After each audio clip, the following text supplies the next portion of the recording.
Chapter 79. It is a pleasure to see you again.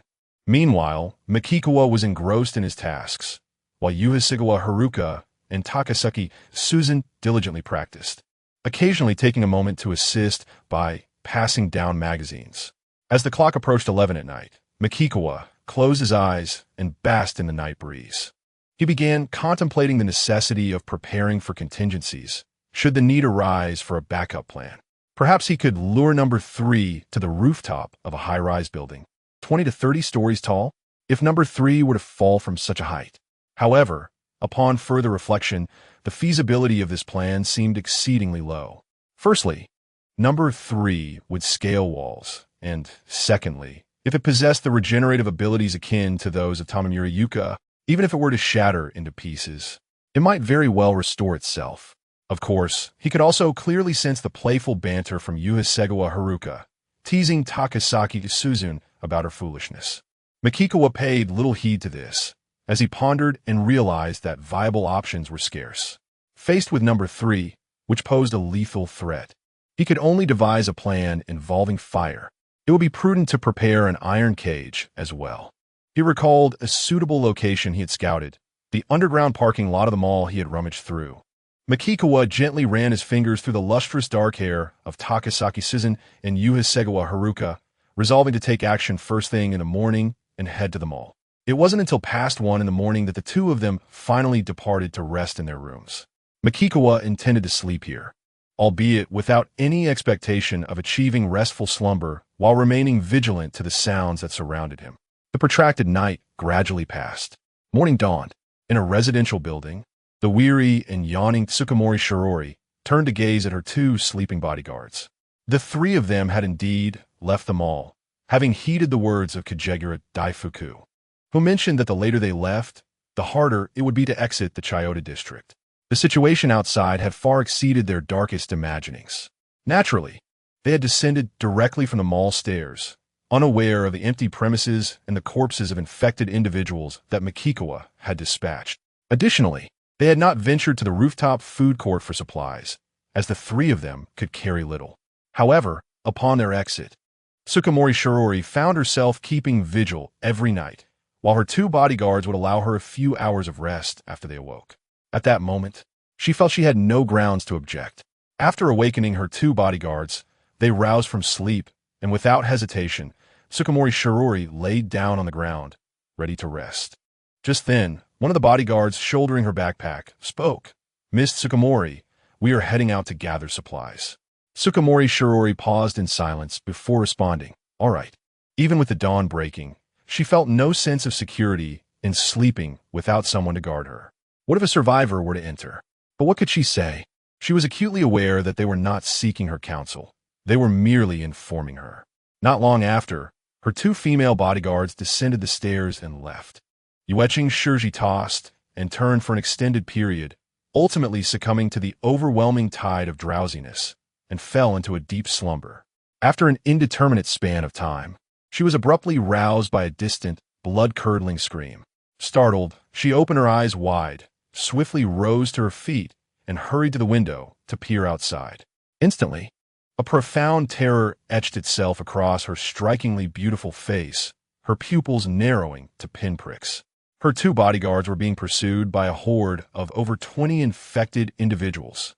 One of them had already been tackled to the ground, surrounded by nearly 10 infected creatures who voraciously tore into her flesh, devouring piece after bloody piece. The heart-wrenching screams echoed incessantly. The female bodyguard was still alive, yet was being consumed alive by the infected.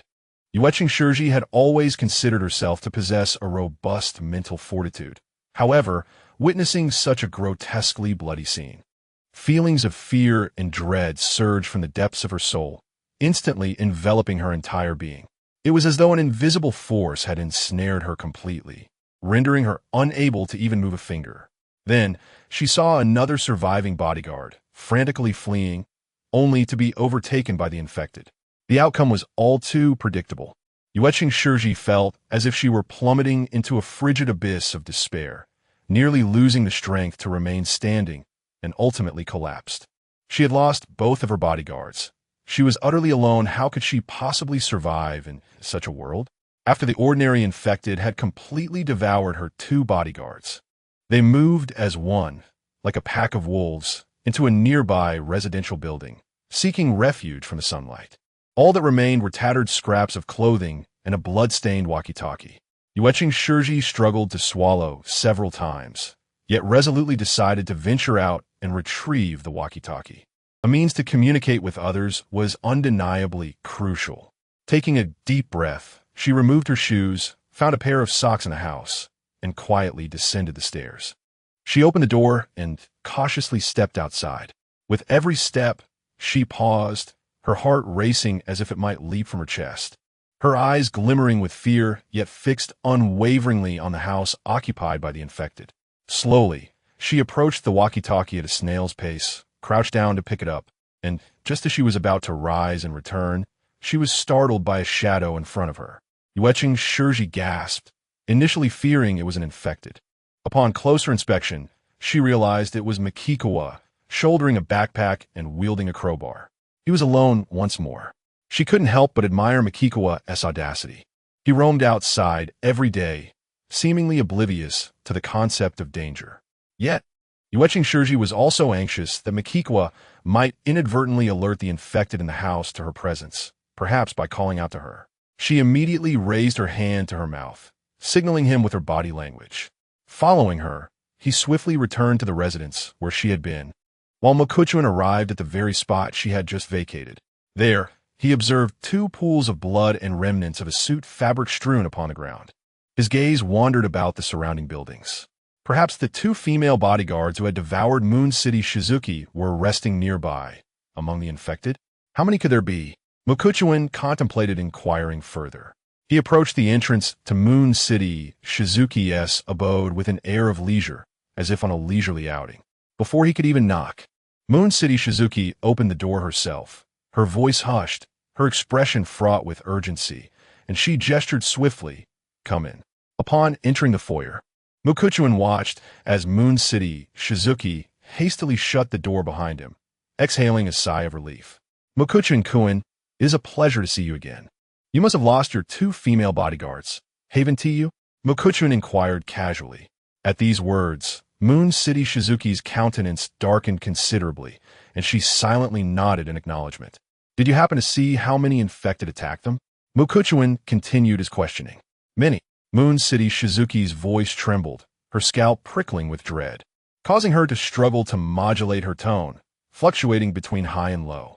"Over 20. There were at least 20. Yet, to her astonishment, upon uttering what she deemed an astonishing figure, Mokuchuan's expression remained utterly unchanged. He remained remarkably composed and tranquil. Witnessing this, Moon City Shizuki found herself utterly stunned. Chapter 80. What on earth do you intend to do? To be frank, Tsukimura Shirori, hailing from a prominent conglomerate family, has encountered her fair share of individuals throughout her life. Although she does not boast about her ability to read people, she firmly believes she is not one to overlook the obvious. As she gazes at Makikawa, she perceives that the 20-odd infected individuals before him are utterly insignificant, posing no threat whatsoever. The sudden and eerie silence of Katajuri Daisuke flashes in her mind, causing her heart to leap with a startling realization. Could it be that Makikawa alone is capable of dealing with so many infected? How could that possibly be?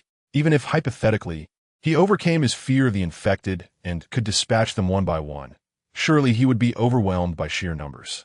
Who does not understand the principle that 2 fists cannot contend against 4 hands? Returning to her senses, Shirori takes a deep breath and resolutely declares, "Makikawa-kun, I wish to join your team. I am committed to diligently contributing to the team, and I would never make the foolish decision to leave a group of familiar faces for an unknown one." Upon finishing her statement, her exquisite visage reveals no trace of embarrassment, although a hint of anxiety lingers within her. She had previously turned down the offer, yet now she finds herself transformed, acutely aware of her vulnerability. Furthermore, it is rare to encounter a man as composed as Makikawa. In contrast, had she encountered less scrupulous individuals, her beauty, tall stature, and graceful figure could have led to dire consequences. She is not naive enough to be oblivious to that reality. Moreover, Makikawa is the leader. The demeanor of the leader often sets the tone for the entire team. It stands to reason that the other men in his group would be deterred by his presence from engaging in any misconduct. Unbeknownst to her, Makikawa's team consists of him alone, which leads Shirori to believe that joining a team where she need not fear impropriety from men is indeed fortunate. Makikawa regards her in silence. Shiori's knowledge of effective personnel management is undoubtedly advantageous to him as the actual leader of a team. Particularly, any woman within his team would surely adhere to his guidance. Thus, maximizing the potential of each member hinges upon his leadership. If Shirori were to impart her knowledge, it would spare him considerable time and effort. However, having engaged in previous conversations, he is aware that Shirori is a strong-willed and confident woman who prefers to be in control rather than subjugated. In essence, she embodies the archetype of a formidable woman. Mastering the intricacies of Moon City Shizuki is undeniably a formidable endeavor, and he is disinclined to squander his precious time and energy on such matters. To put it bluntly, he would find it far more beneficial to devote that time and energy to vanquishing a greater number of ordinary infected, thereby garnering experience points, enhancing his level, and becoming stronger. Thus, his sole intention is to acquire the skills of Moon City Shizuki. Once he has mastered them, should she remain compliant and genuinely willing to heed his guidance, he may consider retaining her. However, if he discovers her to be less than forthright, attempting to seize some measure of influence or decision-making power from him, or if she seeks to establish a faction within his team, he would reward her with a token for her learning and swiftly cast her aside. Although Makuchuan has remained silent, Moon City Shizuki is not anxious. If he harbors any intentions toward her, there is no need for him to articulate demands. He is entirely capable of acting as he pleases, without restraint. Could she truly stand against such a formidable man as Makuchuan? Furthermore, a man of such daring and independence would surely possess a broader perspective. He must still have an appreciation for beautiful women, yet he would not be so easily swayed as to lose composure at the mere sight of one, behaving as if he has never encountered a woman before. If it were otherwise, how could Moon City Shizuki possibly dare to open the door for him, to allow him entry? Miss Moon City, have you noticed where those infected have gone? Makuchuan inquired. He sought to reap a wave of experience points, and in doing so, to impress upon Moon City Shizuki the reality of her precarious existence under his control. She must always harbor a sense of reverence. In this manner, Moon City Shizuki would remain compliant, refraining from any actions that might provoke his ire. Upon hearing Makuchuan neither acquiesce nor decline, but rather shift the topic, it was evident to her that he did not wish to discuss the matter of joining. They have entered the dwelling you previously observed, the one to my left, Moon City Shizuki affirmed, hastily adding, Makuchuan, it would be prudent for us to vacate this area swiftly. Makuchuan casually inquired, all of them? Yes, all of them. She confirmed with a nod, noticing Makuchuan lifting his right hand to his chin. It appeared that even without the guidance of mutated infected, ordinary infected were inclined to band together. Did this indicate a collective consciousness? No, perhaps it had always been this way, only he had failed to notice it, overlooking it entirely, just as there were once a dozen infected who entered the residence of himself and Hasegawa Haruka, and during their journey to locate the library, they encountered a multitude of infected in the dwelling of Shirota Naoto, ultimately triggering a frenzy. While solitary ordinary infected were not entirely absent, they were indeed a rarity. From this, Makuchuan could predict that as time progresses, it would not be unusual to frequently encounter large clusters of ordinary infected, perhaps hundreds or even thousands at once. Such occurrences should not be deemed extraordinary. Subsequently, Makuchuan remarked, Miss Moon City, farewell. The expression on Tsukachiro Shiori's face shifted slightly, her tone betraying a hint of unnaturalness as she inquired, are you leaving, Makuchuan-kun? She discerned that Makuchuan was not merely putting on an act. He was genuinely preparing to depart and had no intention of taking her along. In a flurry of urgency, she pressed on, may I ask what I must do to join your team? Makuchuan offered no reply, instead pushing the door open and stepping outside.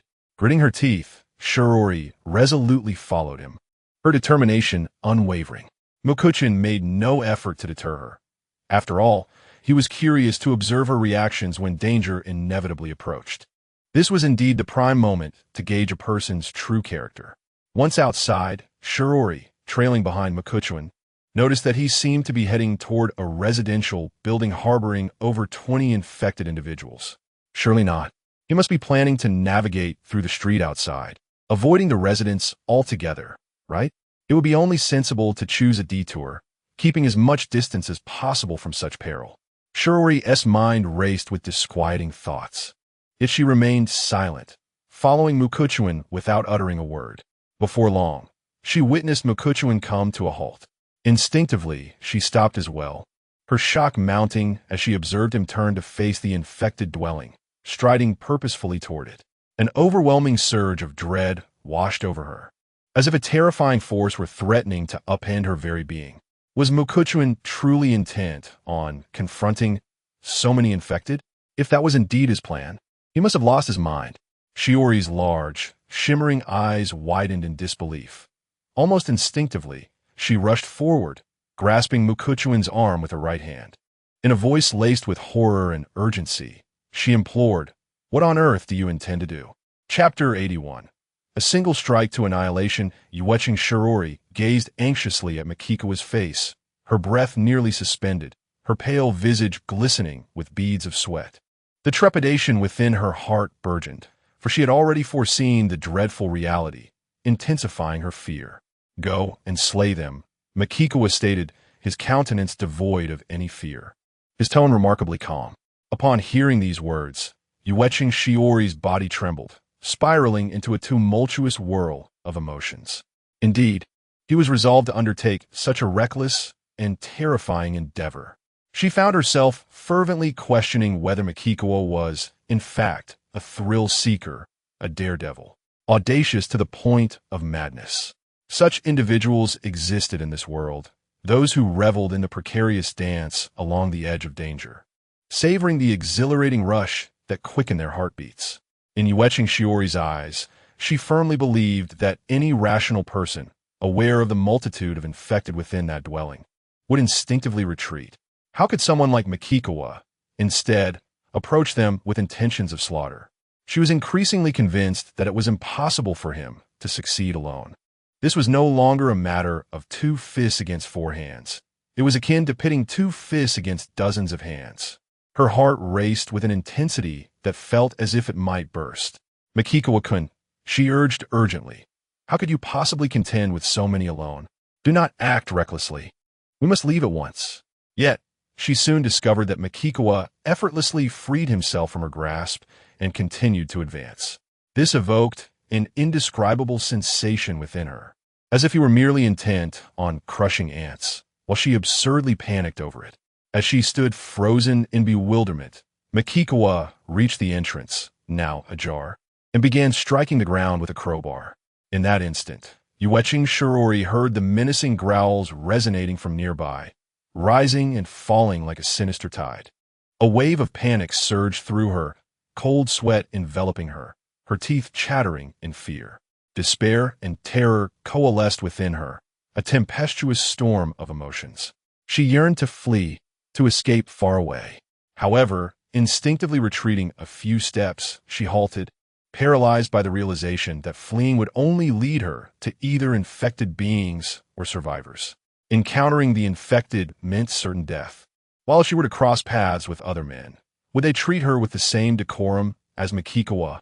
Would they refrain from inappropriate advances? It was all too likely that she would become a pitiful plaything.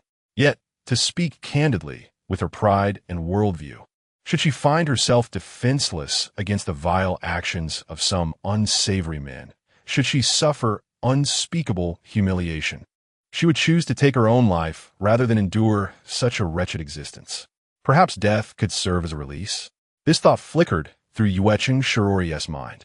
In such a state, she would no longer have to live in constant dread and fear, trembling incessantly, feeling that life held no beauty.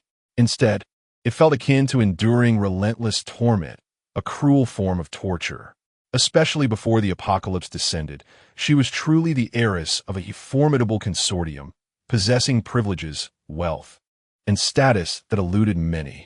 It is no exaggeration to say that the entire Sakura nation resembled her personal garden. Even her everyday existence, what she consumed on and experienced, was beyond the imagination of ordinary individuals. Yet now, all of that is lost to her. She has plummeted from great heights. And for one whose inner strength is insufficient, how could they possibly reconcile such a drastic fall? She is compelled to remain vigilant, navigating a world teeming with terrifying and vicious man-eating monsters, where today may not guarantee a tomorrow. Her mental fortitude has undoubtedly shattered. Then, Chuan slowly closed his eyes, awaiting the inevitable arrival of death. Through his heightened perception, he discerned that not all the common infected within the residences surged forth one after another from the entrance. Quite a number emerged from the sides of the houses. They would divide into 3 groups, approaching the source of sound from 3 directions. Chuan sensed this was a noteworthy change. As the ordinary infected charged from the entrance, Chuan swiftly dispatched one by striking through its skull. Just as the notification of experience points echoed in his mind, another infected launched an attack from his left. Unfazed, Chuan retreated slightly, leaning back to evade the assault, then pivoted the crowbar to unleash a thunderous counterattack. The crowbar penetrated the infected's chin, emerging from the top of its head, resulting in an instantaneous decapitation. He swiftly extracted the crowbar and, with remarkable speed, struck another infected on the right, effortlessly dispatching it as well. His movements were elegant and fluid, exuding a captivating beauty that drew the eye and immersed the observer. Meanwhile, the cacophony of the other infected's chaotic roars masked the sound of the decapitations, preventing any attention from being drawn to Chuan by Yu Chang Shiji. Chuan also sensed that she remained stationary, neither approaching nor retreating. Her lack of flight in the face of danger prompted him to regard her with a measure of respect. This indicated she was not one to crumble under peril, abandoning all sense of composure in a frantic escape. Once more, Chuan launched an attack with the crowbar, eliminating yet another ordinary infected. High leveled up. Now at level 24, he gained 30 attribute points, yet he could only allocate them after dealing with the remaining infected. While evading attacks, he continued to strike. Clearly, the assault of over 20 infected posed no threat to Chuan at this moment. He adeptly countered each one, dispatching them with remarkable swiftness. The ordinary infected fell rapidly in a continuous cascade. With a resounding bang, after vanquishing the last remaining infected, Chuan began to allocate his points. 7 in strength, 10 in agility, and 6 in perception. His stats now stood at strength 97, constitution 98, agility 179, and perception 95. He has grown even stronger. Yet he also understood that this implied that even if Ueshigawa Haruka and Takasaki Sujuin fought him with reckless abandon, it would still be insufficient to satisfy him. He would at least need to face 3 opponents simultaneously. Subsequently, Makikawa turned and strode back onto the street outside the residence, calling out. Unable to hear the anguished cries of the infected, Tsukishiro Shirori suddenly opened her eyes wide in astonishment, spotting Makikawa not far ahead of her. Remarkably, he appeared neither flushed nor out of breath, as though he had merely taken a leisurely stroll to admire the scenery. As she scrutinized him closely, she discerned that Makikawa was entirely unscathed, with the crowbar still dripping dark blood. This scene ignited an incredulous thought in Tsukishiro Shiori's mind, one she could scarcely accept. Had Makikawa truly vanquished all those monsters in such a brief span of time? Instinctively, she quickened her pace, hastening to Makikawa's side before turning to look back. Chapter 82. The Terrifying Assault of Number 3. As Tsukura Shirori beheld the sight of all the infected lying motionless on the ground, it became evident that they were all dead. Her mind was a blank slate, engulfed in an endless shock that rendered her utterly immobilized, as if she had been petrified, standing there in a state of bewilderment. Just how formidable was Makikawa? Had she encountered a man whose power transcended her comprehension, a being of unparalleled strength within this world? It was no wonder he roamed alone despite having a team. A whirlwind of emotions surged within Tsukura Shirori. Astonishment, confusion, horror, disbelief, secret delight, exhilaration, and profound regret for having previously declined to join Makikawa's team. It dawned on her just how monumental a folly that had been. Moreover, in a world transformed so drastically, perhaps death was indeed a form of liberation. Yet, to remain in the presence of such a powerful figure as Makikawa surely held significance worth cherishing. Thus, her state of mind was exceedingly tumultuous. Gradually, she turned her gaze, filled with intricate emotions, towards Makikawa, instinctively uttering Makikawa-kun, "I." As Makikawa strode forward, he forcefully swung his crowbar, flinging the blood that clung to it away. Resting it upon his shoulder as he interjected, "I have matters to attend to. You may wait for me in that building." He had work to do at the mall, and lacked the leisure to accompany her or escort her to his safe house. Upon hearing this, a look of surprise illuminated Sakura Shiori's face, yet she heard Makikawa continue, "I understand the type of woman you are. So allow me to remind you, should you choose to join my team, my word is absolute. Do not attempt any underhanded actions. Rest assured, Makikawa-kun, I am not a foolish woman. I shall always know what actions are appropriate and which are not." Sakura Shiori responded, affirming her commitment. "I will diligently fulfill the tasks you assign, and I will not engage in anything beyond that. Your strength far surpasses my imagination, and I am but a weakling. Therefore," without any hesitation, she resolutely declared, "everything about me belongs to Makikawa-kun." Previously unaware of Makikawa's immense power, she now recognized it. In this perilous and terrifying world, which woman could possibly overlook a man so extraordinarily strong and remarkably handsome?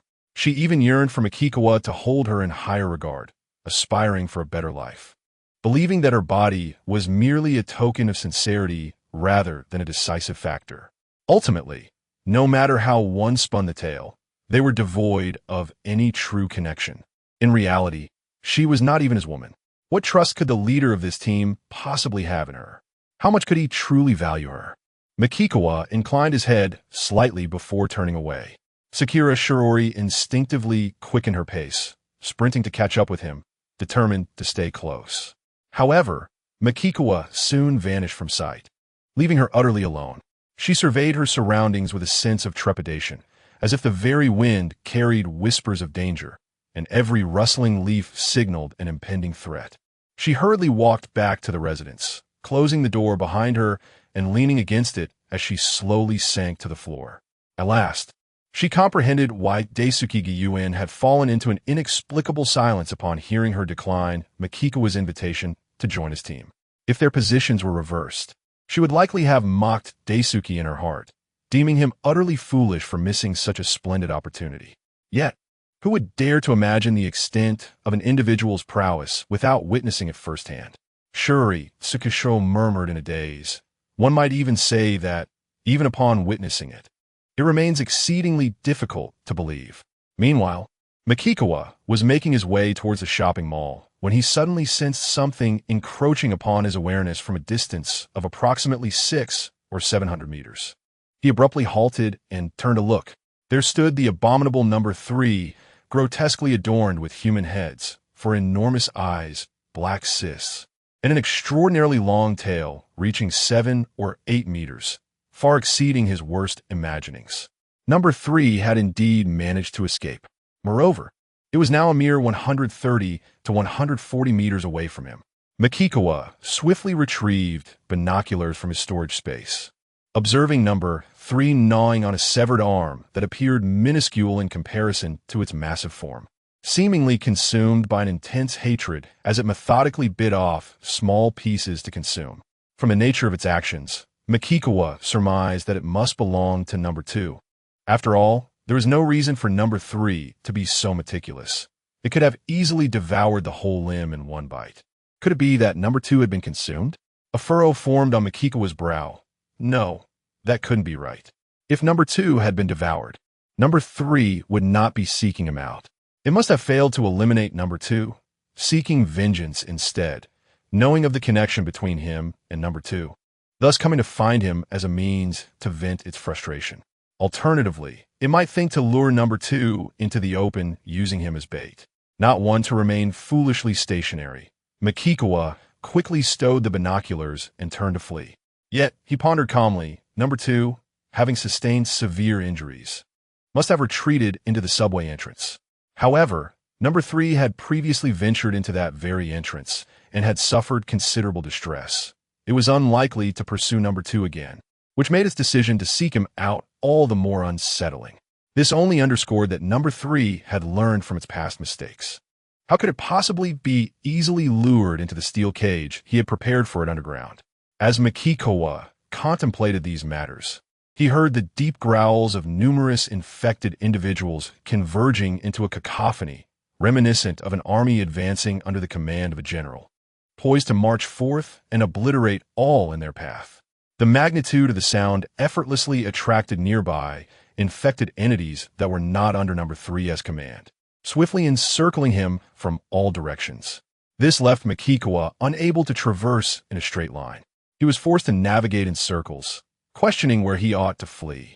Soon, he identified a destination, the rooftop of the shopping mall. He was not concerned about being surrounded there. He still had 2 uses left for the odor-eliminating wristband, and, if necessary, he could purchase invisibility fluid with his points. He held nearly 10 grenades in his hands. If he could skillfully utilize them, it might result in the 3rd subject being bombarded and crashing to the ground.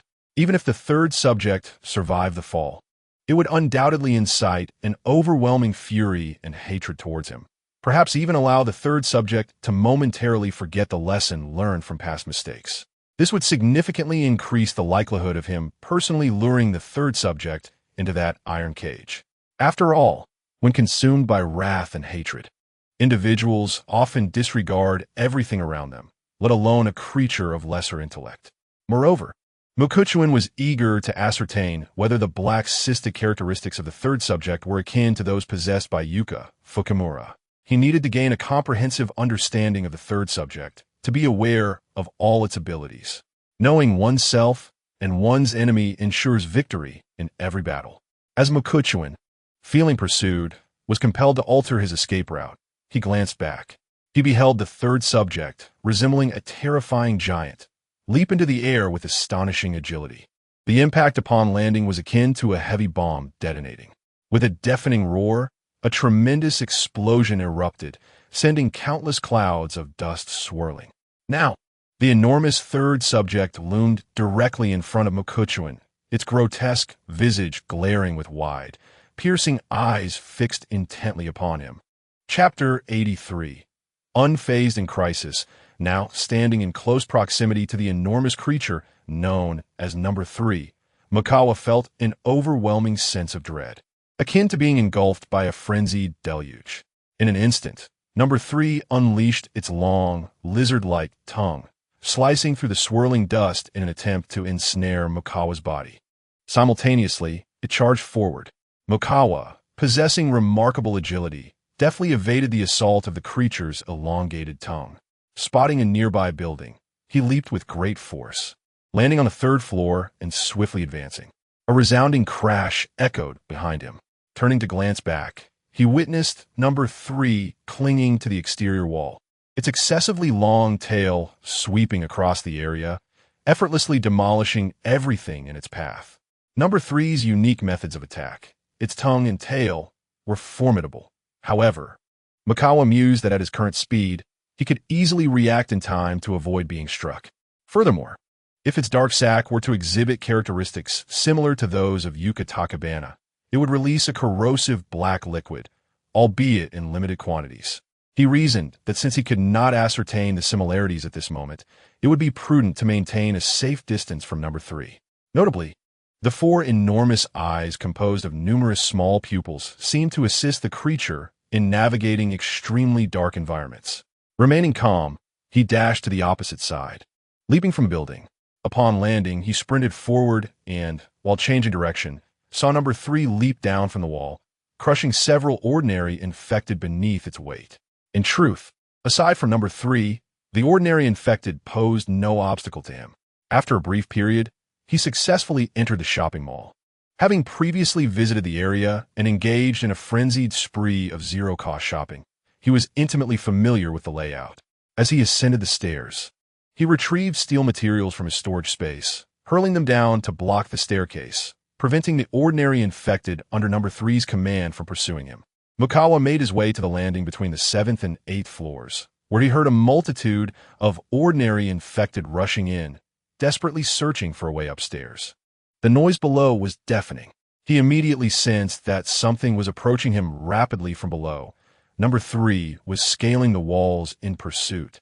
Unfazed, he glanced at the window of the landing, only to find number 3's massive form entirely obstructing the modest opening, plunging the area into darkness. A dozen pairs of wide, staring eyes from its body fixated on him. Just as Mukawa's heart raced, the creature's lengthy tail, resembling a fearsome whip, shattered the window and shot towards him with alarming speed. Mukawa stepped back 3 paces to evade this strike, but the taut, elongated tail swiftly followed with a ferocious sweep. The banister of the staircase was effortlessly shattered by the impact of number 3's tail. Mukawa executed a light leap, continuing his ascent. Yet, the tail pursued him like a spear, striking towards his back with blinding speed. Upon reaching the 8th floor, Mukawa refrained from further ascending the staircase. Realizing that this would leave him merely a wall away from number 3, a distance far too perilous, he lunged forward, using his momentum to crash through the entrance at the foot of the staircase, rolling upon impact to evade the attack from number 3's tail. Swiftly recovering, he aimed to ascend the unmoving escalator within them all. His movements were rapid, and his mind raced with a plan to achieve his desired outcome. Given the urgency of the situation, complexity was not an option. Simplicity was paramount. An idea struck him. He could retrieve the mobile phone from the storage space belonging to the female doctor from that private clinic, crank the volume to its maximum, access the clock interface, and set a timer for 5 or 6 minutes. He would then place the phone at the edge of the rooftop garden before hastily descending. At the appointed time, he would position himself at the landing between the 6th and 7th floors, compelling the massive number 3 to descend the wall once more. He would preemptively detonate the heads of those clinging to number 3, and as the timer dwindled to 2 or 3 seconds, he would toss in 5-hand grenades through the entrance to the mall, employing a scent-dispelling wristband to completely obscure number 3's target. When a phone sounded, should number 3 be lured upwards, the height of 6 or 7 floors would render it impossible for him to reach the rooftop garden in mere seconds. The grenades required 4 to 5 seconds to detonate, likely placing number 3 at a height of 10 to 11 floors, resulting in a simultaneous explosion of all 5 grenades. The force would undoubtedly be immense. Moreover, if number 3 were to climb up, it would be the moment of greatest vulnerability, as maintaining a firm grip on the outer wall would impede any movement. Just as in walking, even with the swiftest footfall, at least 1 foot must be lifted off the ground. To be candid, he realistically had only 7 to 8 seconds to act. Without the continuous enhancement of his physical abilities, far surpassing that of an ordinary person, such thoughts would have been impossible. Time was of the essence, and he had to simultaneously monitor his watch, calculating the remaining time with utmost speed. Even if he did not succeed, should number 3 endure the concentrated blast of the 5 grenades, he would undoubtedly suffer greatly, igniting an intense fury and hatred towards him, thereby increasing the likelihood of luring number 3 into the underground parking lot. It was now a matter of execution based on this contingency. How much could he ultimately gain? Rushing with utmost speed, Mukawa arrived at the rooftop garden where he had previously encountered Yueshing Shirori and her 2 female bodyguards. Meanwhile, number 3, resembling a colossal cockroach, ascended the outer wall and charged towards Mukawa. Upon witnessing this, Mukawa immediately set his plan into motion, wielding the phone to establish a 5-minute timer. A quick glance at his watch, he turned and descended the stairs, halting at the landing between the 6th and 7th floors. He sensed that number 3 could not enter, forced instead to traverse the outer wall, coming to a position just a wall away from him. True to form, number 3 initiated a wide-ranging attack with its elongated tail. Mukawa deftly dodged, yet the tail lashed about like a frenzied whip, striking wildly. The staircase handrails were battered and in a state of disrepair, a sight that was truly heart-wrenching. With a pry bar in hand, Chuan cautiously approached, deftly dodging as he swiftly shattered the clustered heads of his adversary number 3, creating an opening large enough to accommodate his hand. After meticulously preparing, he evaded the incoming tail strike. He then stowed the pry bar into his storage space and retrieved a hand grenade, yet refrained from immediately pulling the pin. The detonation required a precise 4 to 5 seconds, and he intended to act in the final moments before the timer on his phone would sound. Pulling the pin and stowing the grenade away once more, he aimed to grant number 3 a fleeting 2 or 3 seconds to ascend, allowing for a brief advantage of height. Each passing second felt interminably drawn out, amplifying his torment as he continuously evaded number 3's attacks. After a moment, Chuan glanced at his watch. Only 7 seconds remained. 6 seconds. 5 seconds. 4 seconds. At last, he sprang into action. His remarkable agility and explosive speed enabled him to close the distance to number 3 in an instant. He then pulled the pin from the grenade and swiftly placed it within the heads that had been punctured, evading the tail strike and making a rapid ascent to the 7th floor. He hastily entered the shopping mall, immediately activating a scent-neutralizing bracelet. With Chuan's scent undetectable, No. 3 lost track of his target, continuing to attack haphazardly. As the phone timer reached its conclusion, the sound it emitted successfully drew number 3's attention, prompting a rapid ascent. Just 2 seconds had passed. Chuan heard the simultaneous, thunderous explosion of 5 grenades and the anguished, piercing scream of number 3, as if he had suffered a devastating blow. Chapter 84. Only 10 minutes. However, Chuan did not hear the system's notification of experience points being gained. He was not surprised at all. Such a terrifying mutated infected, designated as number 3, would not perish so easily. It was far too resilient. Shortly thereafter, a thunderous crash echoed as a colossal figure plummeted to the ground. Numerous ordinary infected individuals, who had entered the mall, hastily retreated towards the fallen number 3. Chuan decisively positioned himself by the window on the landing of the staircase, leaning out to gaze below through his binoculars. The simultaneous detonation of 5 hand grenades unleashed a devastating force, obliterating many heads upon number 3's body. Those few that remained intact were now bleeding profusely from their orifices. Furthermore, a significant portion of the flesh from number 3 was blown away, exposing ghastly white bones, a sight that was truly harrowing. Was there no regeneration? Chuan abruptly realized that the injuries on number 3 were not healing at a visible rate. Previously, after he had pierced Yuka Fukumura's hand with a sharpened steel rod, her wound vanished in an instant. Thus, it seemed as though they were of the same nature, yet their attributes were entirely different. Was it not? Nevertheless, this revelation was a pleasant surprise for Chuan. The severe damage inflicted upon number 3 far exceeded his expectations. Its condition was undoubtedly dire. Now, number 3 lay there, seemingly immobile, howling in agony.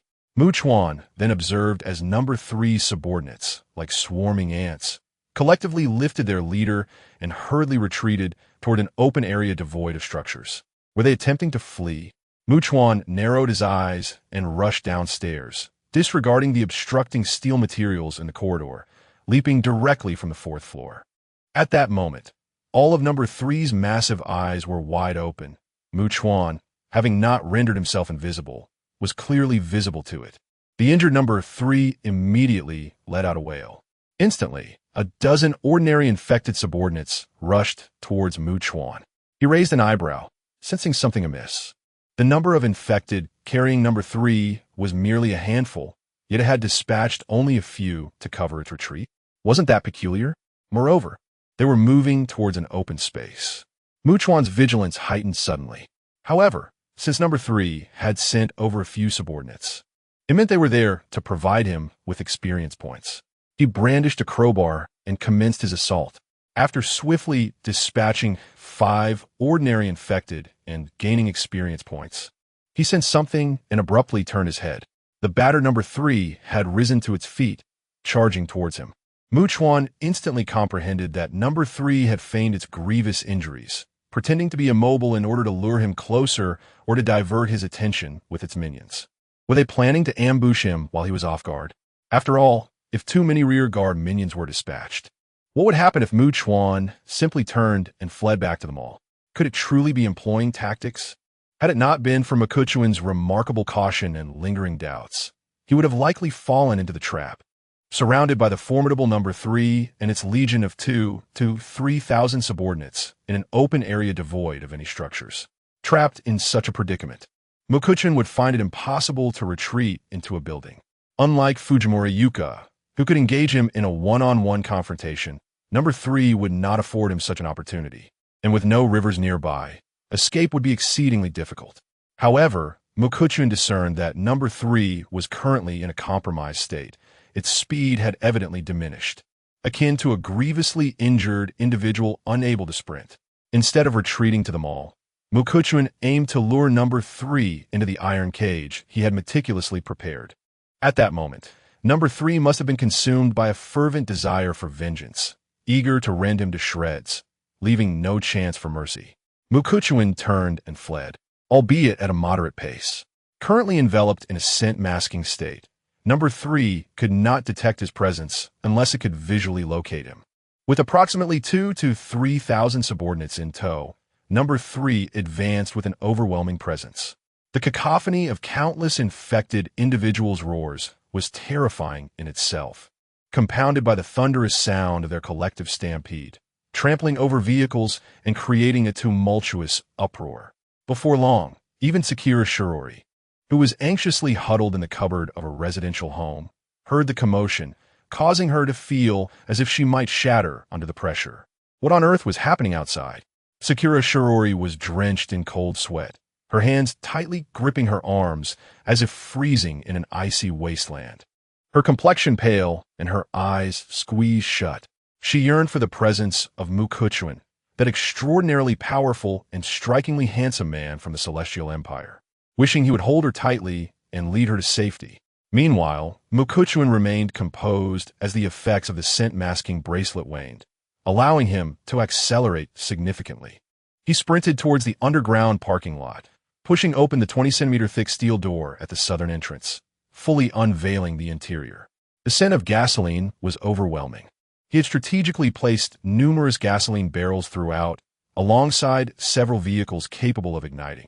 Once set ablaze, the flames would undoubtedly send number 3 to its demise. To his surprise, Mukuchuan observed that number 3 had not descended, although a considerable number of its minions had. However, due to the gasoline-soaked floor, which had been drenched by Mukuchuan the previous day, the ground was treacherously slippery. As they rushed in, they all stumbled and fell, only to clamber back up cautiously, scattering in various directions. Mukuchuan, too, found it challenging to maintain his footing on the slick surface, hampering his ability to launch a swift attack. Before long, he realized that this contingent of infected was likely dispatched to scout the terrain, and they soon vacated the area to report back to number 3. Mukuchuan, bold enough to approach the southern entrance, discovered that only a handful of number 3 subordinates had descended, merely a few dozen. Was it possible that the limited space here was a hindrance to number 3? Would an excess of its subordinates interfere with its movements? Might they inadvertently harm one another? Or was it simply that the gasoline-slicked ground rendered them incapable of running effectively, rendering them of little use? As he pondered the reasons, the resounding bang of the massive steel door slamming shut echoed in the air. In that moment, Mukuchuan, holding a flashlight, beheld number 3 crawling towards him, prostrate, its enormous eyes wide open, aiding its adjustment to the pitch-black surroundings. Indeed, number 3 was filled with an intense fury and hatred towards him, disregarding everything else. Yet, instead of pursuing him immediately, number 3 began to drag nearby vehicles, seemingly intent on constructing a formidable car wall to block any escape route for Mukuchuan. Mukuchuan squinted. Number 3, albeit clever, was now outsmarting itself by severing its own retreat. After all, the underground parking lot undoubtedly housed ventilation ducts, through which he could easily escape, rendering any attempt to trap him futile. As number 3 actively endeavored to seal off the sole exit, Mukuchuan seized the opportunity to move stealthily, scanning the ceiling of the parking lot for the ventilation openings. Before long, he discovered one and committed its location to memory, continuing his search. After locating 4 or 5 more ducts, he was abruptly met with the furious roars of number 3, accompanied by the approach of dozens of its subordinates. Taking a deep breath, Chuan realized he could not ignite the gasoline and swiftly escape through the ducts just yet. A multitude of tasks lay ahead of him. He needed to drench number 3 in gasoline, ideally igniting it directly, ensuring that wherever it went, flames would follow. Moreover, he had to circle back to the southern exit to pile up substantial construction steel, reinforcing the already fortified base that number 3 had established, thus ensuring it would be utterly trapped. After saturating the area with gasoline, he planned to place several gasoline barrels as well. The sequence of these actions was not particularly critical. What mattered was the inherent danger in undertaking them. He had to extinguish his flashlight to avoid detection by number 3, plunging himself into utter darkness, relying solely on his memory of the parking lot to navigate. Additionally, he needed to eliminate his scent, rendering himself invisible to number 3, thus losing its pursuit. Otherwise, with his inability to run, he could hardly match the distance covered by the massive number 3. Yet, the scent-eliminating wristband had a mere 10-minute duration. He had only this limited window to act. Chapter 85. Stealth in the darkness as Chuan found himself approximately 30 to 40 meters away from number 3. He promptly extinguished his powerful flashlight and decisively activated the scent-eliminating wristband. Number 3, approaching with intent, suddenly lost all trace of Chuan's scent, rendering it completely unaware of its target and leaving it frozen in place. Despite its colossal eyes, allowing it to see as clearly in the pitch-black environment as it would in daylight. Its prone crawling posture hindered its ability to survey its surroundings from an elevated perspective.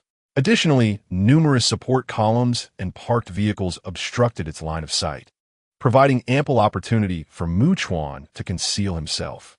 The echoes of number 3 and its numerous subordinates' roars reverberated through the enclosed underground parking lot, effectively masking the faint sounds of Chuan as he bent low and moved swiftly. He carefully veered away from their direction, taking a slightly wider path. The internal layout of the parking garage was relatively complex, permitting multiple routes, and Chuan's heightened awareness enabled him to keep track of number 3's position and the distance between them, facilitating his stealthy maneuvering. He glided through the shadows, making his way toward the southern exit. Upon finally reaching the southern entrance, he doused the area with gasoline, discarded several barrels, and piled up a significant amount of construction steel.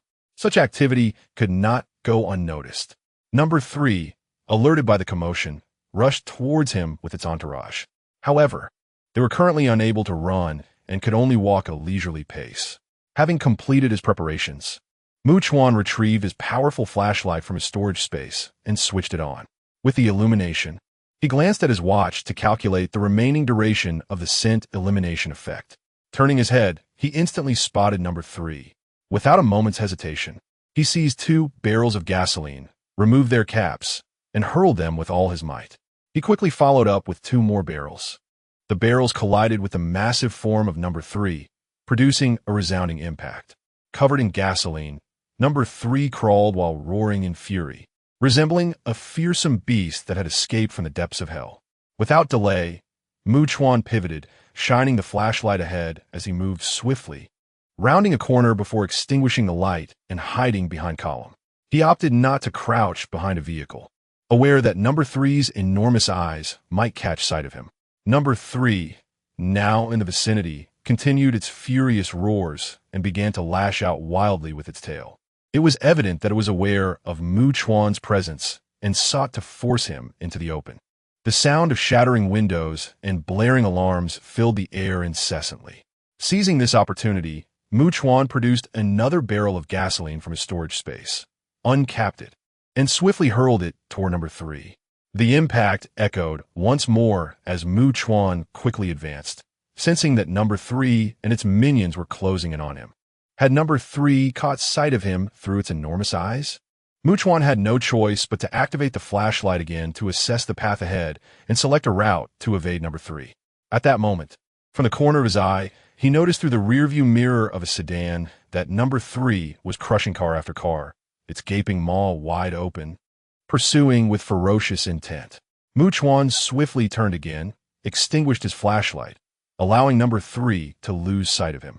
He retrieved a steel rod from the storage compartment and hurled it to the opposite side, continuing to conceal himself behind a pillar. The steel rod shattered the car window, creating a resounding noise. Number 3 immediately directed its minions towards the source of the sound. However, its gigantic eyes were frantically darting about, seemingly in a desperate search for Chuan. Utilizing his senses, Chuan determined the angle of number 3's gaze and began to reposition himself, ensuring that he remained unseen. Number 3 resumed its chaotic assault with its tail and long tongue, its attack range extensive. Chuan quickly produced 2 cans of gasoline, opened them, and hurled them towards number 3. He then activated his flashlight, glanced at his watch, and retraced his previous path. He was compelling number 3 to turn around and pursue him. Given number 3's immense size and the gasoline-slick ground, it would surely turn slowly, granting Chuan more time to distance himself. He moved in a straight line, using his senses to gauge number 3's location and confirm their distance. Before halting behind another pillar, he remained as still as a patient hunter in the dark, planning to wait for number 3 and its throng of minions to draw near before tossing 2 more cans of gasoline. With a modicum of time left, he aimed to douse number 3 with as much gasoline as possible.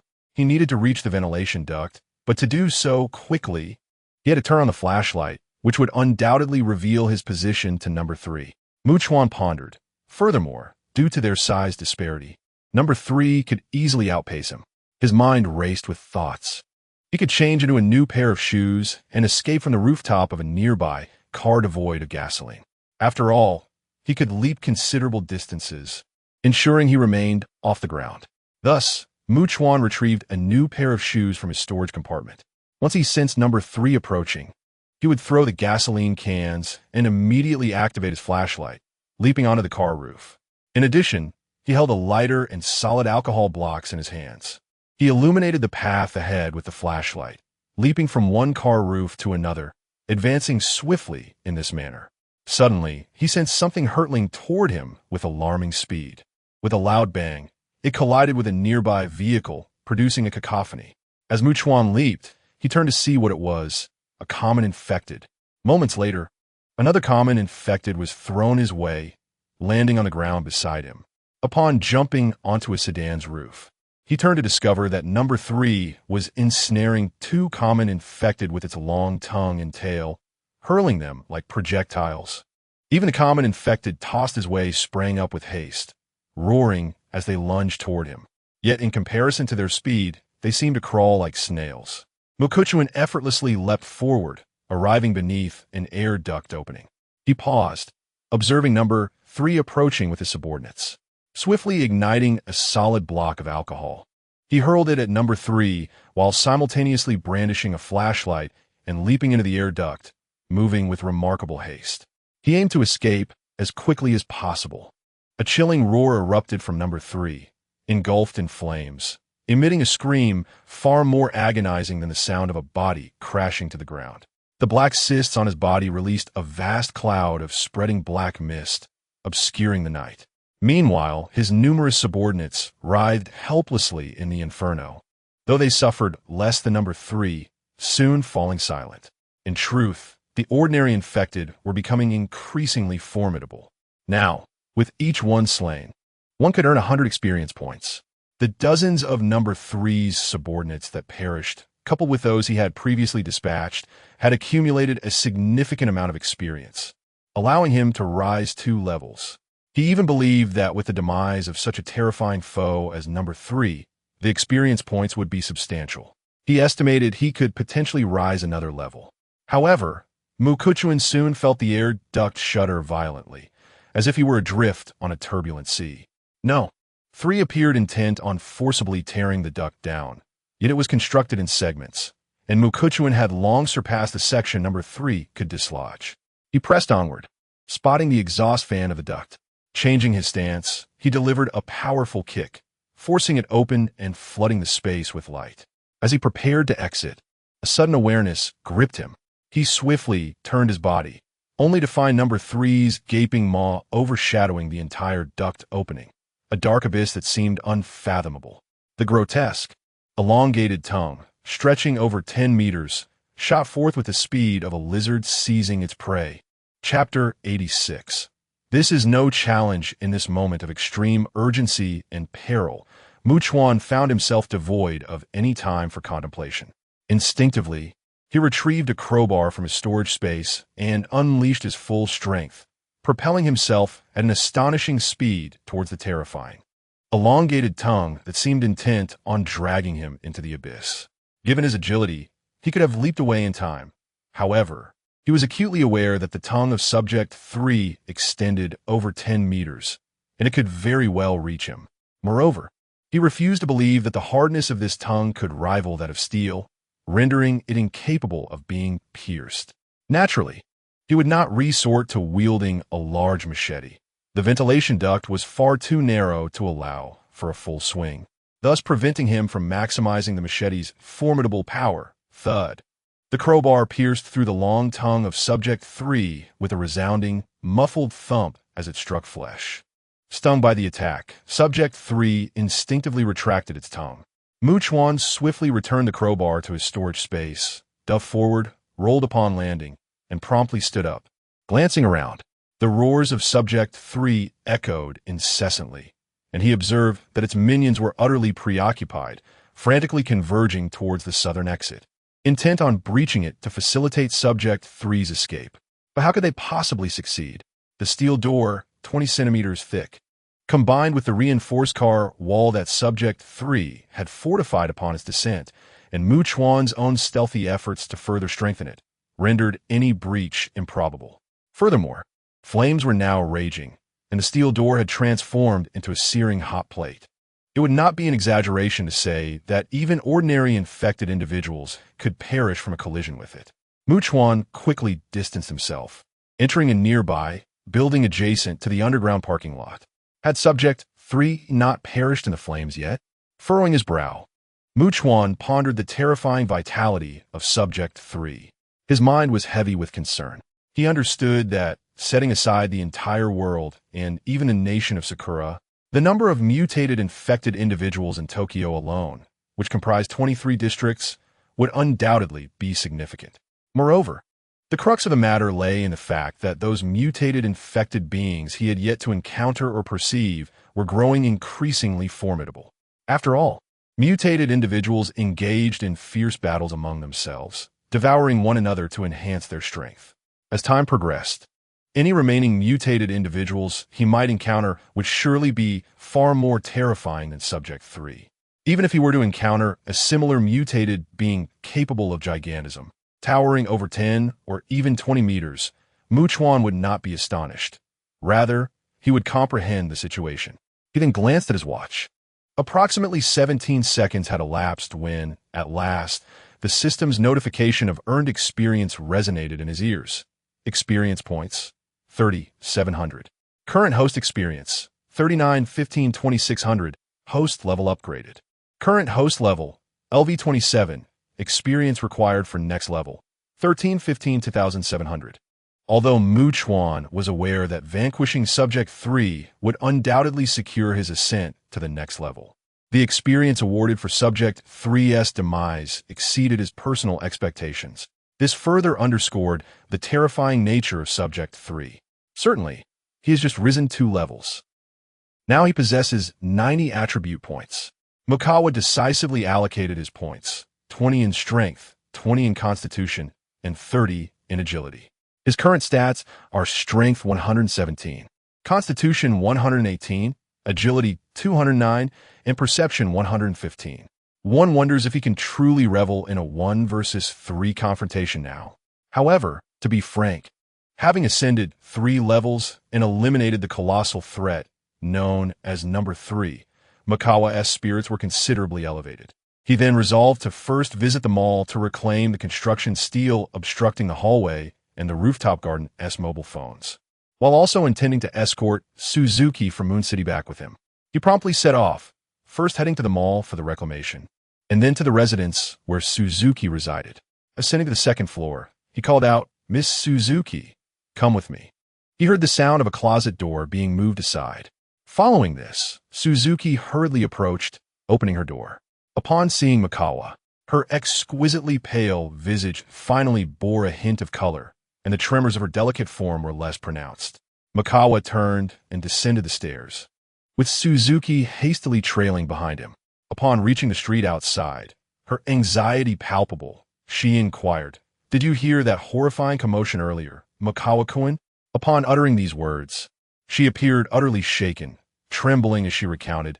It was as if many monsters had completely gone mad, shrieking and crashing about as if subjected to some extreme provocation. It felt like the terrifying demons of hell were rampaging and trampling everything in the world. "No," Mikawa replied nonchalantly, leaving Suzuki momentarily speechless. Such a cacophony. And he hadn't heard a thing? Was he not in the vicinity at that time? Perhaps he had ventured elsewhere?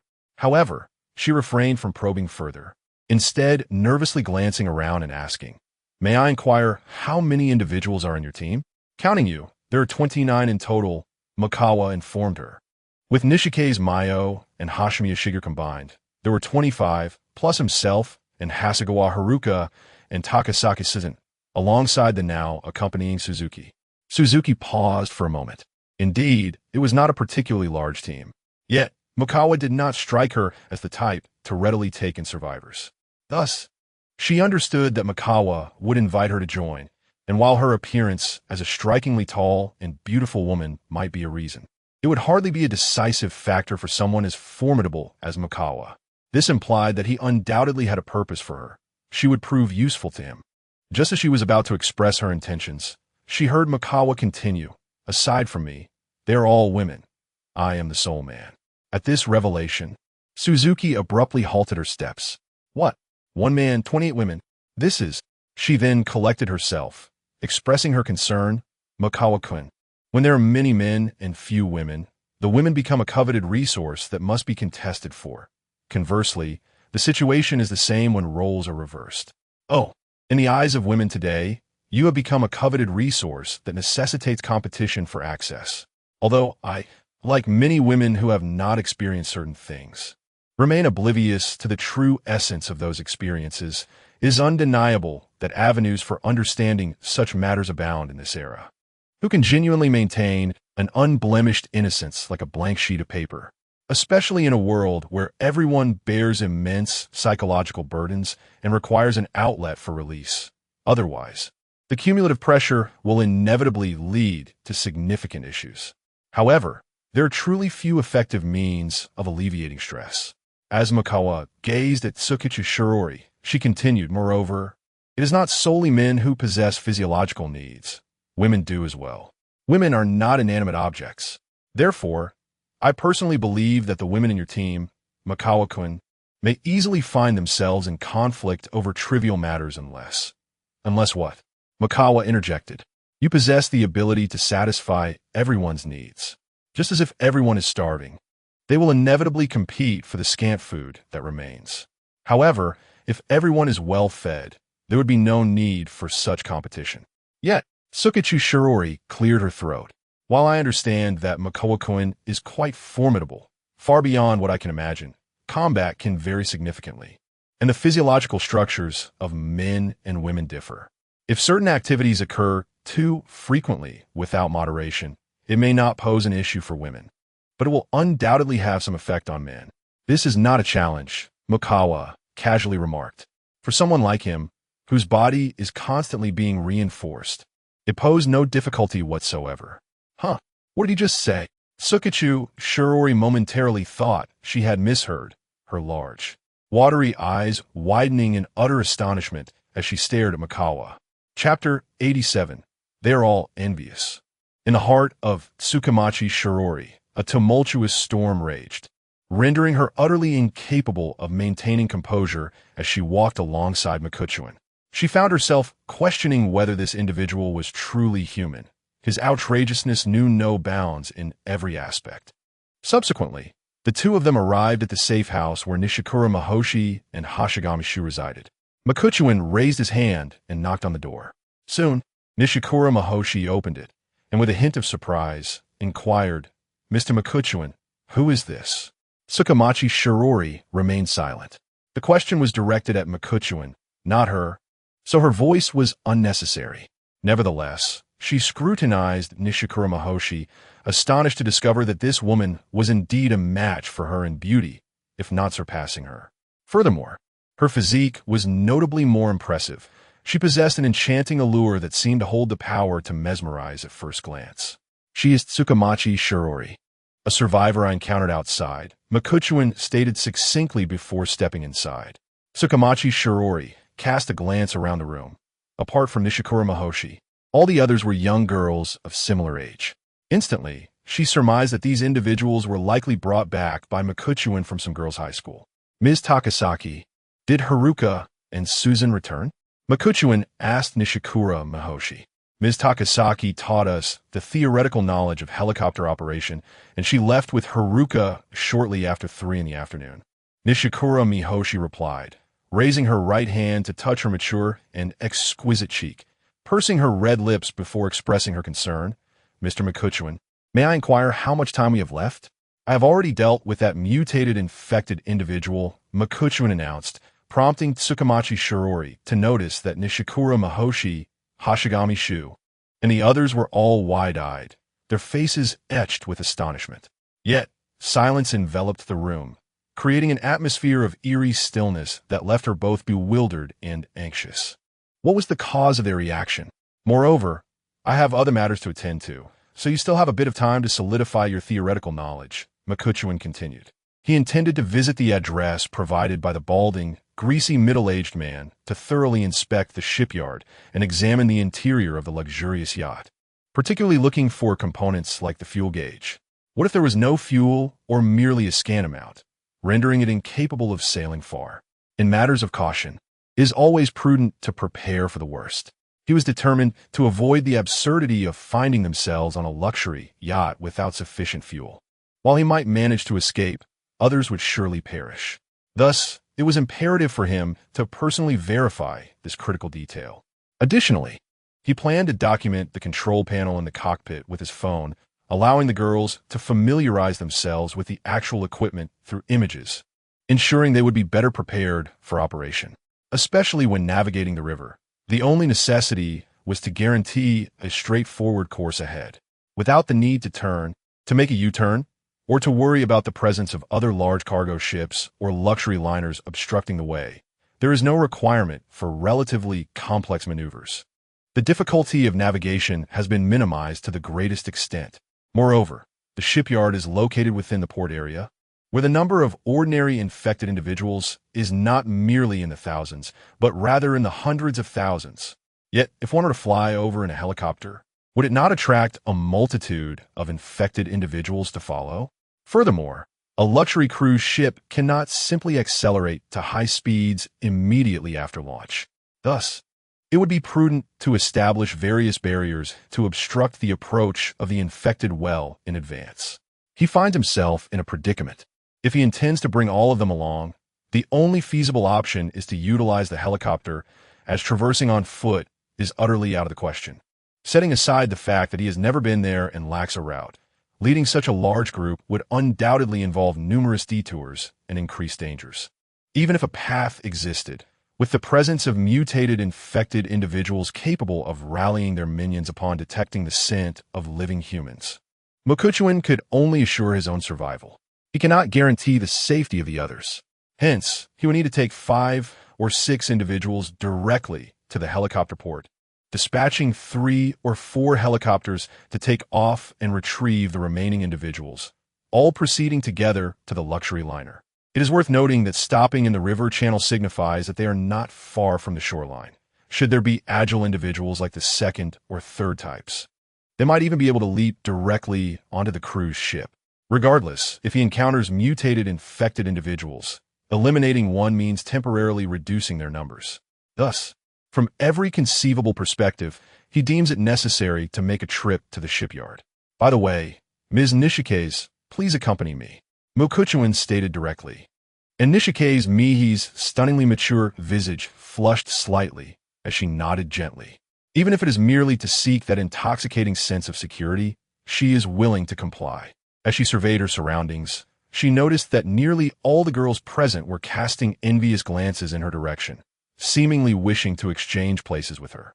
Miss Tsukigawa, you will reside here from now on, Mokuchuan remarked before turning to leave. Nishikaze Mihi, seemingly fearful that he might change his mind if she delayed even for a moment, hastily followed suit. Upon exiting the secure enclave of the private clinic, Nishikaze Mihi immediately linked her arms with Mokuchuan's, walking closely beside him. Her heart raced with a blend of trepidation and excitement. Tonight, she was to become a true woman. Upon entering the apartment building and ascending to a cool room on the 4th floor, Yahasakawa Haruka and Takase observed Nishikaze Mihi arriving with Mokuchuan. They were not oblivious, and an understanding dawned upon them. However, neither displayed any signs of surprise. After all, they were acutely aware of Mokuchuan's formidable prowess. To be candid, even if the two of them were to join forces in a desperate fight, they would stand no chance against him. Fully grasping the sensation of being so full that one could no longer eat. At that moment, under their scrutiny, Nishikaze Mihi felt exceedingly embarrassed. Let us set aside Takase Suzune for the moment and reflect upon Hayashikawa Haruka, who 3 years ago, while still a high school student, was indeed a pupil of hers. To their astonishment, they discovered that the men they were involved with were the same, stirring a tumult of emotions within Nishikura Miho. After Makikawa departed with the two of them, Tsukishiro Shirori noticed that the girls no longer regarded her presence with any significance, as they began to whisper amongst themselves. I truly envy Nishikura-sensei. I too wish to reside in the same apartment building as Makikawa-san, one of them remarked. I have a feeling that Makikawa-san must prefer women with more appealing figures. Both Hayashikawa-senpai and Nishikura-sensei possess extraordinary physiques, and Takasaki-san is certainly above average in that regard. If that day were to come for me, I fear I would be relegated to the very back of the line. I wonder who will be fortunate enough to be the next. Listening attentively, Tsukishiro Shirori resolved to inquire about the matter that piqued her curiosity. Clearing her throat and gently clapping her hands, she spoke. I would like to seek the counsel of all you lovely and beautiful ladies. Might I ask who that mutated, infected individual was that Makikawa-kun mentioned previously? It is a terrifying giant creature, towering over 5 meters, capable of crushing a small car with a single step, adorned with human heads, informed Hashimiya Shigeru. Upon hearing this, Tsukishiro Shirori immediately recognized that this was indeed the creature described by Kagawa Daisuke, especially since it was accompanied by a multitude of subordinates. From her understanding, even if a couple of 100 individuals banded together, equipped with a considerable arsenal, they would likely be unable to confront such a formidable foe. To her astonishment, even this terrifying giant creature, flanked by so many subordinates, met its end at the hands of Makikawa. To encounter such a powerful and handsome Makikawa-kun, Tsukishiro Shirori mused. It seems that all of us are exceptionally fortunate.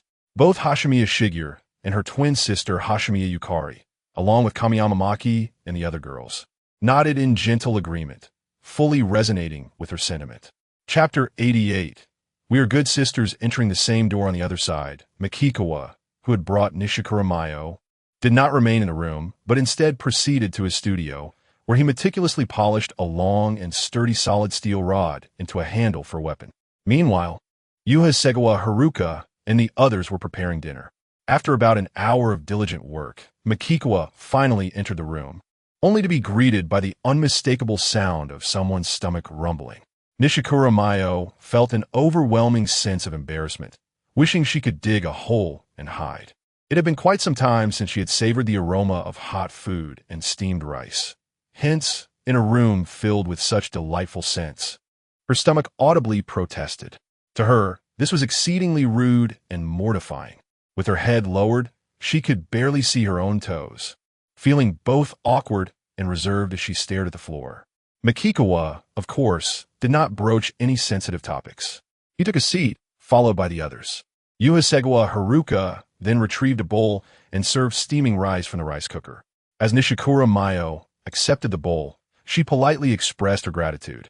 Haruka, smiling, encouraged her, saying, Nishikura-sensei, if you finish and find it insufficient, please do not hesitate to ask for more. Feel free to eat to your heart's content. Ah, yes, thank you. Nishikura Mayo nodded, momentarily entranced by the fragrant, steaming rice. It felt as though it had been ages since she had enjoyed such sustenance. Not only did she experience a profound sense of nostalgia, but merely gazing at it made her mouth water, enveloping her in an almost surreal feeling. She then picked up her chopsticks and took a mouthful of rice and hot food. Before the apocalypse, such a meal would hardly have been deemed exquisite. Yet now, it tasted like the most delectable feast imaginable. As tears welled up in her eyes, she heard Makikawa speaking of a shipyard he intended to visit. Snapping back to reality, she continued to eat while focusing intently on Makikawa. Makikawa is the shipyard located near the Chiyoda district in the port area. Takasaki Sudaho opened a can of beer and drank liberally. Rather than dissuade Makikawa from going, she decisively declared, "Compared to Haruka and the others, I have practiced kendo since childhood and learned much at the police academy. I am undoubtedly the most capable in combat. I will accompany you, Makikawa. Suzaho, you should continue instructing those girls on helicopter theory. When I return, I will conduct a test and select the most proficient among them to accompany us to the helicopter port." Makikawa replied, firmly refusing. After all, he was venturing into an unfamiliar territory fraught with unknown dangers, and he could not risk bringing anyone along. He preferred to rely solely on himself, ensuring his own safety in any unforeseen circumstances. Yuhasiwa Haruka then added, "Currently, I possess little combat capability, and accompanying you, Makikawa, would only hinder you. Moreover, there is no need for us to engage in false pleasantries. I will diligently study medical texts to master more medical knowledge and techniques." She is acutely aware that her team's role is that of medical professionals rather than specialized combatants. Initially, Nishikura Miho felt that Takasaki Suzu's reluctance to express herself was inappropriate. Yet after hearing what Hasegawa Haruka had to say, she chose to remain silent. If even the sword-fighting Takasaki Suzu, who is also a police officer, cannot handle the situation, then there is no need for her to feign polite gestures. Meanwhile, Makikawa contemplated that he would need to undertake a journey of at least 4 or 5 days.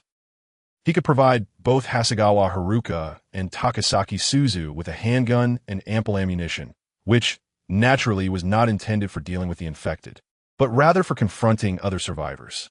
"By the way, how much do you know about the Minato ward?" Makikawa inquired as he ate.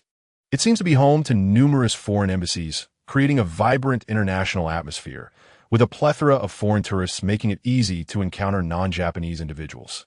Nishikura Miho quickly interjected, "And you must know about Tokyo Tower, right? It's located in Minato." Hasegawa Haruka and Takasaki Suzu chimed in, sharing what they knew. Having gathered a general understanding, Makikawa instructed them to eat and take a shower after their meal. He swiftly finished his food and made his way to the rooftop terrace. He aimed to further hone his skills in firearms while hunting more ordinary infected during the night, thereby accruing additional experience. As a few infected wandered near the apartment building, Makikawa took aim and fired, while Nishikura Miho and the others continued their meal and conversation. "Nishikura-sensei, you needn't be so reserved," Hasegawa Haruka said, blinking her sparkling eyes, raising her left hand with a thumbs up. "We've known each other for 3 years. We are quite familiar with one another, and Suzu is not a dull person. She is quite lively and easy to get along with." "Haruka, I believe your words only serve to make Nishikura-sensei feel more awkward," Takasaki Suzu teased candidly. "After all, you must see her as a very familiar junior, and yet, haha, I truly believe we have a special bond, which is why we can be such good sisters." "Haruka, Suzu." At this moment, Nishikura Miho could not help but tentatively ask, "I can't shake the feeling that you both seem indifferent to my presence. Are you completely unbothered by Makikawa seeking other women? Have you reached such a level of magnanimity?" "Nishikura-sensei, to say we have no thoughts on the matter would be impossible. However, Makikawa's combat prowess is terrifying, at least for me. I have no intention of challenging him one-on-one, or else I would truly experience the rapid descent from heaven to hell," Takasaki Suzu replied straightforwardly. "Moreover, even with Haruka's assistance, we cannot withstand Makikawa. We are utterly defenseless. There is simply no way to allow Makikawa, who constantly faces danger, to effectively release the pressure he endures. Furthermore, I have faced death before, and I have come to terms with many things. Nishikura Miho looked at them in disbelief. So, they usually spent time together as a trio? After having satisfied their appetites, Hasegawa Haruka opened the refrigerator, retrieving a chilled watermelon and 3 apples. She then walked into the kitchen, sliced the watermelon and apples, inserted several toothpicks, and brought 3 portions to the dining table. Next, she picked up a small, chilled piece of watermelon from her share and, as she savored it, remarked, "Teacher Nishikawa, it is thanks to Makikawa-kun that I enjoy such a life. Therefore, trivial matters do not warrant concern. After all, living in this world with a generous heart is far more joyful than living with a narrow one." Nishikawa Miho silently observed them as they ate their rice, and suddenly recalling something, she gently opened her lips, saying, "By the way, Haruka, could you lend me a set of clothes to change into after my bath?" Hasegawa Haruka nodded, rising to her feet to open the wardrobe, retrieving an outfit. As she displayed it, she cheerfully hummed, "Ta-da!" Miho was momentarily mesmerized. Then, her face flushed crimson. She exclaimed, "Haruka, stop fooling around. I'm 28. How could I possibly wear a high school girl-esque uniform?"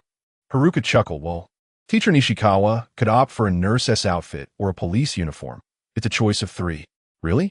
Miho appeared utterly taken aback, only to hear Takasaki Suzune's voice interject. "It seems that Makikawa has a bit of interest in that regard. However, it's not surprising for a man. I would be shocked if he brought back a wedding dress someday. In fact, I'd love to wear a wedding dress. Suzu and I feel the same." Haruka said dreamily, "For most girls, wearing a wedding dress is indeed a cherished dream. I assent it." After listening to their conversation for a while, Miho finally spoke, her voice barely a whisper then, "I suppose I'll stick with the school uniform." After finishing their meal and tidying up, Haruka, around 8:30 in the evening, hummed a tune as she sliced a chilled watermelon to deliver to Makikawa. Meanwhile, Miho, having just finished her bath, gazed at her reflection in the floor-length mirror. She wore a white shirt with a knotted ribbon at the collar, overlaid with a dark blue British-style coat, and a pleated sailor skirt that reached her thighs.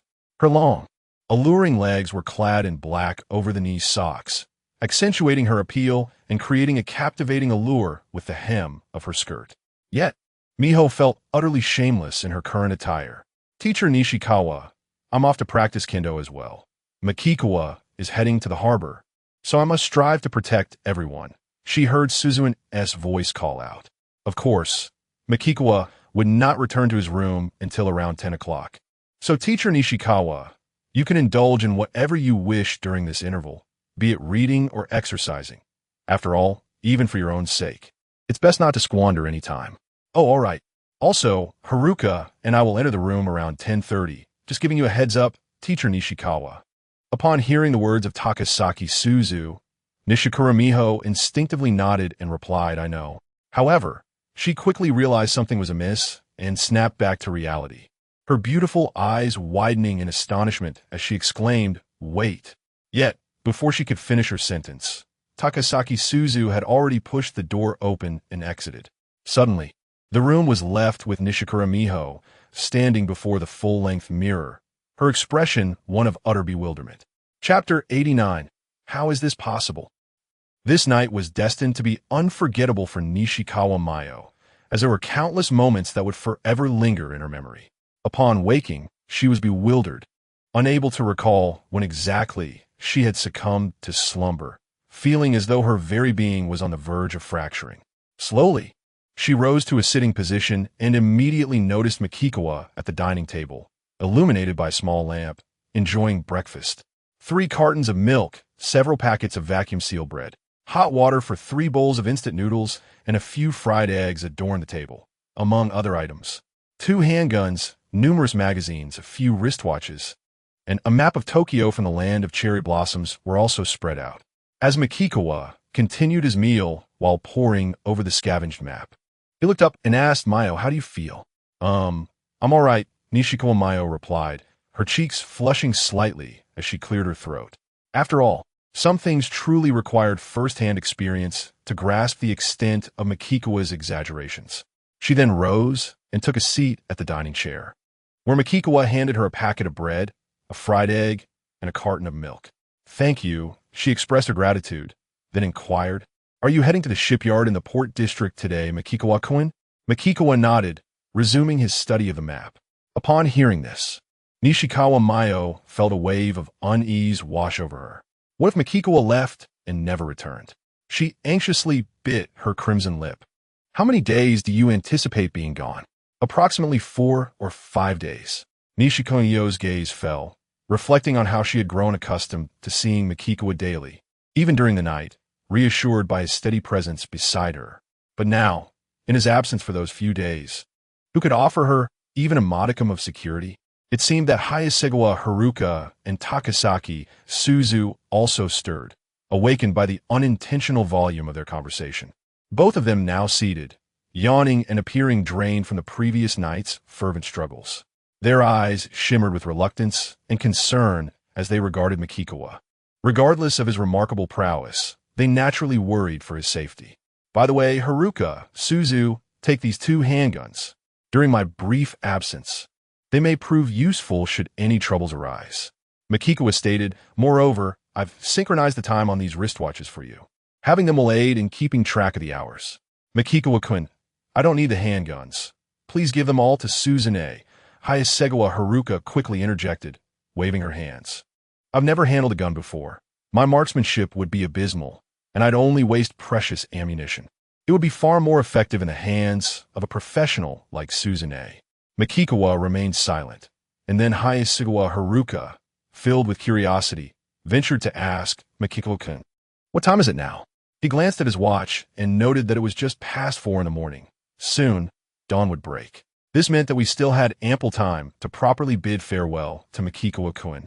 Hayasegawa Haruka gently clapped her hands, and it was clear to not only Takasaki Sujuin, but even to Shikura Miho that the term farewell conveyed a deeper significance.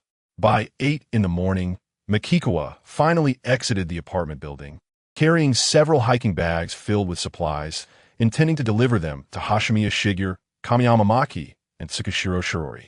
Once he had accomplished this task, he retrieved his map and compass, ensuring that his general direction would not veer too far off course, and promptly set forth.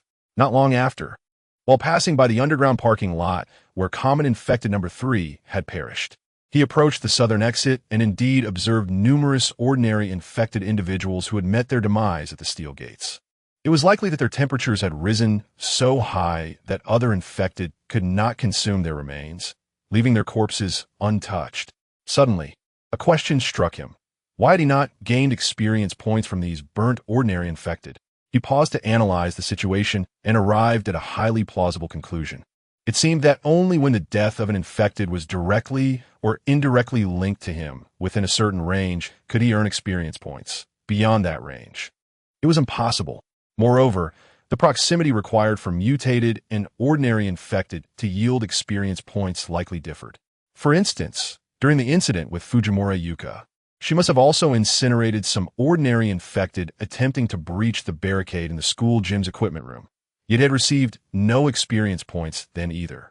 However, when the ordinary infected perished close to him on the 4th floor of the police headquarters, he did receive points, as he did with those who died near No. 3 in the underground parking lot. Thus, from these 2 examples, it became apparent that attempting to ignite a massive inferno to harvest experience points over a wide area was utterly unrealistic. Makikawa pressed on, his pace swift and stamina remarkably abundant, allowing him to run for hours without fatigue.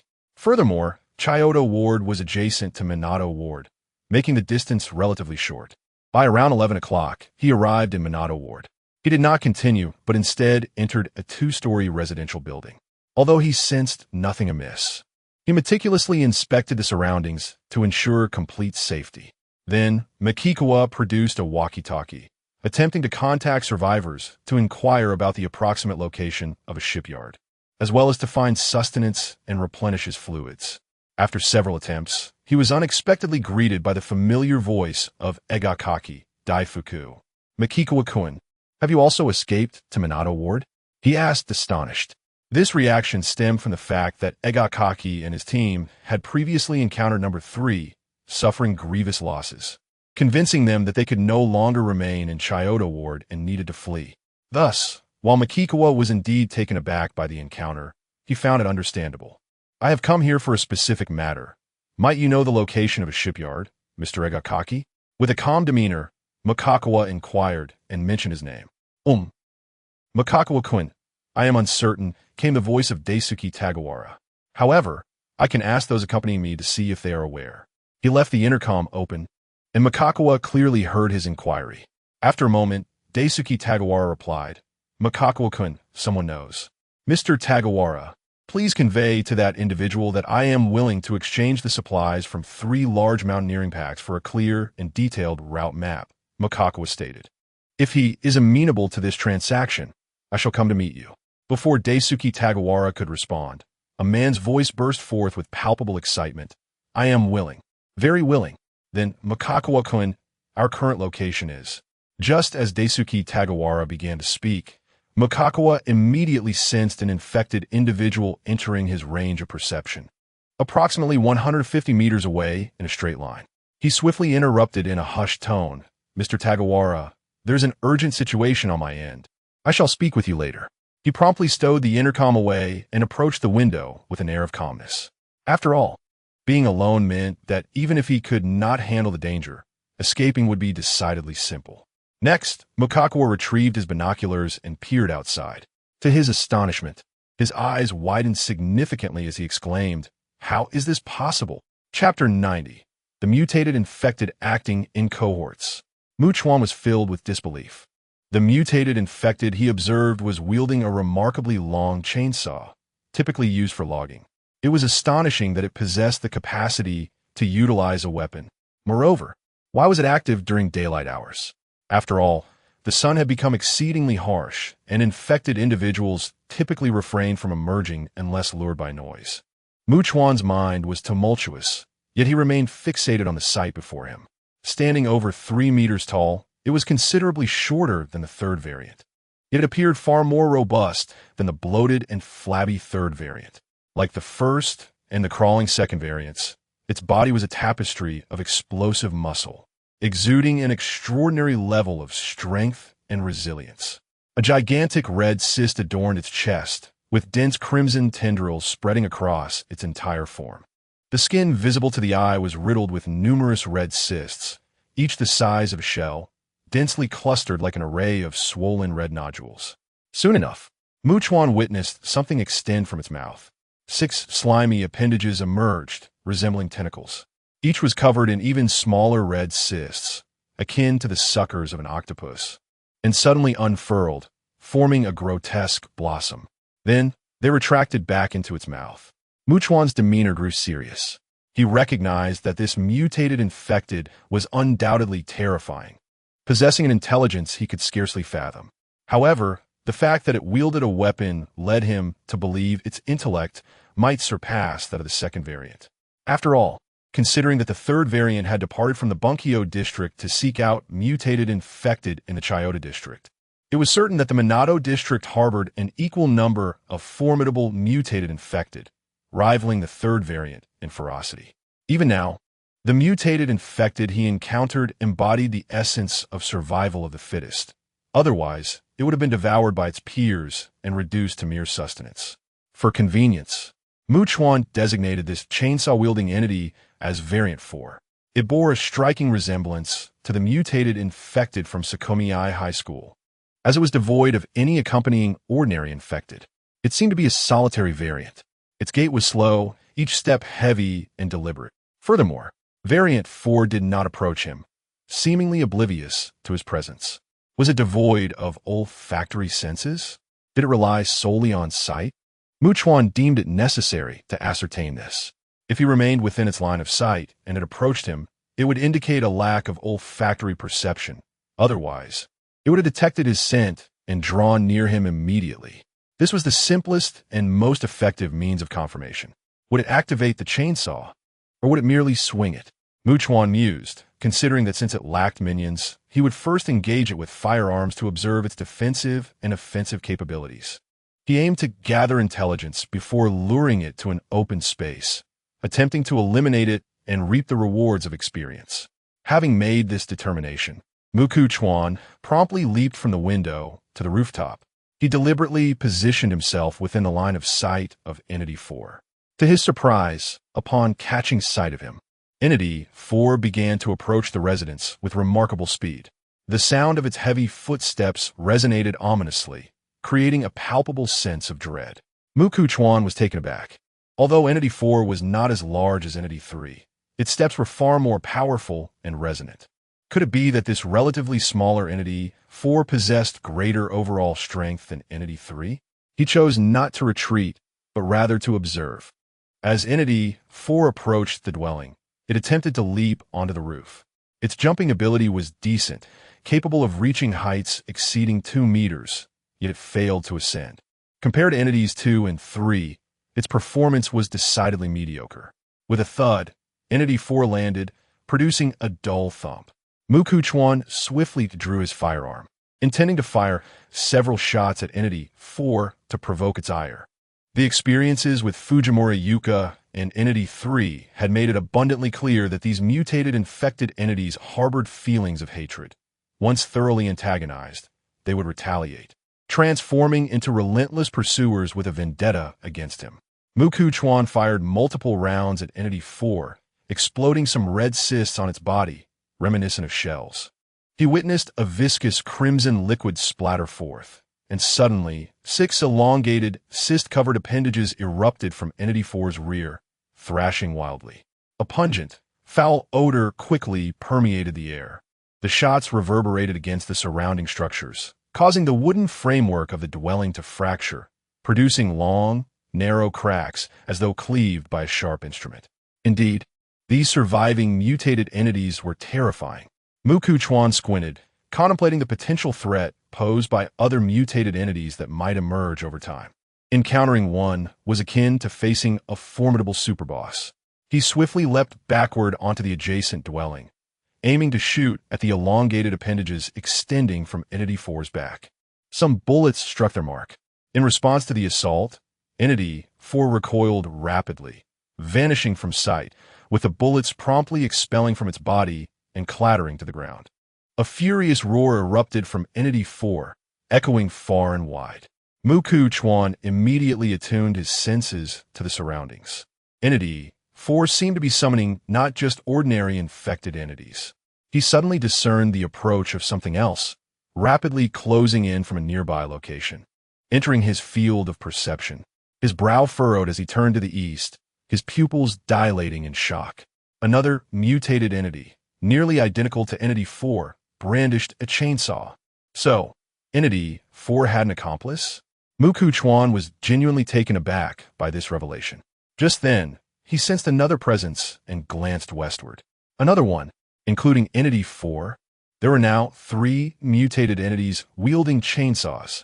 They must have consumed the same sustenance, resulting in their remarkable uniformity. Perhaps this is also the reason they refrain from attacking one another. Moreover, judging by the previous behavior of the 4th entity, it is evident that it possesses no sense of smell. Thus, it is likely that the other 2 similar beings lack this sense as well. Their quest for nourishment can only be fulfilled through visual hunting, necessitating more frequent excursions in search of food. This explains their daytime activities and their dispersion into 3 separate entities, allowing for a broader and more efficient search. Due to their deficiency in formidable tracking skills, it is certain that ordinary infected individuals would be disinclined to follow them, as it would be quite challenging to satisfy their hunger. Even among other mutated beings, those capable of scent detection exist, as evidenced by the 1st, 2nd, and 3rd entities, including Fukuzawa Yuka. It is indeed rare for one to lack this ability. The 3 of them must possess a certain level of intelligence, understanding that unity is essential for survival. Should a mutated infected being detect them and lead an assault, they would inevitably fall one by one. For them, unity means life, while separation equates to death. It is for these myriad reasons that they band together in the port area, collectively facing the challenges ahead. At this moment, Mukagawa observed as the 4th entity activated its chainsaw. The other 2 approaching mutated beings promptly followed suit. The chilling sound of chainsaws echoed ominously around Mukagawa from all directions. Chapter 91. The Brazen Discrimination and Insult. At this moment, Mukagawa took a deep breath. If there were only one of the number 4, he could engage and attempt to eliminate it. However, facing 3 chainsaw-wielding adversaries with elongated tentacles emerging from their backs, he was not so arrogant. It was time to retreat. With remarkable agility, he traversed the rooftops of the residential area, arriving at the riverbank. He leapt down and swiftly swam across to the opposite shore. Turning back, he retrieved a pair of binoculars from his storage space. There stood the number 4 and its 2 companions on the other side of the river, seemingly hindered by an invisible chasm, yet united in their unwavering gaze fixed upon him. Notably, the chainsaws in their hands were silent, no longer operational. After walking 10 meters, Mikawa turned back to continue observing through the binoculars. The trio remained as still as lifeless statues. He then quickly departed from the riverbank and entered a nearby building to ensure his safety before resuming his surveillance. The chainsaw-wielding brothers were still stationed at their original position. It took a considerable duration before they finally moved away. Subsequently, Mikawa activated his walkie-talkie to contact Daisuke Kageyama, inquiring about his location. "We are located south of Tokyo Tower." Kageyama informed him. "All right, I am nearby and will contact you again," Mikawa replied succinctly, stowing away the walkie-talkie. With such a recognizable landmark, locating them would be quite straightforward. He took out the binoculars to ensure he could spot the towering structure of Tokyo Tower from a distance before hastening his pace, occasionally glancing through the binoculars. After approximately an hour, he reached the southern side of Tokyo Tower. He then used the walkie-talkie once more to confirm the exact location with Kageyama. Learning they were in a 25-story building, he produced 3 climbing bags filled with supplies and made his way inside, ascending to the 15th floor, where he found Daisuke Kageyama awaiting him at the stairwell alongside 3 members of his team. "It is truly a pleasure to see you again, Mikawa-kun," Kageyama exclaimed with a hearty laugh. "Follow me." Mikawa followed Kageyama into a spacious conference room, where he observed approximately 40 individuals gathered. Notably, there were many foreigners, while the number of Japanese was sparse. Including Kageyama and his 3 companions, they totaled merely 9. "I would like to introduce to you all, this is Mikawa-kun, a citizen of the Celestial Empire." Kageyama enthusiastically presented him to the assembly, though the majority of the responses were rather tepid. A gaunt-faced foreigner with high cheekbones raised an eyebrow, a smirk playing on his lips as he remarked in Japanese, "A citizen of the Celestial Empire? Do you understand English?" In truth, many foreigners harbored disdain for those from the Celestial Empire. Some would even brazenly make derogatory gestures, pinching the corners of their eyes with 2 fingers to mimic slanted eyes as a form of insult. Mikawa chose to ignore such provocations, observing the awkward silence. Kageyama made an effort to break the ice, adding, "Mikawa-kun is exceptionally skilled," yet the atmosphere remained notably subdued. The blonde foreigner, who had just spoken, scoffed with a mocking smile, saying, "What does his prowess have to do with us? Moreover, can he possibly defeat a dozen monsters?" In response, Daisuke Tagaki, feeling too weary to engage in a debate, turned to a middle-aged man and said, "Mr. Fujinaga, please provide Mikikawa with the requested route map." The middle-aged man promptly stepped forward and handed the map to Mikikawa. After setting down his backpack, Mikikawa examined the detailed route map. It indicated a journey starting from Tokyo Tower, extending to the coastal area where Minato and Shinagawa wards converge. The map outlined several accessible routes, and if he took the fastest one, he could reach his destination by 4 o'clock that afternoon. "Goodbye, Mr. Tagaki and Mr. Fujinaga," Mikikawa said before Daisuke Tagaki quickly added, "I shall see you off, Mikikawa." After the 2 exited the conference room, Daisuke remarked, "I truly envy that I am not a woman. Otherwise, I could join your team." Mikikawa, however, to be frank, considering the terrifying monsters active in Chiyoda Ward, I believe it is wise for you to steer your team away as soon as possible. "Mr. Tagaki, I have already eliminated that monster," Mikikawa replied in an exceedingly calm tone. Daisuke was visibly taken aback, his feet coming to a complete halt. His eyes widened in disbelief as he gazed at Mikikawa. Once he regained his composure, he inhaled sharply and stammered, "I trust you are not one to jest, Mikikawa. Your capabilities truly surpass my imagination." He accompanied Mikikawa to the staircase before returning to the conference room, his mind in turmoil, only to discover a crowd gathered around Mr. Fujinaga. Mr. Fujinaga, we are all part of the same team. Since you have acquired a substantial amount of supplies, it should be distributed evenly, shouldn't it? The previously mentioned gaunt blonde foreigner spoke up. We are intimate partners within this team, and we ought to support one another, right? Others around them stared intently, their eyes gleaming greedily.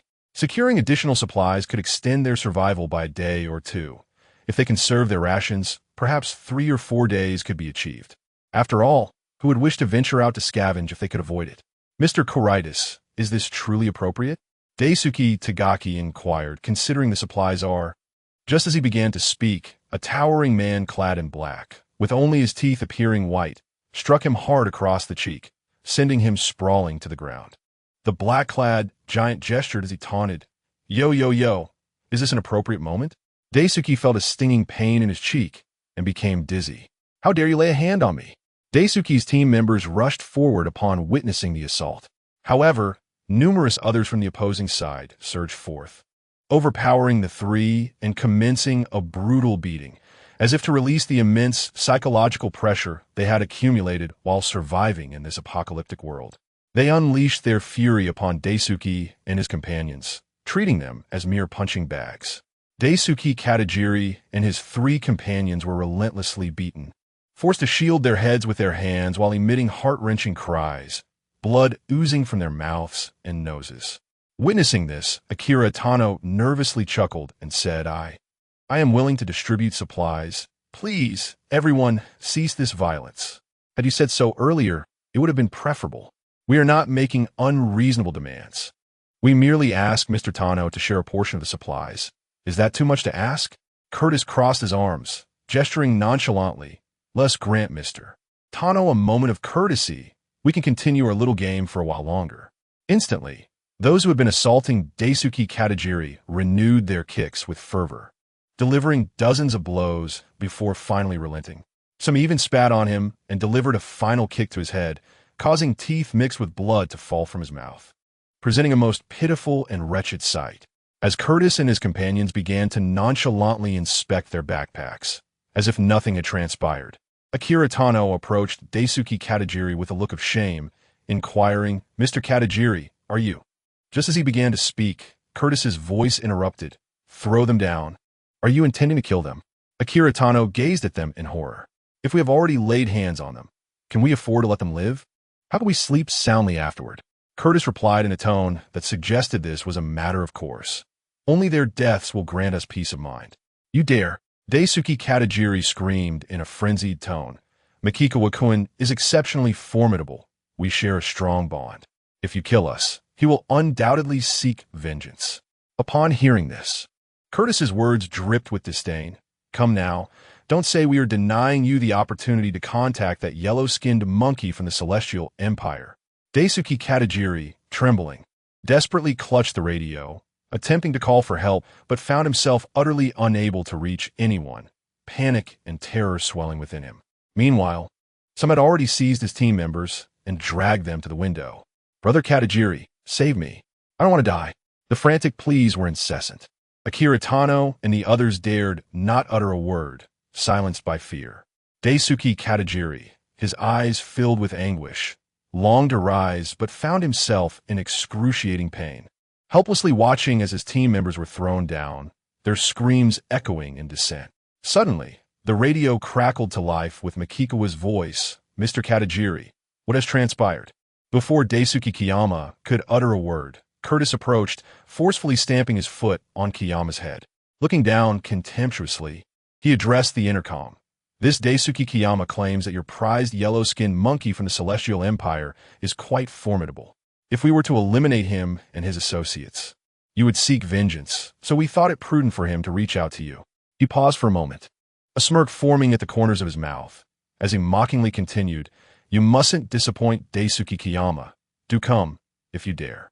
Of course, if your cherished yellow-skinned monkey does indeed show up, we would be treated to the rather amusing spectacle of him screeching while performing his comical monkey fist. As Curtis envisioned such a ludicrous scene, he erupted into uncontrollable laughter. The burly man, whose skin gleamed like polished ebony and whose teeth appeared as the only white feature, joined the mockery, singing and dancing as he taunted. Hey, my monkey name is Makawa. I come to represent all the esteemed yellow-skinned monkeys from the Celestial Empire, here to graciously perform the legendary monkey fist for you, our esteemed international friends. The onlookers, finding the scene equally amusing, erupted into joyous laughter. Chapter 92. The shocked crowd holding a walkie-talkie. Chuan gazed at the figure plummeting from the skies, meeting a fatal end upon impact with the ground. He recognized the individual, having seen a moments ago, a member of Daisuke-ji's team. Consequently, he had reached out to Daisuke-gu to inquire about the situation. To his astonishment, he was met with an unexpected response. Laughter and chatter echoed through the walkie-talkie. As if a vibrant celebration was taking place, the atmosphere exuberantly festive. Chuan's gaze turned icy, yet his expression remained eerily calm, reminiscent of a vast, tranquil sea concealing a turbulent undercurrent of ferocity. At that moment, Chuan retrieved a gleaming machete from his storage space, pivoted, and ascended once more to the 15th floor, pushing open the door to the conference room. Upon his entrance, Curtis and the others stared at him in disbelief. Some seemed convinced they were hallucinating, rubbing their eyes vigorously before focusing their gaze anew. They could hardly fathom it. After all, Chuan was alone. How could he dare to come here? Did he truly remain oblivious to the notion of death? Oh my God, this product of the Celestial Empire, this yellow-skinned monkey, has genuinely arrived. Even witnessing him in the flesh, it was hard to believe he would be so foolish as to come seeking his demise. I recall certain phrases from the Celestial Empire, such as seeking one's own death and bringing about one's own destruction. If such individuals did not exist, where would these expressions originate? A cacophony of voices filled the air. Many in attendance bore expressions of mockery, intrigue, and astonishment, gazing at him as if observing a true imbecile. Curtis raised his hands and clapped, producing a sound that resembled an exaggerated applause, seemingly welcoming Chuan with fervor, astonished that someone from the Celestial Empire could be so profoundly foolish. Did he truly believe that merely brandishing the machete he had left behind would suffice to confront them? How utterly terrified we are. Some exchanged knowing glances and jeered loudly. Mocking, does he really think that with a brain the size of a walnut and a mere machete, he can stride forth as a god of war? Laughter erupted among the others. Daisuke-gu, battered and bruised, blood streaming from his mouth and nose, felt an icy contempt within. Could Chuan, a man capable of dispatching over 40 foes single-handedly, truly falter against this group? They remained blissfully ignorant of the formidable presence they faced. The remaining two members of Daisuke-ji's team regarded Chuan as a beacon of hope, sighing with relief. However, Akira Fujiyoshi watched Chuan with a complex gaze, aware that Curtis and his companions were armed with 3 guns. Yet, he dared not voice this information. In that moment, Curtis swiftly drew his firearm, followed closely by 2 others, 3 guns now aimed at Chuan from 3 distinct angles. Tung Yong-jing and his companions merely stood by, their gaze fixated on the ominous black muzzle, exuding an aura of sheer intimidation. Panic surged within them, their breaths quickening as they witnessed others brandishing baseball bats and iron rods. Curtis, with an air of nonchalance, shrugged and declared, "Yellow-skinned monkey, do you naively believe you can contend with modern weaponry using mere cold steel? You will be wise to drop your knife, kneel before us, and perform a theatrical display of a monkey begging for mercy, followed by an impressive display of monkey boxing." He continued with haughty arrogance, "In a world such as this, we all endure immense psychological strain. A bit of amusing entertainment might alleviate our burdens. Perhaps, if we find it entertaining enough, we might graciously gift you a precious bullet to send you swiftly to meet your maker." The gathered crowd, of course, was acutely aware that no matter how formidable an individual might be, could anyone truly defy the might of a firearm? In the face of 3 guns aimed at him, could anyone evade the bullets? This was reality, not a film or a novel. Such absurd exaggeration was utterly impossible. Daisuke Geigen and his 2 colleagues were filled with both awe and dread. Though they recognized Makikawa's extraordinary prowess, They could no longer perceive him through the lens of ordinary men. Yet upon seeing the guns, they instinctively succumbed to the rational understanding that no matter how skilled a person might be, they could never rival modern weaponry. After all, could any modern individual truly be oblivious to the lethal power of a gun? This realization cast a shadow of despair in their eyes. Makikawa, unfazed and composed, remarked, "Mr. Gagan, have these individuals from the land of the cherry blossoms spoken yet? If they have, I shall deal with them all at once." Upon hearing this, Tung Yongjing and the others trembled in shock, their scalps tingling with disbelief. How could Makikawa, with 3 guns leveled at him, utter such words? Not only Tung Yongjing, but nearly everyone present began to seriously question whether Makikawa was, in fact, a genuine madman. "Makikawa can, no," Daisuke Gagan stammered, his teeth chattering. Curtis could hardly believe his ears. Glancing incredulously at Makikawa, his exaggerated expression seeking confirmation from those nearby. "Did I miss here? This yellow-skinned monkey cannot truly believe he can dodge bullets, can he? Does he underestimate the power of modern weaponry? Is he a relic of the Stone Age? Or perhaps a monkey?" A rational individual would never utter such words while being threatened by 3 guns. This man from the Celestial Empire was undoubtedly a true lunatic, eliciting laughter from many. Several individuals took a step forward, and the imposing man who had previously attacked Daisuke Gagan provocatively raised his hands, pressing his fingers against his temples and pushing upwards in a derisive gesture. At that moment, Curtis suddenly lowered his weapon, aiming directly at Makikawa's knee, and fired without hesitation. His disdain was palpable. Could Makikawa truly believe he could evade a bullet? How could such a foolish and ignorant person exist in this world? The bullet was propelled forth with unimaginable speed, so swift that the eye could scarcely perceive it. As a result, everyone present witnessed Chuan swiftly pivot, followed by a resounding bang emanating from the ground behind him. Clearly, the bullet had missed its mark, striking the earth instead. A collective gasp of shock swept through the crowd, their eyes widening in disbelief, their minds rendered vacuous, thoughts frozen in sheer astonishment. This was a gun. A modern weapon. How could it be possible to evade such a threat at such close range? While the onlookers seemed to plummet into an abyss of terror, Chuan advanced with remarkable speed, his large blade slicing through the air with precision. However, he harbored no intention of allowing Curtis a swift and merciful demise. Instead, he severed Curtis's right hand, the one clutching the gun, in one swift motion. With another rapid slash, he removed Curtis's left hand as well. Both hands, along with the firearm, plummeted to the ground with a clatter, blood gushing forth from the open wounds. The metallic scent of blood quickly permeated the air. Curtis's complexion turned ashen, his face contorted in agony as he stared at the exposed, bloody remains of his wrist, emitting a trembling wail. "My hand! My hand!" This horrific scene jolted the remaining onlookers as if awakening from a nightmare, their faces drained of color, cold sweat beading on their brows. The 2 remaining gunmen felt their hearts racing, terror etched upon their faces, and hastily prepared to fire. Yet Chuan, with astonishing swiftness, swung his blade once more, severing the hands of the other 2 assailants. Blood gushed forth. 6 severed hands, 3 fallen firearms, all littered upon the ground. And, of course, the anguished screams of the 3 men echoed profoundly within the souls of the witnesses, resonating with their deepest fears. Chapter 93.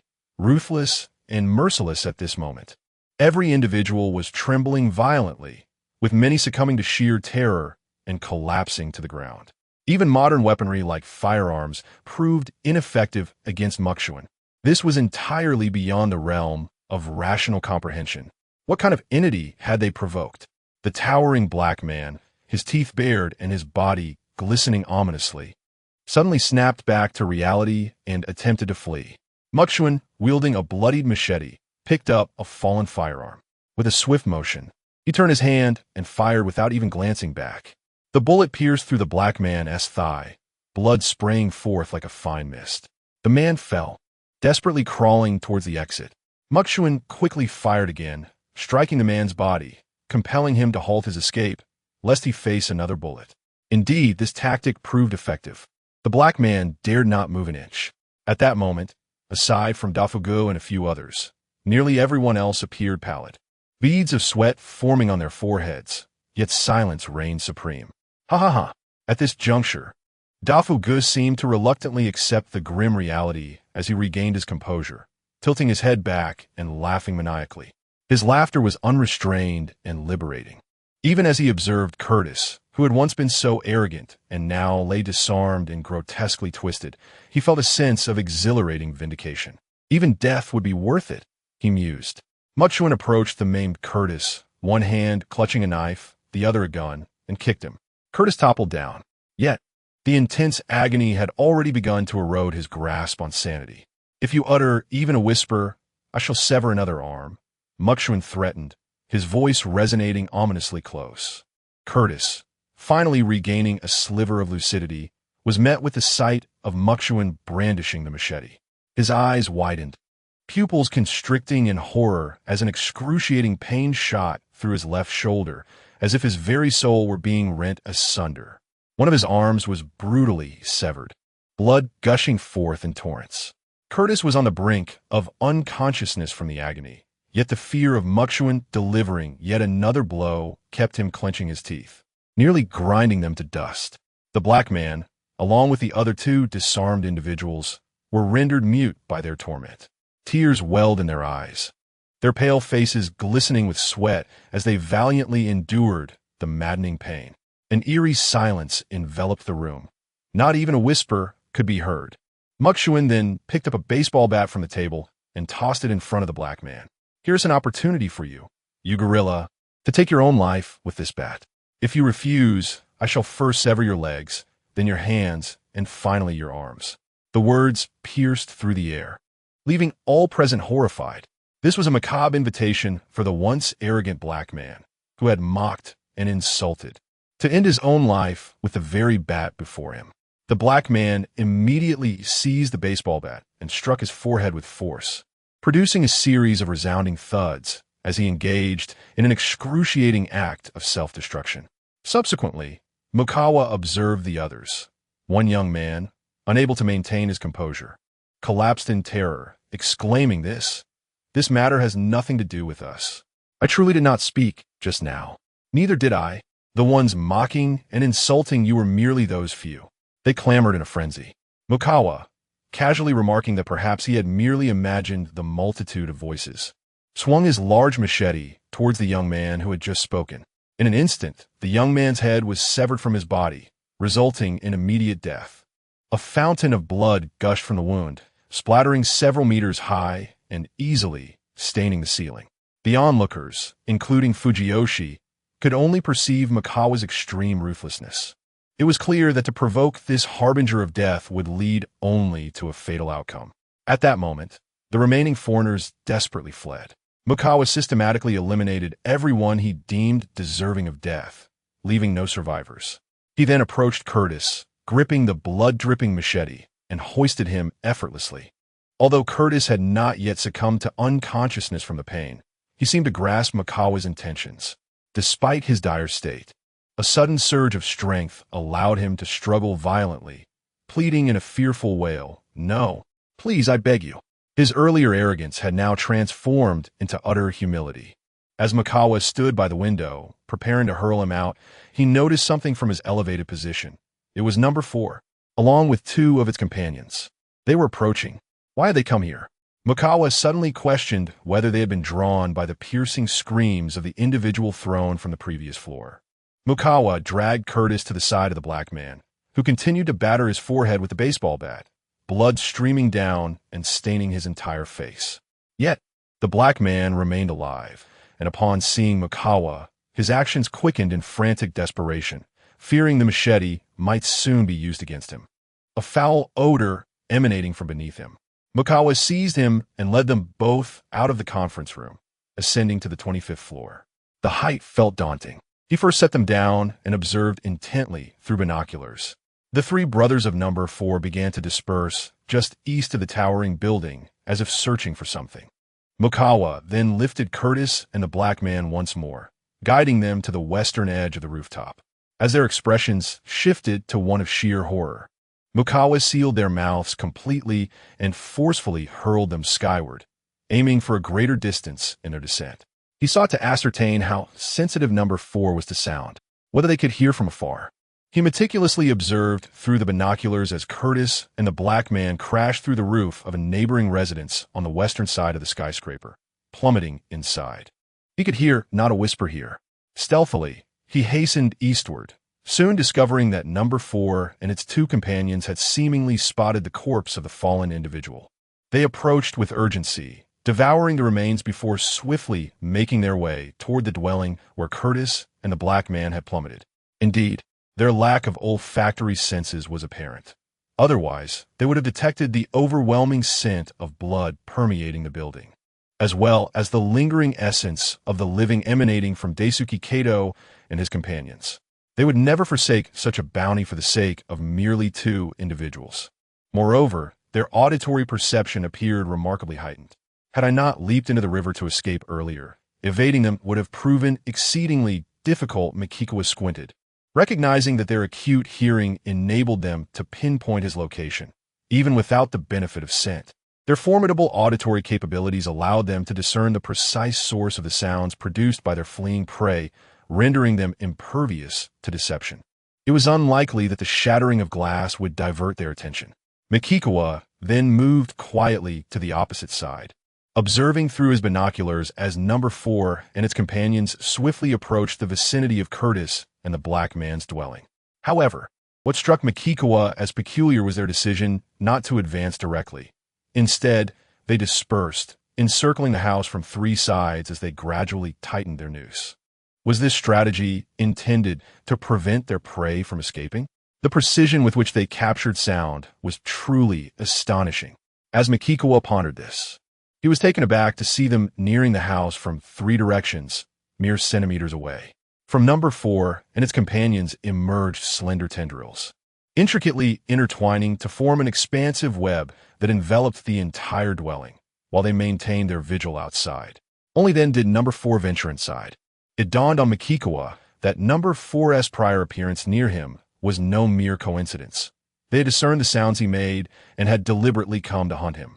Reflecting on their previous behavior, he realized that at that moment, number 4 had likely pinpointed his location through sound, but had refrained from acting rashly to avoid alarming him. It had been patiently waiting to tighten the encirclement with its companions, weaving a net of elongated tendrils that would render his escape utterly impossible. Perhaps his earlier leap onto the rooftop had given number 4 the false impression that he intended to flee, prompting it to abandon its cautious approach and pursue him. Then, Mikiko witnessed number 4 emerge, dragging the corpses of the black man and Curtis, while its companions retracted their tendrils and drew near.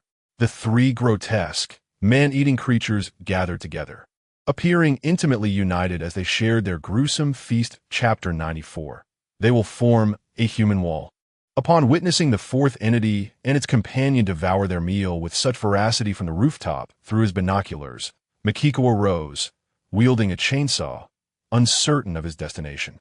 As he observed their departing figures, he promptly consulted his map and compass, discerning that their trajectory, if continued, would lead them to the Shinagawa area. This direction aligned with his calculations. Truth be told, Mikiko harbored a genuine desire for the 4th entity and its companions to vacate the harbor district and confront the mutated infected in Shinagawa. He found himself reluctant to engage with the mutated infected anymore. Battling formidable bosses was an exhausting endeavor, one that consumed much time and energy, resources that could otherwise be expended in dispatching numerous ordinary infected. Subsequently, Mikiko descended the building, exchanging greetings with Daisuke Kagakobo. He casually mentioned the presence of 3 terrifying, highly perceptive, and collaboratively acting mutated infected in the vicinity before swiftly exiting the towering structure, making his way to the shipyard. He pressed forward at full speed, but halted approximately 2 kilometers from the shipyard. As the hour grew late, he realized that even if he ventured inside the shipyard, he would scarcely have adequate time for exploration. Thus, he resolved to return at dawn, taking advantage of the remaining daylight to scour the surrounding buildings. Hunting ordinary infected while seeking suitable shelter He prioritized structures that were both elevated and adjacent to the river, knowing that neither mutated nor ordinary infected could swim. Should a grave danger arise, he would have an impeccable escape route, whether by swimming across the river or along its banks. As night fell, he intended to remain aloft, picking off wandering ordinary infected from a height, thus accruing experience points. Originally, he needed a mere 400 experience points to eliminate the third entity and achieve a level up, an endeavor that, for Makikawa, equated to the demise of 14 ordinary infected. After dispatching several ordinary infected, he advanced to level 28, earning 30 attribute points. His strength, constitution, and perception increased by 6 points each, while agility surged by 12 points.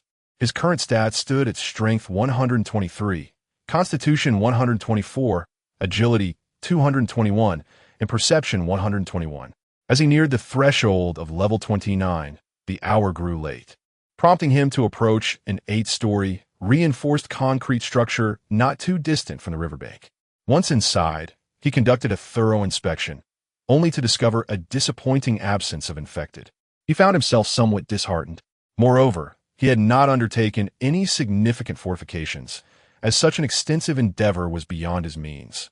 Instead, he fortified the stairwells on the 3rd and 4th floors with steel materials, ensuring that ordinary infected could not ascend.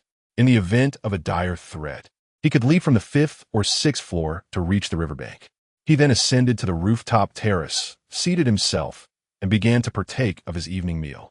As he prepared to indulge fully, darkness enveloped the sky, and the air was filled with the ominous and guttural roars of infected from all directions, a daunting multitude.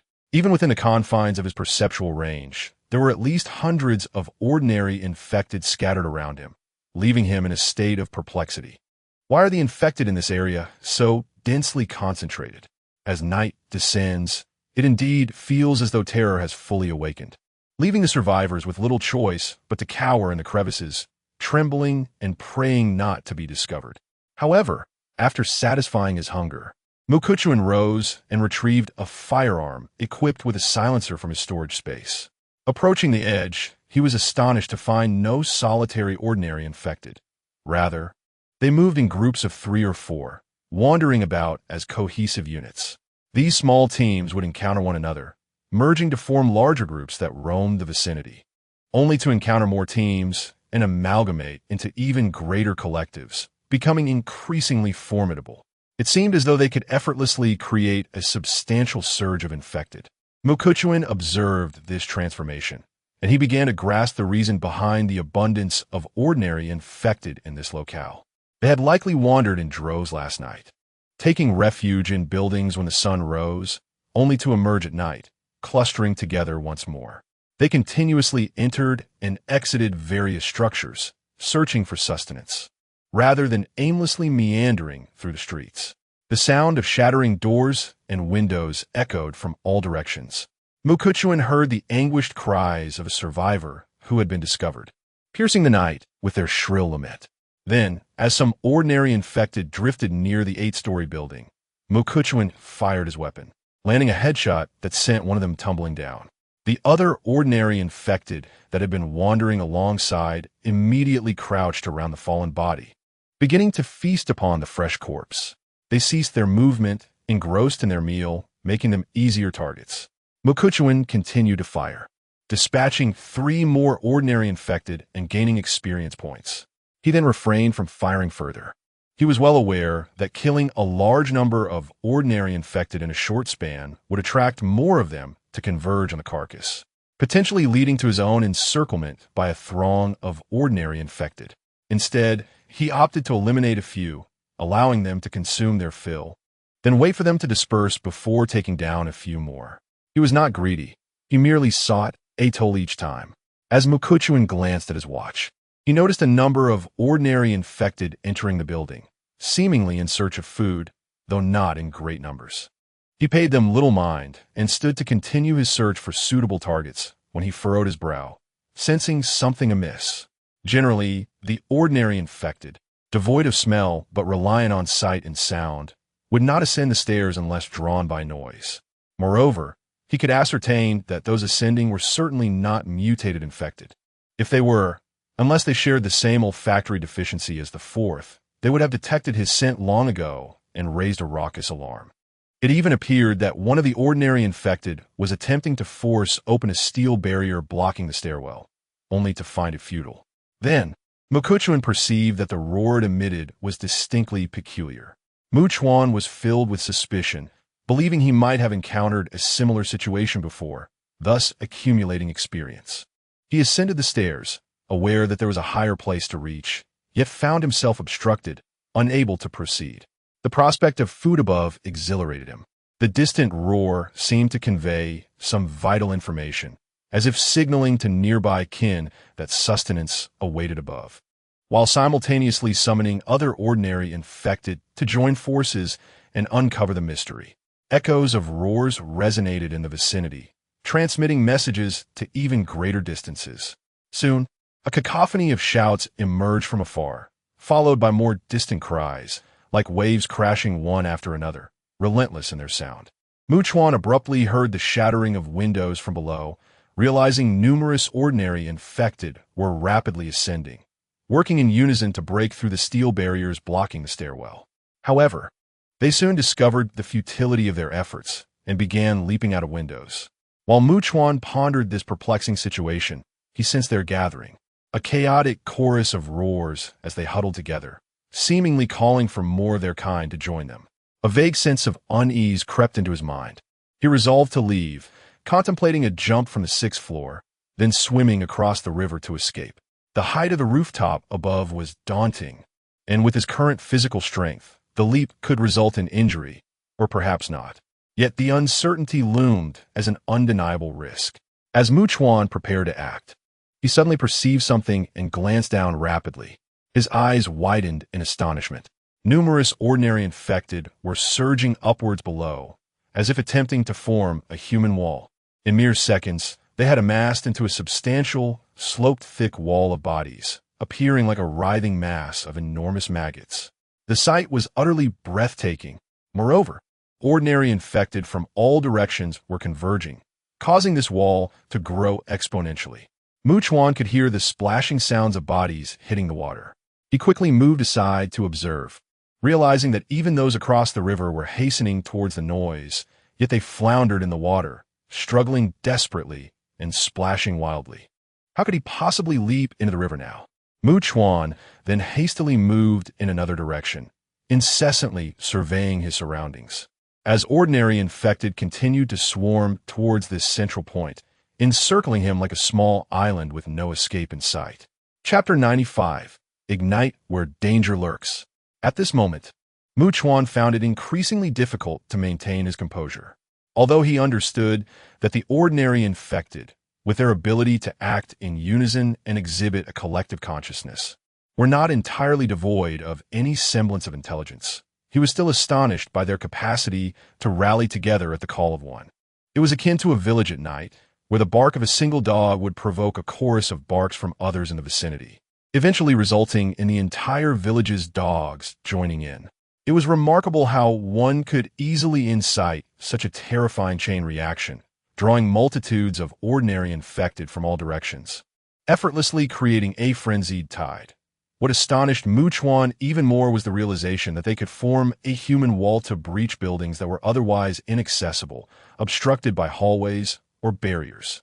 From this perspective, Chuan felt that no matter how fortified the safety shelter was, or how impervious the steel fortress seemed, once it was discovered by either mutated or ordinary infected, its breach would merely be a matter of time.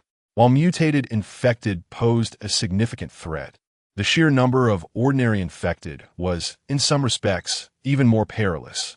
His mind raced with myriad thoughts. Wait, this presents an excellent opportunity to gain experience points. I shall first pour gasoline, ignite that rapidly advancing human wall. Fire is undeniably the most effective weapon. The more dire the situation, the calmer Chuan became. Even if this commotion attracted mutated infected, it was unlikely for two to exist in the same area simultaneously, as they would typically engage in brutal conflict, consuming one another to grow stronger. Generally, only one would prevail. For him, if the mutated infected were of a smaller stature, like the second type, he would not even need to purchase any system items. The possibility of defeating it was quite high. Conversely, if a colossal third type approached with great noise, he could detect it in advance and escape in due time. Thus, Chuan approached the side of the human wall, pouring 6 barrels of gasoline over it, then produced a lighter, igniting a block of solid alcohol and tossing it down. Instantly, flames erupted below, accompanied by the anguished howls of the ordinary infected. Peering down, Chuan observed several ordinary infected ablaze, writhing in unimaginable agony as they fled, colliding recklessly into homes and other structures.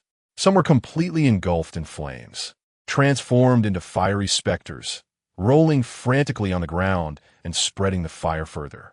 The ordinary infected that had been approaching the human wall now stood still, seemingly paralyzed by the overwhelming wave of heat that pressed upon them. The ordinary infected were utterly unyielding to the flames. Those that Chuan could see, engulfed in fire, ceased to move mere seconds later, charred and thoroughly cooked. Yet, the flames upon them continued to blaze, unabated. In an instant, Chuan garnered over 1,000 experience points, propelling him to level 29. He swiftly allocated his points, with 5 points in strength, physique, and perception, and 15 points in agility. Those who charged into the wooden structures of the residences and other buildings seemingly ignited the combustible materials within. Nearby edifices began to catch fire as well. Chuan paid little heed to this, swiftly moving to the other side, once again employing the same tactic of dousing several barrels of gasoline and tossing in ignited solid alcohol blocks, igniting a fierce blaze anew. A roaring inferno was kindled. The scorching waves of heat began to dance violently, spreading in all directions. Chuan realized that when confronted with ordinary infected, he could ignite wherever danger lurked. Now, some ordinary infected had been contaminated, their anguished screams resonating sharply, quickly transforming into Chuan's experience points. Those ordinary infected, gazing at their burning kin from various directions, felt the relentless waves of heat surging toward them, now emitting roars, seemingly conveying or sharing some information with their approaching brethren. The sounds surged like waves, echoing in a relentless rhythm, reaching far into the distance. Chuan was uncertain how far the message would travel. Yet, he immediately sensed the ordinary infected encircling the buildings were gradually beginning to retreat. It seemed they now regarded this place with trepidation, daring not to approach further. Exhaling deeply, Chuan felt a wave of relief, but was suddenly struck by the realization that even ordinary infected now understood the notion of retreat, rather than merely succumbing to their primal urge to consume as before. Indeed, every aspect strongly indicated that they were incessantly evolving.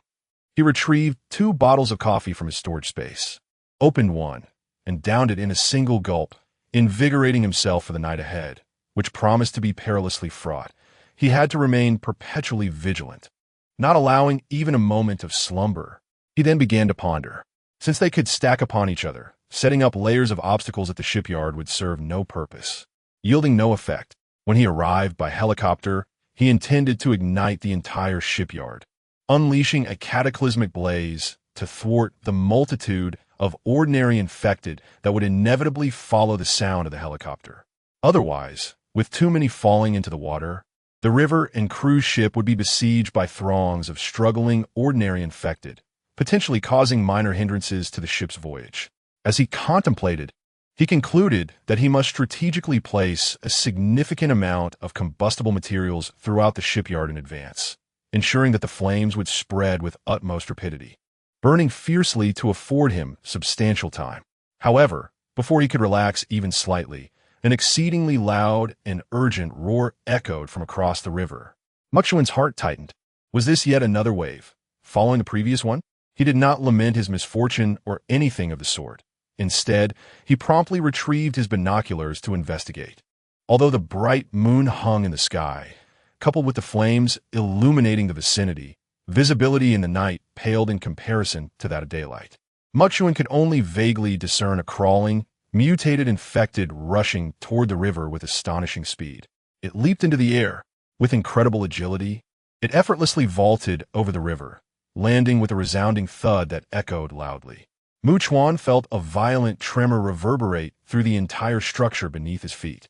As it leaped across the river, drawing nearer, he realized that this crawling, mutated, infected creature was significantly larger than the second one. Its length was no less than 7 meters, with its crawling limbs resembling thick cylindrical pillars, and if it were to stand upright, it would tower over the third variant by a considerable margin. It was as if a grotesque, terrifying prehistoric behemoth had materialized in the modern world, evoking a profound sense of shock and awe. It became evident to Chuan that such giant mutated infected beings, akin to the third variant, were not uncommon. Just as he grasped this realization, he heard the ominous roar emanating from the colossal crawling infected creature, accompanied by the unsettling sound of a chainsaw buzzing. Chapter 96. Now this belongs to him. At this moment, Chuan clearly observed that number 4 and its 2 companions had thoroughly penetrated the body of the mutated infected creature, a behemoth reminiscent of prehistoric monsters. With their slender tentacles, the trio resembled parasites firmly attached to their host. Moreover, they extended their viscous, repulsive, petal-shaped mouths, clamping down tightly while wielding chainsaws to mercilessly slice the creature's flesh, intent on dismembering it. Blood and entrails sprayed chaotically in all directions, painting a gruesome and shocking scene. Despite the brutality of the spectacle, Chuan felt no surprise.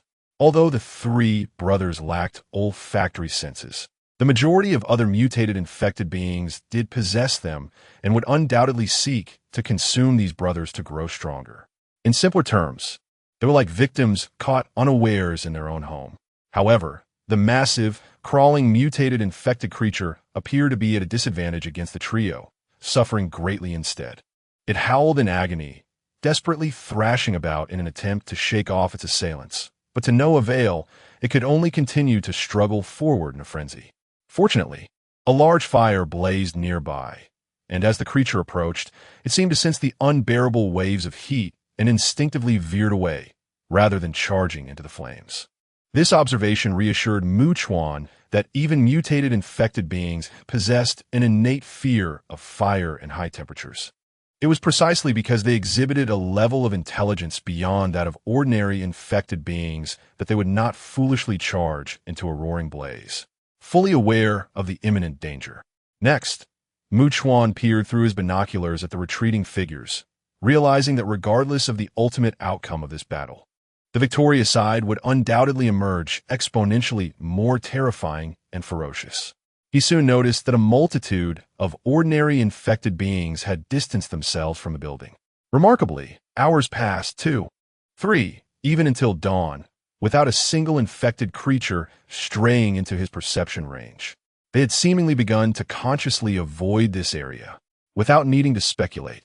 Chuan understood that this was undoubtedly a message conveyed among ordinary infected beings, warning of the extreme danger here. They communicated through their howls. Not only the mutated infected, but also the ordinary ones, shaking his head gently. Chuan, having gone a night without sleep, consumed several bottles of caffeinated drinks to rejuvenate himself, had breakfast, and promptly set off for the shipyard. During the day, countless infected beings appeared to have vanished entirely from the world, and as he walked down the street, he encountered not a single one. The entire world lay in a silence so profound that one could hear a pin drop, while clusters of wild grass began to sprout everywhere. Most of the houses were in a state of disrepair, and it had become increasingly rare to find a building with intact doors and windows. This scene unfolded like a haunting tableau, emanating an overwhelming sense of desolation and eeriness from the stark silence. Furthermore, he knew that numerous infected individuals were likely hiding in the shadows, resting and evading the sunlight.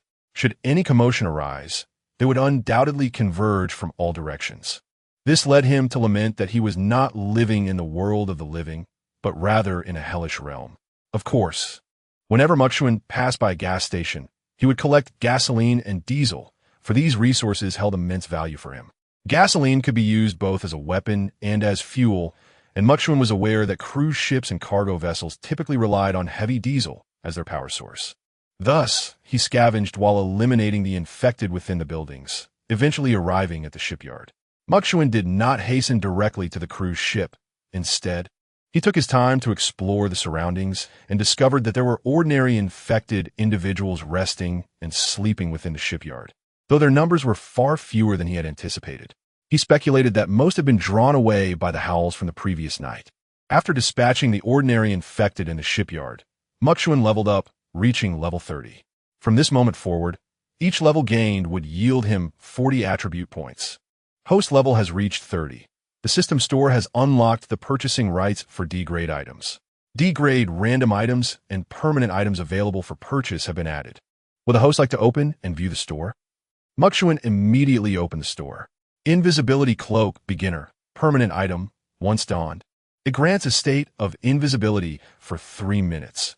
Usable 3 times a day. Price, 200 points.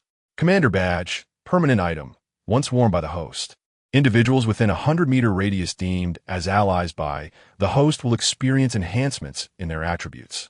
Killing infected can extend the badge's range and amplify its effects. Price, 40 points. Hunting Tracking Beacon, permanent item. Once thrown and infected, it vanishes, allowing the host to pinpoint the marked infected's location for 7 days. Price, 1 point. Vulnerability Scanner, permanent item. Resembling a mobile phone, it scans mutated infected to reveal all their weaknesses instantly, with a 24-hour cooldown after each use. Price, 300 points. Chuan examined the items in detail, somewhat astonished. He had not anticipated the increasing practicality of D-grade items. The reusable invisibility cloak, the commander badge to enhance team members' capabilities. The beacon specifically for tracking and hunting down fleeing mutated infected, and the vulnerability scanner. Please note, host, F-grade random items will refresh completely in 5 days. If desired, please make purchases before the refresh, as the next refresh time is uncertain. Upon hearing the system's prompt, Chuan approached the riverbank, where he beheld a luxurious cruise ship. It appeared remarkably new and impressively large.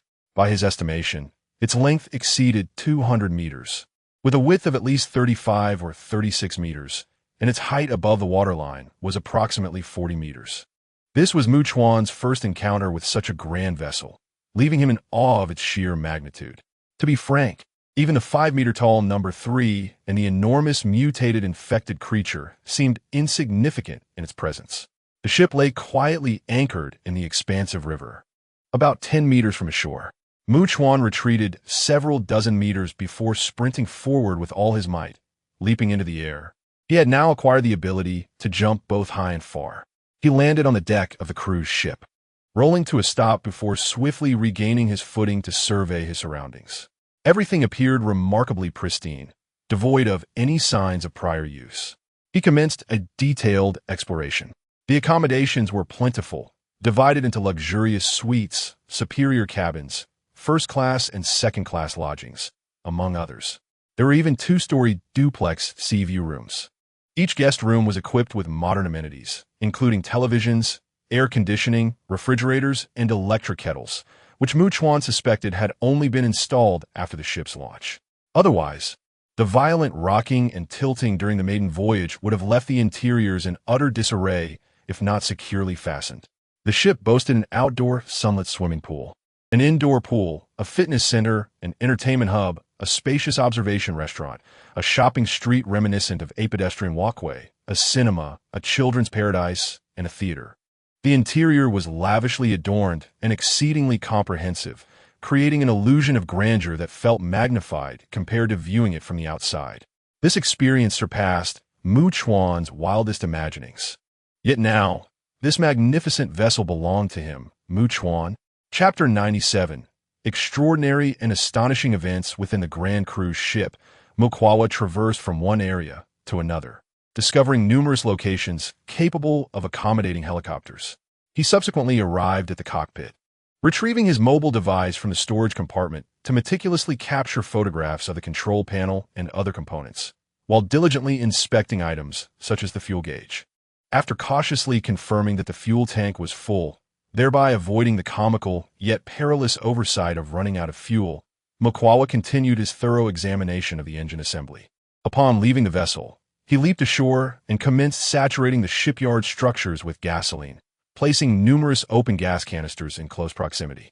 He then dragged out flammable items like sofas and stacked them in a sheltered area, dousing them with gasoline and positioning the remaining canisters nearby. Truth be told, the endeavor of scattering gas canisters and combustible materials throughout the shipyard was indeed a monumental task, compounded by the scarcity of flammable materials on site. Fortunately, Mukwawa had previously scavenged from retail establishments, yielding an ample supply of clothing, towels, bed linens, and mattresses to serve as combustibles, sparing him the need to search extensively. Once he had completed his preparations, ensuring that a conflagration would swiftly engulf the entire shipyard in a terrifying inferno, Mukwawa, having spent a sleepless night, noticed the encroaching darkness and resolved to spend the night aboard the cruise ship for a brief respite. He intended to return at full speed the following day, swiftly select his companions, and embark for the helicopter port the day after. However, Mukwawa found it difficult to sleep soundly that night. Despite the ship's stability, it still swayed slightly upon the water's surface. Instinctively, he remained vigilant, unwilling to succumb to deep slumber, frequently rising to peer through his binoculars at the shoreline under the luminous moonlight. He observed several ordinary infected individuals wandering to the riverbank in search of sustenance, only to retreat in alarm upon encountering the water, turning away in confusion. As dawn broke, Mukwawa leapt ashore, glancing back at the cruise ship before hastily exiting the shipyard and making his way back to the safe house in Chiyoda District at a rapid pace. Now moving with greater speed and endurance, he arrived nearby at noon, hearing a familiar roar. Effortlessly, he ascended to the rooftop of a nearby residence and retrieved his binoculars. Indeed, it was number 2. It had lost an arm, yet to Mukwawa's surprise, the severed left limb had sprouted a small new arm, though it was unmistakably no longer in the shape of a human appendage, exuding an aura of grotesque menace. Mukwawa recalled that during its last encounter at the police headquarters, number 2 had been exposed to its bones after being struck by Yuka Tamamura, but soon thereafter, it had regenerated flesh and blood. Clearly, number 2 possessed the remarkable ability of regeneration. Prior to its escape from the police headquarters, it must have successfully consumed some of Yuka Tamamura's flesh, albeit likely only a small portion. Could it be that even a mere fragment of flesh could enable number 2 to perfectly assimilate her characteristics? Was its ability for absorption and fusion exceedingly potent? However, the second individual now seemed to harbor an even greater fear of him, maintaining a considerable distance, while beyond his perceptual range and cowering behind its 2 subordinates. Chuan surmised that the second individual must have confirmed the demise of the third. Then it crouched down, pressing itself against the ceiling, trembling in utter submission, and pointed towards a specific location. Chuan discerned that it was in the direction of his safe house. He leapt down from the roof, arriving at the base of his 4-story apartment building, where he discovered a stack of several gasoline barrels. The second individual followed, entering his perceptual range. Yet it still cowered behind its subordinates, using them as shields to emit a fearful roar. It seemed to convey that these barrels of gasoline were gifts from it, imploring him to spare its life and refrain from pursuing it relentlessly. Subsequently, Chuan collected the gasoline barrels and entered the apartment building, only to find that Yu Hasegawa Haruka, Takasaki Susan, and Nishizuru Miho were absent. He promptly made his way to the 3-story private clinic, contacting them via intercom along the way. Upon his arrival, he discovered that not only the 3 women closely connected to him, but also Hashimi Yoshiki, Tsukizaki Shirori, and Kamiyama Maki were all outside. Sleepy-eyed, they beamed with joy as they gazed at his return. Upon entering, he gestured, and they promptly positioned themselves on either side, turning to face him. This gesture evoked an indescribable sensation in Chuan. He paused momentarily, and as he stepped inside, they quickly followed, each fixated on him with rapt attention. To be frank, the difference between Chuan's presence and absence was strikingly profound. Even though Hashimi Yoshiki and Kamiyama Maki resided there, the arrival of night brought with it an awareness that Chuan was not far away, which provided them with a semblance of security. In his absence, however, no one felt safe. At night, no one dared to sleep, They would read and study theoretical knowledge until dawn before finally resting. At this juncture, Chuan inquired, "Did anything occur while I was away?" "Indeed, Chuan, Haruka replied, her lips parting delicately. "During the night, those monsters would incessantly enter and exit the building. We had a discussion about this," she continued, "which indicates they know where food is most likely to be found. They must have accumulated experience and may even share it among their kind. There seems to be a specific language among them, perhaps akin to whale songs. And there is something extraordinarily bizarre." Takasaki Suzune interjected, her tone peculiar. "Even having witnessed it ourselves, we could hardly believe it." "Oh." Chuan, disinterested in conjecturing, turned his gaze towards her and then surveyed the others. There were indeed numerous monsters that approached us. However, one particular creature, which possessed very tiny arms, would let out a roar, causing most of the other monsters to flee. Yet, those that remained nearby were swiftly dealt with. It killed them and dragged their corpses away. Moreover, it seemed to have dispatched 2 of its subordinates to sit vigil at the entrance of our safe house during the night. Takasaki Suzune spoke in a rather peculiar tone, stating, "Whoever approaches shall be struck. If its subordinates cannot prevail, they will cry out, and it will immediately rush over. It seems to be vigilantly guarding us from all sides. Moreover, it persistently delivers gifts to the base of our apartment building, as if striving and conspiring to ingratiate itself with us." As she reached this point, she halted her speech, yet whether it was she, or Nishikura Miho, or Hasegawa Haruka, or Tsukishiro Shirori, or Hashimiya Shigeru, everyone present remained utterly transfixed, their eyes wide open, gazing at Mikikawa with an exceedingly strange intensity. Chapter 98. As if a great fortune had befallen naturally. None of those present were truly foolish. They understood that the mutated, infected individual could not possibly be attempting to curry favor with them. It was undoubtedly Mikuchuan. Their incredulity was palpable. To be frank, they were well aware of Mikuchuan's formidable prowess, capable of dispatching over 40 adversaries single-handedly, able to confront both the formidable No. 1 and the towering, fearsome No. 3. However, they never anticipated that such a powerful mutated being, one accompanied by subordinates, would harbor such dread and reverence towards Mikuchuan, leading to such astonishing and bizarre behavior. This was indeed a chilling thought to ponder. Just how terrifying must Mikuchuan appear in the eyes of that mutated entity? Yet, this realization deepened their conviction that if there existed a place in this world that could be deemed relatively safe, it could only be in the vicinity of Mikuchuan. The entity referred to as No. 2 had encountered them on the night I vanquished No. 1 and proved to be far more intelligent than the average mutated infected. Mikuchuan calmly informed them. It would never approach me, nor attack me. It would always maintain its distance. Mikuchuan understood that No. 2 was exceptionally formidable when faced with ordinary infected beings. It could indeed resemble an invincible warrior. After all, a mutated infected remains a mutated infected. It should not be regarded as utterly inept. No. 2 merely appeared weak and pitiful when confronted by its mutated peers, often fleeing in terror. Thus, Mikuchuan surmised that No.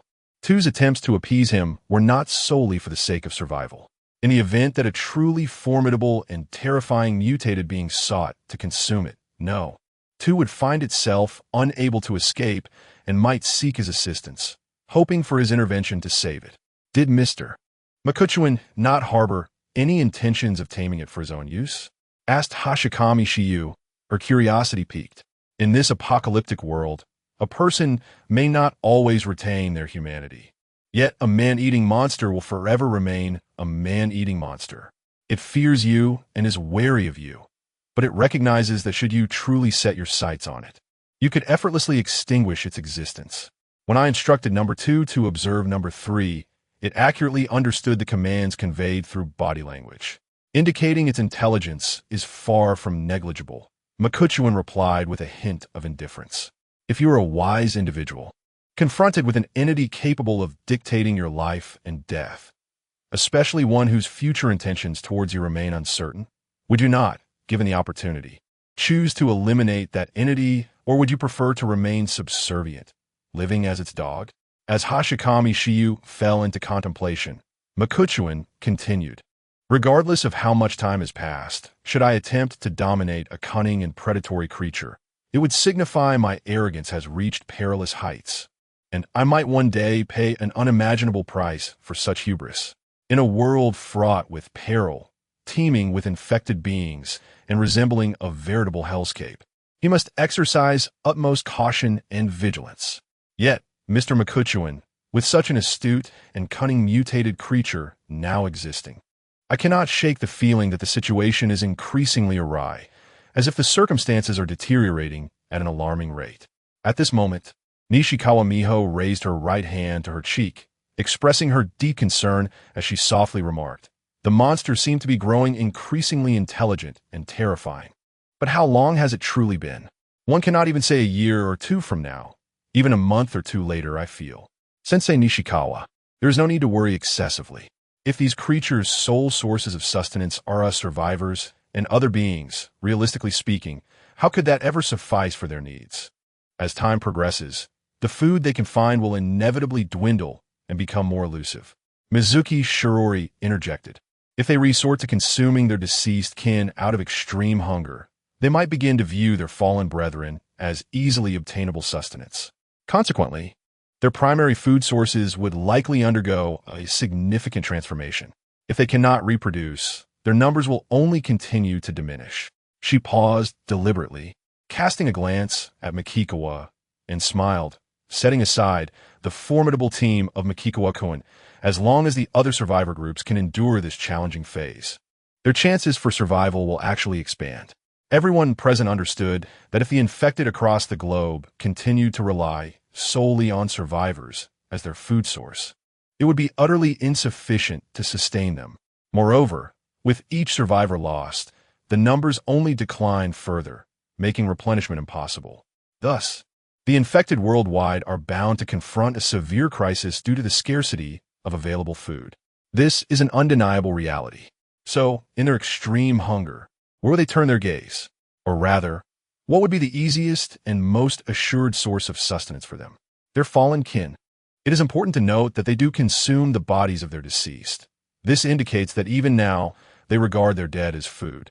Therefore, it would not be surprising for them to view the living as a source of nourishment in due time. However, Miss Mizuki, if it were to come to this, it would perfectly exemplify the law of the jungle, survival of the fittest. The ordinary monsters that survive would undoubtedly be terrifying, while those that have mutated would be even more unimaginable. Hashigami Shelley weakly stated, "The weak have already been eliminated, having become food. Once the monsters transition through this phase, the only distinction will be between the strong and the stronger. Yet with the weak gone, the space for survival would increase somewhat. After all, even weak monsters are quite terrifying for us survivors." Mizuki Shirori folded her arms, stating, "This is akin to a vast mountain housing only one fierce tiger. Regardless of how powerful and terrifying that tiger may be, there is still space for other animals to thrive. However, if the mountain were filled solely with tigers, even if some were quite feeble, could there be any room left for other creatures?" At this moment, Hashigami Shelley pursed her lips, and, as she sighed softly, Makikawa spoke up, "Susan, around 3 this afternoon, please test their theoretical knowledge regarding helicopter operation. I must step out now and should return around 4. He intended to seek out ordinary infected individuals nearby, to hunt them down and enhance his abilities. Subsequently, he retrieved his phone and handed it to Nishikura Miho, stating, "Miho, within this device are numerous detailed images of the cruise ship's cockpit and various other elements. You may use these images to simulate the operations." After uttering this, Mukukawa approached the door, with everyone present gazing at his retreating figure. At that moment, a thought crossed his mind, prompting him to add, "Upon my return, I shall bring a substantial supply of rice and canned goods, along with long-lasting vegetables and fruits.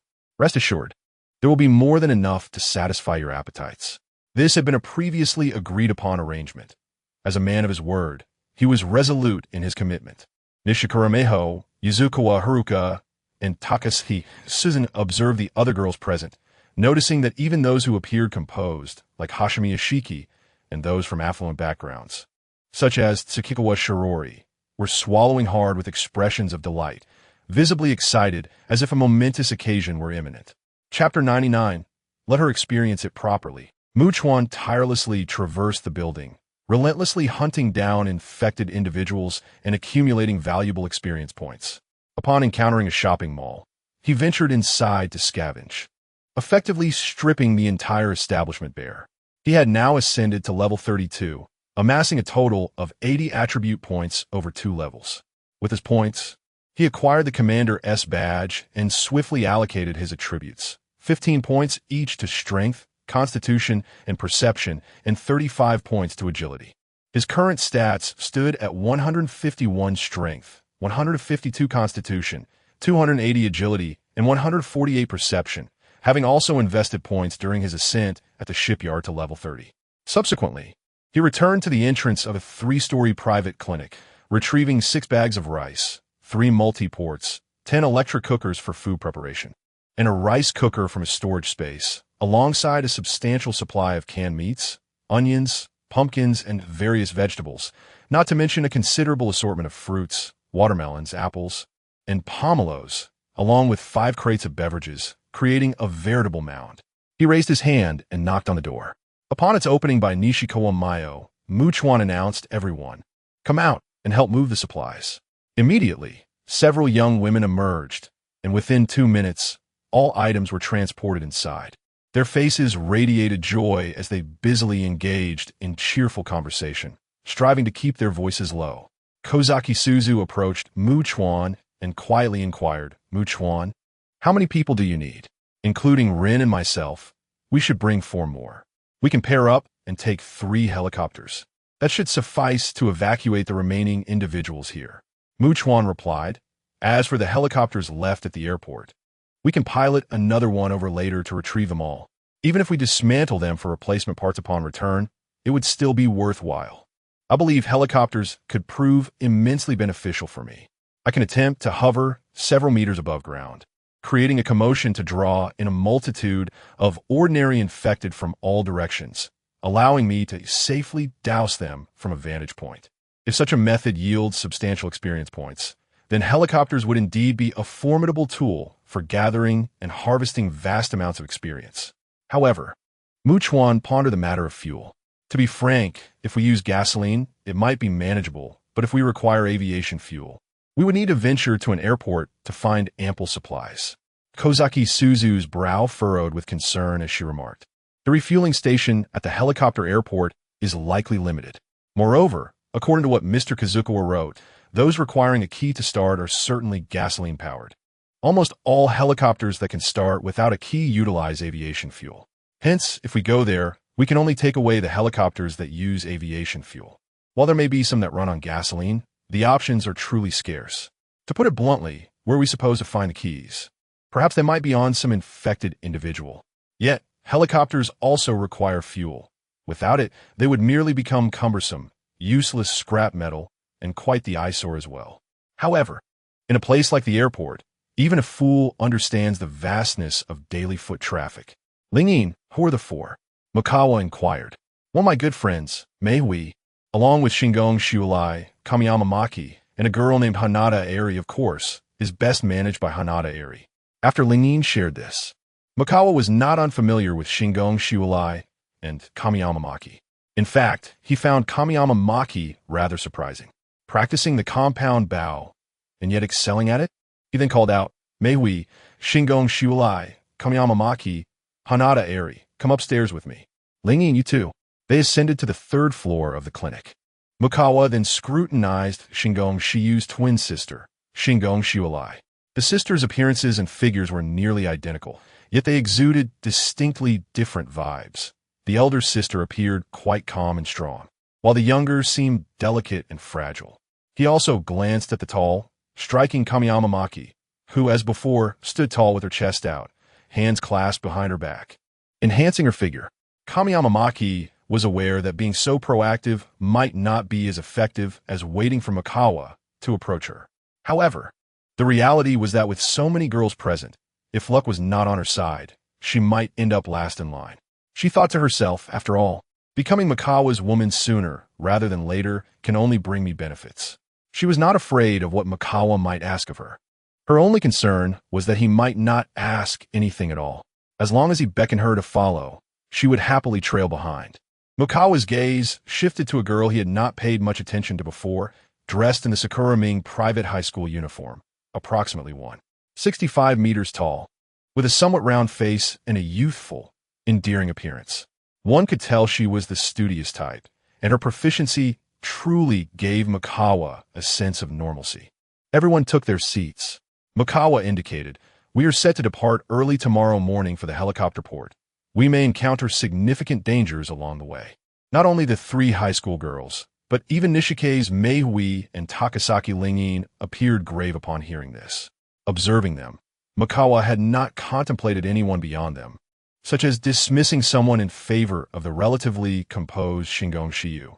After all, if these three were entirely unwilling to face such risks, they could easily feign poor test results, having no need to express their reluctance when they had performed better than others. Their willingness to participate was rooted in their own knowledge and efforts, and Mikawa naturally respected the hard work they had put in. "Lingyin, please explain the general situation." Mikawa continued, such as distances. "From here to Chiba Prefecture, it's roughly 40 kilometers. Hearing this, Takasaki Susan gently parted her lips and remarked, "Under normal circumstances, an average person can walk approximately 5 kilometers per hour. If we disregard breaks, potential dangers, or misdirections, we could reach our destination in about 8 or 9 hours." Mikawa pondered this briefly, considering that with the Commander S badge, it would undoubtedly enhance our travel speed. Perhaps the journey could be reduced from 8 or 9 hours to 6 or 7. Thus, if we set out at dawn, say around 5 in the morning, and everything proceeds smoothly, we could arrive by 2 or 3 in the afternoon. If we maintain a brisk pace, the time could be further shortened. Takasaki Susan continued. "During the day, there should be minimal danger, as the monsters are not attracted by noise and are unlikely to emerge. However, upon reaching the helicopter airfield," she hesitated. "At that time, I will find a secure location for you, and I will venture in alone to scout the area, eliminate any infected individuals, and ascertain the precise fuel situation of the helicopter. If the fuel is insufficient, I will fill it up first. Should we find ourselves with ample time afterward, we can proceed directly and fly back here." Mikawa interjected, "If it gets too late, we can stay overnight and set off first thing in the morning." After he spoke, he turned his gaze toward Hashikami Shelley, Kamiyama Maki, and Hanada Eri, saying, "You three should head downstairs for dinner and then rest well. Tomorrow, we will embark on a long journey without pause." The three nodded in agreement, but as they turned to descend, Takasaki Susan playfully nudged Mikawa's side with her elbow. Chuckling lightly, Mikawa, "I discussed with Haruka, and we've decided to let Miho take the lead tonight." She continued, "After all, didn't Team Miho accompany you that night? And you set off for the port the next day?" Takasaki Susan teased, "So, tonight, let Miho truly experience what it means to visit the wondrous paradise she has always yearned for." With a flushed face, Nishizuru Miho raised her right hand to her forehead, biting her silver teeth in utter embarrassment. Meanwhile, Kamamaki, Hanada Eri, and Hashikami Shelley, who had not yet fully descended the stairs, exchanged glances, their faces aglow with curiosity as they caught the playful banter. Chapter 100. He is the sole beacon in the darkness? Half an hour later, in the reinforced private clinic that had been transformed into a safe house, the aroma of various dishes simmering on the stove wafted through the air, tantalizing the taste buds. Aside from Haruka Yuzakigawa and her two companions, everyone else was swallowing hard, their faces radiant with eager anticipation. Some even had their stomachs grumbling, which prompted teasing remarks from those nearby, leading to playful exchanges and a flurry of embarrassed laughter. As Mikikawa descended the stairs, he announced, "We will set off for the helicopter port early tomorrow morning. There are a few matters I must convey beforehand." Instantly, all eyes turned towards him, each gaze filled with seriousness and attention. "Once we arrive by helicopter, we will contact you via walkie-talkie before landing. Please remain vigilant for our signal. Upon receiving our communication, you must swiftly coordinate to douse the apartment building and private clinic as well as the surrounding structures, with gasoline. Makikawa continued, after igniting the flames, set fire to the first and second floors of both buildings, then quickly ascend to the rooftop. A horde of infected will undoubtedly be drawn to the helicopter's noise, and the flames, along with the intense heat, will provide a crucial barrier, buying us precious time. Hearing this, everyone inhaled deeply, the gravity of the situation settling upon them. When the helicopter arrived, it would undoubtedly attract a multitude of infected, and as they converged upon the vicinity, the perilous threat they faced became starkly clear. Anxiety coursed through each individual, their bodies glistening with sweat. I will place 40 barrels of gasoline on the first floors of both the clinic and the apartment building for your use. Excluding our group of 6, there will be 23 of you remaining, 15 on the apartment rooftop, and 8 here. The 2 helicopters will hover above, and given the smaller number of individuals at the clinic, even if we crowd together, we can certainly evacuate everyone. Makikawa elaborated, thus, after dinner, we will fairly determine our groups through a lottery, followed by the boarding order.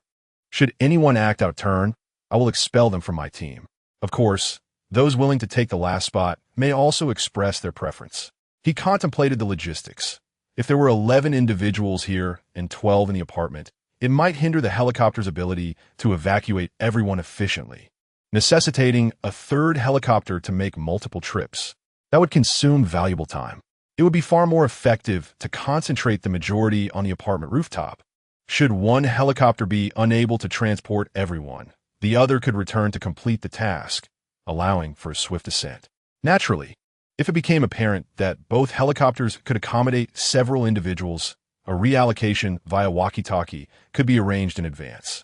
The tension in the room was palpable as many exchanged anxious glances. Makikawa-kun, I will join the group at the apartment building.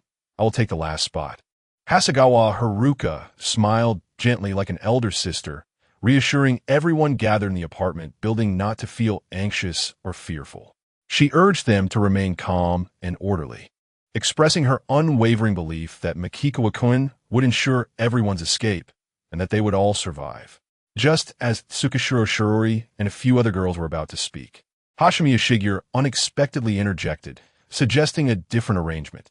She would stay in the apartment building as the last one, while Haruka would take the final position on the rooftop of the less crowded clinic building. Seated beside Shigeru, Hashimiya Yukari looked incredulously at her sister, promptly tugging at her sleeve. Shigeru, I am Makikawa-kun's woman. I will be the last one, so everyone else won't feel so tense or panicked. After shaking her head, Haruka listened as Shigeru declared, Then I shall take the last spot at this private clinic. I too wish to be the last, Shirori said with a soft smile, fully aware that being the final boarder was undoubtedly the most perilous position. Not only would it attract a multitude of infected individuals, but the raging flames would grow ever more ferocious. Yet this was a direct indication of their willingness to stand guard, to sacrifice for the team, and to exhibit their courage, demonstrating that, regardless of the perilous situation, they unconditionally trusted Makikawa to lead them to safety. This conveyed to Makikawa a powerful message that, should danger truly arise, they were prepared to stand by him, to make sacrifices, and even to trust him with an almost reckless abandon. Even if Makikawa were to point them toward a path of certain doom, they would follow without hesitation. To earn the respect of the strong, one must seize every opportunity to showcase their worth. By daring to undertake what others would shy away from, they would inevitably be held in higher regard. As long as one could display superior performance in a group, they would naturally stand out. Where great danger exists, there too lies great opportunity, contingent upon one's courage to seize it. At this moment, Shigeru turned to Shirori and suggested, Miss Tsukishiro, let us decide by drawing lots. Shirori nodded slightly in agreement. Meanwhile, Makikawa observed the group but remained silent. As the rice approached readiness, everyone gathered around a pot of steaming food, seated in groups of 3 or 4, each holding a bowl in one hand and chopsticks in the other, engaging in lively conversation as they ate heartily. No one was concerned about appearances. They devoured their meals with abandon, a sight reminiscent of a whirlwind. From the current situation, Makikawa could discern that these girls maintained distinctly defined social circles. For instance, Tsukishiro Shirori, who had suddenly joined them, seemed only able to mingle with the close-knit Hashimiya sisters, as others found it difficult to integrate into their bond.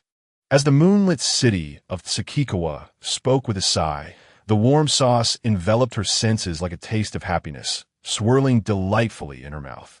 With another bite of rice, she savored it, swallowing it down, and the flavor seemed to radiate throughout her entire being. It was astonishing that such simple fare could be so delectable. Miss Tsukikawa confessed, truthfully, that this was the most joyous moment she had experienced since the onset of the apocalypse. Shigeru Hashikami, her expression brightening with a hint of joy, remarked that she no longer felt like a timid mouse hiding in the shadows, but rather like a living being, envisioning a brighter future alongside Mr. Mikikawa. With a dreamy gaze, she turned slightly, her focus drifting towards him. Her identical twin, Yukari Hashikami, was also relishing every bite of her meal, not bothering to ask questions given the company. The warmth of the food paired with rice truly felt like an exquisite delicacy, igniting her appetite to the extent that she felt she could devour an entire mountain of it. Even after the meal, she could indulge in drinks and fruits until she could eat no more, living a blissful, almost ethereal existence. It wasn't just her.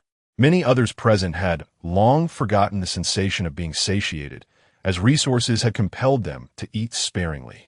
Haruka Hasegawa, Miho Nishikais, and Suzune Takasaki were also observing their surroundings. They had grown accustomed to enjoying such meals regularly and felt fortunate compared to the younger girls. After finishing their meal, some were drinking heartily, others fetching fruits, while a few lay back, contentedly stroking their full bellies. Mr. Mikikawa glanced at his watch, rose, and ascended the stairs to prepare for the drawing, quickly returning to complete the task. He turned to Suzune and the others, stating, "It is time for us to return." As they followed behind him, the laughter of the girls echoed in the air. "Thank you, Mr. Mikikawa. Whatever you ask of me, I would gladly do it." One girl, beaming with gratitude, called out to him. With voices of appreciation rising and falling like waves, another girl joyfully proclaimed, "Mr. Mikikawa is back. We can sleep a little more soundly tonight." Nightfall was approaching, and the world was on the brink of transforming into a dark hell filled with the infected. Without Mr. Mikikawa by their side, it felt as if they were engulfed in a pitch-black abyss, devoid of even a glimmer of light, consumed by shadows. It was a terrifying thought that monstrous creatures could emerge from the darkness at any moment. For all of them, Mr. Mikikawa represented the sole beacon of hope in this desolate world, a light capable of dispelling the profound darkness that surrounded them. Mikawa has just turned around and exited, returning to the air-conditioned room on the 4th floor of the apartment building with Sakaki Suzune and the others. After closing the door, Hasegawa Haruka, with a beaming smile, exclaimed, "Mikawa-kun, what's the matter? Our battle is set to commence from this very moment." With her hands on her hips, Hasegawa Haruka exuded the fierce aura of a battlefield valkyrie as she declared, "Suzune-san, Miho-san, we must give it our all. Together, as a trio, let us unite our efforts with the goal of defeating Mikawa-kun." Chapter 101. No response. In the private clinic on the 2nd floor restroom, Xinguang Shuilai gazed at her sister with a complex expression and softly inquired, "Sister, you?" She never anticipated that her sister would audaciously approach the girl who boarded last on the rooftop of the private clinic to propose an exchange. Moreover, she succeeded in doing so. Deep down, she truly hoped her sister would be the first, rather than the last. "Shuilai, you will set off with Mr. Muku River tomorrow. Throughout the journey, you must heed Mr. Muku River's instructions. Do as he says, and refrain from any actions he does not specify," Xinguang Shiyu interrupted calmly, turning to gaze at the reflection in the mirror above the sink, adding with an air of significance, "Furthermore, Shuilai, if I must explain everything I do to you, it will become rather exhausting for me." With her sister's nature, divulging too much information would easily lead to her being manipulated by others. To be frank, Xinguang Shiyu felt quite conflicted. Her sister was not unintelligent, but her simplicity set them apart as polar opposites. In a world such as theirs, it was evident that individuals who were bold and unafraid of peril would be regarded with greater esteem, entrusted with significant responsibilities, and earn the trust of others.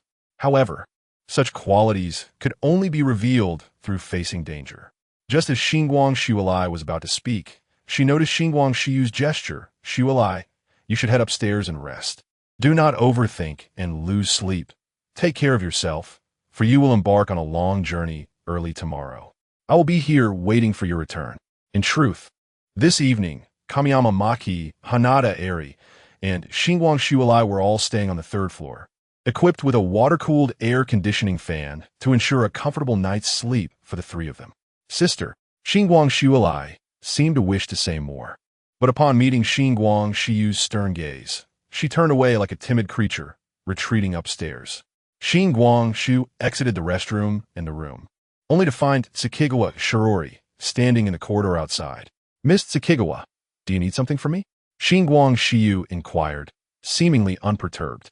Xiu, I sense we might be kindred spirits. We could become great friends. In this team, I truly need good companions. It's rather isolating to be in a large group, yet feel so disconnected. Tsukigawa Shirori replied with a gentle smile, shrugging her delicate shoulders. Indeed, I have matters to discuss. How about we exchange our positions? As the last to join, I must fight and take risks with all my might. Xinguang Xiu shook her head in refusal, asking, Does Miss Tsukigawa have anything else to discuss? Tsukigawa Shirori paused for a moment, uncrossed her arms, and elegantly turned away, playfully waving her hand. Perhaps one day, I shall join forces with you, Xiu, to challenge Mr. Muku River. The following day, at 5 in the morning, Mikawa and his three companions arrived at a private clinic, bringing along sports shoes and attire for Xinguang Xiulai, Kamiyama Maki, and Hanada Eri to change into. Subsequently, their group of 6 formally set off towards the helicopter port, located not far from Maihama Station in Chiba Prefecture. As they walked, Nishikei's Miho, Takasaki-san, and others dared not utter a word, their voices silenced by the eerie stillness surrounding them. They glanced around, but found it hard to spot any intact structures amidst the pervasive decay. The ground was littered with overgrown weeds, stained with blood, deformed or shattered vehicles, and an unsettling silence permeated the air. Despite it being midsummer, not a single cicada chirped, nor a bird flew overhead. The oppressive quiet sent chills down their spines, their hearts racing as if they might leap from their chests. Each person gravitated towards Mikawa, who held a map and compass. Yet soon, the heightened tension and vigilance of Nishikei's Miho and Kamiyama Maki revealed that they were moving at a pace noticeably quicker than usual, their stamina seemingly enhanced. In approximately half an hour, they had traversed nearly 4 kilometers, and remarkably, none felt particularly fatigued. Nevertheless, a profound silence enveloped them all. As noon approached, the sun blazed mercilessly, and beads of sweat dripped from each person, their skin feeling as though it were burning under the relentless rays. Yet, no one suggested a break. It was Mikawa who finally spoke. Let us pause in the shade for 10 minutes to recuperate and replenish our supplies before continuing on our journey. Time was indeed on their side. He led them to the shelter of a large tree, where they all removed their backpacks and wiped the perspiration from their brows. They then produced bread, milk, and drinks, still silent, devouring their sustenance with urgency. While they ate, Mikawa took out binoculars to survey the distant surroundings.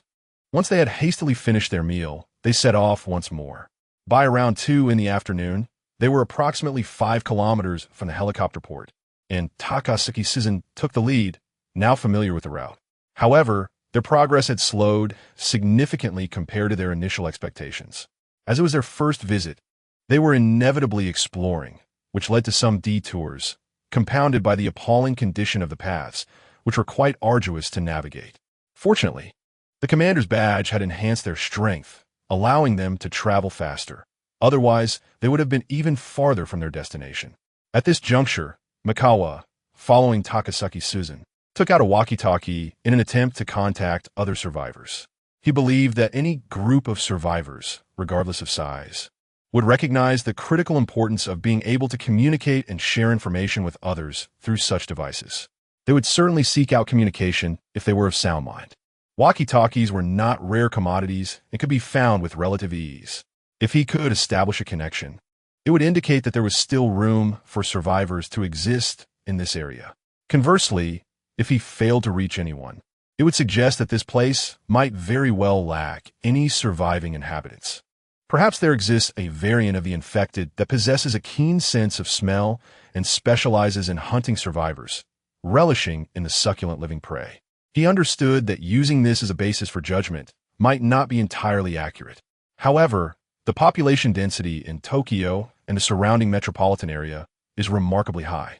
While this leads to a significant number of infected individuals, the count of survivors is certainly not negligible compared to other regions. Regardless of how one interprets it, the fact that within a radius of several kilometers there is not a single survivor group is, by any measure, rather disheartening. Nishikura Miho, Hashimiya Shelley, and Takasaki Susan occasionally glanced around, while also observing Makikawa, who was incessantly communicating with survivors via the walkie-talkie. As time passed, after another half-hour of walking, Makikawa's expression grew increasingly grave. It is imperative to note that he had been in constant motion, thus the communication range of the walkie-talkie had been continuously shifting, and yet, inexplicably, there was no response at all. Chapter 102. A disturbing situation as they approached the helicopter port. The silence over the intercom was deafening, as if no living soul or team existed outside of their own. A foreboding unease settled in their hearts, a sentiment shared by all. Shinji Amamaki, Hananeda Eri, and Hashimiya Yukari exchanged anxious glances, feeling as though each building had transformed into a sinister specter, grinning malevolently, ready to devour them the moment they let their guard down. Their breaths quickened in trepidation.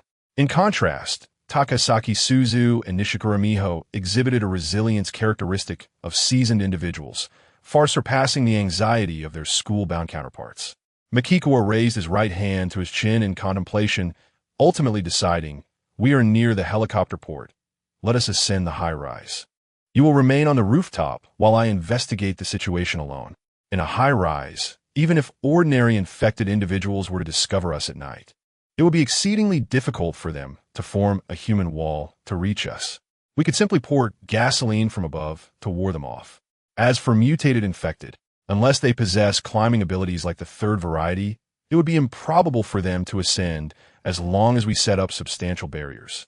Even if they could climb, smaller ones would be easily manageable without the aid of system tools, while larger ones would force us to descend, for they could not follow us down. He scanned the surroundings and selected a building nearly 30 stories tall. Accompanied by Nishikura Miho and the others, he circled the structure, gently tapping the outer walls with a crowbar, attuning himself to any sounds within. His perceptual range extended about 200 meters from his position. After meticulously confirming the absence of any disturbances, he led them inside. Takasaki Suzu swiftly drew her Sakura blade, handing the sheath to Hashimiya Yukari, who grasped it firmly with both hands. The sight that greeted them on the ground floor was unsettling. The floor and walls were splattered with dried, discolored blood and torn remnants of clothing, a testament to the feast once held here by a multitude of infected. Dust hung visibly in the air, all under the suffocating stillness that rendered the scene desolate and chilling, as if frozen in time. The six of them ascended the staircase, their footsteps echoing ominously in the corridor. To minimize the sound, the girls opted to remove their shoes, carrying them in hand. Maki, Eri, and Yukari were palpably tense, while Miho held her breath, and Suzu's expression remained grave and serious. Makikawa, however, maintained a calm demeanor. With his extensive perceptual range, he had a clear understanding of the unseen circumstances. Moreover, the higher they climbed, the safer they felt. Ordinary infected individuals would naturally vacate a location in search of sustenance, rather than linger and perish from starvation. A group of 6 ascended to the rooftop, and it was evident that even the steadfast Seihei Mayo and the resolute Hashigami Yukari, not to mention the sword-trained Takasaki Suzu, were utterly exhausted. They collapsed on the ground, seemingly unable to rise for some time due to their aching legs and weary feet. "I shall fortify the stairwell below, ensuring that every possible route for ascent is entirely obstructed," declared Makikawa with determination.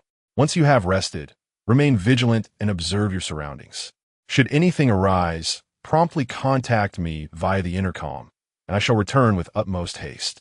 He equipped them with binoculars, enabling them to survey the situation from their elevated position before swiftly descending the stairs. Makikawa first reached the 20th floor, where he filled every accessible stairwell with construction steel. He continued this endeavor down to the 15th floor, and then the 10th, the 5th, and so forth. After considerable time spent erecting layer upon layer of obstacles, he sprinted at full speed to the helicopter pad, cautiously scanning the area. To his astonishment, he discovered a rather peculiar situation.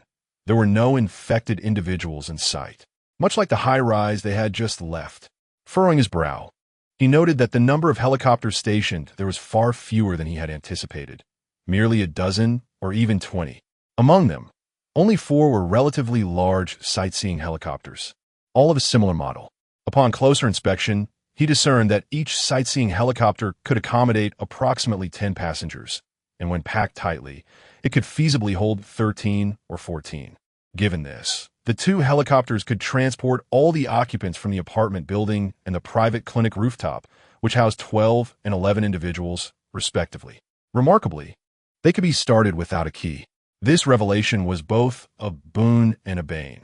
It indicated that these 4 helicopters primarily operated on aviation fuel, which could only be sourced from the helicopter pad's refueling station or the major airports in Tokyo. Following a thorough examination of the fuel situation, Makikawa began collecting aviation fuel using empty barrels and water tanks he had found, meticulously scavenging every last drop. He also doused the area with gasoline and strategically placed several gasoline barrels. In the event that the helicopters were to be ignited, the noise would undoubtedly attract the ordinary infected from all directions. If the situation turned dire, he resolved not to be greedy for the helicopter's use, but to ignite a fire and vacate the helicopter pad.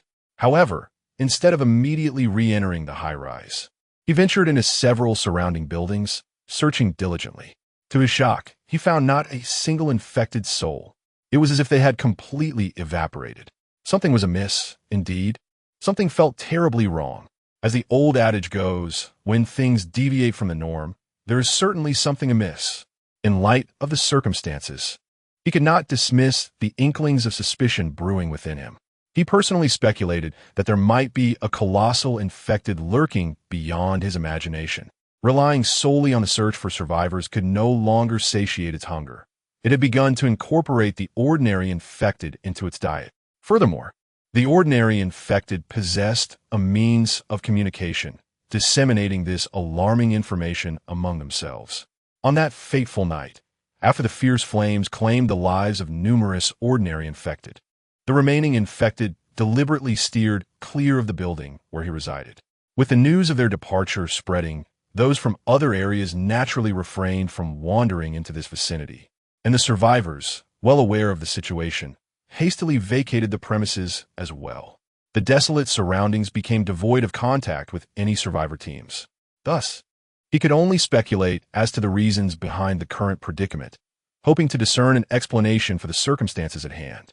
Even if his conjectures proved inaccurate, the mere possibility of understanding was a glimmer of hope.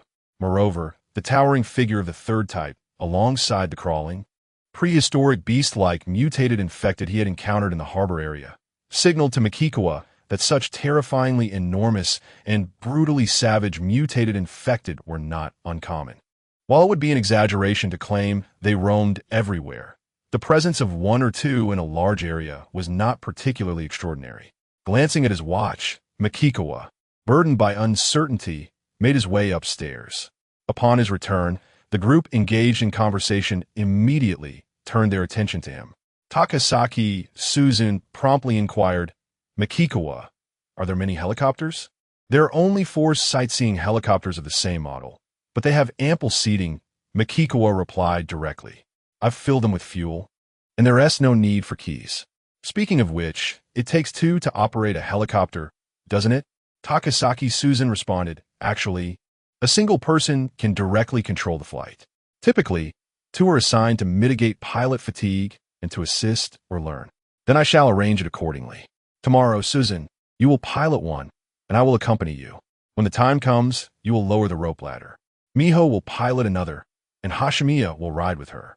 Hashimiya, you will lower the rope ladder at that point. Kamiyama and Hanada will each take one. Makikawa instructed. Since the models are identical and you have all studied the theoretical aspects, you can follow Susan's guidance through the intercom. As he finished speaking, Takasaki Susan smiled. Don't overthink flying a helicopter. It's quite similar to driving a car. The essentials are just those, akin to operating a vehicle with knowledge of the accelerator, brake, gears, and steering wheel. If it were any more complicated, how could one person manage it, right? Tonight, ensure you all get a good night's rest. I will stand guard. Makikawa added, retrieving several pairs of earplugs from his backpack and distributing one pair to each of them. After a modest dinner, as darkness enveloped the surroundings, they donned their earplugs and settled down on the ground to sleep. Meanwhile, Makikawa stood at the edge of the rooftop, binoculars in hand, observing the scene from above. The area was eerily silent, devoid of the haunting shrieks of the infected that typically pierce the night, leaving him with a sense of unease. Before long, he heard the sound of someone tiptoeing. Without turning his head, he recognized it to be Takasaki Susan. She approached his side and affectionately wrapped her arms around his. Makikawa whispered, Susan, why aren't you sleeping? Makikawa-san, please. At this hour, even elementary school children would be wide awake. Takahashi Swain let out a soft, subdued laugh and said, moreover, I intend to immerse myself in diligent practice. Regardless of the endeavor. I'm the kind of woman who either does not engage at all, or if I do, I shall surpass everyone in excellence. My competitive spirit is quite formidable. She blinked her watery eyes, her tone slightly flirtatious as she added, so, Makikawa, do me a favor, will you? Chapter 103, should you wish to learn.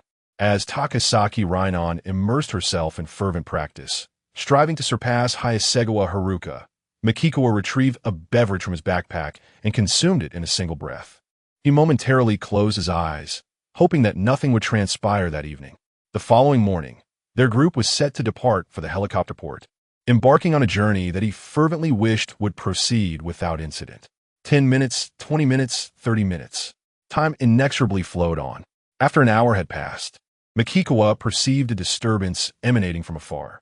He abruptly opened his eyes, gently smoothing Takasaki Rainon's lustrous black hair, and spoke. Rainon, something's amiss. Takasaki Rainon, who had been intently focused, immediately lifted her head, her exquisite face now etched with concern. Makikawa had already risen, binoculars in hand, striding purposefully to the side. Rainon hastily followed, gazing down from their elevated vantage point. Although the moon hung high, the absence of any light rendered the surroundings pitch black, significantly limiting visibility. Before long, even Rainon detected faint, continuous sounds drawing nearer. In the profound stillness of the night, it was strikingly evident. It seemed as though some unspeakably terrifying entity lurked in the impenetrable darkness, hidden from sight. However, Nishiko Miho, Kamiyama Maki, and the others, wearing earplugs, appeared oblivious, remaining sprawled in their repose. Makikawa resolved to descend to a lower height for a clearer observation. Rainon, I will go down first, he declared. Almost in unison, Rainon sprang into action, crouching to nudge Nishikawa Miho and Kamiyama Maki. As they opened their eyes, Rainon gestured for them to remove their earplugs. At that moment, they heard the faint sounds increasingly approaching them. It felt like a heavy hammer relentlessly striking at their souls, stirring tumultuous waves of anxiety. Is a monster coming? Asked Hashimiya Shelley, her scalp prickling with apprehension. It was unsurprising to her. The arrival of infected individuals was entirely normal, and the absence of such would have been remarkable. Do not worry. Do not be afraid. Makikawa is here, Rainon reassured, placing her right hand on Shelley's shoulder in a comforting gesture, although a trace of unease still lingered on her brow. Nishikawa Miho, visibly unsettled, added, We must have faith in Makikawa-kun. Miss Takasaki, Teacher Nishikawa, we are not afraid. No matter the circumstances, the danger Makikawa-san faces is far greater than ours. For now, we are sheltered behind him. If we still succumb to fear, that would be too much to bear. I refuse to be a woman unworthy of Makikawa-san's regard, declared Kamiyama Maki, her striking features devoid of color. Though she spoke with apparent resolve, she raised her hands, gently patting her thighs, as if to alleviate the rising tide of anxiety within her, striving to conquer her trepidation. Hannah sat in a daze, murmuring to herself with a sense of resignation. After all, the worst outcome is merely death. Without Mr. Makikawa, I would have undoubtedly perished long ago at Sakurami High School. Having survived this long and even savored a delicious hot meal, I feel I've already reaped a great fortune. Though I regret not being able to repay Mr. Makikawa properly. Takasaki Suzen stood up and moved to the edge to observe the situation, with Nishikura Miho following closely behind.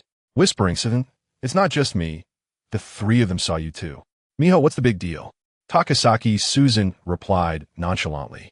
Upon hearing this, Nishikura Miho gazed at her in astonishment. Could Takasaki Suzen truly be so carefree and unconcerned?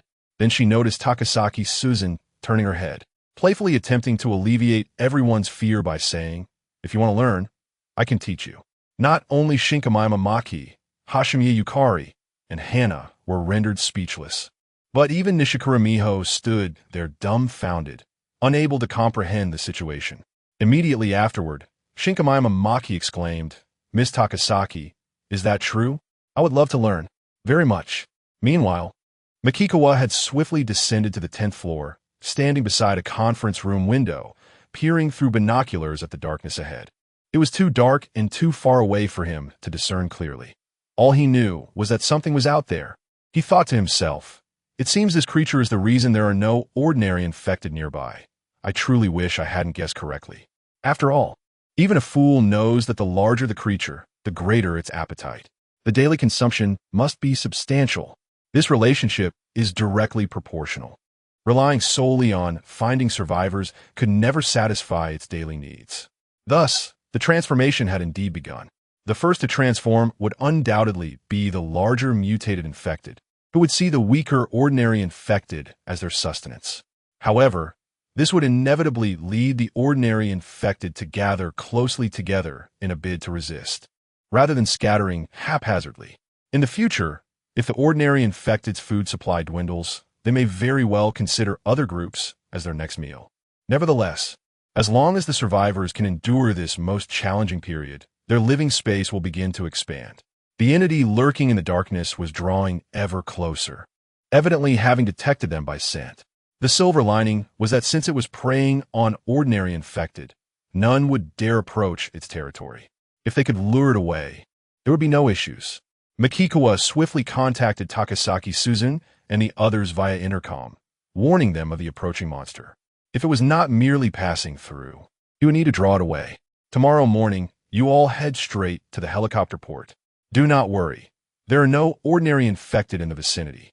If it was merely passing, he had no intention of engaging. These mutated infected hold grudges, and once provoked, they would pursue him relentlessly. If they had come specifically for him, he would undoubtedly seek to see if he could extinguish their lives, striking a fatal blow. If he could not kill them, he would at least ignite them, transforming them into a dazzling spark of brilliance. As they took several deep breaths, Mokawa descended to the 6th floor in one breath. Although he had yet to enter his perceptual range, he had already glimpsed a figure shrouded in the cloak of night through his binoculars, appearing exceedingly vague and utterly indistinct, but unmistakably approaching. The commotion grew louder and increasingly terrifying, akin to a fearsome reaper emerging from the pitch-black abyss, capable of effortlessly reaping the lives of all beings. Chapter 104. Astonishing speed at this moment. Chuan remained unperturbed, calmly awaiting the inevitable.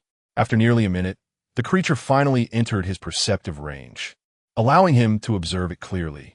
The height of the mutated infectee was remarkably impressive, standing approximately 8 to 9 meters tall, with a width of about 3 meters.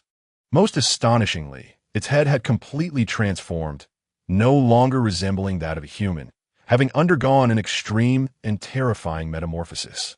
The head was disproportionately large, seemingly extending backward, revealing a mostly intact, ebony skull adorned with 8 eyeballs, each the size of a human eye, arranged in pairs, forming 4 rows from top to bottom. From its slightly gaping maw, Chuan could discern at least 6 or 7 layers of teeth. The outermost layer was densely packed with sharp, massive teeth capable of crushing even the hardest bones, while the inner mouth was filled with numerous small, tightly packed teeth. Merely gazing upon it sent shivers down his spine, inducing a profound sense of discomfort. Chuan promptly adjusted his binoculars for a closer look. On the front of its body, there were no signs of cysts or enormous eyeballs. Instead, it appeared as though several thick ropes had been twisted together, forming a muscular mass devoid of skin. This gave the creature an appearance akin to wearing an armor. Even its entire left arm had morphed into a gigantic, crescent-shaped bone blade, measuring at least 5 meters in length. This sight abruptly reminded Chuan of the mutated infectee from Sakura Mimi High School. Did this imply that it possessed cysts, but they were located on its back? Furthermore, it suggested that certain mutated infectees could indeed evolve parts of their bodies into powerful weapons. Continuing his observation, Chuan examined its right hand, which had also grown to an enormous size, albeit elongated, roughly the size of a small truck. He could confidently deduce that any mutated infectees within this area that had not managed to escape had undoubtedly been consumed by it, thus accounting for its horrifying transformation in such a short span of time. Suddenly, the creature charged forward. As Chuan swiftly retreated, preparing to leap from the window on the opposite side, it collided head-on with the entire skyscraper. The sound of shattering glass echoed as windows on the lower 10 floors burst open, creating a cacophony from various points. The entire building trembled lightly, making Chuan acutely aware that the fortified safe house he had reinforced into a steel fortress would withstand the assault, but likely not for long. Moreover, he realized that even if he had not come here, he would likely have encountered it eventually. Once they could not locate a mutated infectee in one area, they would instinctively venture elsewhere. Why, for instance, did the one from Bunkyo District travel to Chiyoda District? Thus, he understood that even if he remained hidden in the sturdiest steel fortress throughout the night, as long as he was on land, even underground, any mutated infectee with a sense of smell would be able to detect him, prompting them to seek him out. Tremendous surprises always arrived unexpectedly. Just as Chuan prepared to leap from the building, he sensed that the creature was departing, its destination unknown. He came to an abrupt halt, unperturbed by the situation. Previously, the creature labeled as Number 1 had descended upon them in their apartment building, only to retreat after discovering the futility of breaching their defenses. The effort, time, and energy expended were disproportionate to the gains. Given its size, it was unlikely that 6 potentially delectable living beings would sufficiently satiate its hunger. If it could easily capture its prey, it would indulge, yet expending great effort for a meager meal that would hardly satisfy was clearly unwarranted. Ultimately, these mutated infectors possessed a degree of intelligence, distinguishing them from mindless beasts. Mikawa promptly returned to his observation post, utilizing binoculars, and was astonished to find that there were no cysts on its back. However, a cluster of over a dozen ordinary infected corpses lay huddled together, seemingly concealing something. Perhaps its vulnerability was hidden behind these ordinary infected bodies? Mikawa pondered. Was it intentionally shielding its weakness from exposure? As he contemplated, he carefully scrutinized the scene, noting that each ordinary infected corpse was connected by a red flesh conduit roughly the diameter of an adult man's arm, which explained their tight clustering. After watching the creature gradually recede for half an hour without any sign of movement, Mikawa took the initiative to venture out. Wielding a powerful flashlight as he swiftly traversed a wide arc across the surrounding 2 to 3 kilometers, yet saw no trace of it before hastily returning to the rooftop. Upon his arrival, Takasaki Suzu, Nishizuru Miho, and Kamiyama Maki all breathed a sigh of relief. Hashimiya Shelley inquired, "Mr. Mikawa, where did the creature go?" "It was not I who drew it away. Rather, it was in pursuit of sustenance," Mikawa succinctly explained. In essence, the energy and time it expends must at least correlate with the returns. If we had a dozen or even dozens of individuals here, it would undoubtedly remain. Upon hearing this, Hanada Eri remarked, "Mr. Mikawa, judging by the creature we encountered at school, they certainly prefer the flavor of fresh living beings. It seems they have begun to regard their kin as a primary source of nourishment. With a proper comparison, they can better appreciate the exquisite taste of the living. She paused for a moment, then continued, "It's akin to our own pursuit for unappetizing pig feed. It is quite effortless, and hunger would not be an issue. Yet, if one day we, accustomed to such fare, were to encounter a few small live rabbits, we would surely be inclined to exert extra effort and time for such delicacies. Wouldn't we? Are you suggesting that it is currently in a state of hunger, prioritizing the need to fill its stomach?" Nishizuru Miho pondered, resting her chin on her right hand. Yet, if it were to satiate its hunger, it might disregard the imbalance of effort and reward, as it would no longer be concerned with merely filling its belly, but rather pursuing a higher aspiration to savor exquisite delights. The others exchanged glances, each reflecting on the implications of her words. Chuan clapped her hands, signaling, "Rest assured in sleep. If it returns, I shall divert its attention. We have important matters to attend to tomorrow." Instantly, they donned their earplugs and collapsed onto the ground. Once they succumbed to slumber, Chuan remained alone in the darkness, vigilant of her surroundings, sipping on a caffeinated beverage to stay alert until dawn, when no threats had materialized. She then roused Takasaki Suzune and Nishizuru Miho. As they awoke and removed their earplugs, Chuan urged them to hasten. "Finish your breakfast quickly. I shall descend first to inspect the vicinity." She descended the stairs, retracting the construction steel that obstructed the hallway, and exited to the ground floor. Within a radius of 700 meters, she swiftly scouted the area, completing a wide circuit. Finding no danger, she returned to discover her companions, laden with backpacks, finally emerging from the rooftop to the first floor. The group promptly set off, sprinting towards the helicopter terminal. Yet, merely 300 meters into their run, an astonishingly rapid and increasingly thunderous sound approached them from behind, resonating with a heart-stopping intensity. Each individual heard it with crystal clarity. Chapter 105. Boarding the helicopter, Mikawa came to an abrupt halt. He had not anticipated that it was lurking at a distance, patiently waiting for them, these exquisite delicacies, to descend from the rooftop, only to rush towards them at the first opportunity. Meanwhile, Takasaki Suzu and Hashimiya Yukari were stricken with fear, their breaths heavy and erratic, their trembling bodies drenched in a cold sweat. Yet, none of them fled. Instead, they gazed intently at Mikawa's face. After decisively activating the intercom and placing it in his backpack, Mikawa instructed them, "Continue to the helicopter port and take off immediately. Suzu, you will pilot the helicopter to the rooftop of the building where we stayed last night. I will divert its attention." "We understand," Takasaki Suzu quickly replied, her lips parting in a rapid admonition. "Mikawa, be careful. Mikawa-kun, please take care." Nishikaze Miho added with concern, "Mikawa-sensei, we will not let you down."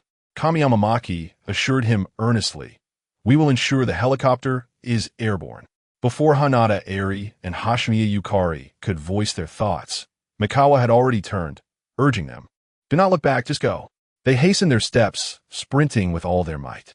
However, they glanced back, witnessing Mikawa advancing forward, wielding a crowbar.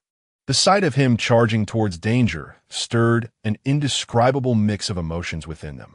Could they truly believe that such a man, revered as a hero in the hearts of women, was indeed real? Surely, they felt fortunate to encounter him. As Mikawa moved towards the source of the commotion, he mentally designated it as Number 5.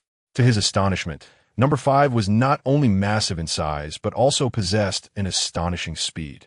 He soon approached a short distance from Number 5, only to find a ferocious Tyrannosaurus Rex charging towards him, kicking up a cloud of dust that would not settle for some time. Mikawa swiftly veered to the side. Yet, Number 5 did not pursue him. Clearly, it was aware of where the crowd was and had no intention of sacrificing a morsel of delectable prey for a larger feast. It craved more. It sought vengeance. Thus, Mikawa leaped onto a nearby building, promptly retrieving firearms from his storage space and opening fire. He emptied one magazine and quickly replaced it with another, continuing to shoot. Its large frame made an easy target. Bullets penetrated its body, followed by the sound of rounds hitting the ground as they were expelled. As expected, firearms posed no threat to such a mutated creature. Moreover, his attempts failed to attract its attention. Reluctantly, Mikawa took out the last 5 grenades, activating one and hurling it with all his might. Bang! At the moment of impact, while the explosion did not inflict significant damage, it left a portion of its body mangled and bloodied, seemingly inflicting genuine pain. Finally, it began to slow. However, due to its immense size and the speed at which it had charged, it continued to slide forward for a considerable distance due to inertia. In such a state, it is not simply a matter of stopping at will. Only when it braces against a towering edifice with its right hand, unleashing a cacophony of sound, can it turn and gaze down upon Chuan with an imposing presence that radiates an undeniable intensity. Immediately, Number 5 accelerates furiously towards him, intent on tearing Chuan into countless fragments. Chuan swiftly leaps to the ground and dashes away at full speed, sensing the creature raise its right hand, poised to strike with incredible swiftness. With a thunderous crash, the residential building is effortlessly reduced to a shower of debris by the overwhelming force. Yet Chuan, agile as ever, navigates the urban jungle with grace, leaping into a 12-story apartment building and ascending to the 3rd floor with haste. Number 5 charges forward, colliding with the entire structure. A resounding thud reverberates as the building trembles slightly. Chuan hears the relentless clattering of items like lamps and dishes falling within the rooms. Maintaining his composure, he ascends to a significant height, retrieves 2 barrels of gasoline, and discards them downwards, having pinpointed Number 5's location. Bang! Bang! Number 5, in a frenzy, continues to batter the apartment building, causing increasingly violent tremors. However, it has yet to reach the point of easily demolishing a reinforced concrete structure with its corporeal form. Chuan, attuned to his surroundings, confirms Number 5's position and persistently hurls gasoline barrels below. Before long, he senses something amiss and witnesses ordinary infected corpses rising as if propelled.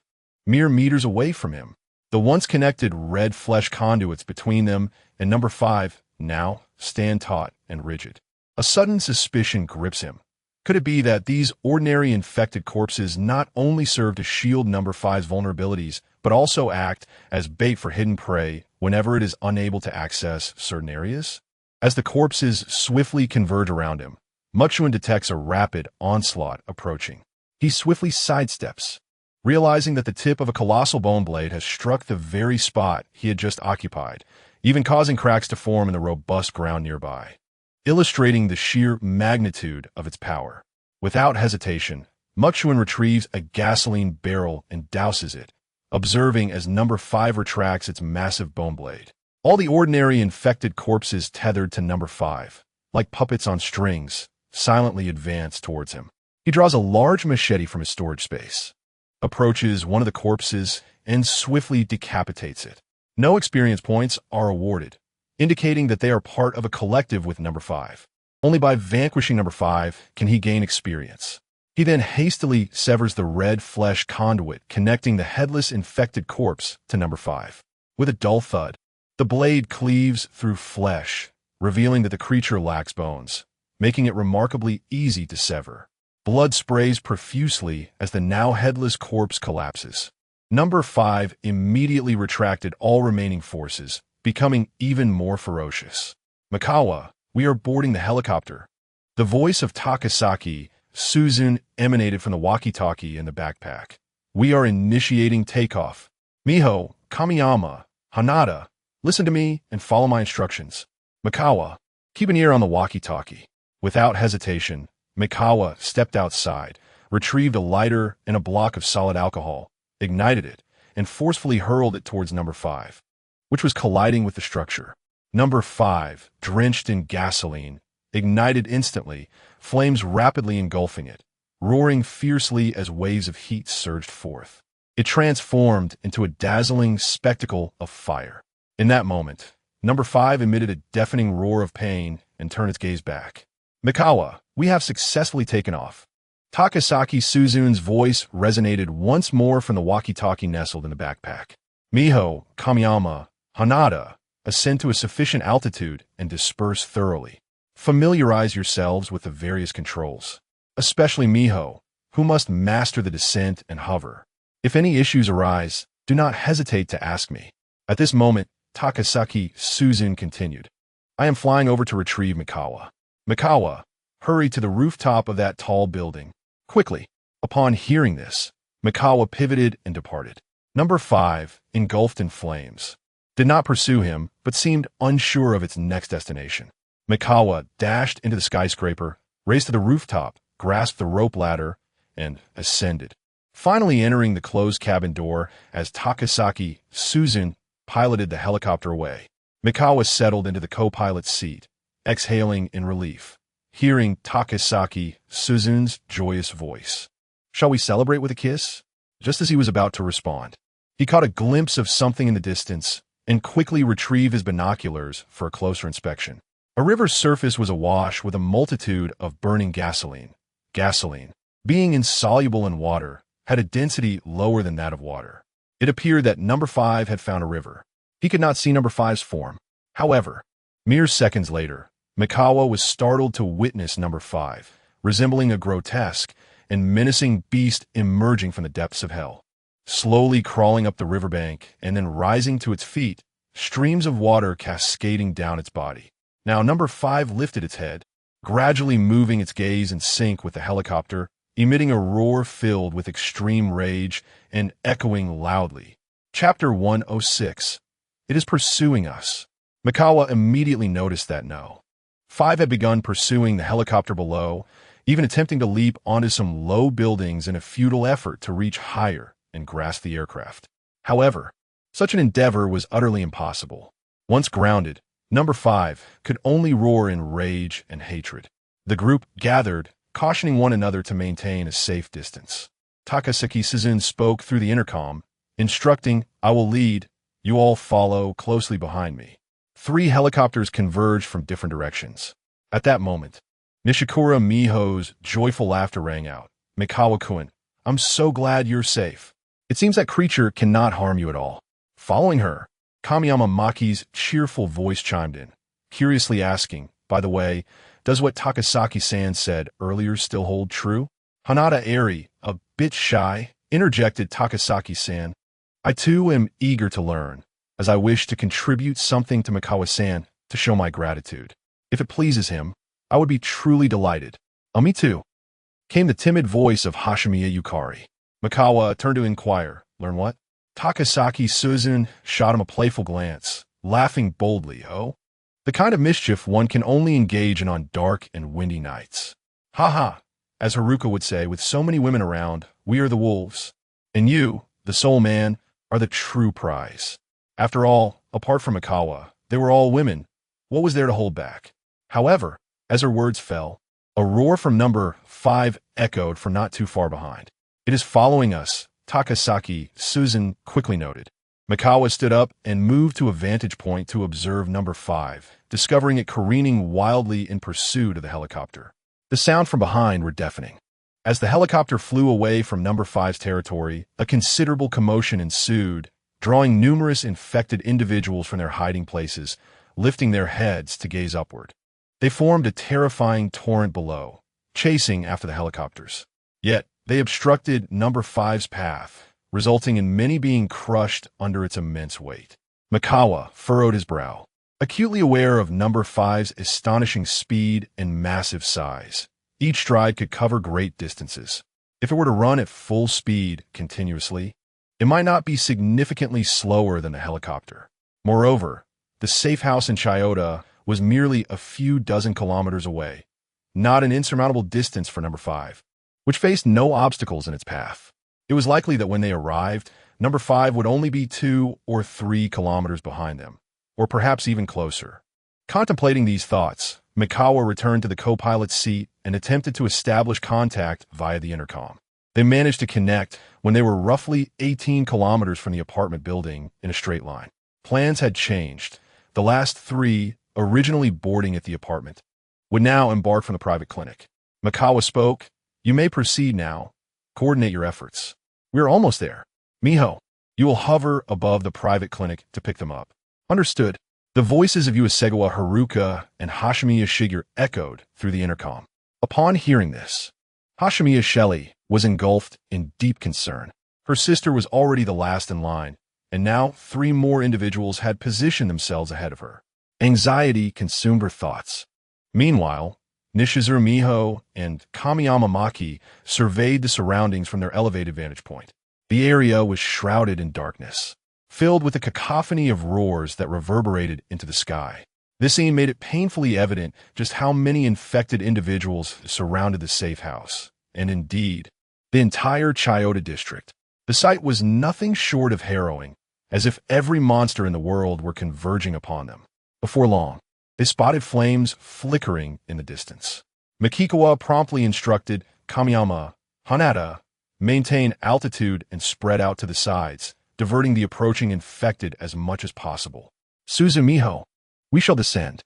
2 helicopters began their descent, while the other 2 maintained their height, separating to the left and right. As the helicopters stabilized above the apartment building, Makikawa glanced at Nishizuru Miho's craft, clearly noting that her inexperience paled in comparison to Takasaki Suzun's proficiency. Miho appeared to be striving for stability amidst the turbulence. The first girl from the boarding group began her descent down the rope ladder, but the wind and the difficulty of climbing made it challenging. Makikawa swiftly pulled up the ladder, employing this method to haul her up quickly before lowering it again for the next girl. In truth, this method proved to be more efficient. Soon, even Ueshiba Haruka was pulled up, and she planted a grateful kiss on him before turning her gaze towards Nishizuru Miho's helicopter. Once this was accomplished, Miho finally stabilized her flight. It was evident that Shelley lacked Makikawa's strength, rendering her unable to assist in pulling anyone up. Although the distance was great, making it hard to discern details, it was clear that every girl atop the private clinic's roof was filled with anxiety. Mr. Makikawa, the enormous monster is approaching. The panicked voices of Kamiyama Maki and Hanada Eri came through the intercom almost simultaneously. It is closing in rapidly, approximately 700 or 800 meters away. Its speed is astonishing. How can it run this far without tiring? Makikawa observed the infected drawing near the blazing flames, halting at a considerable distance upon sensing the terrifying heat. However, the 5th creature charged forward without regard for anything else. Makikawa resolutely made his decision. Suzu and I will descend. You all ascend. The girls in the helicopter, including Ueshiba Haruka, looked at Makikawa in astonishment. Just as Takasaki Suzun was about to turn to him, Makikawa leaped off, landing on the rooftop of the apartment building. With a grave expression, Takasaki Suzun piloted the helicopter, ascending at maximum speed. Makikawa jumped from the rooftop, racing towards the private clinic through the inferno, leaping onto the rooftop, only to find that he had managed to save just 2 individuals. Allow me to ascend first. Then you must grasp the rope ladder tightly, and I shall pull you up. With that, Mukagawa leapt effortlessly into the air, swiftly climbing to a considerable height, followed by a resounding roar. As he clutched the rope ladder, he witnessed number 5 springing forth, landing beside the apartment building where he resided, unleashing a torrent of fury upon impact. It was as if this act was a declaration to Mukagawa that it had arrived and would not relent in its pursuit. The explosive sound reverberated, causing all the girls still atop the private clinic's roof to tremble in shock. The sheer magnitude of this force was terrifying. With just a single blow, the exterior wall of the apartment building bore faint cracks. The intercom crackled to life with the alarmed voice of Takasaki Suzu, who warned that if it focused its strength on a single point, it would not take more than 3 strikes for the reinforced steel plates sealing the windows to be obliterated. Meanwhile, Mukagawa continued to methodically assist others in their ascent. At this moment, whether it was Nishikura Miho soaring through the skies, Hanada Eri, or Kamiyama Maki, or even Takasaki Suzu and Hasegawa Haruka, who had just completed their rescues and were piloting the helicopter at a safe altitude, they all gazed down from above to see number 5 charging through the inferno. Even as flames licked at her, she remained oblivious to the pain, frantically racing towards the private clinic. Each step taken by number 5 was akin to a detonating bomb, reverberating with a deafening impact. In that fleeting moment, all of them held their breath, drenched in perspiration, their hearts lodged firmly in their throats. Chapter 107. The Impending Confrontation. Mikawa, aware of the approaching number 5, remained composed as he continued to assist others. In his estimation, time was still on their side. His movements were swift. Although the number of people atop the rooftop dwindled, those remaining, including Si Gong Xiu, felt their hearts racing as they beheld the oncoming number 5. Each beat echoing with an urgency that threatened to burst forth. It was only by confronting the threat directly that they could grasp the true magnitude of terror it embodied, as if they were helplessly witnessing a deluge poised to engulf them entirely. A suffocating sensation, akin to invisible hands constricting their throats, began to overwhelm them. Another person was successfully pulled up, leaving only 3 remaining. As number 5 drew nearer with relentless speed, Nishikawa Miho struggled to suppress her instinct to ascend. Her complexion drained of color. She bit down on her lip with such force that even when blood was drawn, she seemed oblivious to the pain. Sigon Yukari, in a state of panic, darted her gaze from one point to another, internally pleading for swifter action. The girls aboard the helicopter huddled together, their faces etched with anxiety. Trembling silently, each individual was consumed by an urgent desire to escape. Mikawa acted with remarkable speed, assisting 2 more individuals before only Sigong Shiyu remained. With number 5 now less than 60 meters from the private clinic, he lowered the rope ladder. The moment Shiyu grasped it, he shouted, "Fly!"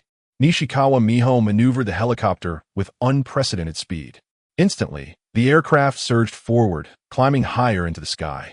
Number 5, nearing the private clinic, leaped from the building in an attempt to seize the helicopter, but his efforts were in vain. He plummeted to the ground, the impact resonating heavily, releasing a roar of rage amidst the flames, as he relentlessly pursued the helicopter, determined to hunt down Mikawa.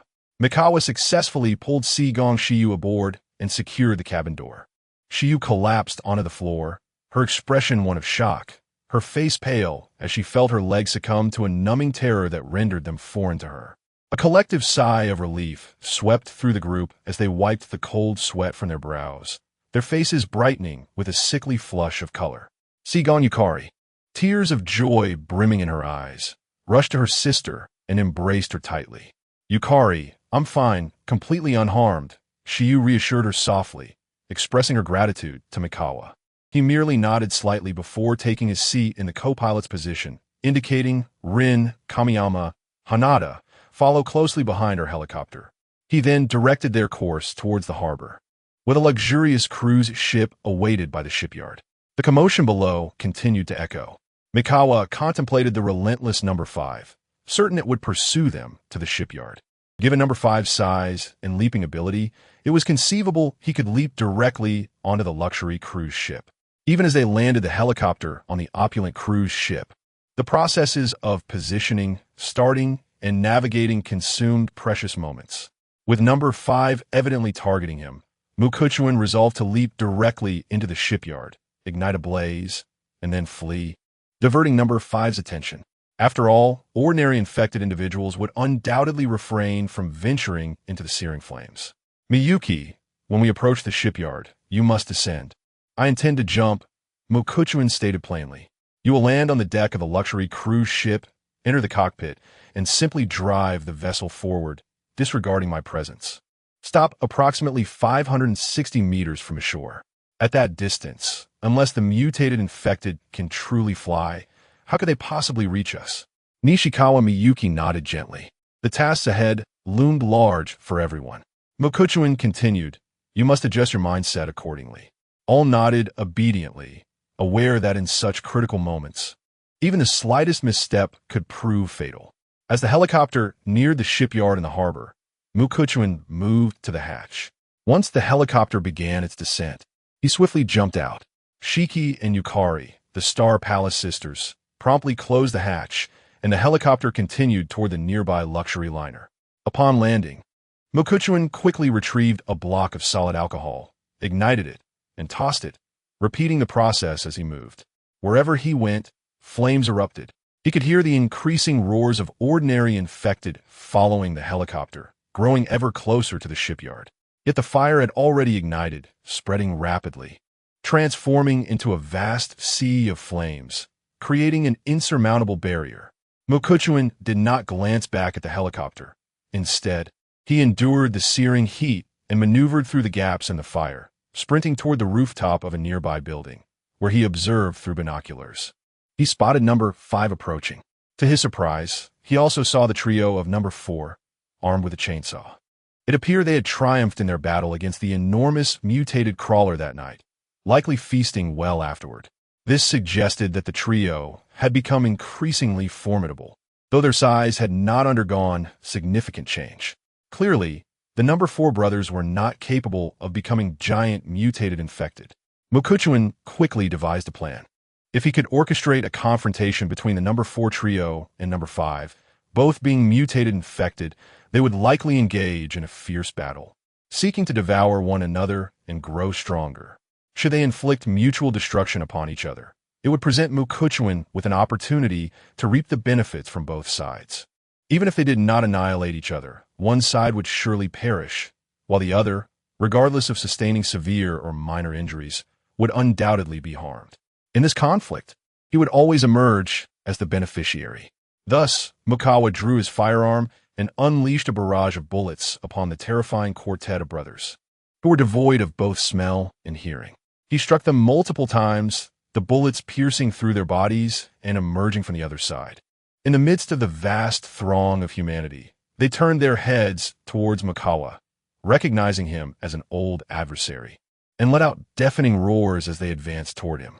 Mukawa immediately sprang into action, opting to traverse the rooftops in search of a more open area suitable for a decisive confrontation. At that moment, he suddenly sensed the presence of number 2 encroaching upon his awareness. Mukawa was hardly surprised by number 2's sudden appearance. It was clear that it had been lurking near his apartment building, serving as a sycophantic yet loyal hound, perhaps having followed the commotion of the helicopter all the way to the harbor, drawn by his scent. It was easily understandable. Moreover, number 2 appeared to be in excellent physical condition, having traversed from Chiyoda without difficulty. Indeed, once these mutated infected beings fixate on their prey, how could an ordinary person hope to elude them if they failed to reach a safe haven in a timely manner? Approximately 10 minutes later, Mukawa arrived at an open expanse. The quartet of brothers soon pursued him, while number 5 leaped powerfully from a distance of 100 meters, crashing down with a resounding thud that stirred up a cloud of dust. Now, with its colossal form and an overwhelming aura of menace, number 5 roared with all its might. Although the quartet of brothers appeared diminutive in comparison, they showed no signs of fear or retreat. Instead, they focused their attention on number 5, activating the chainsaws in their grip, slender tendrils sprouting from their backs, and petal-like, slimy appendages extending from their mouths. A confrontation between the mutated infected was on the brink of eruption.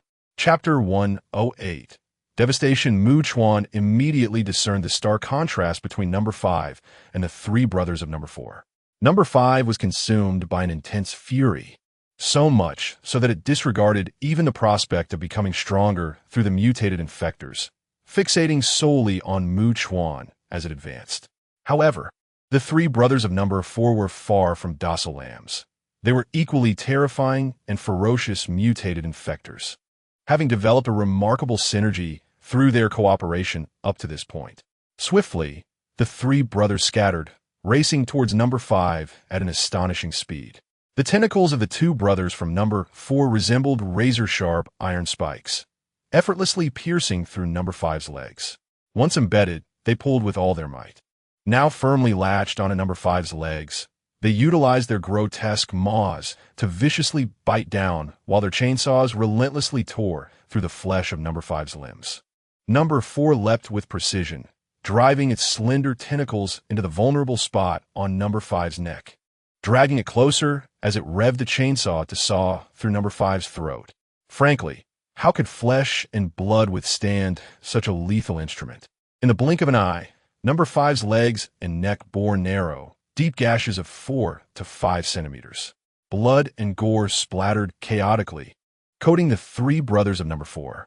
Their roles were distinctly defined, clearly intent on rendering the massive number 5 immobile by severing its head. With critical areas of its body under assault, the excruciating pain only intensified number 5's frenzied roars. As number 5 prepared to retaliate against the two brothers attempting to sever its legs, Chuan resolved to intervene. He swiftly drew his firearm, aiming precisely at number 5's head, targeting its 4 pairs of eyes, and decisively pulled the trigger. In rapid succession, he emptied a magazine, swiftly reloading before firing again. A barrage of bullets rained down upon number 5's visage, with several projectiles successfully penetrating its eyes. The assault on its face caused several of its eyes to shatter, eliciting a pained reaction as it lost parts of its visual acuity. Its right hand instinctively rose to shield its face, its bone blade flailing wildly in a desperate attempt to defend itself. Seemingly fearful of further gunfire aimed at its face, number 5 darted sideways, attempting to plunge into a cluster of buildings. As it approached, it leapt into the air. However, the chainsaw's relentless cutting speed ensured that even this brief moment would deepen its injuries significantly. Number 5's legs, now gravely wounded, buckled beneath it as it knelt on the ground. Chuan was not idly standing by. He hastened forward to thwart number 5's assault on the two brothers of number 4, enabling them to continue intensifying the damage to number 5's legs, aiming for a decisive strike. Once the 3 brothers of number 4 were sufficiently weakened, he would then choose to assist number 5 in retaliating against them, ensuring that both sides were left battered and bruised, thus allowing him to reap the rewards of their conflict. Presently, number 5 struggled to rise, intent on eliminating the 2 brothers of number 4 that were diligently working to sever its legs. The bone knife and the right hand descended simultaneously, launching an attack. As Chuan hurried towards the scene, he heard another gunshot, only to be astounded by the razor-sharp bone knife that effortlessly cleaved one of the 4th companions in 2, the halves collapsing to either side, while the chainsaw remained lodged in the 5th's left leg, still whirring ominously. The 5th's right hand, coming down with tremendous force, struck the other companion of the 4th, smashing him into a puddle of flesh scattered with white powder. Every bone in his body had been brutally crushed by overwhelming power. Chuan was momentarily stunned. How could both of the 4th's companions fall so swiftly? Witnessing this firsthand made him comprehend the terrifying extent of the 5th's strength exceeded his expectations. Then the 5th stomped its foot, causing the chainsaw tangled at its legs to clatter to the ground. These two were not even in the same league as a colossal boss. As Chuan continued to sprint forward, he saw the 5th raise its left hand, grasping the 4th by the neck and yanking with ease. The slender tendrils embedded in the 5th's body were wrenched out like parasitic worms, writhing madly. Without hesitation, Chuan swiftly retrieved a chainsaw that had fallen to the ground and charged at the 5th. If he could sever one of the 5th's legs, it would significantly impair its mobility.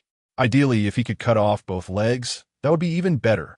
With remarkable agility, Chuan reached the 5th's left leg in the blink of an eye, embedding the chainsaw into the already inflicted wound, activating it to saw deeper. He felt as though he had struck bone, which was considerably harder, yet could not withstand the chainsaw. He began to sever the bone. The excruciating pain radiating from the left leg wound caused the 5th to instinctively release its grip on the 4th and bend down, launching a colossal right fist towards Chuan, akin to a meteor hurtling downwards. As Chuan rushed forward, he heard a resounding bang and turned to see the 4th crashing into a building, creating a massive hole. He nimbly leaped onto the roof of a nearby house, only to be met with a thunderous noise from behind. Whirling around, he beheld the 5th's fist, which had previously been aimed at him, smashing into the ground, leaving cracks in its wake. At that moment, the 4th emerged from the smoke, witnessing the grim fate of its 2 companions. It let out a roar tinged with sorrowful rage, charging at the 5th with reckless abandon, chainsaw in hand. Chuan was genuinely astonished by this scene. The 4th should have realized it stood no chance against the 5th. If it did not flee, its demise was inevitable. Yet, the 4th, for reasons unknown, he suddenly recalled the day he saw the 3 brothers seated together, intimately sharing their feast, and he began to grasp the 4th's reckless behavior. From the 4th's back, slender tendrils emerged once more, surging forward to pierce the 5th's body anew. With a swift swing of the bone knife, the 5th severed all the encroaching tendrils, which fell to the ground like elongated worms. The fourth individual, injured and racked with excruciating pain, nonetheless wielded the chainsaw and pressed onward. The distance between the two adversaries diminished rapidly. Seizing the moment when the fifth individual's attention was diverted towards the fourth, Mukawa dashed forward with utmost urgency, positioning himself beside the fifth's left leg to continue his assault with the saw. This diversion caused the fifth to lower its gaze, momentarily neglecting the fourth, thus granting the latter a precious opportunity. The fourth individual, propelled by sheer determination, leaped with all his might, ensnaring the fifth with his sticky, petal-like mandibles, while his chainsaw resumed its relentless cutting. Now, disregarding Mukawa, the fifth appeared intent on preserving him for last, forcefully yanking the fourth down with its right hand and slamming him hard against the ground. The fourth crashed down beside the fifth's left foot, the sound of shattering bones echoing as his skin tore open, blood splattering wildly. Mukawa, recognizing his advantage, hastily retracted the chainsaw and retreated from the vicinity of the fifth, ascending to a nearby building. Observing the fifth remaining still, he noted its left foot, closer to the fourth, was not the focus of its next move. Instead, the fifth lifted its more distant right foot, pivoting to crush the fourth mercilessly. Blood flowed from the fifth's neck and legs, deep wounds visible to the naked eye. It did not charge towards Mukawa. Instead, it advanced slowly, step by step, as if it could no longer run. With each movement, blood continued to pour forth from its injuries. Chapter 109. It begins to fear. Mukai awaited the approach of number 5, poised to strike. In an instant, he descended swiftly, continuing to saw away, seizing any advantage before retreating. As number 5 and Mukai were merely 5 or 6 meters apart, its bone knife and right hand launched an attack simultaneously. Just as Mukai was about to act, he sensed movement from number 2. Indeed, number 2 was an unpredictable variable in his eyes. Was it attempting a sneak attack? It was a real threat. Here, number 5. Exercising caution, Mukai chose to evade rather than charge at number 5. In a moment he leapt away, he saw number 2 burst forth from a nearby building, seizing the fleeting opportunity while number 5 bent down to attack Mukai. With astonishing speed, it scaled up number 5's arm, resembling a rabid dog, lunging for its eyes. It successfully obliterated the remaining eyes of number 5. Mukai was taken aback. Had number 2 observed him shooting at number 5's face and concluded that targeting its eyes was effective? Was its learning capacity truly this remarkable? Having achieved its objective, number 2 swiftly retreated into a building, emitting a roar, seemingly reveling in its accomplishments before Mukai. In the meantime, number 5 had sustained grave injuries, rendered completely blind as all its eyes were destroyed. This compelled it to huddle its back, utilizing the bodies of ordinary infected as makeshift eyes to regain some semblance of vision. However, number 5 was not foolish enough to place them on the ground. Those corpses floated around it like wraiths, vigilantly surveying their surroundings.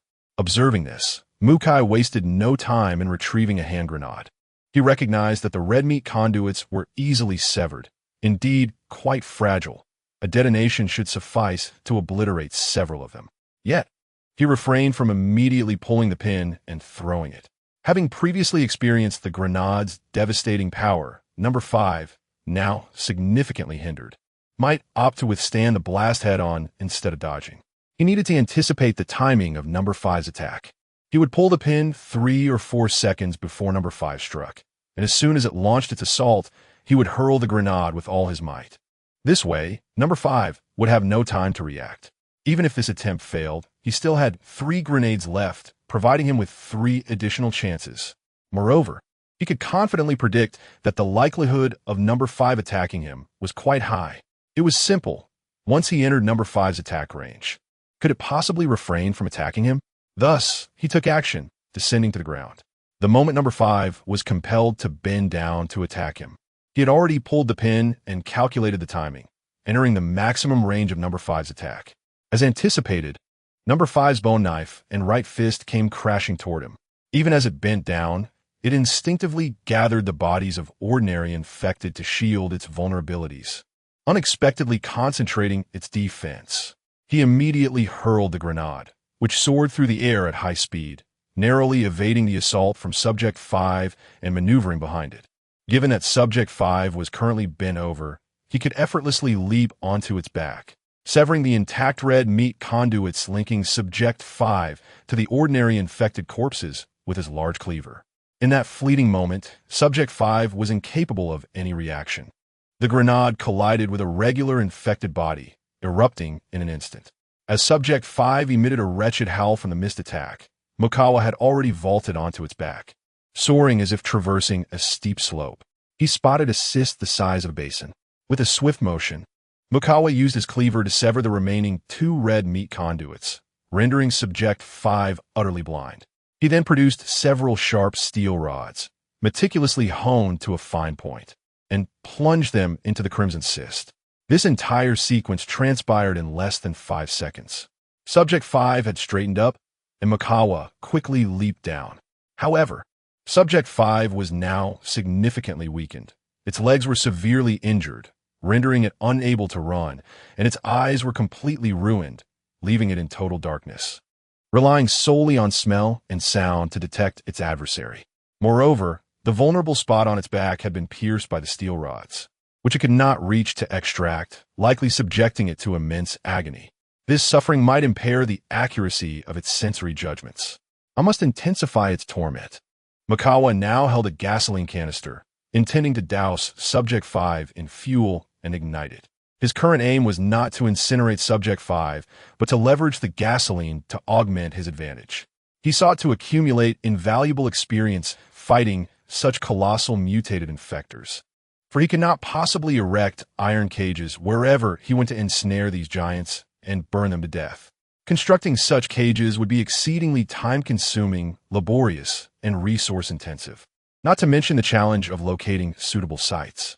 If he could kill effectively and efficiently on his own, that would undoubtedly be preferable. Mukawa had his own plans. Ultimately, he was reluctant to place all his hopes of defeating the mutated infectors on gasoline alone, preferring instead to rely on his own capabilities.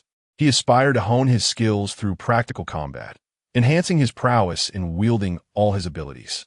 Relying solely on gasoline would not cultivate these skills. It would merely yield experience points. Should there come a day when gasoline failed him, he would be left utterly defenseless. Furthermore, Subject 5 was now considerably easier to dispatch, making it an ideal target for practice. Having been previously scorched, Subject 5 was acutely sensitive to the scent of gasoline. Even in its profound agony, it instinctively launched an attack. Mukawa evaded it and swiftly produced 6 canisters of gasoline, pouring them onto the wounds of Subject 5's legs before igniting the fuel. He seared the wound of Number 5 with fierce flames. This was no longer merely akin to salting a wound. Only Number 5 could truly comprehend the depths of the agony. Mukuchuan sprinted swiftly, shedding his damp outer garment, crumpling it into a ball, and extracting a copious amount of perfume from his storage space, spraying it liberally upon his body and attire.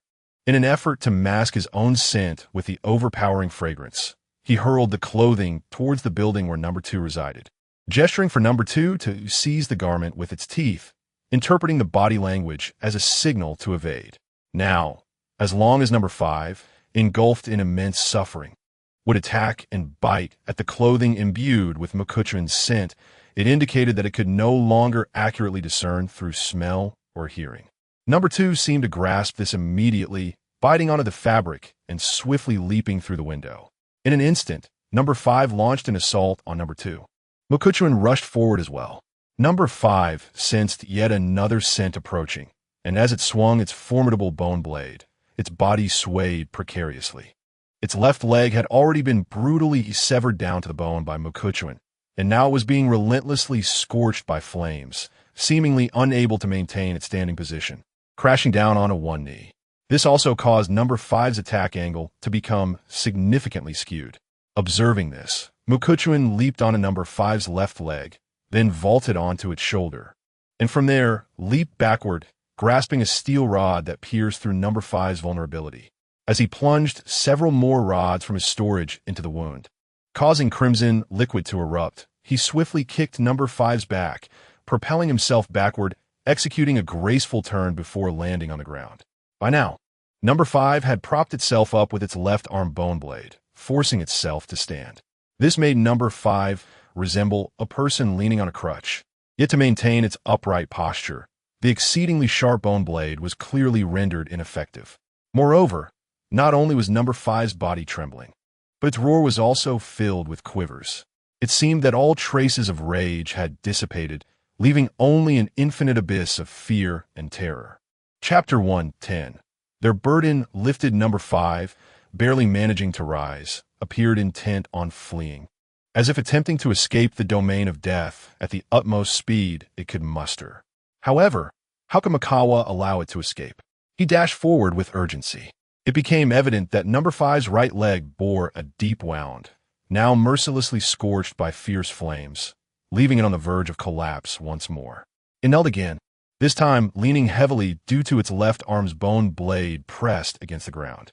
With no choice but to support itself with its right hand, Number 5 struggled to maintain its stance. Observing this, Mikawa swiftly leaped onto Number 5's back, navigating the sloping terrain to target its vulnerable spot, and thrust a sharpened steel rod deep within. He was reluctant to waste his hands. Only 3 thunderbolts remained. A roar erupted from Number 5, akin to a beast ensnared and sensing the specter of death, its howl resonating with profound agony and trembling. Yet it managed to straighten its back.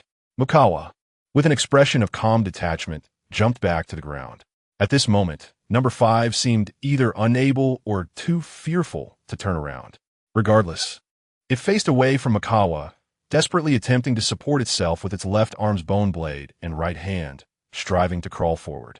It appeared to wish to distance itself from Mikawa as far away as possible. However, with its severe injuries, relying solely on the bone blade and right arm, how could it sustain its massive and heavy body? In an instant, it collapsed completely, producing a thunderous crash. This made it even easier for Mikawa to approach its weak point. He swiftly closed the distance again, continuing to pierce with the steel rod. Remarkably, Number 5, despite repeated assaults on its weakness, still clung to life.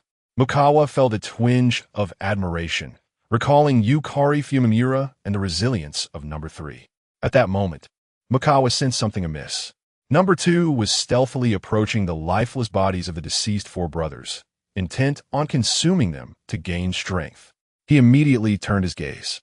Number 2 seemed to feel his scrutiny, startled into stillness, its body quaking in terror. Then, in a frantic rush, it spun around, slipping and tumbling in an awkward escape. Not daring to come any closer, Mikawa proceeded to douse the gruesome remains of the 4 brothers with gasoline, igniting them in flames. He sensed that Number 2 remained frozen in place, trembling like a quail enveloped in sheer dread. It emitted a quavering call as if seeking to placate its fear. Mikawa then advanced towards Number 5, which was on the brink of collapse, desperately trying to support itself with its bone blade and right arm, striving to flee the scene. It appeared to sense his approach, overwhelmed by terror to the point of weakness, collapsing entirely. In Mikawa's eyes, it was merely a matter of time before Number 5, stripped of any ability to retaliate, would meet its end.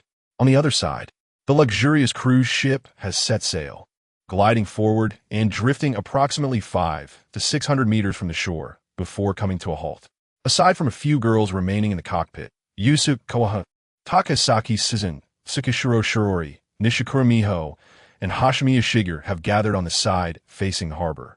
A multitude of monstrous beings has converged upon the shipyard, including a colossal creature of unparalleled destructive power. Some of the girls recalled this, and their faces immediately blanched, fear evident in their trembling voices. Mikika-san. Yusukoharu gently clapped her hands and spoke softly. Do not worry, Mikikawa-kun is incredibly capable. Yet, her stunning visage was marred by deep concern, her mind restless. The other girls exhibited similar expressions of anxiety and trepidation. An atmosphere of oppressive dread, ineffable by mere words, seemed to quietly envelop everyone. They were all internally questioning whether Mikikawa could escape and evade that creature. Having witnessed the sheer enormity and terror of the 5th entity, they felt an undeniable truth. This was no being that could simply be slain. In the face of such a monstrosity, The only viable option was to flee with all their might. There was no other recourse. If Makikawa were unable to escape, if he were to perish, they understood that his life was not entwined with theirs, but their lives were irrevocably bound to his. You managing to fly the helicopter back to safety, even in the presence of that creature, is quite remarkable, Tsukishiro Shirori remarked with profound meaning. With a worried expression, Hanada Eri interjected, Miss Tsukishiro, that creature is pursuing us. It was Makikawa-san who drew it away. Upon hearing this, not only Kamiyama Maki but even Hashimiya Yukari recalled that moment when Makikawa, wielding a crowbar, charged into danger alone. To be honest, it was undeniably heroic and incredibly stirring. It felt as though, with him around, danger could never reach them. If Makikawa-kun could evade once, surely he could do so again without issue. Thus, there was no need for excessive worry. Everything would be fine. Tsukishiro Shirori blinked, affirming that Makikawa-kun was beyond their imagination. At this moment, some clasped their hands together, seemingly in earnest prayer to the heavens. Oh, divine powers, please ensure Makikawa-san's safe escape. Let no harm come to him. Just then, Makikawa's voice emanated from the walkie-talkie held by Takasaki Suzune. Upon hearing it, they all rushed to her side with the utmost swiftness, forming a protective circle around her. Each face radiated excitement and anticipation, collectively erupting in cheers. For them, the news of Makikawa's survival was the most uplifting revelation. Takasaki Suzune inquired with concern, Makikawa, are you all right? Mifine. Upon hearing his response, a collective sigh of relief echoed among them. Regardless of whether that creature had been shaken off or was still in pursuit, it appeared that he was indeed safe from harm. Moreover, even upon merely hearing Mukuchuan's voice, they experienced a profound sense of comfort and an enveloping feeling of security, allowing them to immerse themselves in the moment. Hasten to the high-rise. I shall immediately dispatch a helicopter to retrieve you. Takasaki Suzune promptly gestured. That colossal creature poses no threat. As she spoke, she heard Mukuchuan casually remark, I have slain it. It is no more. I shall return shortly, likely around 4 or 5 o'clock, and swim back. There was still ample time before dusk. What could possibly necessitate his early return? He intended to hunt the ordinary infected drawn by the commotion of the helicopter, striving for further enhancement. The revelation of Mukuchuan's words left them utterly astonished. What? He had not merely escaped successfully. Instead, he had vanquished it. Their eyes widened in disbelief, and expressions of sheer horror adorned their faces as if struck by lightning, leaving them standing there, utterly transfixed. Chapter 111. Worship Chuan had already returned the walkie-talkie to its storage space. He had eliminated number 5, earning 6,500 experience points, which propelled him from level 32 to 34. He now possessed 80 attribute points. After dousing number 5's corpse in gasoline and igniting it, he refrained from allocating his points immediately. Instead, he intended to slay more ordinary infected to continue leveling up, accumulating additional experience, and reflecting on how best to distribute his attribute points upon his return. Having confronted number 5, he realized that with his current agility attribute, he could adequately handle both ordinary and mutated infected for the foreseeable future. Consequently, the benefits of further increasing agility had diminished significantly. Moreover, he wished to rely on his own abilities to eliminate foes rather than using gasoline, thereby amassing invaluable combat experience and honing his skills in various aspects to better utilize his capabilities. In light of the sufficiency of his agility and perception, he considered that investing in either constitution or strength, even at a modest average, would yield greater returns. His approach to point allocation would not be rigid. He needed to adjust and adapt based on the actual circumstances and his personal goals. After swiftly dispatching 2 ordinary infected, a notification of experience gain echoed in his mind. At present, he dismissed 4 to 5 dozen ordinary infected as trivial threats. His heightened perception allowed him to remain acutely aware of a number of infected approaching from all directions, ensuring he was never at risk of being overwhelmed. Chuan continued his relentless hunt until the sun began its descent. He reached level 37, amassing 200 attribute points. Arriving at the shoreline, he contacted Takasaki Suzune and the others via the walkie-talkie before plunging into the sea and swimming towards the grand cruise ship. As he drew near, they lowered a rope for him. Grasping it, he effortlessly climbed aboard to find everyone present, each face adorned with joy and admiration, almost reverently gazing upon him. After all, even the pursuing, mutated infected had fallen to Chuan's prowess. Everyone believed that even in his embrace, they would be enveloped by an overwhelming sense of safety, akin to residing in a warm haven. Chuan, you should decide where the four of us will stay, Takasaki Suzune said with a radiant smile, her lips parting gently. They all desired to reside close to him, eagerly awaiting his decision. The cruise ship could accommodate 6,000 to 7,000 people, boasting an abundance of cabins. Naturally, Hashimi Ashiki and Tsukazuki Shirori wished to dwell near Chuan, for proximity to him instilled an enhanced sense of security, and it would be more convenient should he choose to visit. I have a few matters to discuss, Chuan stated directly. Although we currently have power, as long as there is fuel, considering the importance of conservation, it will be best for 2 to 4 people to share a room. Now that we have the means, we cannot allow them to crowd together as they did in the private clinic. However, assigning individual rooms would be excessively extravagant. Air conditioning and similar amenities require electricity. As everyone nodded in agreement, he continued, moreover, this magnificent cruise ship is equipped with a specialized large-scale seawater filtration system that can eliminate salt, waste, microorganisms, and the like from the seawater. Therefore, you can bathe whenever you wish, and you need not worry about having no water to drink, although it must be boiled.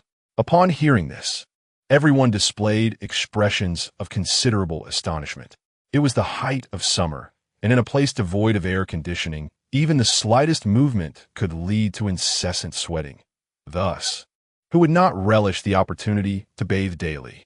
Furthermore, it is in a woman's nature to cherish beauty. Although we are on a grand vessel, quite distant from the shore, it is still necessary to assign night watch personnel, for we must remain ever vigilant. Given the ship's vastness, at least 6 individuals must be designated to oversee the night from bow to stern. Mikawa continued, Miss Soy, please prepare the roster. We shall rotate groups every 5 days. I will also conduct surprise inspections at night. Naturally, he cannot oversee every minute detail personally, for such an endeavor would be utterly exhausting.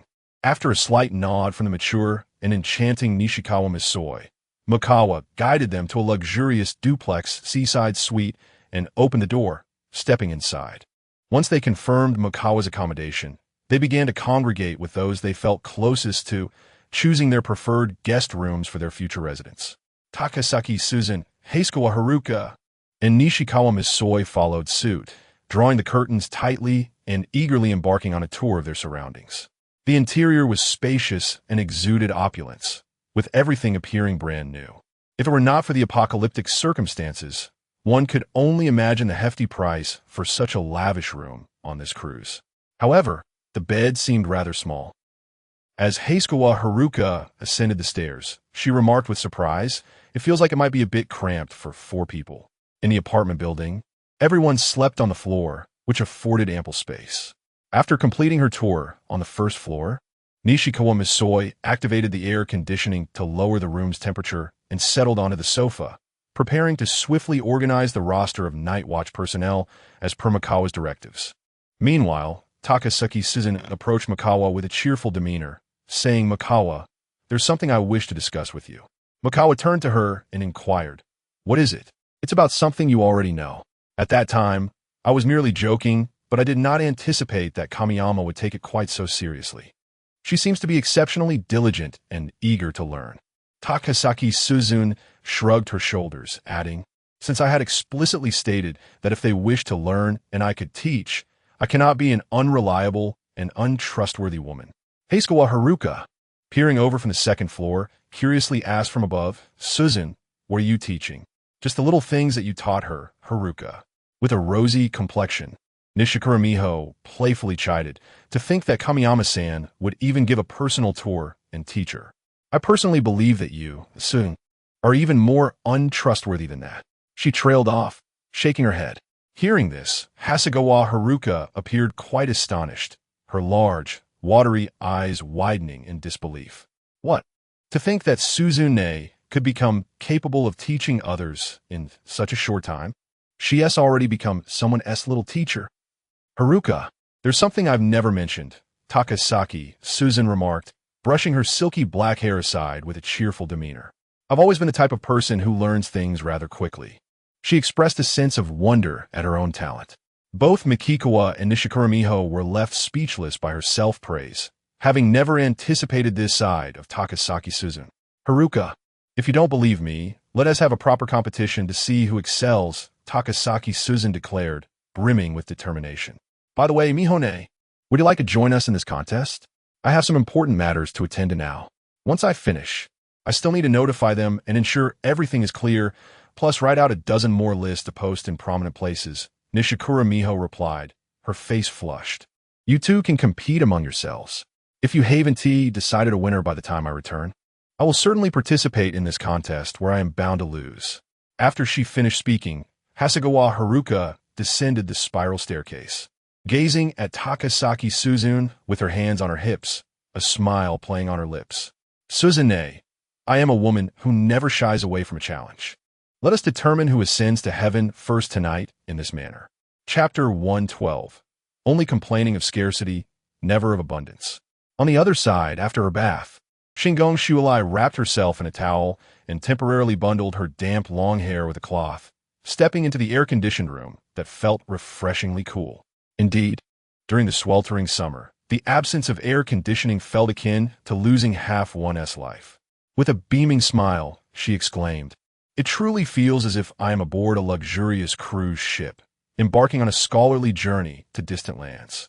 Shualai, not only did teacher Shiha a visit earlier to convey certain matters, but also classmates Shinyama and Huadian came looking for you, inviting you to join them at Mr.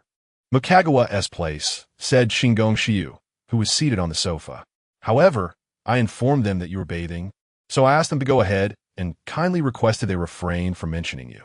She then opened her backpack, which she had filled with some provisions, preparing to indulge in a snack. It was not just her. Everyone carried backpacks laden with supplies, unwilling to squander any resources. Suddenly, Shingong Shualai seemed to recall something, her face flushing with color. She hastened to the sofa, sitting beside her sister, nervously seeking her counsel. Sister, do you think I should go? I feel that being with everyone is somewhat. Shualai, you will inevitably grow into a true adult. I cannot always provide you with guidance or make decisions for you, replied Shingong Shiu with a calm expression, her lips parting gently. Ultimately, your life is yours to decide. Shualai fell silent, gazing at her sister and then at Tsukumori Shirori. Sensing her thoughts, spoke up. Little sister Shualai, do you think Mikagawa-kun is formidable? Indeed, exceedingly formidable, she replied. Thus, as novices, if we do not have seasoned individuals by our side to lend support, transitioning into true womanhood may prove challenging. Are you not joining Shinyama and Huadian? You still wish to do this alone? Tsukumori Shirori remarked meaningfully. Moreover, we shall all, in due course, become Mikagawa-kun's women. There is no need for embarrassment, whether before or during the apocalypse. Those with thick skin fare better than those who are overly sensitive. Just like me, I am quite shamelessly determined to live with you sisters. I am that. After a moment of hesitation, Shingong Shualai finally murmured, Then I shall follow my sister for now. Meanwhile, as Hasegawa Haruka and Takasaki Susan were fully engrossed in their competition, striving for supremacy, Mukagawa leaned against the sofa, contemplating various matters. As long as the luxurious cruise ship had fuel, it would not lack electricity or water resources. However, should such a colossal vessel encounter a malfunction, who among them, lacking professional knowledge, will be able to repair it? Therefore, he needed to arrange for some individuals to diligently study and acquire expertise in this area, transforming them into technically adept problem solvers capable of addressing malfunctions. Otherwise, if a malfunction occurs, these individuals will be left staring blankly at one another, utterly at a loss and devoid of solutions. In any case, he ventured to that grand library and took all the books, undoubtedly possessing such volumes in hand. Furthermore, among the few who truly comprehend specialized medical techniques, There exists only one, Haruka Yusukawa. This is exceedingly scarce. He must appoint Haruka as an instructor to nurture a cadre of proficient individuals skilled in medical care and other essential techniques. Moreover, Makikawa harbors plans to fill the relatively large outdoor swimming pool on the cruise ship with soil, transforming it into a substantial plot of land suitable for cultivating vegetables. However, the act of planting will equally require labor to execute. He also aims to cultivate dedicated combat personnel. Makikawa, despite his simplicity, understands that a team must possess specialized combat members. Their absence is simply untenable. Even within the realm of the Commander S badge, they can receive enhancements, transcending the ordinary. With prolonged and specialized training, they can undoubtedly strengthen further, achieving a harmonious synergy that fully unleashes the collective strength. Perhaps they could play a significant role in his battles against the mutated infected. Furthermore, it must be noted that the more infected they hunt, the larger the scope of the Commander S badge becomes, thus amplifying its effects without any upper limit. Theoretically, as long as the Commander S badge continues to be enhanced, they too will experience limitless augmentation. Moreover, even if he is out on errands and temporarily lacks the effects of the Commander S badge, a team composed of numerous well-trained combatants will certainly possess formidable combat prowess, ensuring they are not easily vanquished by even the slightest threat.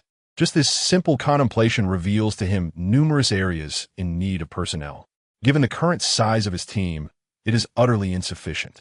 Makikawa realizes that, regardless of who it is, anyone who truly assumes the role of a team leader will naturally desire an abundance of capable individuals under their command.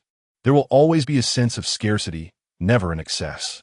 Thus, he resolves that in future encounters with female survivors, as long as he deems them suitable, he shall endeavor to bring them back. The selection process cannot simply hinge upon gender. Subsequently, with his eyes closed, he alternates between perceiving Haruka Yusukawa's gentle attentiveness and Suzu Takasaki's meticulous care. Amidst this oscillation, he begins to contemplate other matters. Knock, knock, knock. At that moment, as Makikawa meditates, he hears a knocking at the door. Then, the somewhat hurried and anxious voice of Maki Kamiyama reaches him.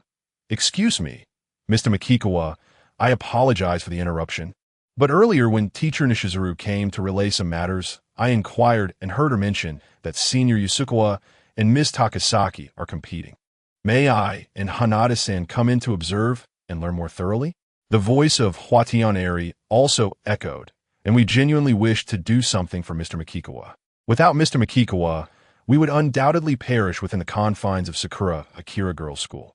He has bestowed upon us the gift of salvation. Mr. Makikawa spoke, "Come in." Given his current physical condition, even with the Commander S badge, he could easily handle 5 opponents with minimal effort. Suddenly, the sound of the door opening was followed by the sound of it closing. Mr. Makikawa then turned his gaze towards Kamiyama Maki and Hwatian-eri, who were clad in the uniforms of Sakura Akira Private High School as they entered the duplex seaside room. Both of their faces flushed a deep crimson, quickly transforming into expressions of utter disbelief, their eyes widening in astonishment at the extraordinary sight before them. Chapter 113, remarkably exceptional in every aspect. Subsequently, Shinzen Maki and Hanada-eri, overwhelmed with awe, engaged in a thorough exploration and learning experience, followed by an in-depth discussion with Makikawa. After a night of silence, the next day dawned with torrential rain. The relentless patter of raindrops against the glass sliding door produced a soothing white noise that tempted one to linger in slumber. Upon awakening, Makikawa glanced at his watch. Was it truly already 7:30? He turned to survey the room. The principal combatants, Hazuki Haruka, Takasaki Shizen, Nishizuru Miho, along with the recently deployed and underperforming Shinzen Maki and Hanada-eri, remained soundly asleep. Retracting his gaze, Makikawa descended the stairs, deciding to extract some supplies from his storage space to place on the cruise ship, claiming they were remnants from his earlier visit. They would undoubtedly find this unremarkable, for in their eyes, he was no ordinary individual capable of leaping from a helicopter to hunt colossal infected beings, among other feats. Transporting substantial supplies to the cruise ship posed no challenge at all. As he resolved to undertake this task, Makikawa exited his room. The corridor was eerily quiet. He meandered along, searching for a suitable location, yet encountered not a soul. Everywhere was desolate. During this time, he noted that Nishizuru Miho had prominently posted the Night Watch list, assigning herself and Takasaki Suzune among others. Makikawa then arrived at the changing room of the indoor swimming pool, retrieving food and beverages from his storage. Bread, milk, drinks, bottled water, instant noodles, chips, rice, flour, canned goods, medicines, vitamins, and more were stacked there.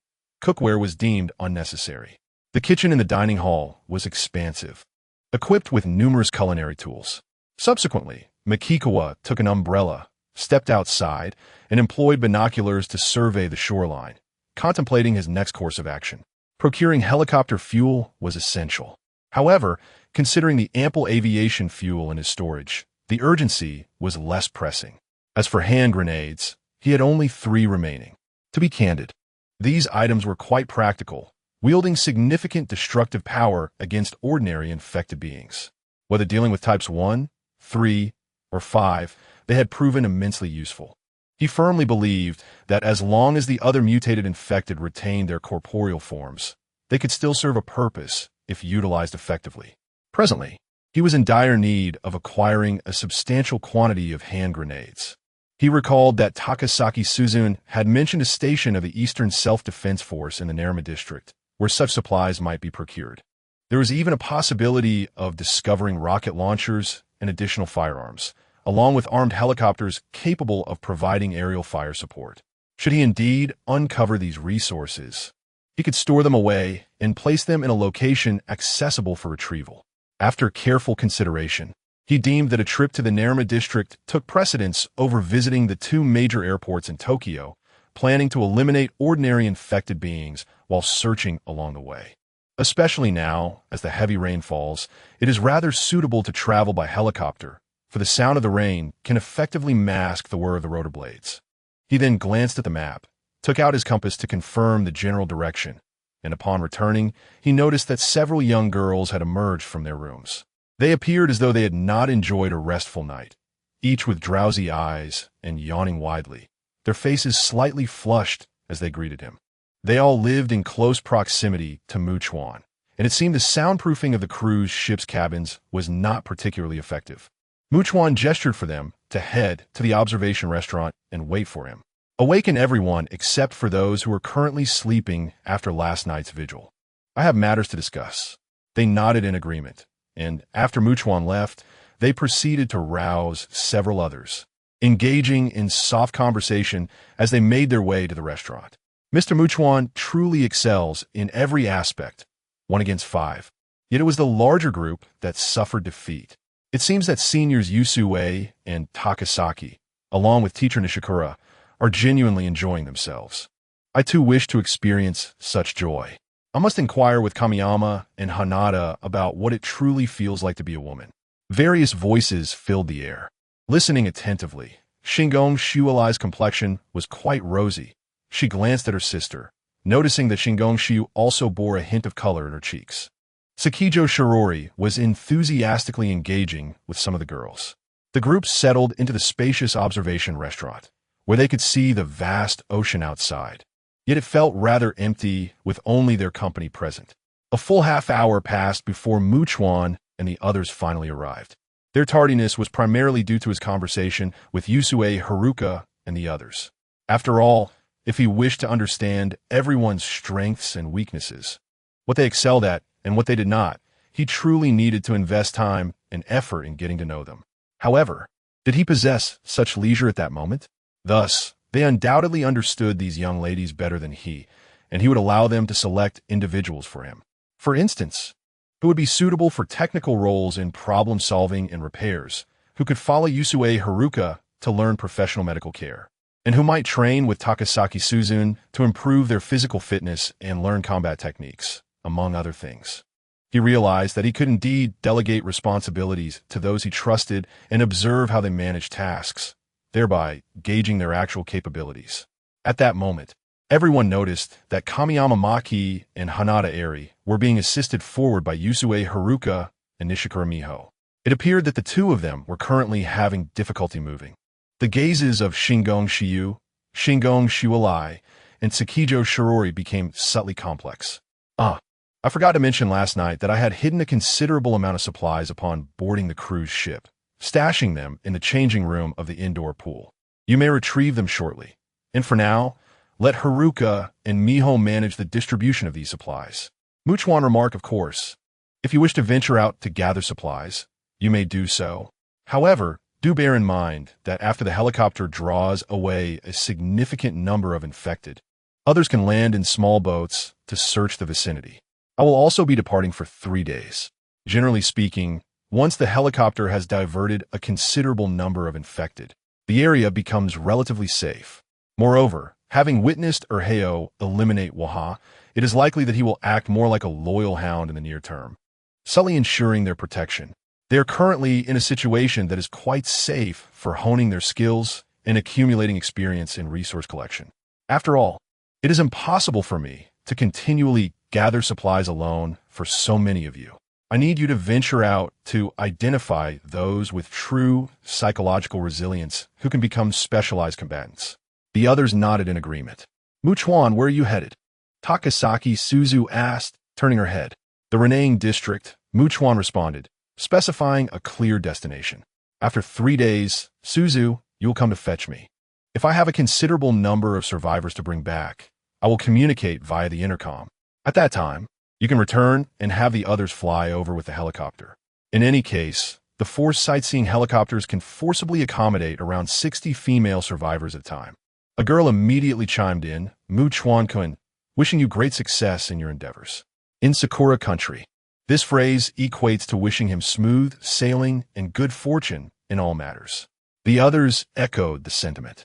Chuan nodded slightly and turned to leave, with Takasaki Suzu following closely behind. They braved the heavy rain and approached a helicopter, opening the door and boarding.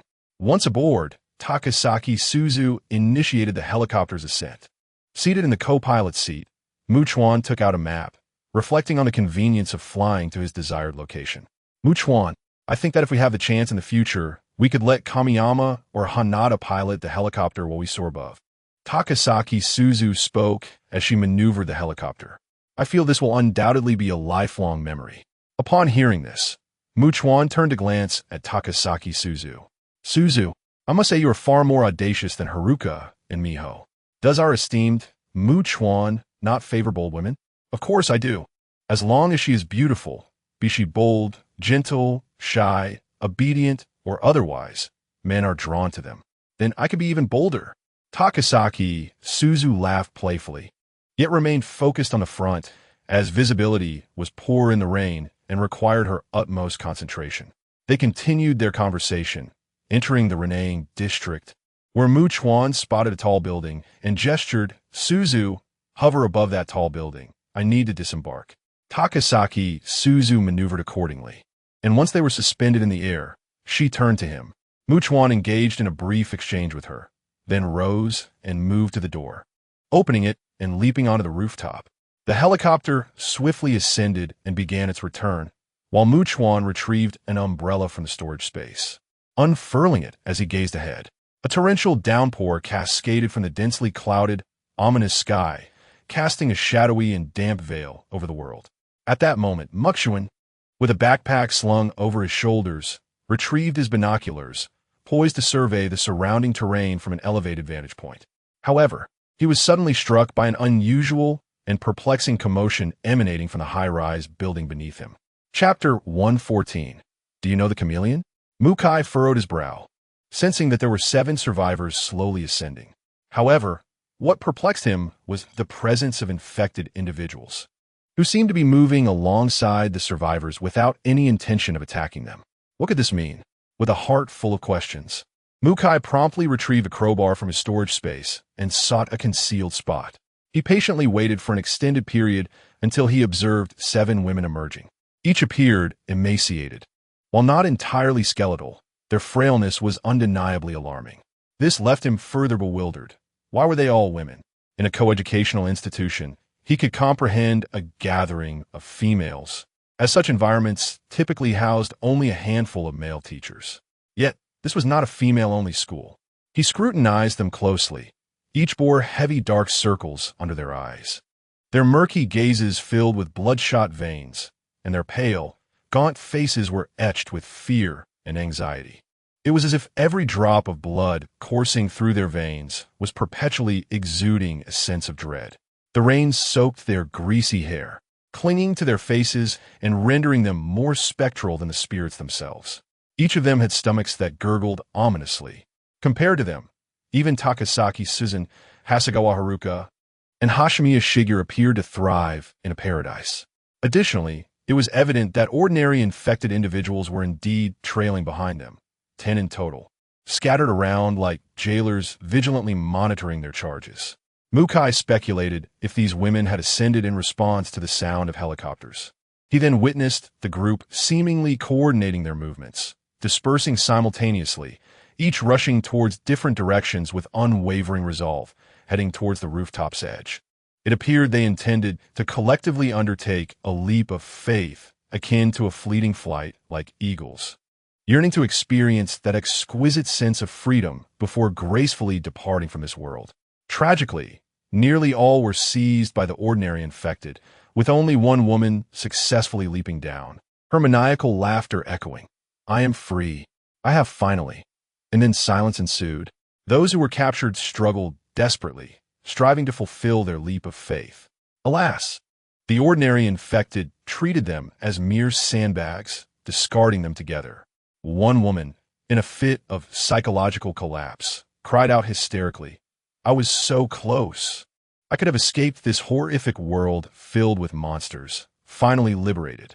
Her voice resonated with profound anger and disappointment over her failure to jump. After much contemplation, Mukai decided to reveal himself. He resolved to inquire about the situation directly, rather than engage in fruitless speculation. In any case, the 10 ordinary infected posed no threat in his eyes.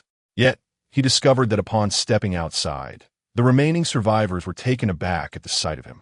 The 10 ordinary infected showed no inclination to attack. Rather, one approached and halted a meter away, intently observing him without any intent to strike. The drenched survivors gathered before Mokuchuan, and one woman, astonished, exclaimed, "How are you here?" Mokuchuan immediately understood that they had not come in response to the helicopter's noise, but had merely convened for a leap of faith. He countered her question, asking, "Why do these infected not attack you? They are minions of a terrifying monster, obeying its commands. While that creature hunts with its other subordinates, it watches us." The woman's voice trembled with fear and fragility. "That monster regards us as a sumptuous feast, consuming 1 or 2 of us daily. And it seems to fear our starvation. Thus, we can search for food within this building, but if we venture outside our designated office, its minions will relentlessly follow us." Mokuchuan grasped the situation entirely. It was evident that even the mutated infected, possessing a sense of smell, could not indulge in humans as their primary sustenance without restraint.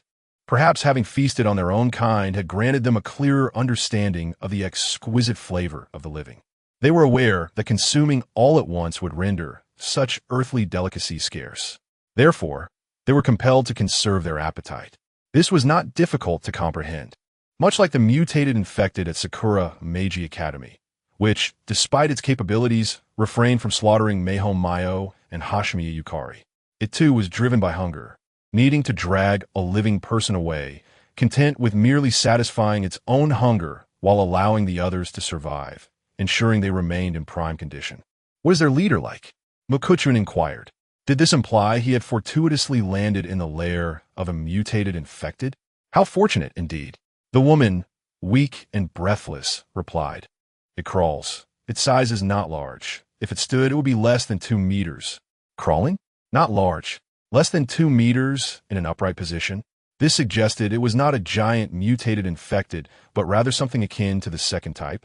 Yet, this revelation astonished Mokuchuan even more. He was acutely aware that mutated infected were prone to cannibalism, even if it did not seek confrontation. Others would undoubtedly pursue it for sustenance. Moreover, it was crucial to recognize that, logically, a smaller size faced significant disadvantages against larger mutated infected. For instance, Why did the second type appear so feeble when confronted by the first or by Fukumura Yuka? It was because the second type's size was vastly inferior, leaving it with only speed as a comparative advantage, compelling it to resort to stealthy ambush tactics. However, the mutated infected individuals are not survivors. Their vitality is remarkably tenacious. Even when their vulnerabilities endure numerous assaults, they do not perish, particularly when not targeted at their weak points. To exaggerate slightly, if the fifth stood motionless while the second attacked, as long as the second could not strike its weakness, it is likely that the fifth would remain unscathed, even if the second were to exhaust itself to the point of immobility.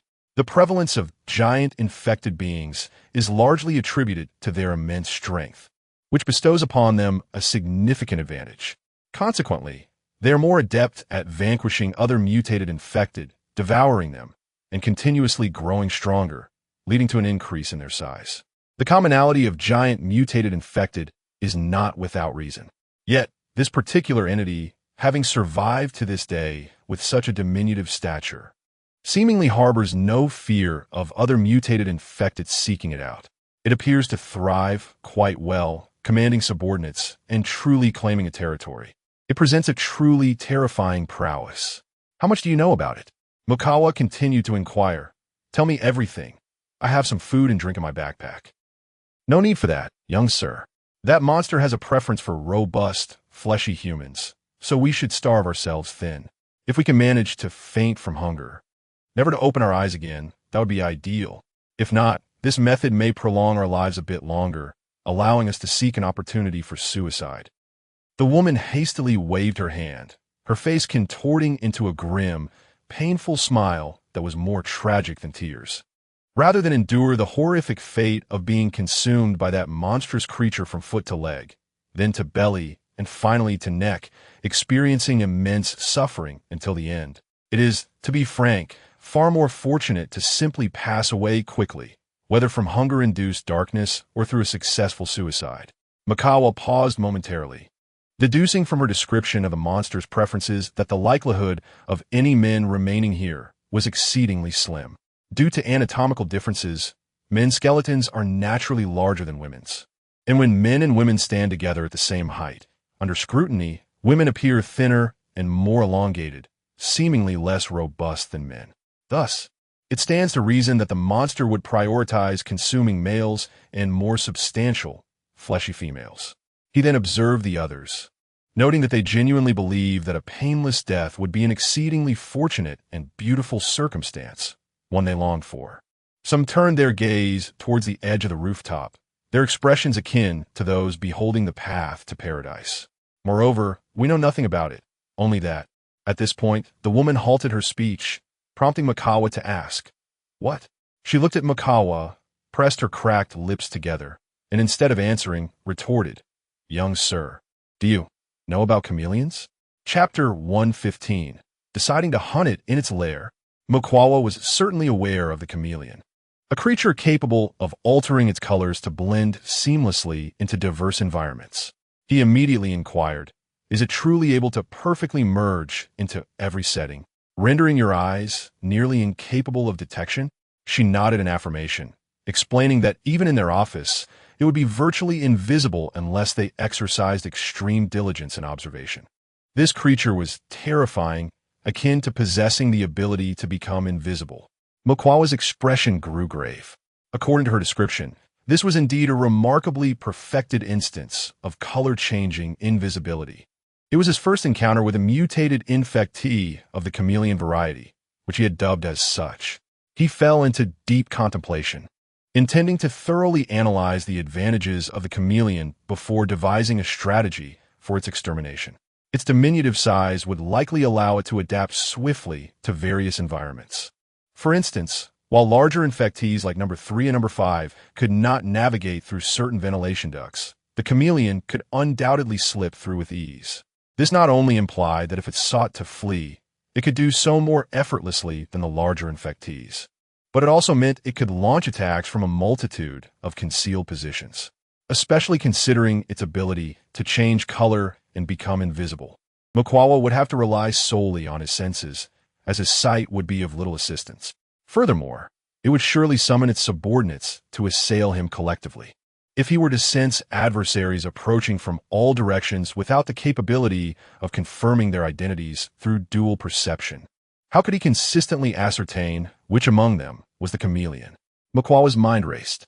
He resolved to first familiarize himself with the internal layout of the high-rise, intending to hunt the chameleon within its own lair. Thus, he refrained from engaging the ordinary infectees, allowing them to accumulate as experience points. He had indeed contemplated luring the chameleon, accompanied by its subordinates, to a different locale.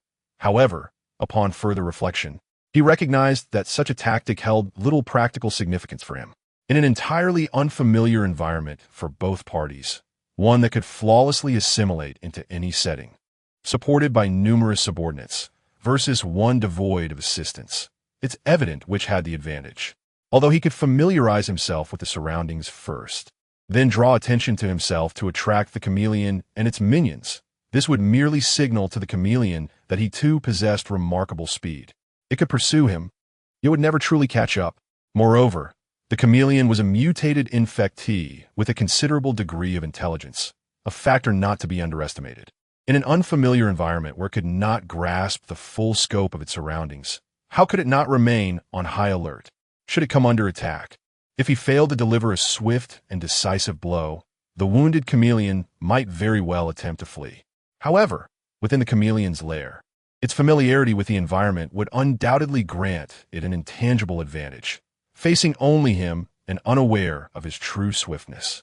By feigning weakness and adopting a primarily evasive strategy, he aimed to instill a deep-rooted impression in the chameleon's mind that he was merely a prey inclined to flee, thereby inciting its fury. This would significantly heighten the likelihood of it lowering its guard, ultimately providing him with an opportunity to exploit its vulnerabilities. Due to its territorial instinct, the chameleon will not abandon its lair unless it is absolutely certain it can defeat Chuan. Otherwise, it risks being killed by him. Even if the chameleon sustains minor injuries, it is likely to become even more enraged and vengeful, refusing to relinquish its stronghold and flee. Within this tall building, as long as he avoids areas such as the office and remains in the corridors, Chuan can minimize the effectiveness of its subordinates. After all, at any given moment, the chameleon's minions can only approach from two sides, unable to surround him from all directions. He can always leap out of a window to the floor above or below, ensuring he has an escape route and never needs to worry about being cornered. Furthermore, ordinary infected individuals cannot possibly match the stamina of the mutated ones. If he can exhaust the chameleon's subordinates, forcing them to shift from running to walking until they can no longer move, then the chameleon will effectively be left without its minions. At that point, the only entity approaching him will undoubtedly be the chameleon, granting him a perfect accuracy of perception. Thus, he must compel the chameleon's underlings to continuously ascend and descend the stairs, depleting their energy more rapidly. After eliminating the chameleon, they will have no chance to escape, allowing him to take them down and reap a significant amount of experience points. If Chuan were to confront the chameleon and its subordinates in an open area, it would be a grave mistake. He resolved to wait for the chameleon to return, intending first to provoke it thoroughly, to gauge its capabilities and tactics before striking decisively. He had no choice but to incite the creature, inviting it to attack him so he could dodge and observe the chameleon engaging with other mutated infected. However, the latter was a rare occurrence, not easily encountered. At that moment, the woman who had spoken earlier approached him and quietly remarked, "Young man, if that monster returns tonight, you will be its first meal. You might as well consider taking your own life. There's no point in trying to run. If you descend to the 10th floor and attempt to go lower, its minions will attack your legs and drag you back." Upon hearing this, Chuan glanced at her and inquired, "May I ask your name?"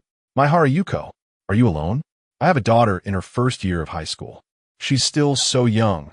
She hasn't even stepped through the school gates, and there are so many experiences she has yet to encounter."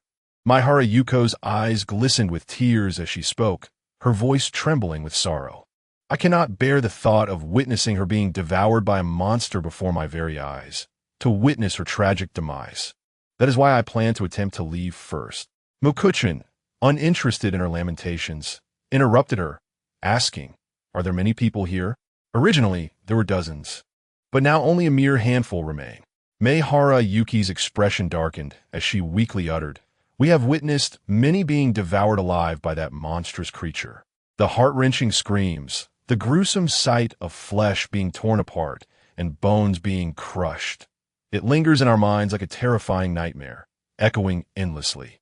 If you are fortunate enough to survive until I vanquish that beast and its minions, I can escort you women away from this place, Mokagawa stated bluntly. Upon hearing this, both Meihara Yuki and the other women regarded him with noticeably altered expressions. There was no hint of surprise, nor a trace of disbelief. Instead, they looked at him as if he were a madman with severe mental issues, utterly oblivious to the absurdity of his words. Chapter 116. He moved as if in his own abode. Chuan descended the stairs, his mood somewhat intricate. Had he foreseen that his initial encounter in the training area would be with the chameleon? He would have allocated his 200 attribute points differently, not solely investing 90 points in constitution and strength, and a mere 20 in perception, but rather augmenting perception more substantially. It appears that in the future, when endowed with a considerable number of attribute points and venturing into unfamiliar territories, it would be prudent to reserve a portion, adjusting his allocation based on the specific needs encountered upon arrival. At present, his attributes stood at strength 240, constitution 241, agility 280, and perception 168, notably. I have modified the system shop to facilitate purchases using points, thus adjusting the protagonist's attributes. Chuan resolved to don a pair of plastic gloves, complemented by cut-resistant gloves sourced from an outdoor supply store, intending to feign vulnerability by allowing the chameleon to knock him away, thereby dismissing him as a threat. Ultimately, he sought to comprehensively test the full extent of his current strength against the chameleon. Soon, Chuan observed ordinary infected individuals clustered by the window, forming a queue. They leaned against the inner side, occasionally gazing longingly at the window, as if yearning for an opportunity to leap through in a leap of faith. Quickly averting his gaze, he scrutinized the ordinary infected fixated upon him, resting a crowbar on his shoulder as he sauntered through the building, meticulously noting the layout of each floor, including the number of stalls in the restroom. Upon reaching the 10th floor, Chuan wandered about and noted that each stairwell was guarded by several ordinary infected, making descent perilous, as they would surely attack. Additionally, in the corridors, some ordinary infected patrolled like prison guards, meandering back and forth. There were a total of 15. The windows on this floor were notably shattered, with relentless rain being swept in by the wind, saturating the ground. Clearly, those who had engaged in the leap of faith were not few. With a total of 25 floors, the 10th floor was sufficient for his needs. Chuan pondered, recognizing that as long as the number of floors was adequate, overloading his memory could lead to grievous mistakes should chaos arise, potentially resulting in miscalculations of the floor layouts. The chameleon, akin to the fourth brother trio, was active during the day. Chuan gazed out the window, reasoning that most of its energy would be expended during daylight hours, prompting him to act immediately upon its return. After a taxing day outside, both it and its subordinates would require rest to recuperate. While the chameleon, a mutant infected, was not to be underestimated, its subordinates undoubtedly needed substantial recovery time. Moreover, the chameleon would be at its most vulnerable, regardless of the extent of its exhaustion, necessitating rest to prepare for the nighttime onslaught of mutant infected, who predominantly remained active after dusk, differing from the chameleon's diurnal activities. The chameleon was thus all the more eager to eliminate him, compelling it to unleash every possible means without reservation.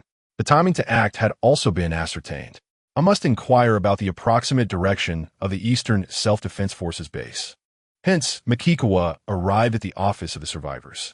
By each window stood an infected individual, and everyone was seated together. A cursory glance revealed only 14 individuals, including the recently encountered Meihara Yu. The floor was stained with copious amounts of blood, torn clothing, and hair clinging to scalps. They all gazed at Mokagawa as he approached, settling a few meters away, removing his backpack, and calmly consuming his provisions. Their eyes followed him, swallowing hard, their stomachs rumbling incessantly. It seemed to them that Makikawa was not in a perilous situation, but rather at home, exuding an air of comfort and ease. Are you truly resigning yourselves to starving to death or seeking opportunities for self-destruction? Makikawa inquired. You know, one of the survivors replied. Some believe that provoking the chameleon might lead to an easier death. However, inciting it only results in unimaginable torment and suffering. Mahara, you noted. Did you notice those strands of hair?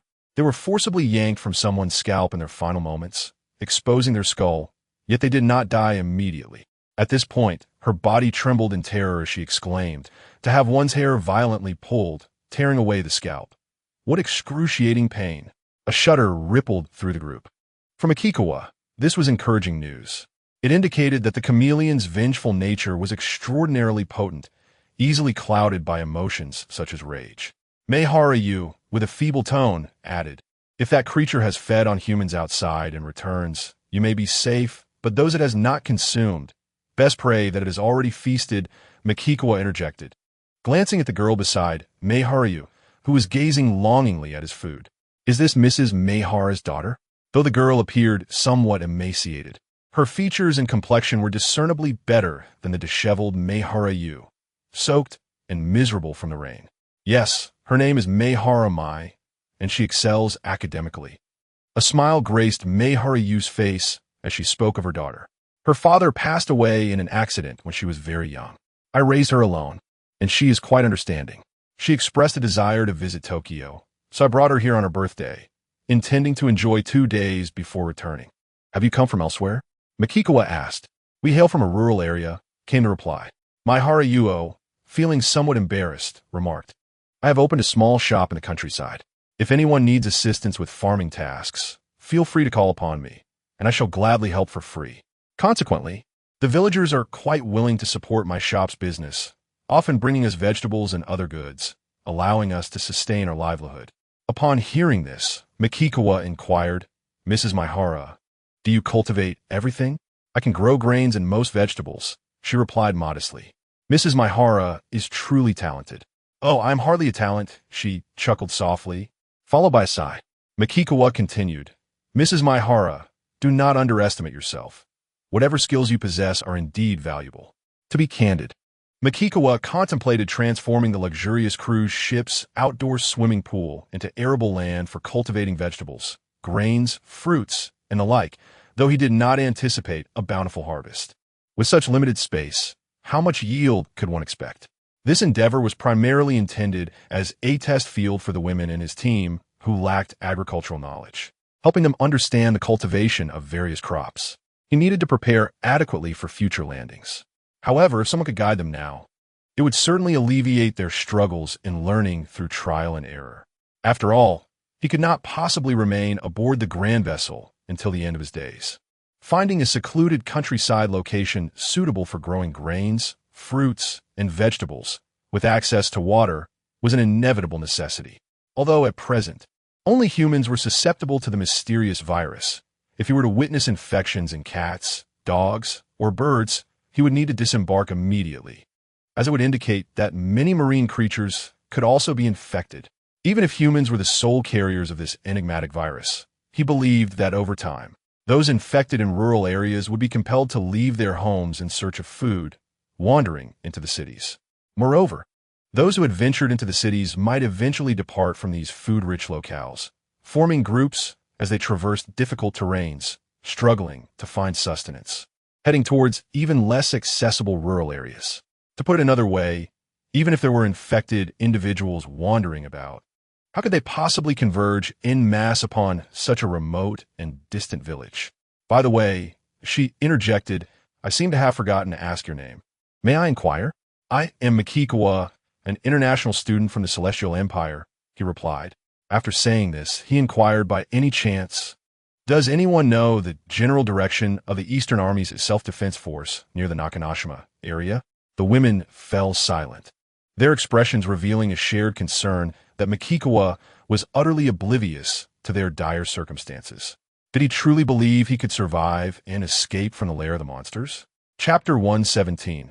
Unexpected intelligence Mikawa surveyed his surroundings, noting that no one paid him any mind. Just as he was about to speak again, it was Meihara Yu who kindly interjected, suggesting that since everyone was idly waiting, perhaps they could engage in a light conversation. After all, encountering one another in this place was, in essence, a stroke of fate. The Eastern Army Corps of the Self-Defense Forces was stationed in a perilous zone. During the initial outbreak, some individuals had neither succumbed to the virus nor perished only to resurrect. Coupled with easy access to various light and heavy armaments, they quickly organized and eliminated numerous monstrous entities. At that moment, a woman spoke in a hollow tone, stating that there were still personnel available to dispatch in small teams during the daytime, seeking to rescue various talents in different areas. Mikawa immediately turned his gaze towards the woman who had spoken. He recalled that during the initial outbreak, there had not been a single mutated infected individual on that very day. If dozens or even hundreds of people acted in an organized manner, utilizing coordinated support with an array of armaments, and with the ability to replenish their ammunition, it would indeed pose little challenge to eradicate numerous ordinary infected beings. After all, even at that time, let alone now, they were still unable to withstand bullets. Moreover, the two individuals he had encountered from Bunkyo Ward had also spoken of rescue operations, which had led him to learn about the existence of Unit 3. This indicated that during that period, at least the Eastern Army Corps stationed in Naruma Ward had managed to stabilize the situation to a significant extent. Meihara Yu quickly introduced the woman, saying, Mikawa, this is Amano Seiyuki, an incredibly skilled chief surgeon at a major hospital. In a land of cherry blossoms, lawyers, teachers, doctors, and politicians were all respectfully referred to as sensei, enjoying a high social standing and immense respect. Amano Seiyuki continued, as the chief surgeon at a prominent hospital in Naruma Ward, I have received special protection. The environment there is orderly and not chaotic. I have ample access to the necessary daily supplies, so my life has not changed significantly from the pre-apocalyptic days. In fact, knowing that I am the chief surgeon has garnered me even more respect. Those are my last cherished memories. As she reminisced, her tone shifted dramatically. Unfortunately, such bliss was short-lived. Those who ventured out to collect supplies attracted a monster, a truly terrifying creature, far more dreadful than any here. Everyone's eyes widened in disbelief as they watched Amano Seiyuki tremble violently, her arms crossed tightly in front of her, gripping her own limbs with both hands, drawing herself in even tighter. It was as if the fear she felt dwarfed that of simply remaining in their current location by hundreds of times. Meihara Yu and the others stared in shock, unable to fathom that a creature more fearsome than a chameleon could exist. Bullets were utterly ineffective against it. No matter how many shots were fired into its body, they would merely emerge unscathed, inflicting no damage whatsoever. I witnessed it endure a rocket-propelled grenade, only to be utterly obliterated, reduced to mere fragments of flesh. Yamano Seiyuki was horrified to the point of her countenance contorting. Yet those grotesque masses inexplicably sprouted various black tendrils, seeking connection with one another. Once intertwined, perhaps due to the pulverization of its bones, rendering it incapable of returning to human form, it transformed into an indescribable, distorted entity seemingly hailing from some bizarre realm. Astonishingly, it continued to exhibit signs of life.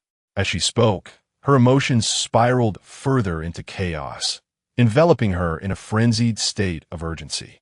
That was a rocket launcher. Do you comprehend the devastating power of a rocket launcher? Do you understand? Makikawa was taken aback, having unexpectedly acquired profoundly valuable intelligence. After all, the mutated infected individual she referred to was evidently akin to Fujimura Yuka's regenerative type. However, he was astonished that this particular variant could withstand a direct hit from a rocket launcher and survive. This was indeed preposterous, almost beyond belief.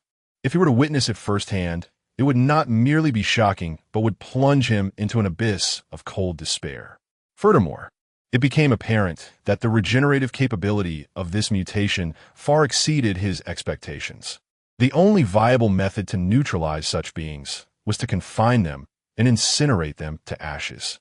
This was the singular approach to dealing with them. Could a solitary monster infiltrate? Makikawa inquired. No, after it regenerated, it swiftly retreated. Yamano Sayuki gasped, her voice trembling. Yet after more than a week, it returned. Having undergone a drastic transformation, its height had astonishingly exceeded 7 meters, morphing into a vast, writhing abomination, exuding a palpable sense of oppression. According to her account, it was evident that the mutated infected entity had consumed others of its kind, growing stronger and more terrifying.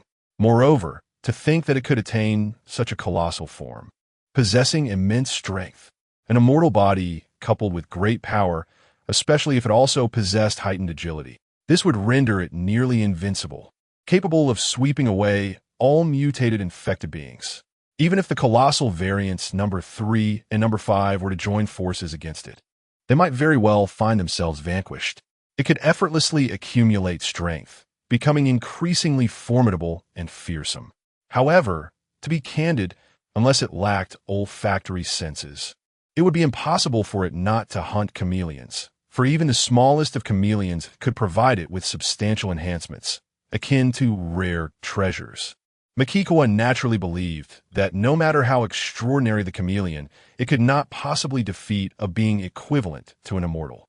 Hence, since the chameleons thrived in this locale, it was highly probable that, like the number 3 variant in Bunkyo Ward, they had ventured elsewhere in search of mutated infected beings, no longer residing in the Ikebukuro area. They must still be in Tokyo, but their exact whereabouts remained elusive. He could only allow them time to grow stronger. When he inevitably encountered one, what would he behold? Makikawa found himself unable to imagine it. This also implied that, upon such an encounter, he would have no time to prepare an iron cage. There would be no time to waste. He must leave immediately. Its form at that time resembled a grotesquely oversized slime, capable of contracting sharply in an instant, only to rebound and then fall heavily once more. Moreover, it could extend slender limbs from its body. Sayuki Amano remarked, it possesses countless tentacles, with the longest extension reaching approximately 30 meters.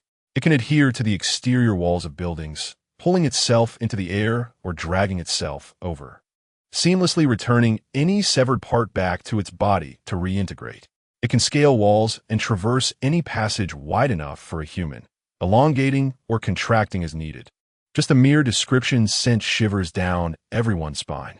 Sayuki's face was etched with terror, her eyes vacant as she murmured hollowly, "It roams the area of the Eastern Defense Force.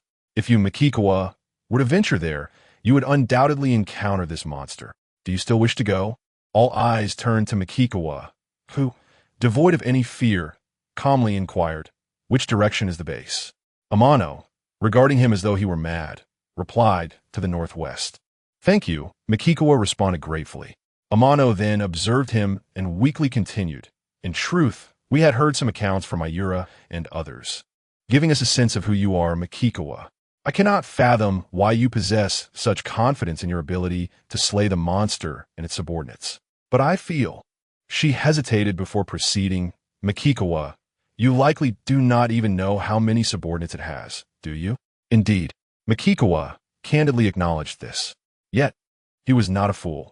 He understood that for a chameleon, the greater the number of subordinates, the more sustenance they required daily. It was not sufficient for it to simply satisfy its own hunger. This directly implied that the chameleon would have to expend more effort in search of food for its subordinates, inevitably leading it to travel ever farther afield. Regardless of the numbers, according to Makikawa's hunting strategy, no matter how many subordinates the chameleon possessed, they could not encircle him within that building. The more subordinates, the better. Tonight, he could revel in the thrill of a substantial harvest and level up vigorously.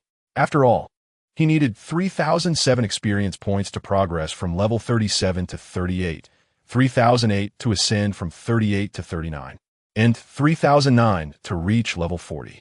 In total, nearly 12,000 experience points were required for these 3 levels, which was roughly equivalent to 90 infected individuals, with an ordinary infected providing 130 experience points. Amano exclaimed with excitement, "Even if they stood still, allowing you to strike them, you would tire before you could defeat them." Yet, before she could finish, Makikawa interrupted, astonished. "The chameleon has merely a little over 100 subordinates." Everyone found it hard to believe their ears. What? It has only. How could that be? They wondered if they had misheard. Chapter 118. They have returned. Everyone stood in stunned silence, staring at Mokuchuan. Was he dissatisfied with the numbers? Did he hope for more? Mokuchuan himself was taken aback by the meager presence of the chameleon's subordinates and felt a profound disappointment. He then spoke. When the chameleon returns, I will lure all the creatures here down the stairs. You should seize this opportunity to ascend to the rooftop, where your chances of survival will be maximized. Therefore, I strongly advise you to eat and drink well now, lest you lack the strength to escape later. I cannot guarantee you much time. The group remained in a state of disbelief, uttering not a single word. The atmosphere in the office had descended into an eerie silence. Mokuchuan refrained from further explanation.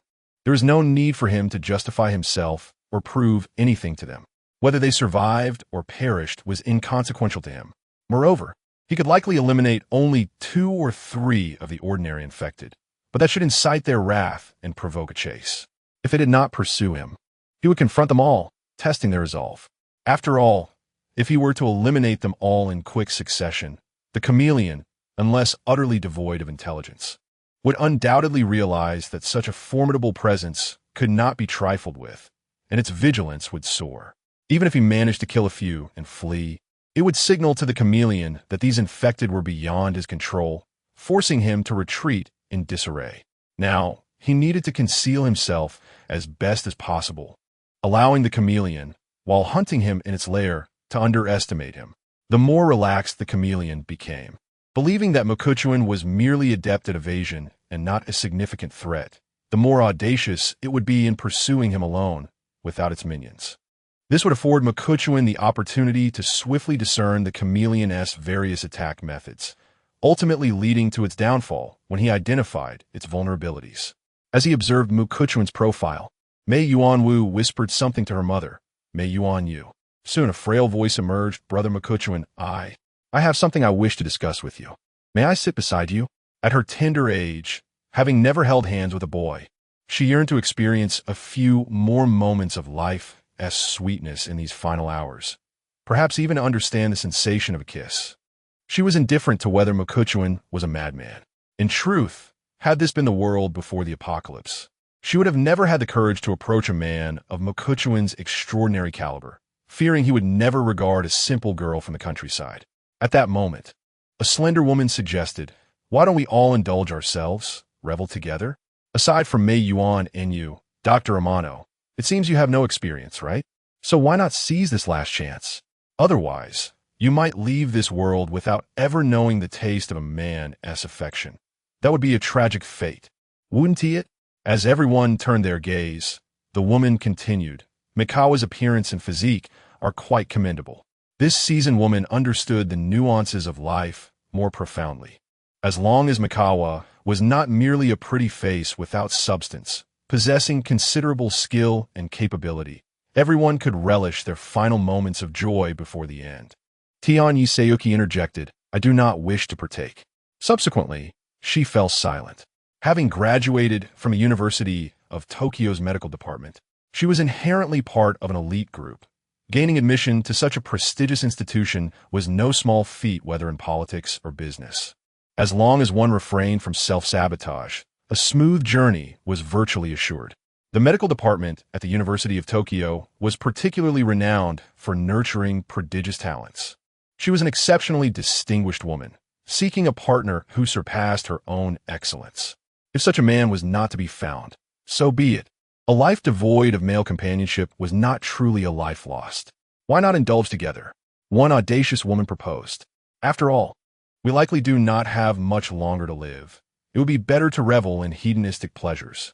Besides, Mikawa's looks and physique are indeed more impressive than those of many celebrities. When men see beautiful women, they are stirred. Similarly, women respond to handsome men. A leader had emerged, prompting others to gradually echo the sentiment. It became evident that most individuals are driven by a herd mentality. Few possess the independence to stand apart in any collective, regardless of its size, and such individuals often face ostracism.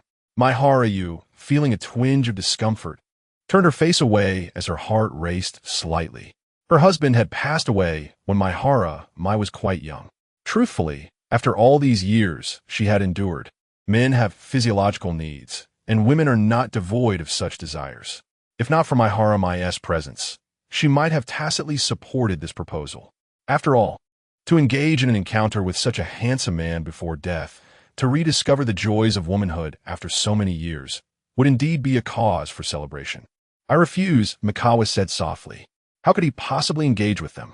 Setting aside their gaunt appearances and the likely lack of hygiene that left a nauseating odor lingering in the air, he felt no inclination whatsoever.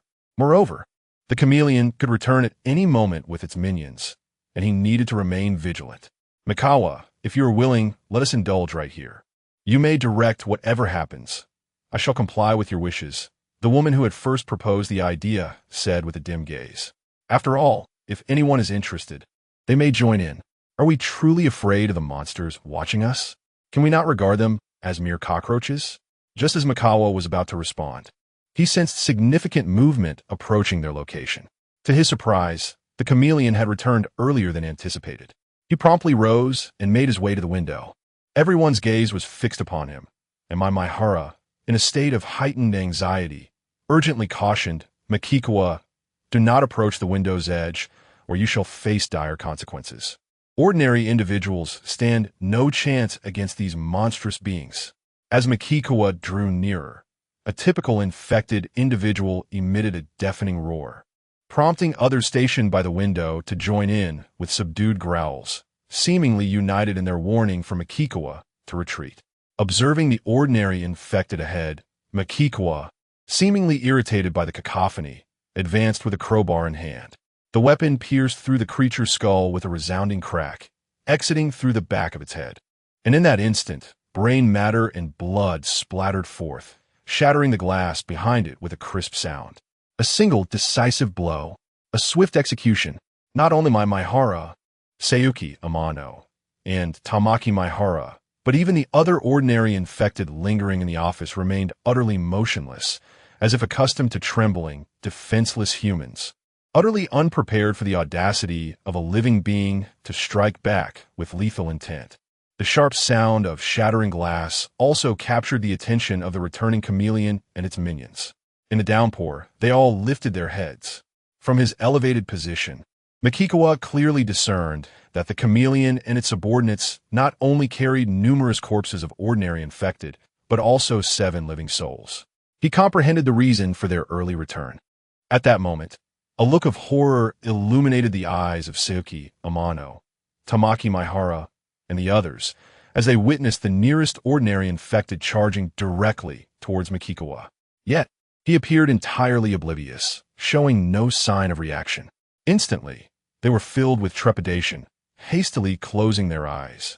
Chapter 119, an unimaginable smoothness in that fleeting moment. Chuan swiftly extracted the crowbar that had pierced the skull of the ordinary infected individual, not even bothering to glance back. He directed his assault sideways, once again penetrating the head of the approaching infected. Withdrawing the crowbar, he strode towards the doorway, remarking, "You may act once I have exited." Instead of hearing Chuan's agonized cries, Mei Yuan Yusu, Mei Yuan Wu, and Amano Sayuki abruptly opened their tightly shut eyes. Each of them widened their gaze to the utmost extent, as if their eyeballs might pop from their sockets. He was still alive? Furthermore, he could react so swiftly over such a short distance. Among them, Amano Sayuki, a doctor, felt an even deeper shock, overwhelmed by disbelief. She was acutely aware that human reaction speeds have their limits. Such a situation was unequivocally impossible. They soon noticed that ordinary infected individuals had moved to the doorway, attempting to block Chuan's exit, while others were rapidly approaching, emitting furious roars. With a decisive thrust of his crowbar, Chuan shattered the skull of the infected that obstructed his path and hastened his escape. Turning his head, he observed infected patrolling the corridor and those originally guarding the staircase, all drawn by the cacophony of roars. He was certain the chameleon and its subordinates had also heard the commotion. The hunt had officially commenced. He quickened his pace, charging towards the staircase with a resounding tumult, descending to the lower levels. The roars intensified, and even the ordinary infected station in the office surged forth in pursuit. Amano Seiyuki, Mei Yuan Yusu, and Mei Yuan Wu exchanged incredulous glances, each reflecting the astonishment in the other's eyes. Then, Amano Seiyuki regained her composure and decisively declared, "Let us head to the rooftop. If the situation turns dire, we can at least choose to leap to our demise. It would be a swifter end." They rose and swiftly departed the office. As they ascended 2 floors, Chuan, having reached the 7th floor, sensed that the chameleon and its subordinates had infiltrated the area. The chameleon's remaining followers, who had been stationed, were now hastily descending, converging from either side of the 7th floor corridor. Chuan, remaining composed, donned a pair of plastic gloves followed by cut-resistant gloves, opened a window, and leaped onto the windowsill, springing again. With 2 agile jumps, he grasped the windowsill of the 8th floor and tumbled inside. He then struck his fist against the window glass, shattering it with a crisp sound, signaling his presence above. Instantly, the ordinary infected remaining on the 7th floor scattered, retreating toward the staircase. Chuan retrieved a bottle of beverage from his storage space, consuming it in one go, glancing to either side. The infected emerged from the staircase of the 8th floor, advancing rapidly from afar. As they drew near, he continued his ruse, ascending to the 9th floor to create further noise. They were compelled to turn back towards the staircase, climbing to reach him. Now, Chuan sensed the chameleon and a multitude of its followers racing upward at maximum speed, intent on eliminating the living intruder daring to cause chaos within its lair. After venturing out for a while, the chameleon's subordinates were simply no match for its stamina, unable to keep pace with its agility, and were thoroughly left behind. Now, Mukawa could ascertain that the chameleon was incapable of climbing walls. For the time being, he would adhere to his plan, remaining flexible to adapt should circumstances change. He continued to leap through the window, ascending to the 10th floor, sensing that the chameleon, initially intending to charge up the stairs to the 9th floor, had instead surged up from the 10th floor stairway. As Mukawa turned to look, he noticed that the moment the chameleon revealed itself, it blended seamlessly with the environment, camouflaging perfectly among its remaining subordinates, effectively rendering itself invisible. His perception struggled to accurately identify which among them was the chameleon. Furrowing his brow, Mukawa acknowledged the chameleon's heightened vigilance. It would not recklessly charge ahead to attack him without knowing his capabilities. In stark contrast, the second subordinates had previously dared to confront both the first and Yuka Fukumura, despite being unaware of their strength. This indicated that the second subordinates were significantly less cautious than the chameleon. Moreover, it appeared that the chameleon possessed an exceptionally long tongue, akin to the third subordinate, which had already darted out like lightning when it was still 10 meters away from him. The speed was astonishing. Yet, the agile Mukawa deftly evaded the attack and pressed on, climbing 2 more floors to the 12th level. The chameleon and its minions were compelled to turn back and ascend the stairs in pursuit. Next, Mukawa retrieved a bottle of red ketchup from his storage space and poured it into his mouth, perceiving that the chameleon had arrived at the 12th floor with greater speed than its subordinates. Nevertheless, the chameleon refrained from charging directly at him. Instead, it waited for several of its remaining minions to catch up, blending in with them as they approached. As they drew closer, Mukawa remained composed, refraining from leaping up immediately. He sensed the moment the chameleon finally leaped from the throng of its subordinates to launch an attack with its left forelimb. This was, in fact, a rather easy attack to evade. Mukawa chose to take a risk, bracing himself to absorb the chameleon's strike, planning to be sent flying as per his strategy.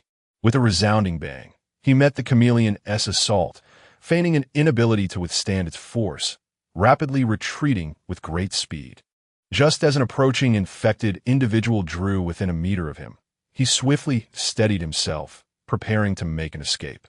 In a moment of sheer desperation, he leaped through the window, expelling the ketchup from his mouth, allowing the chameleon and its minions to witness the copious red liquid cascading down. A clever ruse to deceive their eyes. Whether this ploy would prove effective mattered little. If it worked, it would be excellent, and if not, it was of no consequence. The chameleon, perhaps misjudging Mukawa as injured and bleeding, or believing him to be incapable of withstanding its might, let out a triumphant roar. Its subordinates, upon hearing its call, responded with an excited and thunderous chorus of roars, swiftly moving towards the 13th floor. As Amano Sayuki, Umahara Tamaki, and Umahara Mai continued their ascent, they were seized by an overwhelming dread, yet persevered in their climb. Meanwhile, Makikawa persistently maneuvered the chameleon and its subordinates up and down the floors in a relentless cycle. He keenly observed that thus far, the chameleon's methods of attack were limited to its long tongue and lunging assaults. After numerous encounters, the subordinates left behind by the chameleon could no longer sustain their pace, transitioning from running to walking. The minions that had accompanied the chameleon outside were utterly exhausted, resting without the strength to move. Makikawa's strategy was deceptively simple yet remarkably effective, swiftly depleting their stamina until only the chameleon remained capable of rapid movement. Astonishingly, everything unfolded more smoothly than he had anticipated, devoid of any setbacks. Ascending 7 floors in one breath, he sensed that the chameleon's speed had begun to wane. It appeared that the creature had expended considerable energy in its pursuit, struggling to keep up with the relentless back and forth. It seemed increasingly eager to eliminate him, yearning for respite and recovery. Moreover, even in the absence of its subordinates, the chameleon displayed an audacious confidence, clearly underestimating Makikawa and allowing its guard to drop. This lapse in vigilance enabled Makikawa to discern that only the chameleon remained in close proximity. The moment he sensed the invisible chameleon was within 15 meters, Makikawa abruptly noticed several projectiles hurtling towards him at high speed. Reacting swiftly, he crouched and retrieved the bulletproof shield he had acquired from the police headquarters, shielding himself entirely. To his dismay, a translucent liquid began to saturate the shield, exhibiting a highly corrosive quality that rapidly eroded significant holes visible to the naked eye. A chill ran down his spine. How could mere flesh withstand such rapid corrosion? This was a true lethal technique. Against the irreparable, mutated infected, its destructive power was undeniably formidable. Prolonged exposure would leave the shield riddled with gaping holes. It was no wonder the chameleon had survived for so long, though it appeared there must be limitations to this ability, or it would have utilized it sooner. Thus, he resolved to deplete its resources first. Casting the bulletproof shield aside, Makikawa continued his ascent, determined to explore further and ascertain whether the chameleon possessed any additional capabilities. He understood the necessity of proceeding with utmost caution. Chapter 120. A river of blood. Chuan continued to ascend and descend the stairs, compelling the chameleon to chase him tirelessly, thereby exhausting its stamina and energy. He was not the least bit concerned that the chameleon might abandon its pursuit. The rationale was straightforward. If there were an entity in his home that posed a minor threat to him, could he truly disregard it and retreat to a peaceful slumber?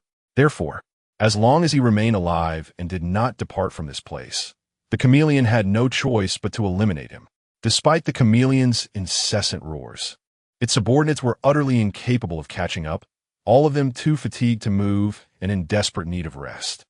Chuan had meticulously confirmed for half an hour that the chameleon's attack methods were limited to those 3, with no others in its arsenal. The highly corrosive liquid posed no concern. If dodging was not an option, he would simply use a bulletproof shield to block it. As for the long tongue attack, with his agility, he could easily evade it.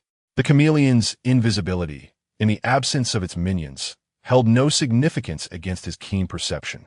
He could counteract all of its tactics. Thus, in Chuan's eyes, the chameleon had ceased to be a threat. It was time for him to strike decisively.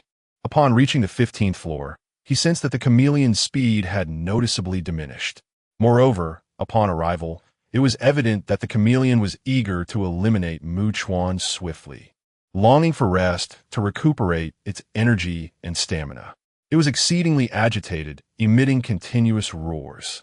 Even an ordinary person, relying solely on their hearing, could ascertain the chameleon's location at any moment. Clearly, the chameleon had come to underestimate Chuan, regarding him as nothing more than a coward who could run and flee, dismissing him with a lack of vigilance. Chuan approached deliberately, his pace unhurried. He believed that by presenting himself as a straightforward adversary, the chameleon would likely conserve its precious liquid, opting not to use it against someone it perceived as feeble.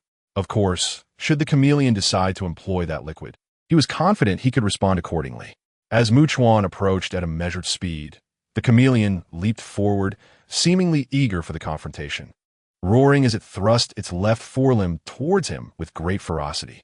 Chuan raised his right hand, clad in plastic gloves and protected further by cut-resistant gloves, and clenched it into a fist.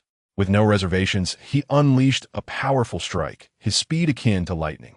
With a resounding bang, the two forces collided, producing a deafening sonic boom. The chameleon's left forelimb, struck by an overwhelmingly terrifying force, shattered with a cacophony of cracking bones, exploding into countless fragments of flesh that scattered wildly. After conducting tests, Chuan was assured that with his current strength, should he encounter a 3 to 4 meter tall, mutated infected creature, he would likely hold the advantage in a direct confrontation.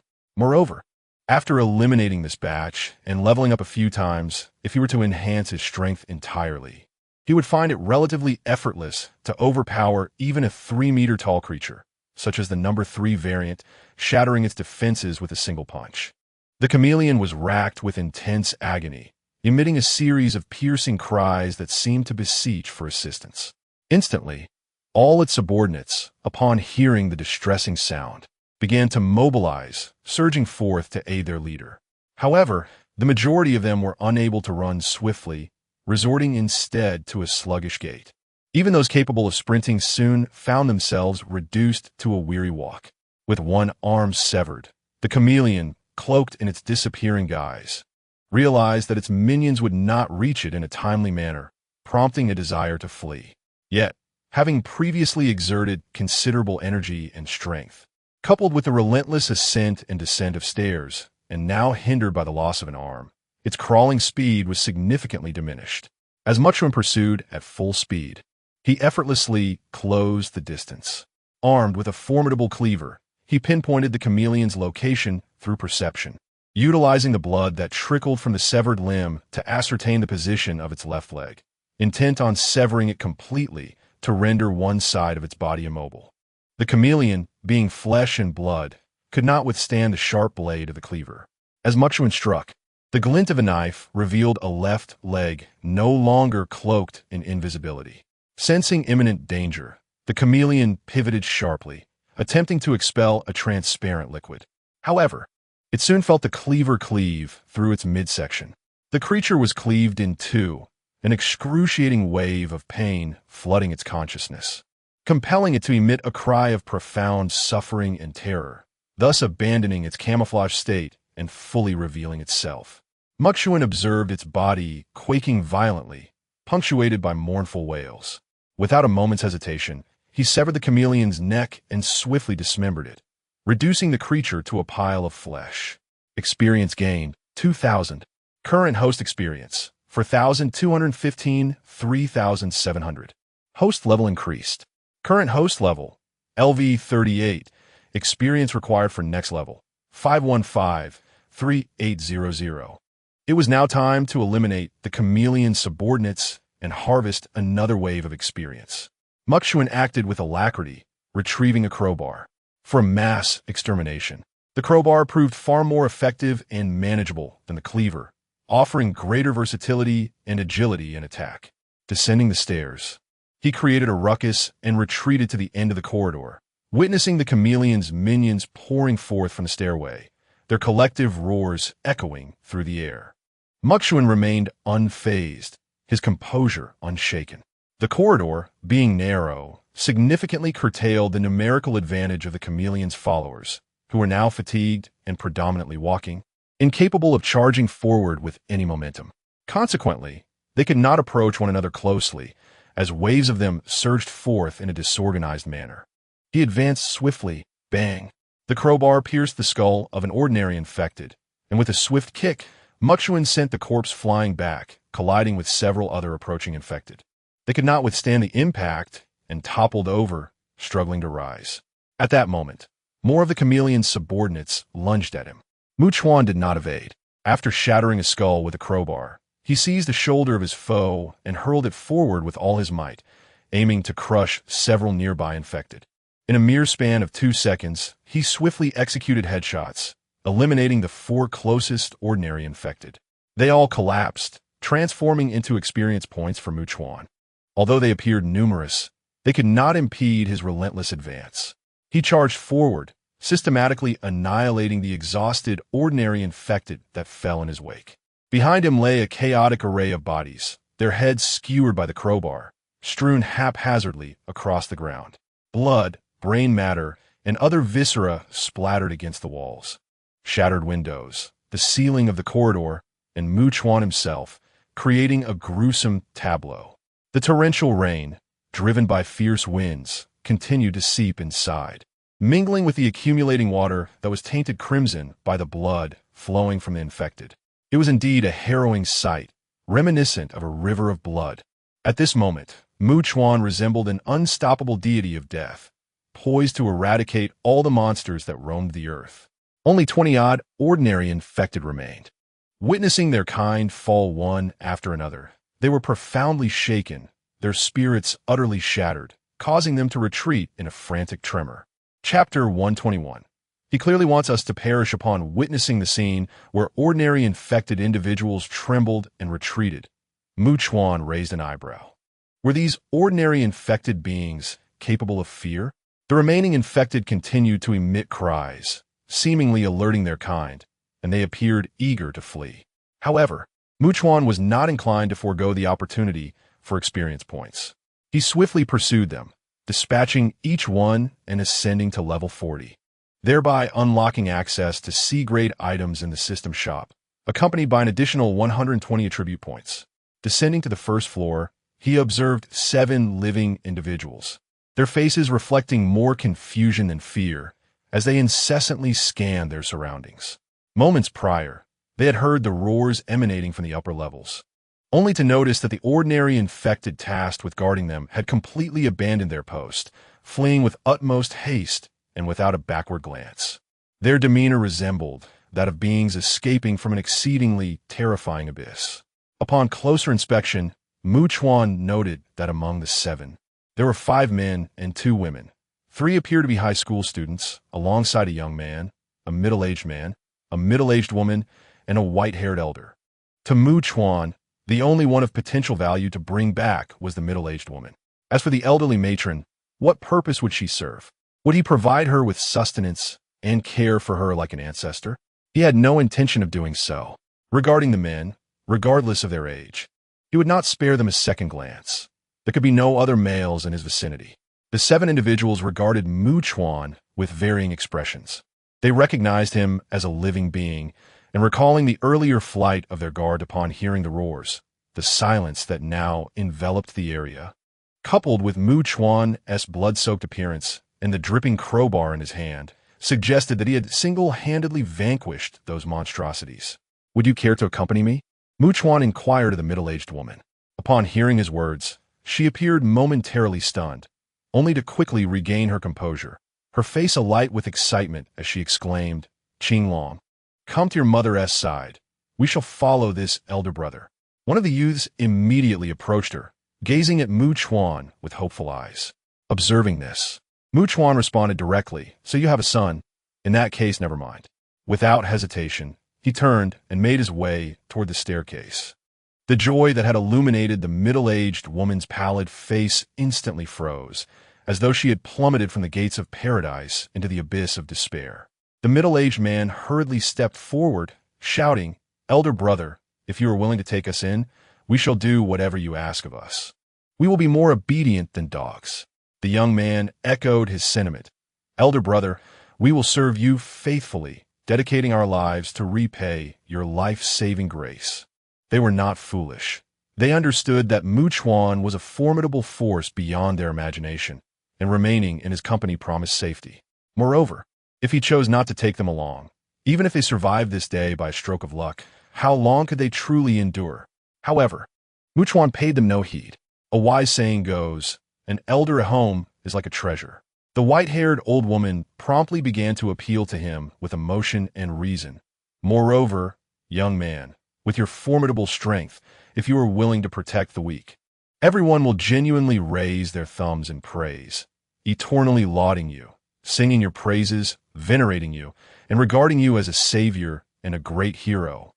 Chuan intended to ascend the stairs swiftly, first dealing with the corpses of the infected, and then thoroughly examining the system's store to see if any newly available permanent or randomly generated C-grade items would be of use to him.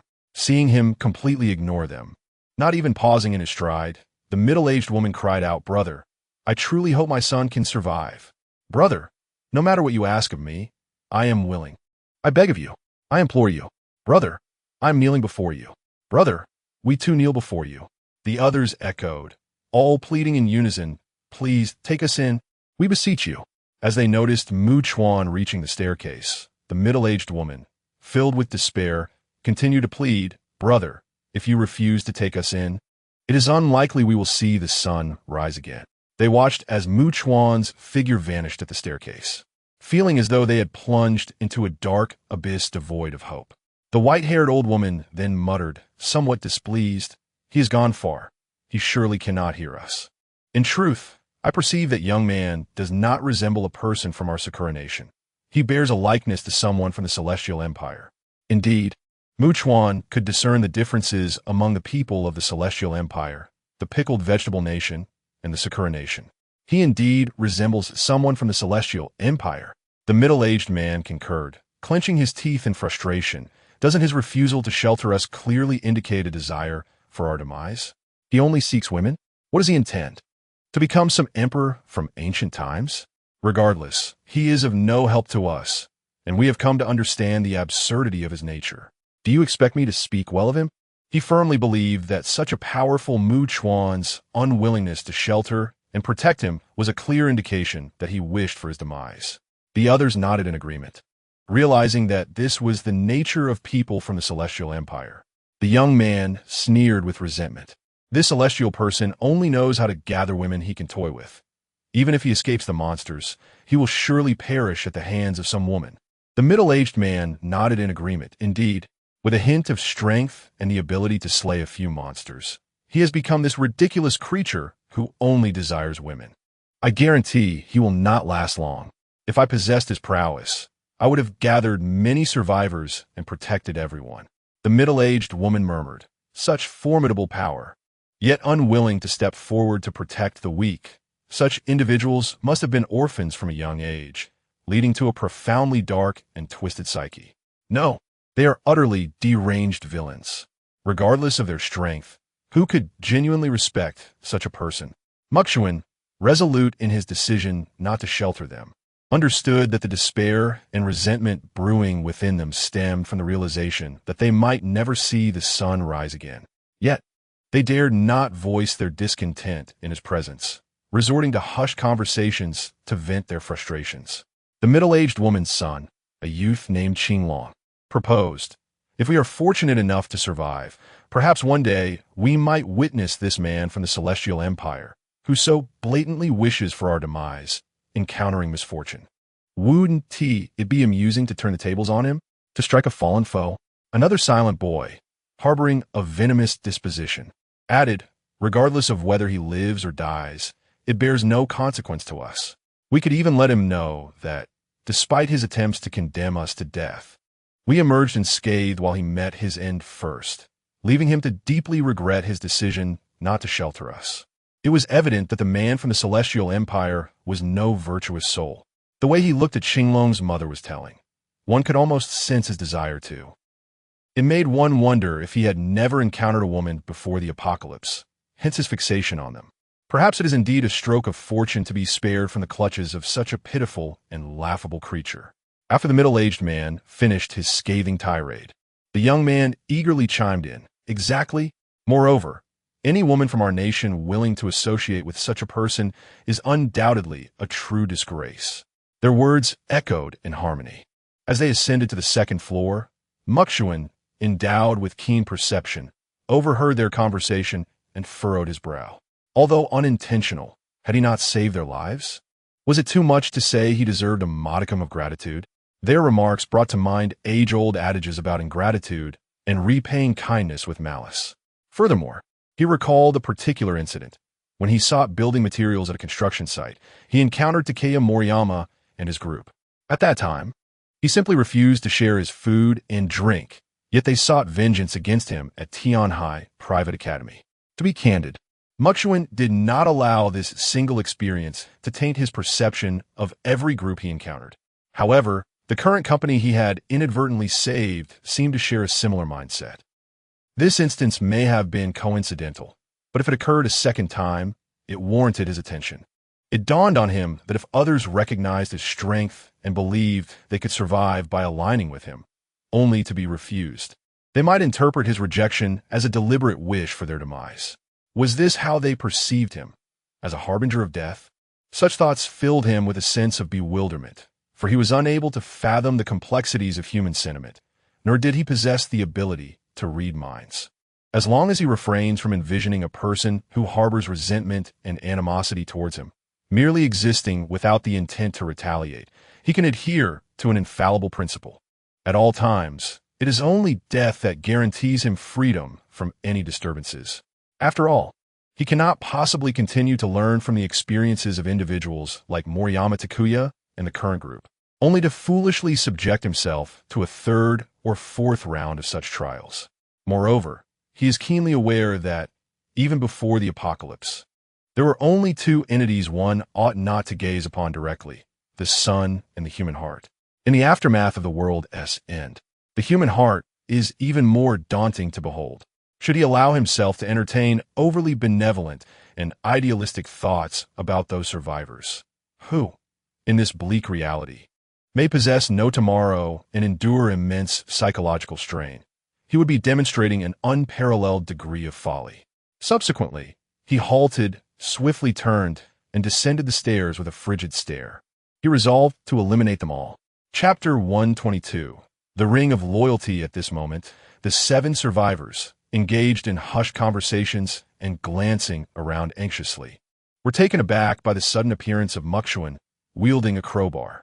In perfect unison, they ceased their chatter, their faces alight with surprise, their hearts racing with a flicker of hope. Could it be that Muxuan had reconsidered and was willing to take them in? After all, it seemed implausible that he possessed such acute hearing as to catch their faint jests and jeers, descending solely to trouble them. "Brother," they called out reverently, their hearts swelling with eager anticipation. If they could indeed align themselves with Muxuan, none would hesitate. In a world overrun by infected beings, ordinary individuals found their best chance of survival nestled beside the strong, rather than cowering in the shadows, shivering in endless fear and trepidation. "Young man," the white-haired old woman began, but before she could finish, Muxuan silenced her with a swift stroke of the crowbar, penetrating her face and emerging from the back of her skull. It was a clean, decisive strike that rendered her motionless before the astonished gaze of the others. The remaining 6, witnessing this gruesome act, felt a chill race down their spines, instinctively retreating as if to distance themselves from impending peril. Terrified beyond measure, they had not anticipated that Muxuan would embark on a killing spree upon his arrival. The young man's pupils constricted in terror, his voice trembling and sharp. "Why are you killing? Have we offended you?" The middle-aged man, realizing the gravity of their predicament, understood that Muxuan's execution of the white-haired old woman was merely the beginning, and pleading for mercy would likely yield no reprieve. In a fit of desperation, he fled while hurling accusations. "You are nothing but a remorseless killer, devoid of humanity. In the world before this apocalypse, you would surely face the death penalty. How can fate be so blind as to allow a monster like you to live? I may not have intended to harm you, yet I have inadvertently saved your lives. What are you even saying?" Muxuan finally spoke, his voice resonating with a chilling clarity. "I have come to ensure you comprehend your demise fully today. In truth, much of the trouble in this world, including the peril of death, often arises from one's own words. In essence, calamity springs forth from a mouth." The survivors felt as if struck by lightning, their hearts surging with overwhelming dread. Could it be true? He had walked so far, ascended the stairs, and yet they had spoken so softly, not shouting as if fearing he would not hear them. They plunged into an abyss of despair, their bodies cold, regret gnawing at their insides. Had they known, they would have left this place far sooner. Yet now, they were painfully aware that they had sealed their own fate, having drawn Mukshuan back from the brink of departure, leading him to deliver their final sentence. We were merely expressing our frustration. Must you resort to murder? Is it not sufficient for us to apologize? Why must you take a life? Is your heart so narrow? Or are you inherently cruel and vindictive? The young man, realizing he could not escape his fate, exhibited a fierce expression on his pallid face. His features contorted as he unleashed a torrent of curses. "You dog." Just as he uttered these words, Chuan thrust the crowbar into his mouth, piercing through and retracting swiftly. The young man's eyes widened in terror as he collapsed. Let us disperse quickly and flee in different directions. We must find a way to eliminate this scoundrel. The middle-aged man shouted as he ran, and the others hastily followed suit, scattering in various directions. The middle-aged woman, determined to protect her son, lunged forward, attempting to buy time. With a fierce countenance, she shouted, "You have no regard for human life. You only know how to collect women you can exploit. You are clearly a villain." Chuan silenced her with a decisive blow, crushing her skull. He then turned his attention to the fleeing middle-aged man and 3 youths, swiftly pursuing them. The middle-aged woman's son, a youth named Qinglong, did not look back but shouted in rage. "In your words, it said that fortunes change. Do not underestimate the young and impoverished. You, a dog from the Celestial Empire. As long as I survive, I will ensure you pay for this." Chuan's speed was remarkable. As he closed in on the youth named Qinglong, the latter suddenly sensed his presence and instinctively turned his head. Upon seeing Chuan so close, fear consumed his face, and he could no longer shout defiantly. Instead, he pleaded, "Please, don't kill me." Chuan immediately struck him down. With another life extinguished, Chuan continued his pursuit, swiftly eliminating others one by one. In mere moments, only the middle-aged man remained. Now outside the building, the man dashed through the torrential rain, glancing back in disbelief.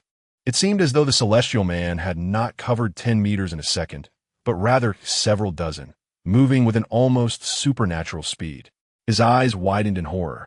He realized that unless a divine savior appeared, his demise was inevitable. Resigned to his fate, he halted, witnessing Chuan cover 100 meters in an absurdly rapid manner. The next instant, Chuan struck him down as well. He dragged the man's lifeless body back to the first floor, disposing of the others' corpses alongside it. Afterwards, he ascended to the upper floors, casting down the bodies of numerous infected individuals, pulling them all to the first floor, where he piled them together, doused them in gasoline, and ignited the blaze to cleanse the scene. Once finished, he stepped outside, standing in the rain, stripped off his soiled clothes, and used shower gel to cleanse himself. After drying with a towel and donning a fresh set of garments, he returned to the second floor and accessed the system marketplace. Ring of Loyalty, permanent item, once worn. Only the host can remove it. Any harmful intent towards the host, no matter how minute, will trigger a potent electric shock, rendering the assailant immobile. Additionally, it enhances loyalty and ensures compliance with the host's commands. Price, 400 points.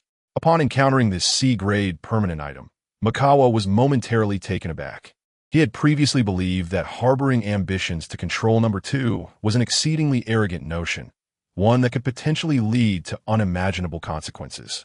However, what if he were to bestow upon number 2 the Ring of Loyalty? Would there still be grounds for concern? Yet, 400 points were indeed not negligible.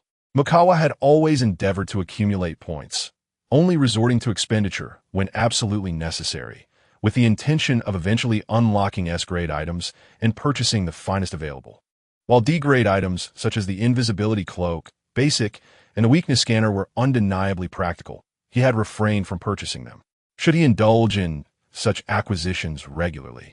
His hard-earned points from vanquishing infected foes, which were substantially less than the experience points gained, would dwindle rapidly. Now, Mikawa recognized that the crux of his dilemma was rather straightforward. Was it worth exchanging 400 points for control over number 2? He began to analyze the situation. Number 2 was adept at procuring gasoline, possessed a keen sense of smell, and could track and hunt targets, proving to be advantageous in his confrontations with number 5. Additionally, It embodied the regenerative traits of Fujimura Yuka, albeit not to an extraordinary degree. Most importantly, number 2 had the potential to grow stronger by defeating mutated infected beings and allowing number 2 to consume their remains. Mukawa believed that its remarkable assimilation ability would enable it to absorb the full extent of their powers. It was noteworthy that even a mere bite of Fujimura Yuka's flesh granted a weakened form of immortality, allowing it to regrow limbs. Thus, if number 2 were to devour Fujimura Yuka entirely, Mukawa surmised it would not pale in comparison to her prowess. This acquisition would grant him a formidable ally capable of rapid growth and terrifying strength. Furthermore, in the future, there would be no need to incinerate the corpses of mutated infected beings, as he could simply return them for number 2's consumption. However, if he chose to undertake this task, it would be prudent to refrain from employing gasoline to assist in defeating the mutated infected, lest the effects of the traits be diminished.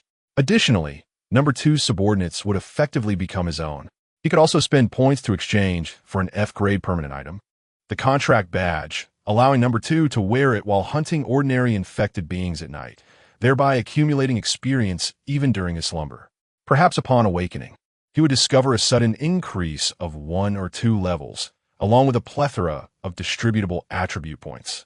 Moreover, during his absence, such as now, the formidable number 2 would safeguard Hanasawa Haruka and Takasaki Suzun, granting him immense peace of mind.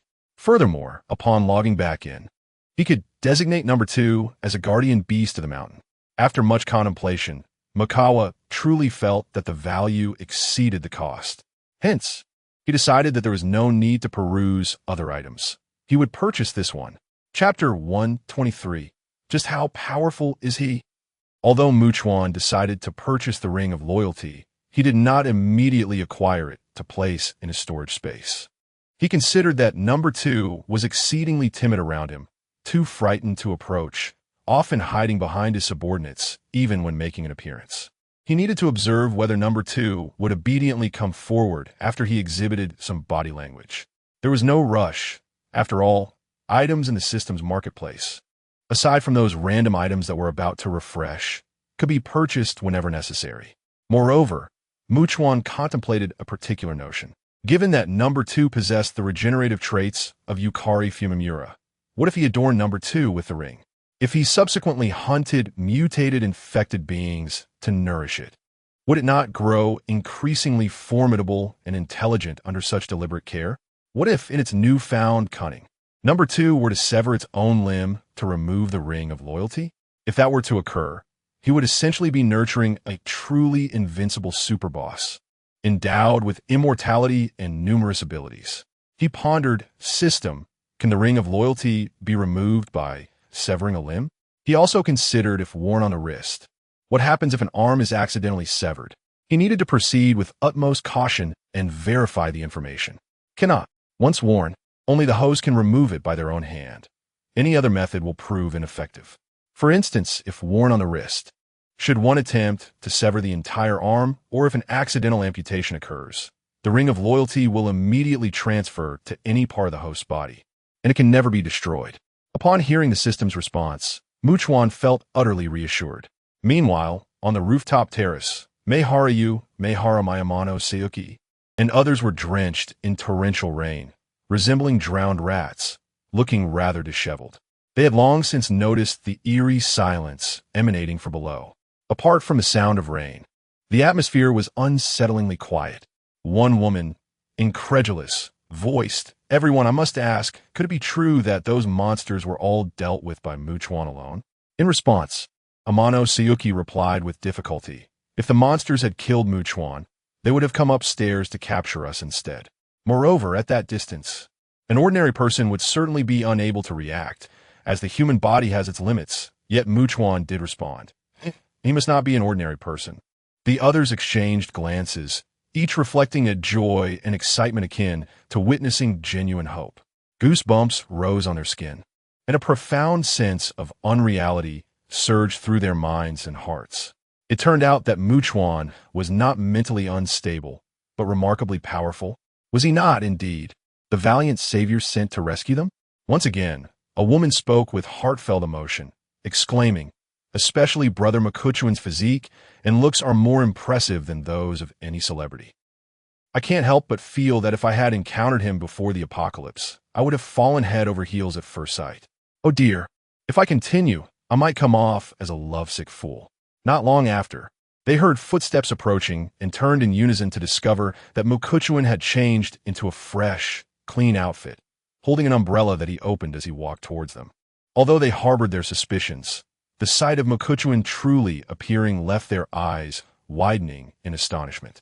Could he really have single-handedly vanquished so many foes? Just how formidable was he? Suki gasped, her heart racing wildly as she stammered, "Brother Mukuchuan, even against a common monster that doesn't change color or become invisible. Even if there were only one, a few ordinary people working together without firearms would likely struggle to overcome it. Yet you." Mukuchuan glanced at his watch, interrupting her. "In 2 days, a helicopter will come to take us to a place that is very safe, as long as marine life does not become infected by the mysterious virus." Upon hearing helicopter, they finally understood why Mukuchuan had appeared on the rooftop. They were astonished to learn that he was already capable of traveling by helicopter. In the midst of the apocalypse, how many people could boast such a standard of living, even before the world fell into chaos? Of course, aside from Mei Yuan, a high school freshman, the others were all working women who had entered society. They were not naive and understood the implications of aligning themselves with Mukuchuan. Mukuchuan retrieved his backpack and took out a bottle of body wash and shampoo. Placing them down as he said, "Since you are already caught in the rain, you might as well take this opportunity to have a good wash. After all, you all smell rather unpleasant. I will also head to an office on the 24th floor to light a bonfire, which can help dry your clothes." They exchanged awkward glances. In the sweltering summer heat, sweating was not surprising, and it would be odd indeed to smell fragrant. "I need to step out for a while. Of course, I will block the stairwells on the 4th and 5th floors. As for food, you should be able to find a bit here," Mukuchuan added before turning away, needing to seize the moment to hunt ordinary infected individuals and see if he could level up once or twice more. After all, it would be near impossible to find ordinary infected nearby. They had likely transformed into chameleons and become prey for their kind. Given that ordinary infected shared information, those who remained alive would probably not linger in this area, waiting to become food. He would likely have to venture beyond the chameleon's territory to encounter ordinary infected again. Sayuki called out, "Brother Mukuchuan, if you happen to pass by a pharmacy, could you please bring back some cold and fever medication? We've been enduring hunger and have become quite frail. After being drenched in this downpour, someone is bound to succumb to illness and may even develop a high fever tonight." Understood. Chuan nodded, and, upon leaving, Sayuki remarked, "Let us take a refreshing bath before descending to seek nourishment." "Indeed," the others replied cheerfully, their faces alight with smiles. Taking advantage of the torrential rain, they thoroughly cleansed themselves multiple times. Subsequently, the group, clad in damp garments, descended the stairs. Only Mei Hara Tamaki and Mei Hara Mai remained stationary, momentarily at a standstill. Then, Mei Hara Mai, with a gentle and understanding demeanor, grasped her mother's hand and declared, "I wish to live alongside you, mother. Let us hurry and join the others." Taken aback for a moment by her daughter's earnest tug, Mei Hara Tamaki parted her lips and sighed in resignation. After catching up to Sayuki and the others, the group arrived at an office on the 24th floor, where they beheld a wooden desk engulfed in flames. Nearby lay an extinguisher that could be accessed from within the building. Once they had dried their clothes and donned them properly, they extinguished the fire and proceeded downstairs. Upon reaching a certain floor, Sayuki, Mei Hara Tamaki, Mei Hara Mai, and the other women noticed the rainwater accumulating in the corridor had grown increasingly red, as if tinged with blood. Thus, they entered this level via the stairwell, only to discover the corridor littered with blood, brain matter, and crimson puddles, a sight that evoked sheer horror. It was as if they could vividly envision Chuan in an imposing stance, forcefully cutting through and annihilating all the infected in his path. Chapter 124. Sweet to the heart as Mukuchuan departed from the towering skyscrapers. He proceeded in a singular direction. He had no intention of constructing an iron cage in advance before visiting the Eastern Command of the Self-Defense Forces. Based on his personal conjecture, the likelihood of the enormous slime-like regenerative mutated infectee mentioned by Amano Seiyuki still being present was exceedingly low, approaching the realm of non-existence. For convenience, he had assigned it the codename Number 6. First and foremost, had the chameleons here not been unfortunate enough to encounter him, their existence would have been quite flourishing. Furthermore, from Amano Seiyuki's description, the size of Number 6 had undergone a dramatic transformation in a remarkably short span of time. This strongly indicated that it had consumed a considerable number of mutated infectees, possessing an exceptional sense of smell that allowed it to accurately locate its targets. Moreover, Number 6 would undoubtedly be actively seeking out heavenly materials and earthly treasures to augment its strength. Surely, Number 6 could not overlook the chameleons, nor would it show mercy simply due to their diminutive size. Of course, the absence of Number 6 in the equestrian district was not favorable news for Chuan. If this regenerative and mutated infectee continued to evolve into something increasingly terrifying over time, it would become more challenging to eliminate and more cunning. Chuan understood, well, that once a significant number of ordinary infectees began to prey upon one another, the population of mutated infectees would undoubtedly experience an explosive surge. Even if we were to assume that only one mutated infectee emerged from every 1,000 ordinary ones, just considering Tokyo and its metropolitan area, how many could potentially arise each day? Therefore, whether it be Number 6 or other already mutated infectees that had monopolized the advantage of time, they would inevitably continue to grow stronger and more formidable, never lacking in heavenly materials and earthly treasures. It would be far simpler for them to seek out recently mutated beings than to hunt living humans. Amidst these contemplations, Chuan found himself unexpectedly passing by a seemingly upscale bridal shop. He paused, resolved to acquire an array of wedding dresses to take back.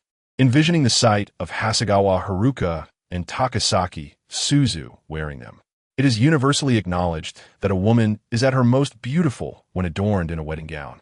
Upon entering, he dispatched 8 ordinary infectees within, garnering a substantial amount of experience points, and collected various wedding dresses into his storage space. Continuing his search for infectees, he gathered an assortment of supplies along the way.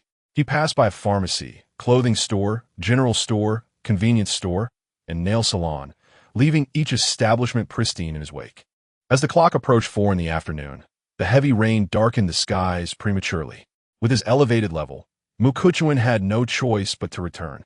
Upon entering the building, he retrieved a bag of millet from his storage, along with several boxes of cold medicine, fever reducers, small packages of pickles and preserved vegetables, a bag of sugar, a large iron pot for cooking porridge, and a bag of disposable cups, all packed into a single large bag which he carried upstairs. He recognized the truth in Seiyuki Amano's words. They were all quite emaciated and frail, having been caught in the heavy rain. It was likely that many would succumb to illness tonight. It was imperative to provide them with some nourishing energy to bolster their immune systems. After all, the fewer who fell ill, the better. Moreover, given their current state of weakness, they could only afford to consume light meals for recovery. As he ascended the stairs, Chuan contemplated adding to his reserves. Starting from level 40, he had accumulated 50 attribute points per level, and with those previously earned, he now possessed a total of 170 attribute points. He meticulously allocated these points, 22 agility, bringing it to 300 for enhanced swiftness, 50 points each to strength and constitution, also reaching 300, and finally, he added 20 points to perception. His current stats stood at strength 300, constitution 301, agility 300, and perception 188. With 30 points remaining, he intended to adjust them based on the circumstances encountered at the Eastern District headquarters of the Self-Defense Forces. Upon reaching the 24th floor, Chuan entered the office where Seiyuki Amano and Yumi Uehara were gathered. He found the curtains drawn tightly, and it seemed they had procured a flashlight from somewhere, casting a warm glow as they sat in a circle. A few food wrappers were scattered across the floor, but they were scarce. Clearly, as a doctor, Seiyuki Amano understood the dire hunger everyone was experiencing. Consuming too much at once would overwhelm their stomachs, leading to inevitable vomiting. They could only eat sparingly and at a slow pace to allow their digestive systems to gradually readjust. However, upon seeing Mikawa carrying a bag of millet and a larger sack filled with various items, their eyes transformed into those of famished wolves, fixated on him without so much as a blink. In that moment, it appeared as if they had forgotten how to speak. Mikawa approached, igniting a small flame, and retrieved several bottles of mineral water from his backpack, pouring them into a pot. He added a generous portion of millet and some sugar, placing it over the fire to cook. He then moved in front of Sayuki Amano and spoke, "Dr. Amano, please provide me with a route map to the Eastern District headquarters of the Self-Defense Forces, as well as the map to the large hospital where you previously worked." Should he have the time, after visiting the headquarters in Narima, he could indeed make a trip to the hospital to gather various medical equipment and instruments for his storage space. Having access to these devices would certainly be advantageous. Oh, of course. Sayuki Amano finally snapped back to reality. Finding paper and pen was a simple task here, and, as she sketched, the millet porridge required only a brief cooking time of about 15 minutes. The aroma of the porridge began to waft through the air, tantalizing everyone's senses as they swallowed in anticipation. Mikawa then distributed disposable paper cups for serving. As each person raised their hands to receive one, genuine smiles broke across their faces, and they expressed their heartfelt gratitude to him. After a moment of waiting, Mikawa glanced at the time, donned his cut-resistant gloves, swiftly removed the large pot from the fire, and placed it on a nearby desk. The others gathered around eagerly, many inhaling deeply as if the aroma alone was enough to soothe their souls. At that moment, a boldly dressed woman teased Mikawa, "You needn't be so modest. If you don't do something for me now, I might lose my appetite." Hearing this, Meihara's face flushed crimson, and she lowered her head in embarrassment, as if unable to lift it again. Mikawa glanced at the woman and felt no attraction towards someone so emaciated. The woman, with a playful smirk, replied, "Since you say that, I must truly show you what it means that a starved camel is larger than a horse." Witnessing her unabashed demeanor, Meihara was utterly astonished. "All right, you all eat. If there's not enough, cook more. After all, the bags of millet and sugar, along with the side dishes, are right here." Mikawa stated directly as he walked away, "I need to observe the situation from the rooftop. Once night falls, it becomes the most perilous time. Please, keep quiet and avoid making any noise." He would never lower his guard unless he was in a place with someone keeping watch. As they turned to watch Mikawa leave, they exchanged glances, each contemplating the next move. Then, Meihara cleared her throat and suggested, "Dr. Amano, why don't you take charge of the distribution?" After all, Sayaka Amano was a doctor with a high social standing before the apocalypse, and even more so now, it was crucial to treat her with respect. They all understood that in the event of illness, she would be their go-to person. Nodding in agreement, Sayaka Amano waited until the porridge had cooled slightly, then served each of them a bowl brimming with millet porridge. Meihara treated her bowl as a treasure, carefully lifting it and blowing gently on the surface before tasting. She seemed entranced, her voice hoarse as she murmured, "So sweet, truly, truly delicious." Tears streamed down her cheeks as she spoke. The others regarded her with mixed expressions. In truth, the warm millet porridge was not overly sweet, but even that hint of sweetness seemed capable of piercing through their endless despair and fear, igniting a flicker of hope within their hearts. Chapter 125. We only wish to stay by your side. Mikawa stood atop the rooftop, clad in a disposable raincoat. The dense, heavy rain clouds completely obscured the moon, leaving the world shrouded in a pitch-black darkness so profound that one could not see their own hand in front of their face. Without the aid of a flashlight, he felt as if he were ensconced within an abyss, utterly blind to his surroundings. Consequently, Mikawa descended from the rooftop to the 25th floor, where he lingered in the corridor, casually retrieving a refreshing beverage and some snacks from the storage space to sustain himself. Before long, he heard footsteps approaching. Turning his gaze, he discovered it was Suzuki Amano. She appeared gaunt and emaciated, reminiscent of long-term malnutrition, yet her inherent beauty was unmistakable. With proper care, she would undoubtedly blossom into a goddess-like beauty.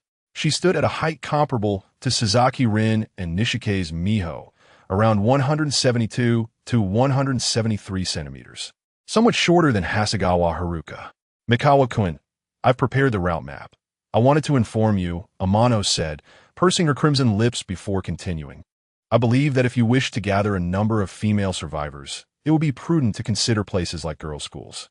Although the example of the chameleon may not be entirely accurate, I suspect that other creatures in different locales might similarly regard the living as a delectable feast after their gruesome meals. Indeed, it is not only the chameleon. There was also that entity from Sakura Akira Girls' School. They all seem to prefer fresh, living individuals over decayed corpses. Moreover, they do not summon their mutated subordinates to feast alone, nor do they permit ordinary infected to approach the spoils. Instead, they gather their kindred, indulging in the same gluttonous behavior, refusing to share the living they capture. They even actively seek out new victims to increase their ranks, much like the 7 that the chameleon brought back. Though it may sound absurd, this phenomenon inadvertently leads to the congregation of all survivors within a small area. Furthermore, if you are indeed in search of numerous young female survivors, girls' schools are likely the most promising venues, as this period still presents ample opportunity to encounter survivors. If you are fortunate enough to locate armed helicopters, tanks, and armored vehicles at the Eastern Ground Self-Defense Force Base tomorrow, you will undoubtedly require personnel to operate them. Thus, it is imperative that you expedite the expansion of your team. With merely 20 or so individuals alongside Amano and her companions, it would be utterly insufficient. Amano-san, where in Tokyo are there more girls' schools? In Bunkyo Ward, there are numerous private and public schools, making it relatively easier to find girls' schools compared to other areas. As Amano Sayuki turned her head to gaze out the window, it was as though she were peering into an abyss that devours all living beings. With a playful tone, she remarked, the younger the girl, like Meihara, the better. As women age, the risks associated with childbirth increase under current conditions. In 10 years, Meihara will still only be 25 or 26, remaining youthful. Makikawa sensed that Amano Sayuki was contemplating matters of human propagation and succession, leading her to utter such words. Her thoughts seemed to dwell in a distant realm. At that moment, Amano Sayuki posed a question. Do you think there will come a day when the monsters cease to exist? If they cannot reproduce, they will perish. If they can, they will continue. Makikawa succinctly replied. Surprised by his response, Amano Sayuki exclaimed, You actually believe they might reproduce? What evidence do you have? Could it be that their reproductive functions are still intact? Though these creatures were reanimated humans infected by a mysterious virus, their forms could undergo astonishing transformations in a short time, defying conventional understanding. Perhaps their reproduction does not follow the same principles as that of humanity, and he would never perceive them through the lens of human cognition. Makikawa replied nonchalantly, Moreover, it has only been a brief period since the apocalypse began. Their rate of evolution has already been astounding. A year from now, several years hence, or a decade later, who can fathom what they might evolve into? Consider that in such a short span, not only have the mutated infectees transformed, but even the ordinary infectees have grown 3 to 4 times stronger compared to their initial stages. This rate of evolution is indeed astonishing, indicating that ordinary humans are finding it increasingly challenging to contend with the common infectees. Amano Sayuki sighed in silence, as if only turning around could allow her to voice her thoughts. If you require anything from us, please do not hesitate to ask. We will do our utmost to assist you, including. She paused momentarily before continuing. In the future, when you seek our help, I represent everyone here to formally express our commitment to you. After her departure, Makikawa removed his disposable raincoat, opened the window, and stepped back slightly to let the refreshing breeze in. With nothing else to occupy his time, he found it impossible to practice his marksmanship by shooting passing ordinary infectees in this weather while simultaneously collecting toll fees. Thus, he resolved to read. Given the opportunity, he aimed to acquire more knowledge and broaden his intellectual horizons. Before long, he noticed a multitude of footsteps approaching. Raising his gaze from his book, he discovered Meihara Mai, Amano Sayuki, Meihara Yu, and several other women had all arrived. They walked barefoot, attempting to minimize the noise of their footsteps. Makikawa inquired, "What brings you here?" "Brother Makikawa, you are set to depart for the Eastern Self-Defense Forces base tomorrow, are you not?" Mei Haramai responded sweetly. "Then, should we not ensure you have a good night's sleep? We could take turns keeping watch for you tonight." Some women understood that speaking loudly in the darkness was ill-advised. So one softly murmured, "Brother Makikawa, you may rest well and rejuvenate your spirit. Regardless of whose leg you wish to use as a pillow, it is entirely permissible. If you desire to rest upon mine, I would be most delighted. We simply wish to remain by your side." Amano Sayuki echoed, "Together, we shall endure this exceedingly long night." The others nodded in agreement, their expressions a mixture of anxiety and anticipation as they gazed at Makikawa, seemingly fearful of his potential refusal. They were acutely aware of the incessant howls of the infected echoing through the rain-soaked night, emanating from all directions. They remained oblivious to the countless infected lurking within the inky blackness. Each individual felt a profound sense of unease, yearning for a semblance of security. Makikawa calmly instructed, "Please, do not make a sound." He was reluctant to allow them to remain in a state of heightened tension, perpetually gripped by fear and anxiety, leading to restless nights. He recognized that, given their already frail condition and the drenching rain, their physical state was far from optimal. It was entirely possible that, while keeping watch, they might succumb to slumber. In any case, considering his current physical resilience, a night or two without sleep would have minimal impact on him. Upon hearing his words, their faces lit up with joyful smiles as they approached him, encircling Makikawa. Each sat in silence, their eyes unwaveringly fixed upon him, as if he were their steadfast anchor in the storm. Chapter 126, If Only I Knew. As Makikawa resolved to keep watch, he allowed the others to rest. They huddled together in small groups or lay on the ground, eyes closed and utterly still.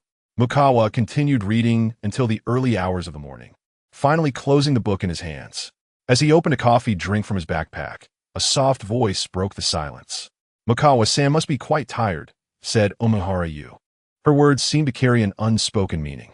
After sipping his drink, Makikawa leisurely turned to Yu and inquired, "Aren't you asleep yet, Omohara-san?" "I have some worries that keep me awake," Yu replied with a somewhat complex sigh. "To be honest, from what you've said before, we've gathered that you likely reside somewhere grand, perhaps on a large cruise ship. Otherwise, how could helicopters take off and land?" "Indeed," Makikawa acknowledged. "May I ask, if we're not allocated individual rooms, might I share a room with someone else?" Turning slightly away from him, you spoke in a bashful and hesitant tone. It's just that I really have no other option." "That is acceptable. Thank you." You breathed a sigh of relief. Turning to face Makikawa, her cheeks flushed.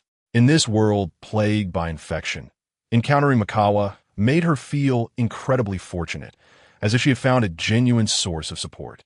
A profound sense of release washed over her. This feeling of reliance was truly delightful. She murmured softly to herself, suddenly snapping back to reality, her embarrassment deepening. To her astonishment, she realized that she harbored a jumble of thoughts and desires. Perhaps when Omohara Maki urged her to join Amano Sayuki and the others, she understood that to survive, she needed to stick with Makikawa. For everyone, what is destined to arrive will eventually come.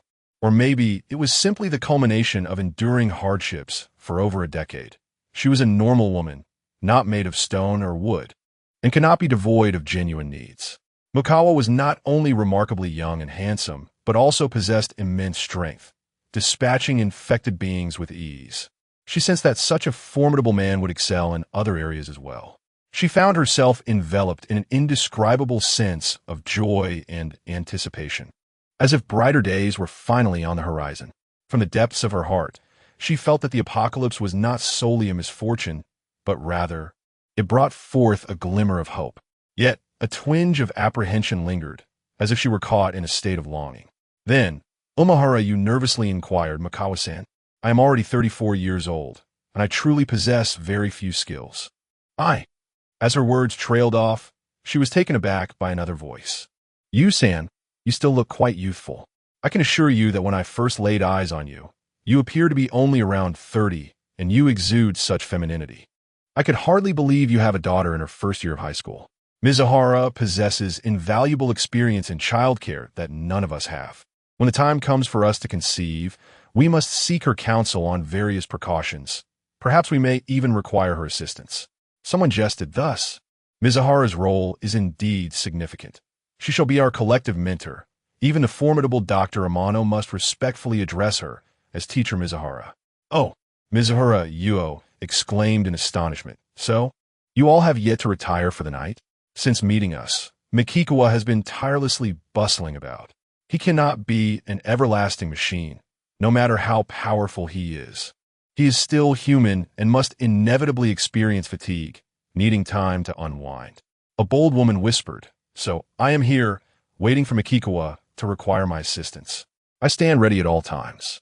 Mizuhara had mentioned spending this lengthy night in his company. So how could she truly slumber? Dr. Amano Sayuki's voice chimed in. Aside from your daughter, it seems no one has truly slept. Everyone is merely resting their eyes while remaining alert. I thought you all had really fallen asleep. And now, I just want to die. Mizuhara Yuo exclaimed in a mortified breakdown. You, please do not mock me. What is there to ridicule? Doctor, Amano replied somewhat coldly. For us, the sense of reliance is undoubtedly comforting. We all share this sentiment. Besides, without Mikikawa, our fate would have been sealed, either to be devoured, starve, or seek a chance to end our own lives. It was only through encountering Mikikawa that we found a glimmer of hope. Another teased Mizuhara. I believe it is not just you. Those of us who follow Mikikawa will surely rejuvenate. Perhaps we shall all possess the vitality of 18-year-old maidens. A woman is like a flower. She flourishes when watered generously. Dr. Amano, do you not agree with my perspective? From a medical standpoint, certain elements can indeed regulate bodily hormones and internal secretions. Dr. Amano Sayuki continued, if the body's secretions and hormones remain balanced, it naturally benefits one's health, skin, and overall mindset, promoting both physical and mental well-being. Mizuhara now yearned to close her eyes and drift into slumber, wishing to hear no more conversation. You may converse, but please do so softly. I intend to rest until dawn. Mikikawa, having signaled his intent, also closed his eyes. The sound of the rain outside was substantial enough to obscure much. They lowered their voices, fearing they might disturb Mikikawa, and after standing a short distance away, they settled down, speaking in hushed tones. They had no intention of sleeping. They planned to keep vigil for Mikikawa, not wanting him to perceive that they were currently of little use. Sighing, one lamented, had I known Mikikawa would arrive, I would not have deliberately starved myself in a bid to perish. With such a gaunt appearance, it is no wonder he shows little interest. If you had not deliberately starved yourself, would you have been able to wait for Mikikawa's descent from the heavens? Having been consumed by the monster from foot to leg, then to belly, subsequently to neck, and finally to head, such occurrences are not merely a rarity for us. To be candid, surviving this ordeal, and still being able to engage in conversation and share laughter, is a profound fortune compared to those who have met a tragic end. Therefore, should Brother Chuan ever desire to be called father or wish to orchestrate a revelry, I would have no objections. This morning's unfortunate incident of someone jumping from a height is indeed lamentable. Had she succeeded, perhaps she too would now be conversing with us. Thankfully, we few did not meet the same fate at that time. Reflecting on this, Mei Yuan Yushio feels a shiver of dread. Had she succeeded then, she would have missed the genuine opportunity for survival. Amidst her trepidation, there is also a sense of gratitude. No one anticipated his arrival. Amano Sayuki, lost in thought, remarked, had we known, we would not have contemplated the easiest way to end our lives, but rather would have strived to endure, awaiting the moment he would descend from the heavens to rescue us. Chapter 127. Sudden wealth. The torrential rain that had poured for an entire day and night finally ceased. Yet the sky remained overcast, shrouded in thick clouds that cast a somber grayness over the landscape. The drastic reduction in humanity seemed to have awakened nature, which now appeared to be furiously reclaiming its territory, quietly and swiftly burying the remnants of human civilization. After Tsubasa Amano, Yuki Mei, and others had retired for the night, Mikikawa finished his breakfast and promptly set off. Following the route mapped out by Tsubasa Amano, he made his way to the Eastern Defense Forces base. His speed had greatly increased. He could run longer distances with a clear and accurate path, and he arrived in no time. Upon entering the base, he surveyed his surroundings. The scene was chaotic, as if tens of thousands of infected had once celebrated a grand feast here, leaving behind traces of chaos, scattered hands, and remnants of explosions. Recalling Tsubasa Amano's mention of number 6, he prudently wandered around the premises to assess any dangers, dispatching several ordinary infected along the way. He observed a variety of military vehicles: helicopters, armored cars, main battle tanks, military transport vehicles, wheeled assault guns, tracked infantry fighting vehicles, command and communication vehicles, amphibious landing craft, ammunition supply trucks, self-propelled multiple rocket launchers, and towed howitzers. The sheer array of equipment left him astonished, far beyond his imagination. Armed helicopters, unlike sightseeing choppers, required 2 personnel for operation, while main battle tanks necessitated a crew of 4 or 5. Makikawa mused to himself.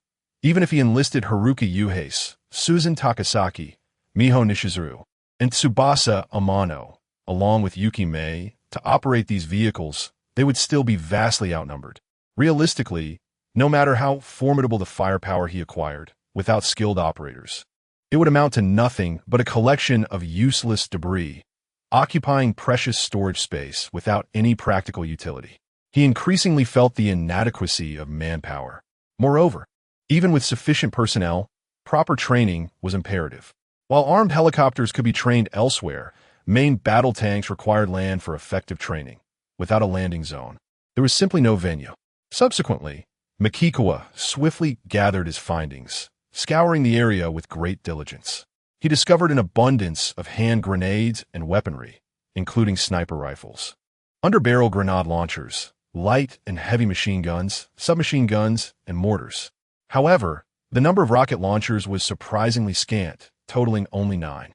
Of course, setting aside the armed helicopters and main battle tanks for the moment, the weaponry and ammunition he had amassed could easily equip 3,000 to 4,000 individuals. This was indeed a bountiful harvest, and he relished the sensation of sudden wealth. Glancing at the time, he noted that it had already passed noon. Having satisfied his hunger and thirst, he promptly made his way to the large hospital in Naruma Ward, where Amano Seiyuki had once been employed, to collect various medical instruments and equipment. Upon arriving within approximately 100 meters of the hospital, Mikawa refrained from entering directly. Instead, he ventured into a taller building nearby on the ground floor to create a commotion. He sensed the immediate approach of 5 ordinary infected individuals. Drawing forth a crowbar, he struck them down as they rushed towards him. Indeed, he observed that solitary ordinary infected were nowhere to be seen, as they were now operating in small, cohesive groups. Ascending to the rooftop, Mukawa retrieved a hand grenade from his storage space and hurled it in the direction away from the hospital. His intention was to lure out all the ordinary infected within the hospital through a significant disturbance. Should their numbers be few, he would eliminate them before entering.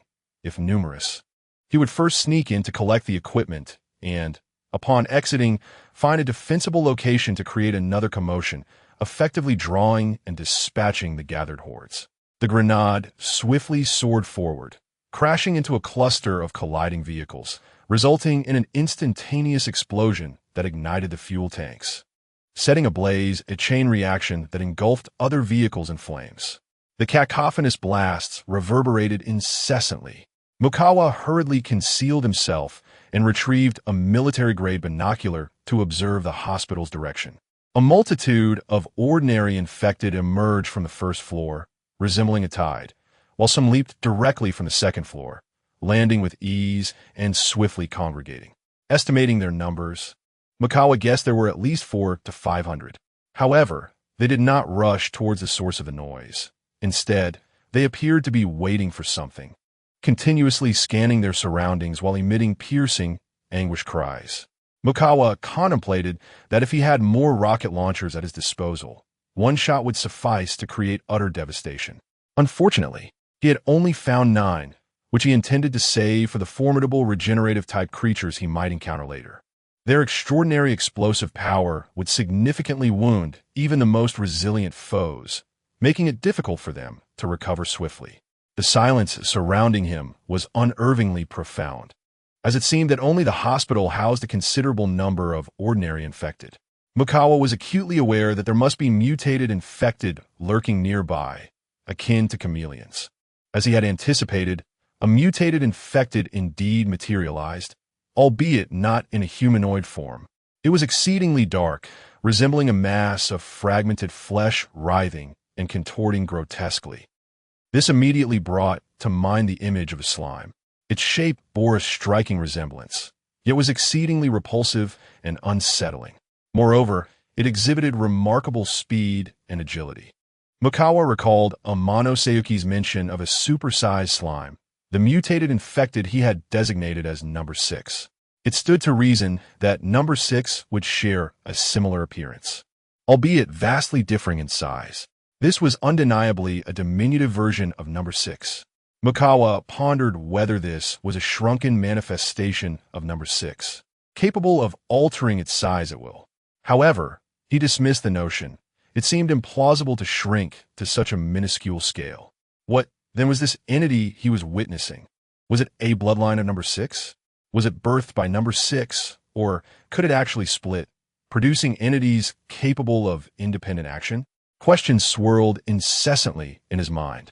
Yet, judging solely by its resemblance to a slime, if it were not the true number 6, then its origin must be intricately linked to number 6 in some profound manner. Moreover, should he encounter similar phenomena in the future, he would be able to ascertain that number 6 had indeed begun to create smaller versions of itself. With military-grade binoculars in hand, he scrutinized the approaching diminutive number 6, accompanied by its minions. It possessed a keen sense of smell and had undoubtedly locked onto his presence. Chuan narrowed his eyes. He had no intention of fleeing, but rather, he aimed to eliminate it. He retrieved a hand grenade from his storage space, keeping the binoculars trained on the creature, waiting for it to draw within 20 to 30 meters before hurling the grenade, eager to observe whether it exhibited regenerative capabilities. Just then, Chuan witnessed a scene that left him utterly astounded. Chapter 128, another one. Chuan could scarcely believe his eyes.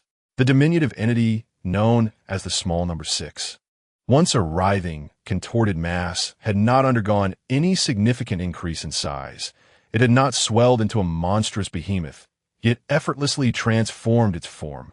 Indeed, under Chuan's gaze, it morphed from a grotesque, squirming blob into a humanoid abomination as dark as if it had emerged from the depths of hell. This transformation was truly astonishing. Witnessing it firsthand sent a shiver down Chuan's spine.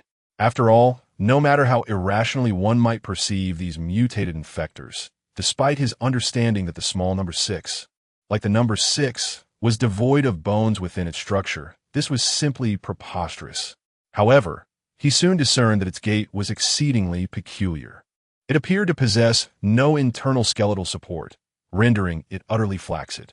It staggered as if inebriated, leaning this way and that, yet did not genuinely topple over. As the creature approached, Chuan drew back and hurled a thunder hand ring directly at it. The small number 6 extended numerous elongated appendages that completely enveloped the incoming projectile. Upon detonation, the explosion reverberated with a resounding bang, sending chunks of flesh scattering in all directions. The small number 6 seemed to recoil in pain, emitting a furious roar. Chuan observed fine black tendrils extending from both the creature and the dismembered bits of flesh, intertwining and coalescing, allowing the small number 6 to revert to a writhing mass and continue its advance. Remarkably, it possessed regenerative properties. Chuan's expression grew grave as he heard another roar emanating from the hospital. He quickly turned his military binoculars in that direction, his pupils constricting in alarm. Another one. There were two. He inhaled sharply. It was evident that one had come in response to the small number 6 bellow, presumably to assist. Why did they not act in unison? Chuan felt a certainty wash over him. Regardless of how these two small number 6 entities had come into being, the number 6 was undeniably their progenitor. A chill coursed through him, setting aside the belief that there could only be one entity capable of such creation globally. If a number 6 could indeed manufacture multiple small number 6s en masse, unless the number 6 was eradicated, all small number 6s would persist. Even if he succeeded in eliminating the number 6, if he could not eradicate all the small number 6s, the Tokyo region would soon witness the emergence of yet another colossal number 6. Like cockroaches, they seemed impossible to extinguish. Moreover, considering the performance of this small number 6, it was not an exaggeration to assert that the truly gigantic number 6, possessing regenerative capabilities, could traverse any terrain accessible to humans and exhibited remarkable agility. To eliminate the number 6, Chuan realized that he could only lure it into a meticulously prepared steel cage, dousing it in copious amounts of gasoline, and incinerate it into nothingness. As Chuan observed, the diminutive 6 approached the structure he was occupying, extending several slender tendrils that firmly adhered to the outer walls, simultaneously pulling itself upward while generating additional appendages to grasp even higher points, as if it were rapidly scaling the edifice. In a mere 3 seconds, it had ascended to the rooftop, manifesting before Chuan. Its form underwent yet another transformation, resembling a boneless human. The sight of it shifting into this shape twice evoked in Chuan a sense that it was striving to master the art of hunting its prey in this guise. Now, from the body of this diminutive 6, numerous tendrils surged forth, densely converging towards him at astonishing speed. Resolutely, Chuan allocated all remaining 30 points to agility, fully aware that he would soon be engaged in a 1-against-2 confrontation, potentially facing numerous ordinary infected. He required swifter reflexes. He swiftly retrieved a large machete from his storage space, sidestepping the onslaught as if slicing through tangled weeds, severing them all in one decisive stroke. Many tendrils fell, only to rapidly extend fine black lines in an attempt to reconnect with the diminutive 6's main body. Without hesitation, Chuan produced a bucket of gasoline, dousing the fallen appendages, yet refrained from igniting it immediately. As the diminutive 6 reconstituted the severed parts, he ignited a solid block of alcohol and hurled it towards them. In an instant, parts of the diminutive 6 ignited, the searing pain from the flames eliciting a frenzied roar of agony, prompting it to launch another assault.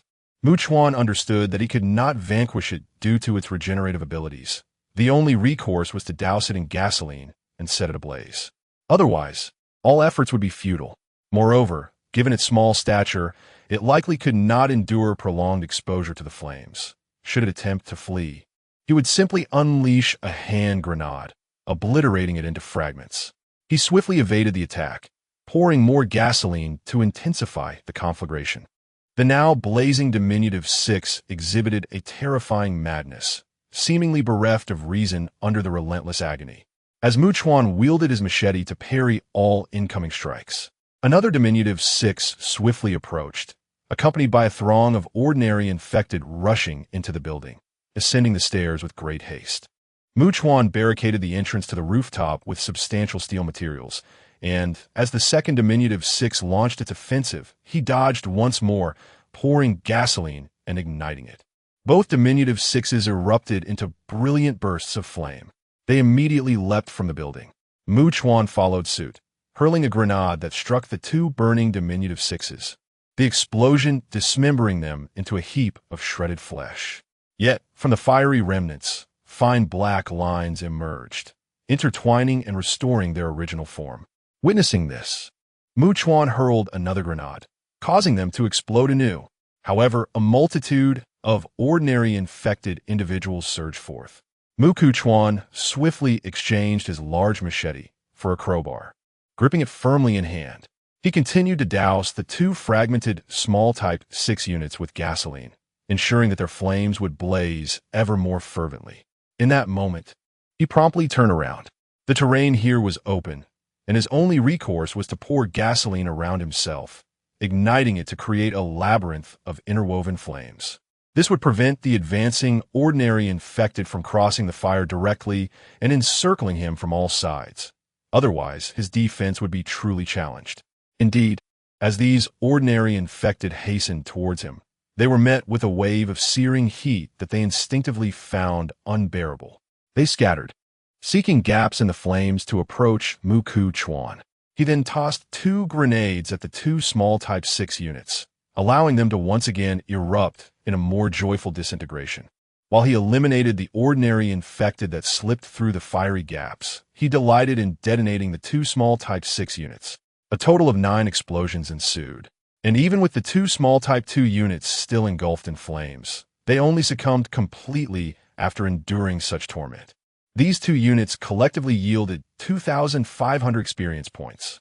Coupled with the numerous ordinary infected he had slain yesterday and earlier that day at the outpost, he leveled up, reaching level 42, and gained an additional 50 attribute points to allocate.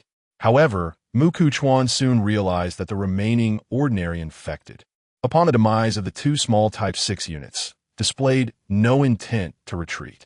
Instead, they became reckless, abandoning their fear of the intense heat and rushing headlong through the flames, surrounding him from all directions with a fervor of desperation.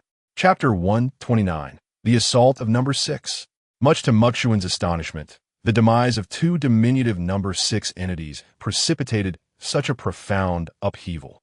He found himself with no refuge, compelled to exert all his strength in a high leap, evading the onslaught of ordinary infected assailants converging from all directions. Upon landing, he surged forward, only to witness them emerging in a straight line from the flames. Despite being singed and emitting anguished cries, they charged forth with reckless abandon, seemingly intent on his annihilation. As if to atone for their failure in safeguarding the 2 princes who had now perished, it became evident to Chuan that these creatures were not subservient to the 2 smaller Number 6s, but rather were under the command of Number 6 itself. The fervent reaction of the ordinary infected suggested that Number 6 held considerable regard for the 2 diminutive entities. Otherwise, such frenzied aggression would be unfathomable. This revelation was, in fact, a glimmer of hope. As the old adage goes, rarity begets value, which strongly implied that Number 6 was unlikely to be capable of mass-producing the smaller variants. Otherwise, why would it take such matters seriously? However, this led to a pressing question. Given Number 6's apparent investment in the 2 smaller entities, could it truly distance itself from them? While Chuan conceded that his previous deductions, based on the conditions at hand, had been rather one-dimensional, he was nonetheless taken aback by the unforeseen emergence of the smaller Number 6s. Such a possibility had never crossed his mind, and had it not been for his own eyes, who could have imagined it? Thus, Chuan, now acutely aware of the gravity of the situation, recognized that the true Number 6 was undoubtedly nearby. Furthermore, he had unwittingly forged an irreconcilable enmity with it, a vendetta of life and death. It was plausible that Number 6 had heard the roars of the 2 smaller entities, but refrained from immediate action due to having been engaged in a nocturnal hunt and was now recuperating. Alternatively, it may have sensed his presence, discerning that he was a living human rather than a mere mutated infected, and with only one individual to contend with, deemed him no threat, opting instead to allow the smaller Number 6s to pursue him for their growth and experience. Moreover, it was conceivable that Number 6 was aware of their regenerative capabilities, understanding that they would not perish in their attempts to ensnare a living target, and therefore chose not to intervene upon hearing their cries for help, perhaps wishing for them to endure hardship and learn from their missteps. After all, if they struggled so against a single human, how would they ever confront mutated infected beings in the future? Ultimately, Chuan speculated that Number 6 had never anticipated that the 2 smaller entities, when collaborating against a living human, would meet such a catastrophic and charred demise. This oversight likely accounted for its absence. He also harbored suspicions that Number 6 had spared the smaller chameleons, intending for the 2 smaller Number 6s to eventually hunt them. Number 6 was not a mindless being. It would be improbable for it to send the smaller entities directly against larger, more formidable mutated infected creatures. Rather, it would initiate their training with easier targets, allowing them to gradually develop their skills. As he pondered, he swiftly leaped into the 3rd floor of the original building, ascended the stairs, cleared the obstructive steel materials blocking the route to the rooftop terrace, and then released another pile of debris that was firmly lodged. He retrieved a military-grade telescope, momentarily disregarding the numerous ordinary infected individuals below, and directed his gaze towards the hospital. To his astonishment, the formidable creature known as Number 6 had indeed emerged. It had surpassed the height of 7 meters described by Amano Seiyuki, according to Mikikawa's estimation. It now towered at least 10 meters, its overall stature comparable to that of Number 5. However, while Number 5 retained a humanoid semblance, appearing as a terrifyingly brutal giant, Number 6 resembled a grotesque, writhing monstrosity from another arcane realm. Merely gazing upon it induced a profound sense of nausea and discomfort. Moreover, he could discern no semblance of a weakness within it. Roar! The bellow of Number 6 resonated powerfully, as if it could disperse the dense clouds overhead. Simultaneously, a multitude of ordinary infected, realizing they could not breach the steel barricades blocking the exits, erupted into frantic howls.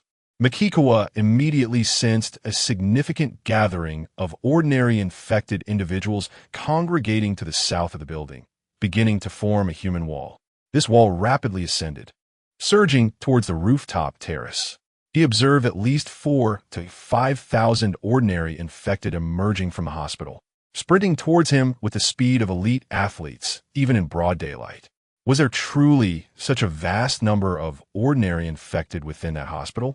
Maintaining his composure, Mikikawa proceeded to the southern side of the building, poured gasoline over the human wall, and ignited a block of solid alcohol, casting it downwards. Boom!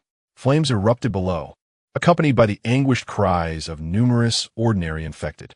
He again scrutinized Number 6 through his telescope. The colossal form of Number 6 contracted instantaneously, compressing into a terrifyingly malleable mass, then leaped up in a parabolic arc, repeatedly bounding closer to him. Without hesitation, Mikikawa swiftly jumped to the rooftop of another building. Turning back, he beheld Number 6 extending several tentacles, gripping the outer wall of a building and rapidly drawing it toward itself. He fled, traversing 300 meters, before halting to purchase a D-grade permanent item, the hunter tracking beacon, using a small amount of his points. This device resembled a dart, but enabled him to constantly ascertain the position and movements of Number 6. He hurled it with all his might, striking Number 6 to mark it, then turned and sprinted at full speed. He had no intention of spending 50 points on an odor-eliminating wristband to mask his scent and evade Number 6. The wristband could only be utilized 3 times, each use lasting merely 10 minutes. Continuous use would not exceed half an hour. However, he was keenly aware that the helicopter would not arrive until the day after tomorrow. And if Number 6 possessed an extensive sense of smell, it could effortlessly track him down during its wandering. He simply could not afford the luxury of purchasing multiple odor-eliminating wristbands with his limited points during this interval. Moreover, he needed to mark the 6th and keep a constant vigil on its movements, ensuring he was aware of whether it was drawing near. Furthermore, Chuan resolved to ascertain just how far he must run to escape the 6th's olfactory range, thereby allowing it to lose track of him entirely and cease its pursuit. This would enable him to gauge the approximate extent of the 6th's sensory perception. Naturally, if he could not shake it off, he would confront it head-on, unleashing a barrage of firepower with incendiary rounds and a grenade launcher. He would observe how long the 6th could endure the assault before comprehending the meaning of fear and retreating. Should these measures prove ineffective, he would remind the 6th of the delightful experience of a rocket launcher. In any case, while he might not be able to eliminate the 6th, he could certainly decimate a considerable number of its subordinates, thus garnering valuable experience. He would not squander his firepower. Regardless of whether he chose to flee or confront it directly, he stood to gain something. Chuan allocated 20 of the 50 attribute points he had recently acquired to agility, enabling him to run swifter. The remaining 30 points were reserved, should agility prove insufficient. He would invest further. However, almost immediately, he sensed that the distance between himself and the 6th was narrowing. Could it truly be faster than I? At this pace, it was only a matter of time before it caught up. Chuan's heart raced, for the 6th was now beyond his perception. As he turned a corner and glanced back, he finally grasped the reason behind the 6th's astonishing speed. At some unknown moment, the 6th had elongated its form. Its multitude of appendages resembling hundreds of slender legs, densely packed and thrumming with movement. In that instant, the 6th appeared as a colossal black centipede, hurtling through space with the ferocity of a primordial beast from a distant epic. Chapter 130. The Terrifying Forbidden Zone. Upon witnessing the situation, Mukuchuan decisively allocated all remaining 30 attribute points to agility, elevating his agility attribute to 380. This allowed him to match the speed of Subject 6, preventing it from closing the distance between them. Yet he found himself unable to shake off its relentless pursuit. Thus, he resorted to utilizing gasoline and engaging in direct confrontation, which also instilled a sense of fear regarding the scent of gasoline within Subject 6. Both Yuka Fukuzumi, who had been scorched by gasoline, and Subject 5, bore the marks of their fiery ordeal and exhibited considerable dread upon encountering the smell of gasoline again. If Subject 6 were an exception, oblivious to the lesson of pain from previous burns, and remained undeterred by the prospect of another searing encounter, Mukuchuan resolved to ignite the flames once more, hoping to further bombard Subject 6 and compel it to retreat. Determined, Mukuchuan sought out a high-rise building. In this era, locating such structures in a bustling metropolis proved to be a simple endeavor. He swiftly entered the first floor and ascended the stairs, realizing that Subject 6 was not scaling the walls, but rather following his scent directly into the building, pursuing him through the very path he had traversed. Upon reaching the 10th floor, Mukuchuan dashed down the lengthy corridor, dousing it in gasoline as he went. Just as he reached the corridor's end and turned, he was confronted by Subject 6, resembling a prehistoric giant centipede, protruding its head into view. In the blink of an eye, the entirety of Subject 6's elongated form surged forth at lightning speed, its slender bulk effectively obstructing the corridor, shattering glass and creating a cacophony of sound in its rapid advance. Remaining calm, Mukuchuan retrieved a block of solid alcohol, ignited it, and hurled it onto the gasoline-soaked floor ahead. The flames swiftly spread, and as Subject 6 approached, it was met with an overwhelming wall of searing heat. Yet, driven by an intense hatred for Mukuchuan, it continued its relentless charge. However, even Subject 6, with its regenerative abilities, could not withstand the scorching flames. Unleashing a howl of agony, the fire spread rapidly, engulfing Subject 6 entirely. In excruciating pain, Subject 6 writhed amidst the inferno. Mukuchuan seized another gasoline container, opened it, and hurled it towards Subject 6, further saturating it in flammable liquid and intensifying the blaze. Yet, remarkably, Subject 6 appeared to endure the torment, charging through the roaring flames directly toward Mukuchuan.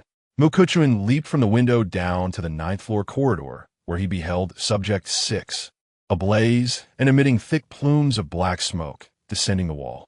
He entered the stairwell, pouring gasoline as he descended, curious to see if the burning Subject 6 would dare to pursue him through the gasoline-laden stairs. Upon catching a whiff of the familiar gasoline scent, Subject 6 hesitated at the stairwell entrance, refraining from pursuing Mukuchuan. Instead, it let out a series of furious roars before swiftly retreating outside, seemingly intent on finding another route to ascend and capture Mukuchuan. Now, with the ability to ascertain Subject 6's precise location and movements, Mukuchuan ascended the gasoline-slicked stairs. He calmly retrieved a grenade launcher from the storage space, ascended to the 8th floor, and emerged from the stairwell, only to witness the 6th unit crawling back through the window. In that instant, he swiftly fired and turned to ascend the stairs, a thunderous explosion resounding in the air. Subsequently, Muchuan reached the 9th floor. Peering into the corridor and looking down, he discovered a horrific gaping wound on the 6th unit, which was engulfed in flames. As it plummeted to the ground, he promptly produced a military-grade binocular, observing intently from his elevated position, and saw the 6th unit morphing into a grotesque, writhing mass of black flesh.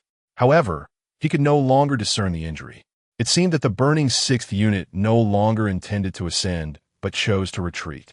Due to his prior marking, even if it slipped out of Muchuan's sight, he remained aware of its whereabouts. After distancing itself, The sixth unit lingered for a moment before continuing its approach towards him. It appeared to be extinguishing the flames, having not abandoned its intent to eliminate him, though it was currently at a considerable distance. Chuan resolved to further explore the sensory range of the sixth unit, as acquiring more knowledge would deepen his understanding of its nature, which was undoubtedly preferable to ignorance. Furthermore, he yearned to ascertain the typical sensory range of such a gigantic, mutated infectee. Although the sixth unit served as a singular example, he pondered how much stronger it could be compared to others, even if it were to surpass the sixth unit by several magnitudes. He sprinted forward, constantly gauging that the distance between him and number 6 was approximately 1.5 kilometers. However, after enduring that explosion and being engulfed in flames for a time, it seemed that even with its remarkable regenerative abilities, number 6 could not swiftly recover. Its speed had noticeably diminished. As time passed, the gap between them widened. If number 6's olfactory range did not exceed 5 or 6 kilometers, then at its current pace, evading it completely was merely a matter of time. Now, having increased the linear distance to nearly 3 kilometers, Chuan spotted a rather wide river. He leaped into the water, swiftly swimming to the opposite bank. Just as he intended to continue his flight, he suddenly noticed that number 6 had come to a halt. It was as if Chuan had unwittingly stepped into a terrifying, forbidden zone. Number 6 harbored an intense loathing for him, seemingly unwilling to concede and turn away. Yet it did not dare to pursue him further, caught in a dilemma and frozen in place, motionless. Chuan, not being foolish, understood that the other side of the river must be the territory of another mutated, infected individual. Moreover, it was evident that number 6 had battled it before, yet had not triumphed. Without its regenerative capabilities, it likely would not have escaped. Would it have perished? Thus, the 6th does not wish to come over, nor engage in a direct confrontation with it. This restoration and regeneration, coupled with gigantism, possesses remarkable agility and the ability to alter its size. In my view, this configuration is nearly invincible, capable of overwhelming any adversary. Moreover, with so many subordinates at its disposal, one would wonder, does number 6 still choose to avoid confrontation? Chuan's expression was exceedingly grave, and its mere presence could prevent number 6 from succumbing to the overwhelming hatred of the blood feud of a slain child, thus allowing them to remain composed rather than recklessly entering this place in a frenzied pursuit of me. The sheer intimidation of this presence led Chuan to believe that it could very well be the most terrifying and formidable super boss in the entirety of the Tokyo region. Troubled and restless, he swiftly plunged into the river, swimming back to the opposite shore. It appeared that number 6, sensing his departure from the territory of that enigmatic and mutated infection, resumed its movements towards him. However, its speed was noticeably diminished, as if it were wary of awakening something exceedingly dreadful, proceeding with utmost caution and making no significant noise. Now, drenched and dripping, Chuan turned back, gazing across the river at the scene shrouded in ominous clouds, which exuded a tranquil yet eerie aura, transforming into a tumultuous wave of overwhelming dread. Chapter 131. A Frenzied Assault. Chuan remained oblivious to the nature of the mutated infected lurking within. Observing the reactions of number 6, he realized that attempting to escape from it would be an utterly irrational endeavor. It was akin to leaving a den of wolves only to stumble into a lair of tigers, potentially confronting even greater and unknown perils. With no avenue for retreat and number 6 advancing from one side, he found himself compelled to navigate along the riverbank, choosing either left or right. However, feeling the insurmountable pressure of number 6 pursuit, he resolved to confront it and its subordinates head-on. Unlike before, the circumstances had transformed dramatically. He was not ensnared tightly by number 6. Time was on his side, allowing him to prepare thoroughly for a defensive stance atop a high-rise building. Frankly, his previous attempts to evade number 6 were not only motivated by the desire to explore its sensory range, but also by the pragmatic understanding that number 6 minions would struggle to reach him in a short span of time. How could those ordinary infected possibly match the speed of him and number 6? Engaging number 6 directly would merely squander resources, devoid of any real purpose. Having distanced himself from the terrifying exclusion zone, he dashed back, constantly aware of number 6 movements. He began his search for a high-rise, entering one where he doused the ground floor with gasoline, continuing to saturate the 2nd, 3rd, and 4th floors. After igniting the flames, he ascended further, filling the stairwells of the 5th and 6th floors with an abundance of building steel. The fire began to spread downward, and soon, the 1st to 4th floors were engulfed in flames. By the window on the 8th floor, Chuan set up a heavy machine gun, patiently awaiting number 6's approach. He noted that number 6 was now moving with increased urgency, charging forward with fervor. However, upon reaching the vicinity of the skyscraper and witnessing the raging inferno, number 6 hesitated, refraining from entering. Instead, it roared in frustration, rallying its subordinates to charge heedlessly into the blaze. To his amazement, many of number 6 minions indeed rushed into the fiery abyss, only to emit agonizing cries as they became engulfed, their demise translating into experience points for Chuan. No matter how formidable, ordinary infected were no match for the flames. Number 6 was unwittingly offering him a bounty of experience. With a renewed roar, number 6 signaled its minions to form a human wall from all directions. Chuan calmly continued to pour gasoline down, not even needing to ignite solid alcohol blocks. As flames surged from the windows, easily catching fire, wherever the human wall formed, he simply doused it with gasoline. The solution was, after all, straightforward. From all corners, the anguished cries of ordinary infected, aflame and desperate, filled the air. They either rolled frantically on the ground or dashed about in a frenzy. Chuan also joined the fray, tossing grenades among the clustered ordinary infected, capable of eliminating 5 or 6 with a single explosion. Simultaneously, he operated the heavy machine gun with one hand, unleashing a relentless barrage upon number 6's minions. One after another, the heads of ordinary infected were pierced by bullets or sent soaring by grenades, falling lifelessly to the ground. This can only be described as a relentless bombardment from a commanding height. Mikawa's experience points surged rapidly, an exhilarating sensation that was truly intoxicating. The 6th entity, filled with fury, seemed utterly powerless against Mikawa, emitting a sound akin to a frustrated roar. After all, if it approached, it would surely be engulfed in flames. Mikawa possessed weapons capable of sending it crashing down, and its subordinates would only meet their demise charging into the inferno, unable to form a human wall. Thus, even with Mikawa within arm's reach, it could only observe. Mikawa continued to unleash a barrage from his heavy machine gun, complemented by hand grenades. Many of the 6th subordinates had already perished, a grim array of bodies littering the ground. He leveled up once more, reaching level 33, accruing an additional 50 attribute points, and swiftly progressing towards level 44. Witnessing this, the 6th could only let out a roar, signaling its subordinates to disperse and retreat. The 6th, along with its remaining followers, withdrew approximately 6 to 700 meters and halted, fixating on the high-rise where Mikawa resided. With a calm demeanor, Mikawa retrieved a sniper rifle from his storage space, carefully aiming at a common infected target for a long-range shot. However, he missed, striking only the body instead of achieving a headshot. The common infected let out a painful wail, prompting the 6th to continue its retreat. Mikawa had marked the 6th, and even without visual confirmation, he was acutely aware of its movements, realizing it had retreated a kilometer away and stopped. He opened a bottle of drink, quenching his thirst in one go, and consumed some food. After observing that the 6th remained stationary for an hour, he decided to retreat significantly further, almost 2 kilometers, before the 6th waited another hour. Then, the 6th retreated again, now approximately 3 kilometers away in a direct line.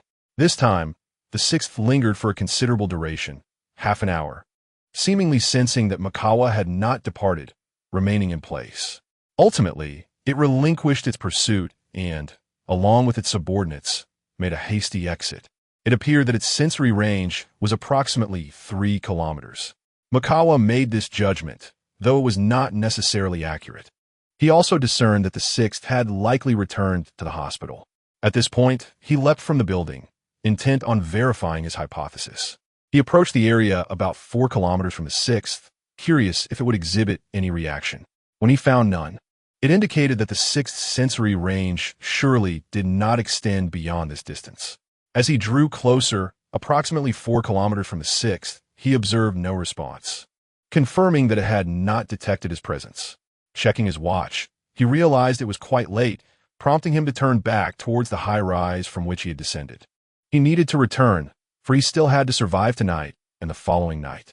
Unless there were no mutated infected creatures active during these nights that could detect the living scent emanating from Amano Seiyuki and Ueharayuki, their fates would be sealed. In truth, Mukawa felt indifferent to the survival of others. However, he was determined to bring Amano Seiyuki back. She is the chief surgeon at a prominent hospital, fully capable of swiftly molding the medical student Haruka Yuzukikawa into a formidable physician. Otherwise, Haruka would be left to rely solely on textbooks for her education, a process that is in truth exceedingly gradual. Moreover, he is acutely aware of the significance of a surgeon like Seiyuki Amano, whose expertise in performing operations is unparalleled. Given the current circumstances, losing her would render him nearly incapable of finding a suitable replacement. Naturally, upon his return, should the marked no. 6 venture out on that fateful night, he would immediately sense even the faintest proximity of her presence, whether he chooses to remain in the high rise, dousing himself in gasoline while awaiting number 6, or decides to lead her away. He possesses ample time to react. Contemplating these matters, Makikawa collected whatever he encountered on his journey home, passing by 5 gas stations and thoroughly scavenging for gasoline, diesel, and other essentials. Chapter 132. Balancing work and rest as twilight descended. Aside from Mei Yuan Yusu and Tian Yisha Shui, the others lay on the ground, their faces marked by illness. They appeared emaciated, their constitutions alarmingly frail, and after enduring the torrential rain the previous day, it was a wonder they had not succumbed to illness. Only 2 had managed to escape its grip. The rest had taken cold and fever medications, drifting into a haze of slumber. Tianyi doctor, the night has fallen. Mei Yuan Yusu expressed her concern, anxiously scanning the surroundings. Could it be that brother Mu Chuan will not return tonight? The worry etched on her brow seemed insurmountable. With a sigh, Tian Yisha Shui quietly suggested, Sister Mei Yuan, if brother Mu Chuan truly does not return, perhaps we should consider jumping from the building. At least it would be a swift release from our suffering. Mei Yuan Yu soon nodded in agreement. Without Mu Chuan, there was truly no glimmer of hope left. Perhaps an early death would bring a swifter liberation. Subsequently, Tian Yisha Shui and Mei Yuan Yu Su sat in the office, illuminating the darkness with a flashlight. Mei Yuan Wu, sensing the light, seemed to awaken. Instead of voicing her discomfort, she weakly inquired, Mama, Tianyi doctor, has brother Mu Chuan returned? Yes, Tian Yisha Shui replied softly, her tone gentle. He has gone to the rooftop, Mei Yuan. You should continue to rest and strive to regain your health. That's wonderful. Mei Yuan Wu sighed with relief, her voice tinged with joy. As long as brother Mu Chuan is here, I can feel at ease. With that, she appeared to drift back into slumber. Unable to remain seated any longer, Mei Yuan Yu Su rose anxiously and exited the office, followed closely by Tian Yisha Shui. They made their way to the staircase, intent on waiting there. Before long, they heard footsteps approaching and spotted the beam of a flashlight. They hurriedly descended the stairs and were met with the sight of Mu Chuan, who carried a backpack, both women's expressions brightening with relief. Brother Mu Chuan, aside from us 2, everyone else is ill, Tian Yisha Shui informed him. We managed to cook some porridge for them using millet, and they have taken their medicine. In truth, a fever isn't entirely detrimental. It is a natural response of the body. Enough. I have no interest in hearing this. Mu Chuan interrupted. I need to go to the rooftop. You 2 take care of them. Under their watchful gaze, he continued his ascent. Yet the 2 women wore smiles that bespoke their relief, as if their pillar of strength had returned. They felt an immense weight, lifted, and returned to the office with a newfound lightness. Meanwhile, Mu Chuan reached the rooftop, retrieving an assortment of food and drink from storage to satiate his hunger, lost in contemplation. What kind of mutated, infected beings dwelled in the area that even number 6 dared not tread? He pondered this question with great concern, for he understood that simply avoiding the training area would not spare him from future encounters. They would hunt the mutated, infected relentlessly, roaming freely, growing ever more powerful and terrifying. With that thought, Chuan closed his eyes, seeking solace as he contemplated his plans to continue searching for number 6 the following day. Even if he cannot eliminate 6, he is determined to instill an overwhelming sense of fear in 6, akin to the dread that plagues 2 upon seeing him, an indelible terror etched into their very flesh.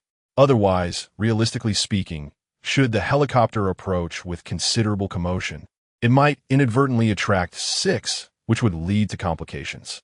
If 6 were to pursue the helicopter like 5 did, it would essentially draw 6 towards the grand cruise ship. Only through relentless torment can he truly instill a profound fear in 6, ensuring that 6 would refrain from chasing the helicopter. However, to be frank, after having dispatched the chameleon and several of its subordinates yesterday, he had not slept a wink, and today's strenuous endeavors had taken their toll. Despite his robust physique, he felt an undeniable heaviness of fatigue. Moreover, he could not afford to rest tonight. He must remain vigilant, constantly monitoring whether the marked 6 was drawing near. Thus, Chuan found himself yearning for a moment of reprieve. After all, one must balance labor with leisure. He resolved to seek out Amano Sayuki and Uehara Tamaki, inviting them to engage in diligent practice, which would ideally be devoid of disturbances. He rose and descended the stairs, arriving at the office where Amano Sayuki and Uehara Tamaki were seated, while the others lay in a state of drowsiness. He quietly gestured, "Dr. Amano, Mrs. Uehara, please accompany me." Upon hearing this, both women instinctively understood that their skills were about to be called upon. Amano Sayuki remained composed, while Uehara Tamaki's cheeks flushed slightly. Yet she promptly stood and followed Chuan outside. Chuan, I cannot guarantee that Uehara Tamaki stammered, feeling a tinge of embarrassment. Chuan replied nonchalantly, "Just focus on practicing diligently." Amano Sayuki and Uehara Tamaki were not naive maidens like Uehara Mai. They were fully aware of what was implied. Uehara Tamaki, feeling somewhat awkward, said, "Chuan, I have never done this before, I assure you, and Dr. Amano surely lacks experience as well. Then we shall take our time to practice. After all, practice makes perfect," Chuan interrupted. They followed him to the rooftop terrace, where he retrieved some food and drink from his backpack, including 2 apples, 2 toothbrushes, and a tube of toothpaste. "First, nourish yourselves. How can one muster strength on mere millet porridge?" As he spoke, he approached the edge of the terrace to survey the surroundings. Amano Sayuki immediately took a drink, savoring a few sips before biting into an apple. The crispness and sweet tart flavor were a delightful surprise, as it had been long since she had tasted one. How delightful the flavor of an apple is, Amano Sayuki mused nostalgically. Noticing Uehara Tamaki had yet to eat, she inquired, "Aren't you going to eat, Tamaki?" "I was planning to," Uehara Tamaki began, but Amano Sayuki gently interrupted, "Unless you could divide that apple evenly among 12 people. It's best to eat it yourself." This serves to enlighten them that indeed, Brother Mikagawa bestows upon us wonderful things. No one is a saint. Surely, everyone harbors some thoughts. Either they possess it all, or they possess nothing, or they are simply unaware of what exists. Many do not scrutinize the efforts one has made to acquire something. They merely observe what one has attained. Tanya Sayuki casually remarked while munching on an apple, "If Sister Maihara knew that Brother Mikagawa gave me an apple while you received none, how would you feel? Just contemplating this should illuminate the matter, shouldn't it?" Maihara sighed upon hearing this. She comprehended the reasoning, yet all she wished was for the ailing Maihara to savor the taste of fruit. Hesitantly, she suggested, "How about we share? Let each of us have a taste. But then they will know that I devoured an entire apple, selfishly withholding from them." Tanya Sayuki calmly continued, "Surely, it cannot be that the healthy sister Maihara receives while the healthy me does not. Wouldn't that merely be deceiving others into thinking they are foolish? Dr. Tanya, Maihara, you must consider this. Engaging in such actions inevitably raises suspicions of winning people over, eliciting gratitude while leading them to believe that Brother Mukagawa possesses bounty he refuses to share.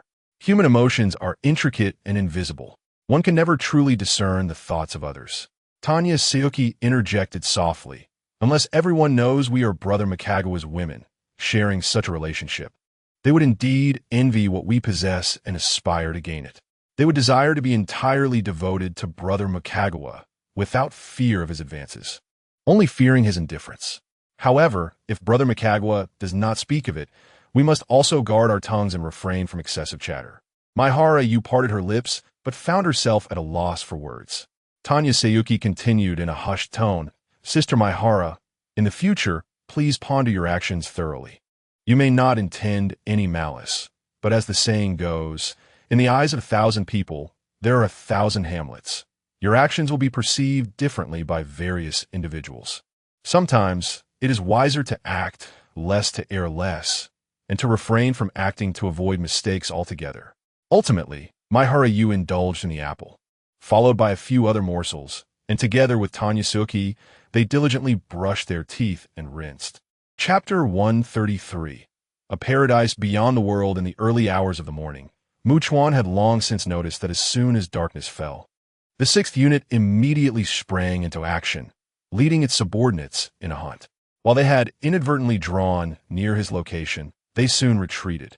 The distant echoes of ordinary infected individuals' roars had persisted without interruption, yet there were no mutated infected wandering nearby.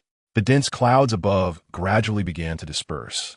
Beneath the serene moonlight, Chuan closed his eyes to rejuvenate, while Mei Yuan Yusu and Tian Yisha Shui took turns resting, diligently practicing their skills.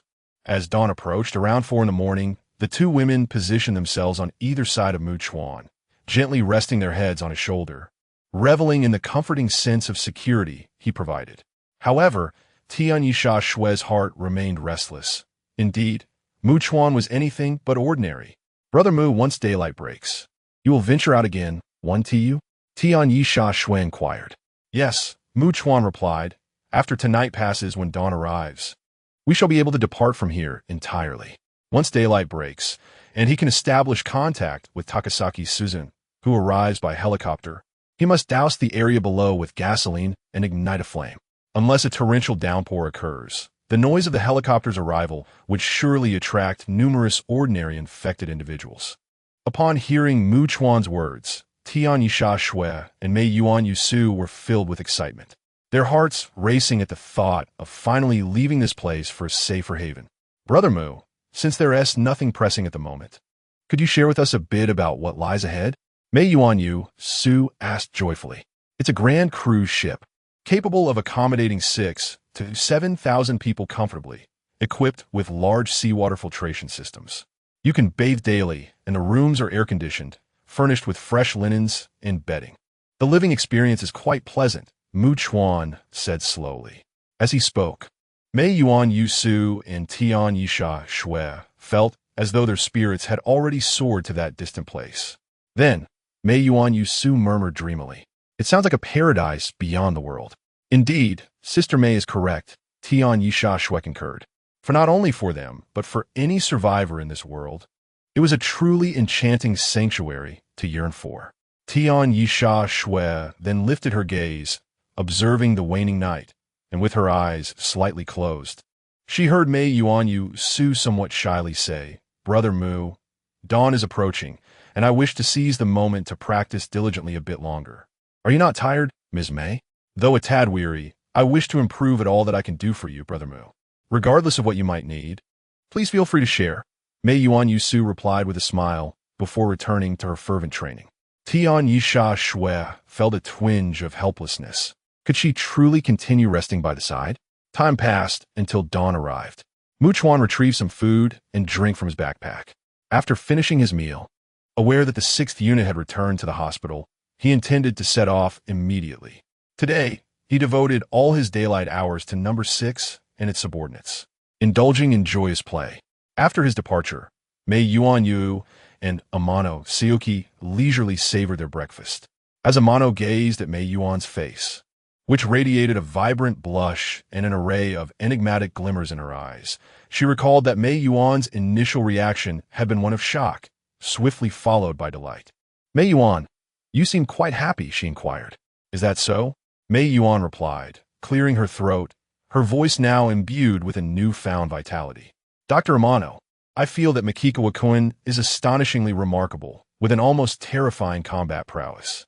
Amano acknowledged the absurdity of Makikawa, pondering how many would need to band together to surpass him. "Indeed, we are truly fortunate," she mused. Mei Yuan, blushing, whispered, "Dr. Amano, you will eventually understand what a rare gem Makikawa-kun truly is.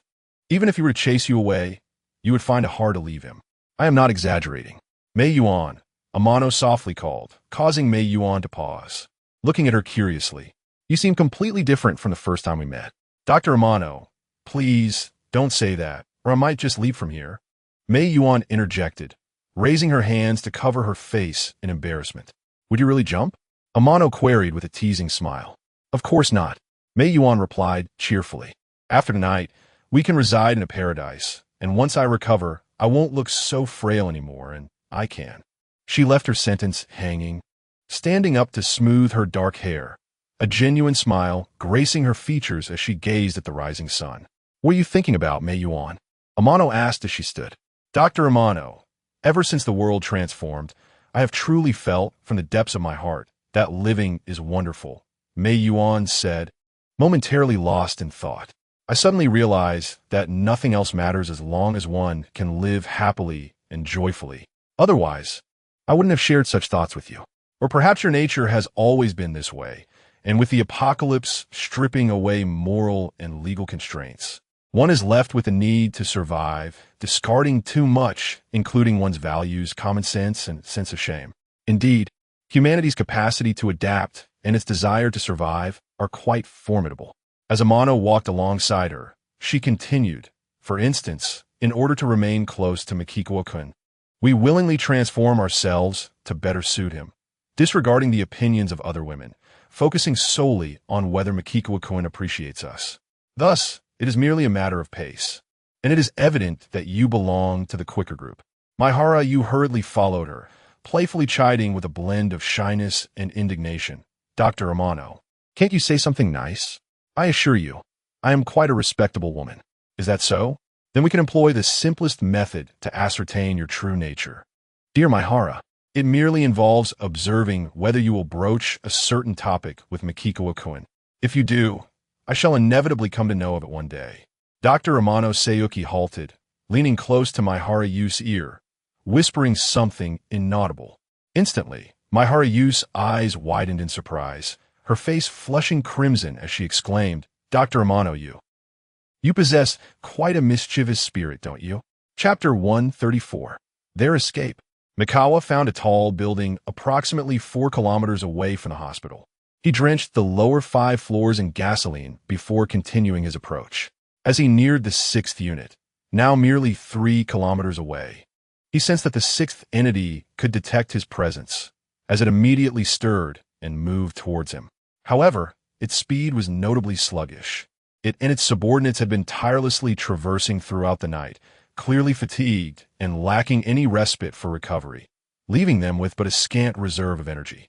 Had it not been for the 6th entity's enraged thirst for vengeance, they might have disregarded him entirely. Mikawa ensured that his pace matched that of the 6th entity, maintaining a critical distance as he entered the high-rise. He ignited and discarded a solid block of alcohol, then ascended to the 8th floor, positioning a heavy machine gun in the direction from which the 6th entity would approach. After a while, he heard the furious roars of the 6th entity, accompanied by the cries of numerous ordinary infected. It was as if a torrent was about to sweep through. As the horde approached to within 300 meters and beheld the towering inferno consuming the building, their memories of the previous day were evidently vivid. They all halted in their tracks, refraining from advancing further. The 6th entity, emitting a furious roar, gathered many of its subordinates around it. Seizing the moment, Mikawa decisively retrieved a rocket launcher, aimed, and fired. Even if he could not slay the 6th entity today, he was determined to instill a profound fear within it. making it perceive him as a demonic figure. He aimed to inflict substantial damage, ensuring that the sixth entity would be incapacitated for a time, its condition worsening due to its exhaustion. Moreover, he would reap experience points from the numerous subordinates surrounding it. With a resounding explosion, chaos erupted at the sixth entity's location. This detonation claimed the lives of several of its subordinates. Mikawa ascended to level 46, gaining an additional 150 attribute points, complementing the previous 50 points from reaching level 43, totaling 200 attribute points in his possession. Regrettably, rocket launchers were scarce. Having used one, he was left with but 8. He retrieved military binoculars to observe closely. The sixth entity was blown to pieces. The rocket launcher's power was astonishing. Had it not been for the regenerative capabilities of the mutated infected, a direct hit would have likely resulted in severe injury or death. Now, fine black tendrils emanated from the sixth entity's body, rejoining to restore its form, though it had suffered considerable damage and was engulfed in excruciating pain. It seemed to be driven to madness by rage, letting out anguished cries. In that instant, its remaining subordinates surged forward, albeit at a painfully slow pace. Mikawa's expression brightened. As they neared, he unleashed grenades, unleashing a torrent of gunfire from his machine gun. The sixth entity's subordinates fell or were blown away in droves. Observing the scene, it appeared that the sixth entity, finally regaining some semblance of rationality from its frenzied wrath, let out a thunderous roar. Mikawa was utterly taken aback. The sixth entity's subordinates seemed to retreat faster than they had charged. Was it possible that they possessed their own thoughts? Then they all followed number 6 and departed. Is this really it? Chuan felt a profound sense of disappointment as he retrieved a beverage, opened it, and drank it in one go. After a brief wait, he realized that number 6 had not retreated to a distance, lurking in the shadows for him to emerge, but had instead returned directly to the hospital. Thus, he gathered his belongings, leaped down the stairs, and thoroughly examined his hands. The number of grenades was ample. He swiftly loaded all his machine guns with ammunition.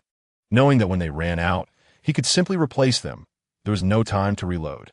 Moreover, a grand battle awaited him today. Both endurance and agility needed enhancement. As for strength, it was unnecessary for the time being, and perception was also not required. Chuan allocated 200 attribute points, dividing 100 each into endurance and agility. Now, his strength stood at 300, endurance at 401, agility at 480, and perception at 188. It should be noted that he had previously increased his agility to 380, matching number 6's speed. Now, with an additional 100 points, his velocity had surpassed that of number 6 by a considerable margin. He was significantly swifter, rendering number 6 relatively sluggish. If number 6 attempted to flee, he could easily catch up. If he chose to move away, number 6 would certainly fail to pursue him, and any attack from number 6 would undoubtedly miss. The advantage of speed was immense. As the saying goes, in the realm of martial arts, speed is unmatched. He had effectively rendered number 6's high agility and immense strength obsolete. To him, number 6 had become quite cumbersome, practically invulnerable. He then made his way directly to the hospital, entering number 6's sensory range. Number 6 naturally sensed Chuan approaching at high speed, feeling as though it were a cat provoked by a small mouse, and brought its subordinates along. When Chuan was merely 1 kilometer away from the hospital, he ascended a tall building, completely blocking the stairway with steel beams, and awaited the arrival of number 6 and its minions. Noticing the absence of flames, number 6's enraged roar was indeed deafening. Although its subordinates rushed forward, their pace was notably slower. However, number 6 leapt into action. Chuan immediately drew a rocket launcher and aimed at number 6, yet refrained from firing. It seemed that number 6 harbored a significant psychological fear of the rocket launcher, swiftly extending numerous tentacles to firmly anchor itself to the ground, easily pulling its massive body down. It was not entirely mindless, now possessing a certain degree of intelligence. Number 6 appeared to be cornered, forced to issue a retreat order. Instantly, its subordinates scrambled to flee at great speed. Afterward, as number 6 returned to the hospital, It caught wind of Chuan's scent approaching much more rapidly than before, ultimately reaching the entrance, seemingly intent on surrounding Number 6 and its minions alone. How could Number 6 endure this? With a furious roar, it summoned forth a horde of ordinary infected individuals from within the hospital. Immediately, Chuan, wielding grenades in both hands, charged forward to strike. Bang! Bang! The incoming ordinary infected were launched into the air, with around 10 collapsing to the ground. Other infected individuals traversed the corpses, yet perhaps due to a night of relentless exertion, compounded by their prior to and fro, they found themselves utterly drained, unable to muster the strength to rise. Alternatively, it could be attributed to other factors. In any case, their pace was notably sluggish, barely exceeding a walk. This state of affairs rendered them incapable of encircling Chuan with any degree of intensity. For Chuan, who now moved with greater swiftness, every direction presented itself as a broad avenue. Naturally, Number 6 also launched a tentacle assault. Chuan effortlessly evaded it, navigating through numerous ordinary infected, drawing closer to Number 6. He retrieved a grenade launcher from his storage space and aimed it at Number 6. Boom! The massive form of Number 6 was significantly mangled, with chunks of flesh blown apart, while several ordinary infected nearby were eliminated, transforming into Chuan's experience points. Chuan resolutely drew forth 2 heavy machine guns, wielding one in each hand, and as he sprinted away from Number 6, he did not bother to aim, instead unleashing a frenzied barrage in all directions. Bullets ricocheted chaotically through the air. Some ordinary infected had their legs perforated by the gunfire, collapsing in agony, while others bore gaping holes through their bodies, and some met their end with their heads blown off, forever fallen. Upon finishing his barrage, Chuan tossed several grenades, igniting a series of explosions, and then swiftly advanced towards Number 6, dousing it with gasoline and igniting it. Number 6 erupted into a magnificent blaze of vivid sparks, and Chuan generously added 4 grenades to ensure that it fully comprehended the sheer joy experienced by the 2 smaller Number 6s previously. With parts of its flesh blown away, Number 6 let out a roar, prompting its minions to retreat at full speed. Number 6 leaped up, attempting to distance itself from the scene. Yet Chuan produced the grenade launcher once more, aiming at Number 6 and firing. Boom! Number 6 plummeted to the ground. After its descent, Chuan readied a rocket launcher, targeting Number 6. In an instant, Number 6 disregarded the fragments of flesh that had fallen away, leaping up despite the substantial portions of its body missing, hastily making its escape. Chuan did not rush to pursue. He was aware of Number 6 whereabouts and could locate it with ease. Instead, he approached the ordinary infected, whose legs were injured and rendered immobile, wielding a crowbar. They seemed to sense the looming presence of death, emitting dreadful cries filled with fear and despair, their bodies trembling uncontrollably. Chapter 135. Encountering the Devil. Chuan had eliminated all foes, reaching level 49, and acquired a total of 150 attribute points. This time, he allocated 20 points to agility and 50 to perception, while the remaining 80 points were divided into 40 for strength and 40 for constitution. His current stats stood at strength 340, constitution 441, agility 500, and perception 238. Next, he collected the remnants of the 6th entity, intending to feed them to the 2nd individual once it donned the ring of loyalty. He then dragged the bodies of ordinary infected individuals together, doused them in gasoline, and ignited the pile before entering the hospital, wielding a powerful flashlight. As he traversed the halls, he gathered anything he could find. Not only did he collect various medical devices and instruments, but he also spared a discarded wheelchair. Everywhere he passed, he left no trace behind. He continued his frenzied scavenging until he reached the rear of the inpatient building, where he sensed the presence of the living. Clearly, the massive 6th entity, much like the diminutive chameleon, had a penchant for keeping humans to ensure a steady supply of such exquisite delicacies remained fresh. It appeared that in areas plagued by mutated infected, there were often quite a few living souls nearby. Chuan pondered, While the instances of the chameleon at Sakura Mimi High School and the sixth entity do not necessarily indicate that every mutated infected would keep humans, the fact that they all seem to prefer the taste of the living suggested that the likelihood of finding survivors in their lairs was not insignificant. However, the quantity remained uncertain. Moreover, the voices he heard seemed to belong solely to men. Where were the women? Did the sixth entity favor consuming women, akin to how the chameleon preferred robust living beings? Naturally, it was entirely plausible that their tastes differed, and Chuan did not find this peculiar. After all, as the saying goes, different strokes for different folks. He stealthily approached, straining to hear the conversation, and peered through a crack in the door, discovering that this holding chamber housed only men. There were a total of 8, which was not an excessive number. However, considering the vast size disparity between the sixth entity and the chameleon, coupled with the presence of 2 smaller sixth entities, it was evident that even with their frugal consumption, a mere 1 or 2 living individuals per day would hardly satisfy their voracious appetites. Their daily requirements were undoubtedly far greater than that of the chameleons. Had the monsters guarding us truly jumped out the window? I heard gunfire and explosions. Could it be that armed personnel had come to rescue us?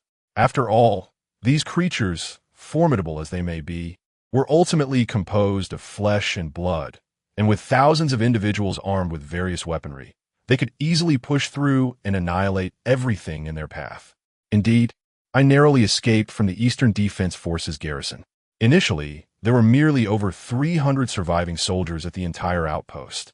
With such a limited number of personnel tasked with the immense responsibility of guarding the vast base, they had to take turns resting while dispatching teams to seek out other survivors, instructing them in weaponry to swiftly bolster their ranks. They also ventured into perilous territories in search of invaluable talents and resources. One despondent individual lamented, "There are hardly a few who can operate tanks or arm helicopters. Had it not been for the abundance of rocket launchers sustaining us for a time, we would have been completely overwhelmed by those monsters under the cover of night." When all eyes turned to the speaker, he continued, "If the situation at the Eastern Defense Forces garrison is this dire, how much better can the conditions be at other self-defense forces outposts? And yet, there's still those clinging to hope for rescue? Ha ha ha. He laughed maniacally, as if having lost his sanity. Mikawa, of course, had no intention of revealing himself, preferring to let them plead for his sanctuary, thus providing him with a justification to eliminate them all. He stealthily departed, thoroughly scavenging the area. Upon leaving the hospital, he was aware that Subject 6 was located approximately 6 kilometers to his west, seemingly recuperating in that vicinity. Mikawa ascended to the rooftop of a building, preparing to satiate his hunger and thirst before planning to further torment Subject 6. It was then that he heard laughter emanating from the hospital. He retrieved his military binoculars and observed a group of gaunt men on the rooftop of the inpatient building, standing perilously at the edge. We are all destined to perish. The only distinction lies in whether it will be the monsters that devour us, or if we are fortunate enough to find solace in self-destruction. One shouted with all his might, "At last, we have a splendid opportunity to escape this dark and terrifying world. Farewell." With that, the man leaped without hesitation. The others exchanged glances, their lips moving as if engaged in unspoken dialogue. It seemed they were engulfed in despair, convinced that survival in a world rife with infected beings was utterly impossible, concluding that death by their own hands was preferable to being consumed alive by the infected. Another individual, trembling with fear and tears welling in his eyes, summoned the courage to shut his eyes and leap. Then the third, the fourth. The numbers dwindled. Ultimately, only 3 remained. Rather than jumping, they left the rooftop together, uncertain of their destination. Mikawa noted that their chosen path would lead them into a terrifying forbidden zone. Yet, even if they did not venture there, encountering ordinary or mutated infected was merely a matter of time. He understood that those 3 individuals, unarmed, would struggle to confront even a standard infected creature. Mikawa dismissed such thoughts, having filled his belly, and continued his journey. As he approached within 3 kilometers of Subject 6, the creature caught the scent of his presence and began to close in rapidly. Having lost some of its precious flesh, Subject 6 appeared disoriented, unable to fathom how Mikawa had tracked it down. After a few seconds of being stunned in place, the first reaction of Number 6 was not to confront Chuan head-on, but to flee. It had already endured significant hardships and was aware that Chuan could suddenly produce an array of potent weaponry, including a rocket launcher. Crucially, Chuan's speed was far greater than the previous day, rendering Number 6's attacks ineffective. However, Number 6 was swift, while its exhausted subordinates struggled to keep pace. Before long, as it fled alone, Number 6 discerned through its sense of smell that Chuan was now alarmingly close. Less than 500 meters away. There was no way to shake him off. Realizing escape was futile, Number 6 halted and extended numerous tentacles, adhering to the outer wall of a towering building, seemingly waiting for the opportune moment to strike. Soon, Number 6 beheld Chuan advancing with the rocket launcher perched upon his shoulder, exuding an air of arrogance and dominance. In that moment, Number 6 felt as if it had encountered an utterly terrifying demon, and without a trace of hesitation, it fled with all its might. Chapter 136. A league of its own yet, in a mere fleeting moment, the once slower Subject 6 was overtaken by Chuan. Naturally, Chuan hesitated to employ a rocket launcher against it. Instead, he brandished a grenade launcher. With a resounding boom, Subject 6, in a frantic bid for escape, was further battered, its flesh torn apart amidst anguished and trembling howls. Chuan swiftly gathered the scattered remnants of flesh, accumulating more for his purposes. He pressed onward in pursuit. At this point, Subject 6 could not shake Chuan, who clung to it tenaciously, maintaining a safe distance while unleashing explosive volleys. Subject 6 appeared as though it were being mercilessly assaulted by Chuan. It seemed to be in a state of both frustration and madness, yearning for a direct confrontation with Chuan, yet each time it attempted to turn and retaliate, Chuan brandished not one, but 2 rocket launchers. Faced with this, Subject 6 deflated like a punctured balloon, its fury evaporating as it resorted to a despairing retreat. Having already endured a night of relentless pursuit, Subject 6 was utterly fatigued. Coupled with the earlier blast from the rocket, it found itself severely weakened and unable to recover swiftly. The flames that licked at its form further exacerbated its injuries, and Chuan's relentless assault left it diminished, both in size and vitality. As Subject 6, battered and wretched, stumbled upon a subway entrance, it disregarded all caution and swiftly entered. Chuan had no intention of following, who knew how many ordinary infected lurked within. He observed that even if he ceased his pursuit, Subject 6 continued to flee, seemingly terrified of being pursued by this relentless devil. Chuan then produced provisions to satiate his hunger. He mused that in the future, he might attempt to place a loyalty ring upon Subject 6, transforming it into one of his subordinates. He contemplated the resilience of both Subject 2 and 6, particularly the latter's ability to serve as a progenitor, generating smaller versions of itself. If it could not be harnessed for his purposes, it would be eliminated without hesitation. While he acknowledged the grotesque and perverse nature of its regenerative capabilities, he also recognized that if he could indeed wield such power, it would prove immensely beneficial. With little else to occupy his time, Chuan resolved to scour the area in search of ordinary infected to eliminate. He remained undeterred by whatever he encountered, collecting an assortment of items: gaming consoles, desktop and laptop computers, women's clothing, cosmetics, skincare products, pharmaceuticals, food, gasoline, diesel, and various seasonings. By 4 in the afternoon, Chuan leisurely retrieved his map and compass, cross-referencing his findings.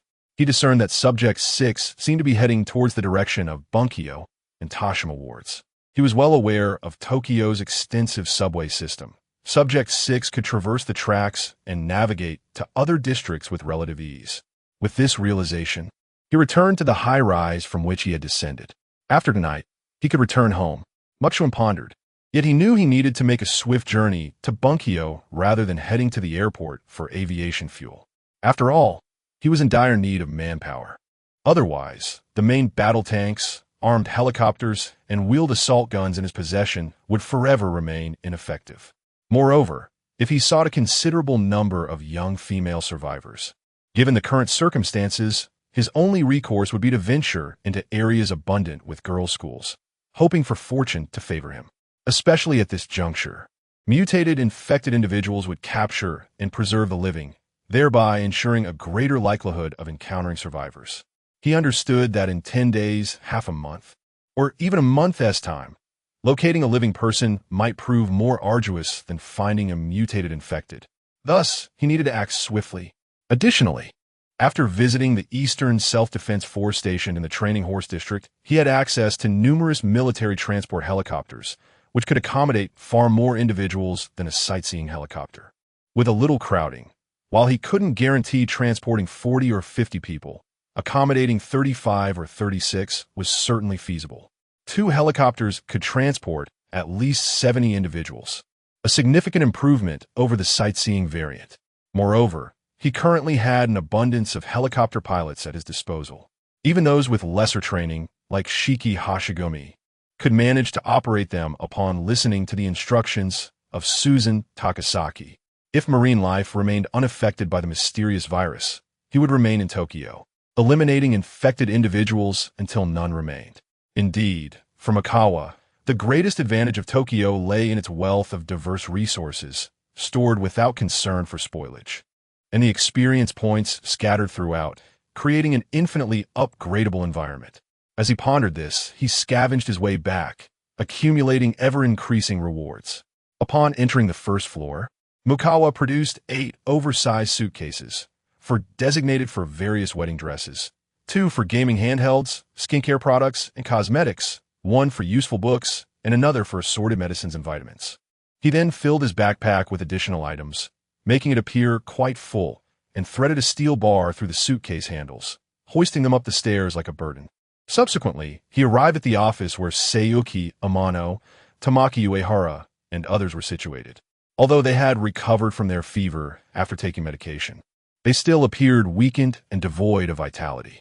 However, upon seeing Mikawa return, a hint of color returned to their faces, especially upon noticing the 8 oversized suitcases he brought back. Seiyuki Amano inquired Mikawa, "What is inside?" "Wedding dresses, gaming handhelds, skincare products, and books," Mikawa replied nonchalantly.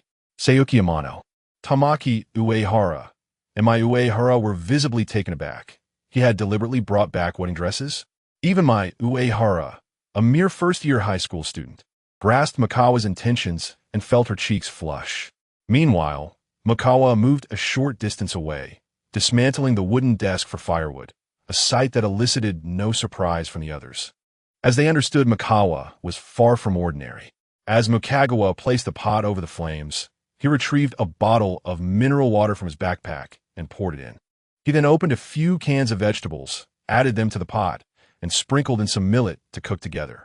Afterward, he departed from the office and ascended to the rooftop terrace, where he helped himself to some food and drink, satiating his hunger and thirst before closing his eyes to rest. He aimed to endure the night, return tomorrow to place the ring of loyalty on number 2, catch up on sleep, and set off to Bunkyo District in search of female survivors to expand his team. As dusk gradually enveloped the sky, around 9 in the evening, it seemed as though the others had all fallen asleep. Only then did Meihara Yu and Amano Seiyuki quietly make their way up. With a faint blush on her cheeks, Meihara softly inquired, "Does Mukagawa-sen not require our diligent practice today?" After Mukagawa nodded, the 2 approached him. Meanwhile, the 3 men who had not leapt from the building, but had instead left the hospital, wandered through a desolate world, boldly entering several buildings where they scavenged for weapons and found some food and drink. They sought to distance themselves from the area where number 6 was present, hastily traversing a large bridge. Completely devoid of direction, they were unaware that they had entered a terrifying no-go zone that number 6 dared not tread. Before nightfall, they discovered a tall building to inhabit. Together, they moved desks and other furniture to barricade the stairway completely. Settling on the 10th floor, one of them, his face pale, muttered, "Damn it, why can't we find a walkie-talkie? Without a walkie-talkie, we cannot establish contact with other survivor teams. We must join forces with them. Otherwise, how long can the 3 of us survive?" As his words hung in the air, a sudden noise caught their attention. prompting them to rise with their makeshift weapons and approach the source of the disturbance. In an instant, they appeared to witness an unfathomably terrifying entity, their eyes nearly bulging from their sockets, faces contorted in sheer horror. Each man felt as though he had plunged into an ice cavern, trembling uncontrollably, unable to maintain grip on their weapons, which clattered to the ground with a resounding thud. Is it far more terrifying than that monster in the hospital? It truly seems to belong to an entirely different realm, they realized in dread. To their astonishment, such a creature roamed the Tokyo area. Who knew how many other monsters lurked within the city? How could ordinary people like them possibly survive? Two of them spoke almost in unison, their words spilling forth in a torrent of despair as if crushed by the last straw. The third, however, exhibited no inclination to flee or even entertain the thought that the horrifying presence might merely pass by. Instead, he charged forward in a frenzied state, shattering glass as he leapt to his demise. The other two, without hesitation, followed suit. In an instant, 3 lifeless bodies lay on the ground below. Chapter 137. As if standing in heaven. Around 1 o'clock in the morning, Mokuchuin allowed Amano Seiyuki and Uehara Tamaki to retreat to the office for rest. He consumed several bottles of coffee beverages, closing his eyes to rejuvenate. Time gradually slipped away. As the clock approached 4:30, Mokuchuin opened his eyes, glanced at his watch, and rose to descend the stairs, arriving at the office where Uehara Tamaki and Amano Seiyuki were resting. He softly called out, awake now. One by one, they stirred from their slumber, each brimming with excitement, their eyes wide and unwavering, entirely focused on him. They understood that today they would depart for the idyllic paradise they had longed for. Please take the luggage I brought back to the rooftop terrace. When dawn breaks, the helicopter will arrive. I will use the intercom to guide the helicopter's landing, facilitating your boarding, Mokuchuin instructed. However, since it hasn't rained heavily today, the helicopter's arrival may attract a multitude of infected individuals, so I must descend to attend to some matters. Upon finishing his words, he promptly went downstairs to retrieve the considerable amount of construction steel obstructing the corridor, then doused the 2nd to 7th floors in gasoline, taking out the intercom as he watched the sun gradually ascend. The day was fully illuminated. The long and perilous night had passed. Next, Mokuchuin checked his watch, continuously attempting to contact Takasaki Suzun. After about an hour, he finally heard her voice through the intercom. Suzun, once you arrive at the tall building to pick me up, please bring the helicopter down. Mokuchuin stated succinctly, there are 14 survivors waiting to board. Understood, came Suzun's cheerful response, followed by a deliberately playful tone as she teased, oh, Mokuchuin, it's such a relief to hear you're safe.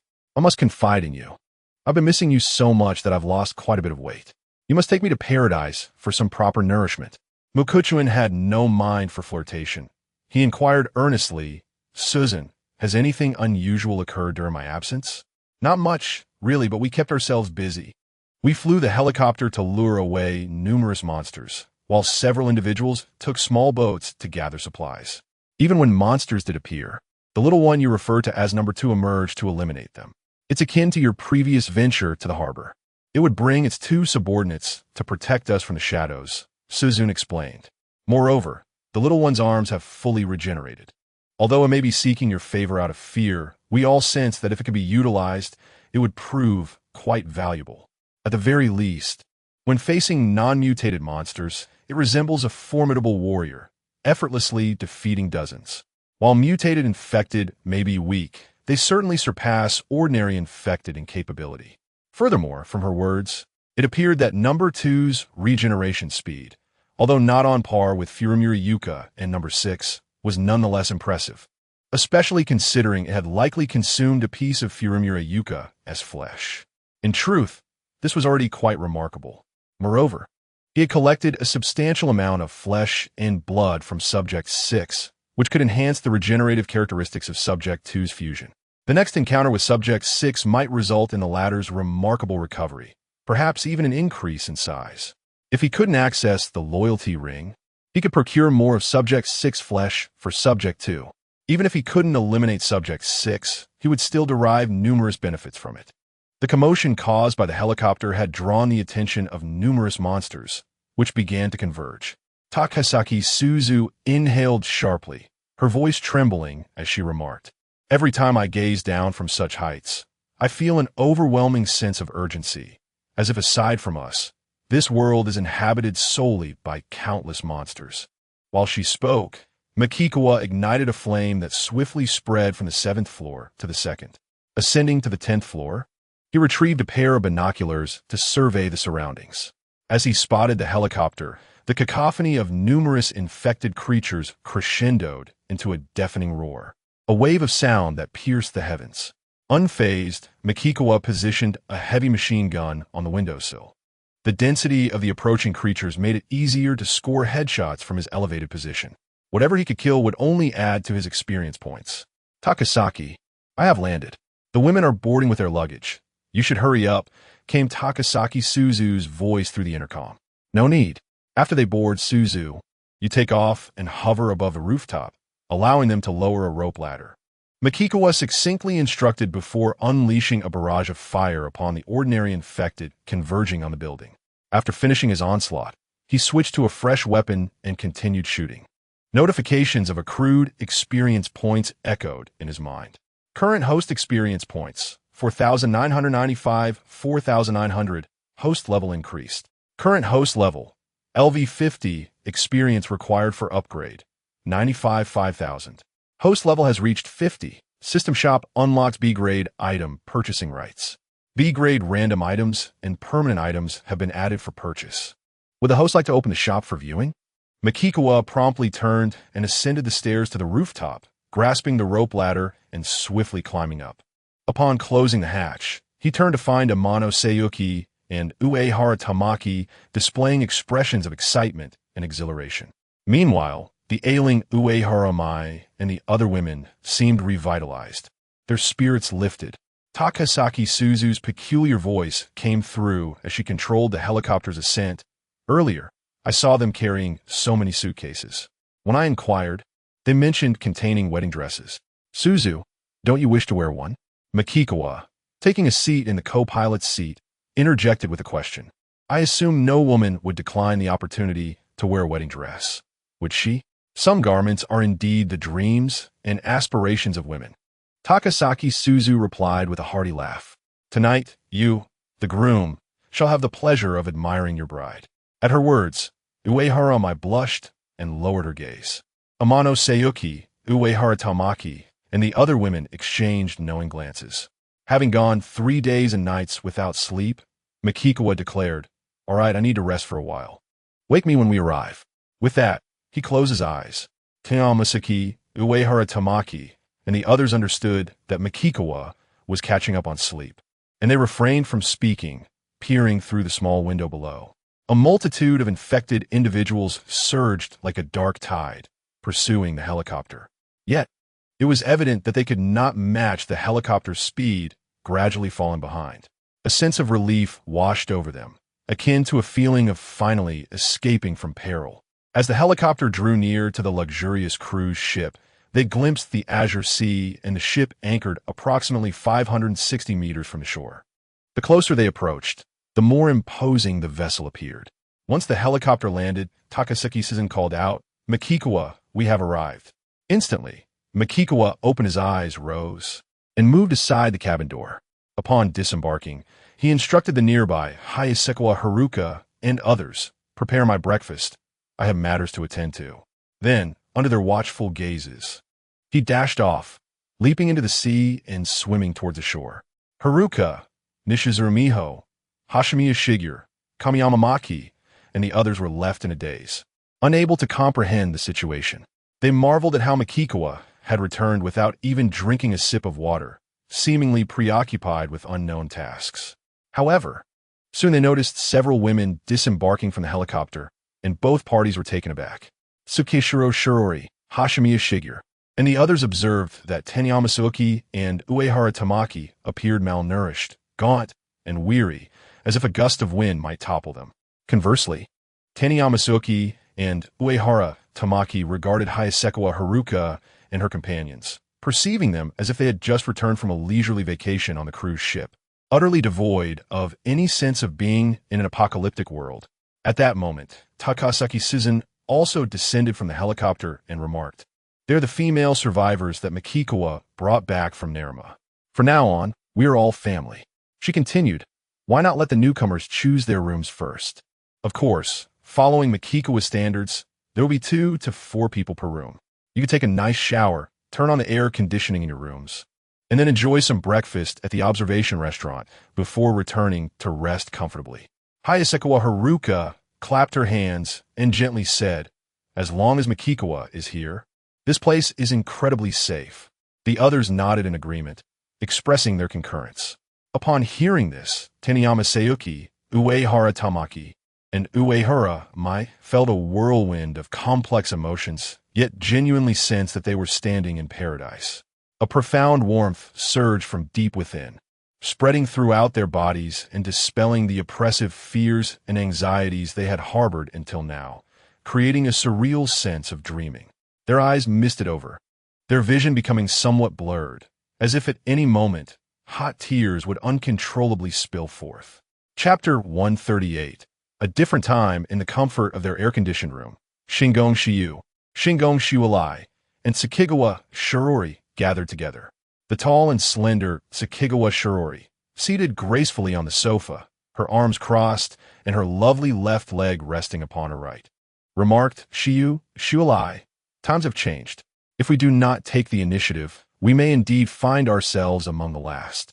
Upon hearing this, Shingon Shiualai's cheeks flushed crimson as she gazed at Tsukigawa Shirori, a flurry of indescribable emotions swirling within her. If only she had mustered the courage to be proactive 3 days ago. Unbeknownst to her, a faint sense of regret began to take root, especially with the women that Mokuchin Koen had brought back.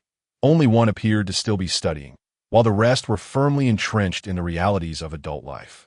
These women, so pragmatic, were far removed from the innocence of elementary or middle school girls. The current situation revealed that if we remained passive, we would inevitably encounter assertive women. Tsukigawa Shirori, with a hint of amusement, continued, "Furthermore, if Mokuchin Koen keeps bringing back more women each time he goes out, we might find ourselves waiting indefinitely for him to approach us. And we are not foolish. Without any semblance of a relationship, what trust can we expect from Mokuchin Koen? It seems that Mokuchuin-san harbors intentions of expanding his team," remarked Shingon Shiyu. "Isn't that obvious? Are we truly meant to spend our lives aboard this cruise ship?" Tsukigawa Shirori chuckled. "I dare say we will eventually have to disembark. After all, setting aside food, even bottled mineral water has an expiration date. If we cannot land, how can we find a safe place with a water source to cultivate grains, fruits, and vegetables? Will we then rely solely on gathering expired supplies until we perish?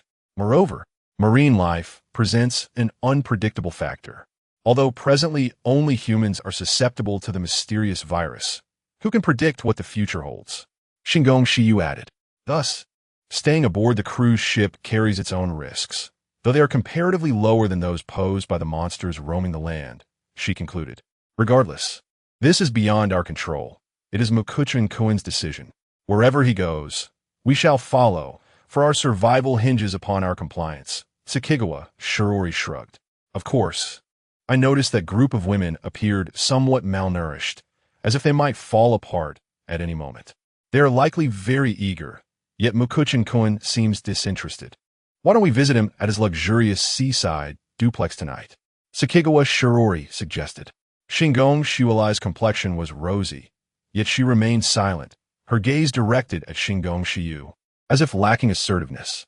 Shingon Shiyu calmly replied, "Miss Tsukigawa, I find myself in a rather inconvenient position." "Shu, you truly falter at critical moments," Tsukigawa Shirori remarked, shaking her head. "Never mind, after breakfast, I shall head to the pool for some exercise." Indeed, they had managed to pump seawater into the outdoor swimming pool under the sun. Swimming serves not only as an effective means of weight loss and fitness, but also as a way to enhance physical endurance. It engages nearly all joints of the body, fostering overall coordination and increasing lung capacity, among other benefits. Although they lack swimwear, who would fear being seen by Mokuchuin? In fact, it is the absence of his gaze that might invoke trepidation. As Mokuchuin ascended the shore, He noticed that number 2 seemed to have caught a whiff of his presence and approached him, entering his perception range. He promptly made his way to the rooftop of a nearby building and glanced over, only to find number 2 hiding behind its 2 subordinates, clearly hesitant to draw closer. He communicated through gestures, beckoning number 2 to approach, confident in its understanding. However, whether number 2 would muster the courage to comply remained uncertain. Number 2 crouched there, trembling with fear, unwilling to advance. Consequently, Chuan took the initiative to approach, prompting number 2 to instinctively retreat, maintaining a distance that allowed for a quick escape. Observing this, Chuan halted and placed the flesh of number 6 on the ground. Recognizing it as the remains of a mutated infected, number 2 hesitated, torn between the invitation and the fear of being deceived. After a tense half-hour filled with silence, number 2 gradually edged closer, trembling. When it was less than 2 meters away, Chuan stepped forward. Number 2 instinctively wanted to pull back, but seeing Chuan unarmed and sensing no intent to attack, it bravely quelled its overwhelming fear and remained still. At that moment, Chuan spent 400 points to acquire the C-level permanent item, the Ring of Loyalty, placing it on number 2. He then spent an additional 20 points on the F-level permanent item, the Contract Badge, bestowing it upon number 2. Thus, whenever number 2 eliminated ordinary infected, it would gain experience points before departing. Chuan then made his way to the shore, contacted someone via the walkie-talkie, and immediately plunged into the sea, swimming towards the grand cruise ship. Meanwhile, number 2 not only consumed the flesh of number 6, but also shared a portion with its 2 crawling subordinates, indicating its regard for them. Together, they partook in this fortifying sustenance. On the other side, having returned to the cruise ship, Chuan climbed aboard and resolved to enjoy a refreshing shower, followed by a restful slumber. As he strolled past the outdoor swimming pool, he noticed several young girls, including Tsukishiro Shirori, either splashing their feet in the water or swimming, all wearing bright smiles and sweetly greeting him. This scene often left Chuan with an inexplicable sense of absurdity, as if it were they who were indulging in carefree abandon. He offered a slight nod in response as he continued on his way. Arriving at the observation restaurant, he spotted Meihara Yu, Amano Seyuki, and Meihara Mai, all of whom had bathed and donned yukatas, radiating joy as they conversed over breakfast. Chuan, come join us for breakfast, called out Hasegawa Haruka, waving at him. Shinzen Maki sat alongside Takasaki-san, Hanada Eri, and Nishizuru Miho. Makikawa approached them, and Hasegawa Haruka produced a list, smiling as she said, Makikawa-kun, here is the inventory of supplies we have gathered, meticulously tabulated. In truth, Makikawa lacked any genuine interest in reviewing it, but since they had gone to the trouble of preparing it, he felt obliged to at least feign interest. Hanada Eri then suggested, you seem rather fatigued, Makikawa-san. Perhaps it would be best to examine it later? After all, Susan had mentioned that Makikawa had not slept for 3 days and nights, which must have been exhausting. Shinzen Maki chuckled lightly. However, he returned in scathe, which is the most important thing. Everyone is genuinely concerned about you, Makikawa-san. Hasegawa Haruka inquired with curiosity. Did you encounter anything particularly noteworthy during your time in the training area? Makikawa shook his head, choosing not to disclose the terrifying matters of the Forbidden Zone, instead responding, please organize the items in your suitcase later. Upon hearing this, Nishizuru Miho nodded understood. And since you have had breakfast, Makikawa-kun, you should quickly wash up and rest. She added, later, we shall try on wedding dresses to see how they look on us. To be honest, I never anticipated having the chance to wear a wedding gown in this lifetime. It brings me to the brink of tears with emotion. Takasaki, Susan laughed heartily. Moreover, we must ensure to apply our makeup properly, so that the 5 brides can welcome you back in the most beautiful manner. Chapter 139. The brides in wedding dresses. After enjoying breakfast at Muku River, they returned to their luxurious ocean view penthouse. After a refreshing shower and a brief nap, Haruka Yuzukawa and Susan Takasaki, accompanied by their luggage, made their way to an unoccupied guest room. They turned on the air conditioning, letting the cool air envelop them as they opened their oversized suitcases. To their astonishment, 4 of the boxes were filled with an array of wedding dresses. Two contained gaming consoles, cartridges, skincare products, and cosmetics. One was entirely dedicated to books, and another was stocked with various medicines and vitamin supplements.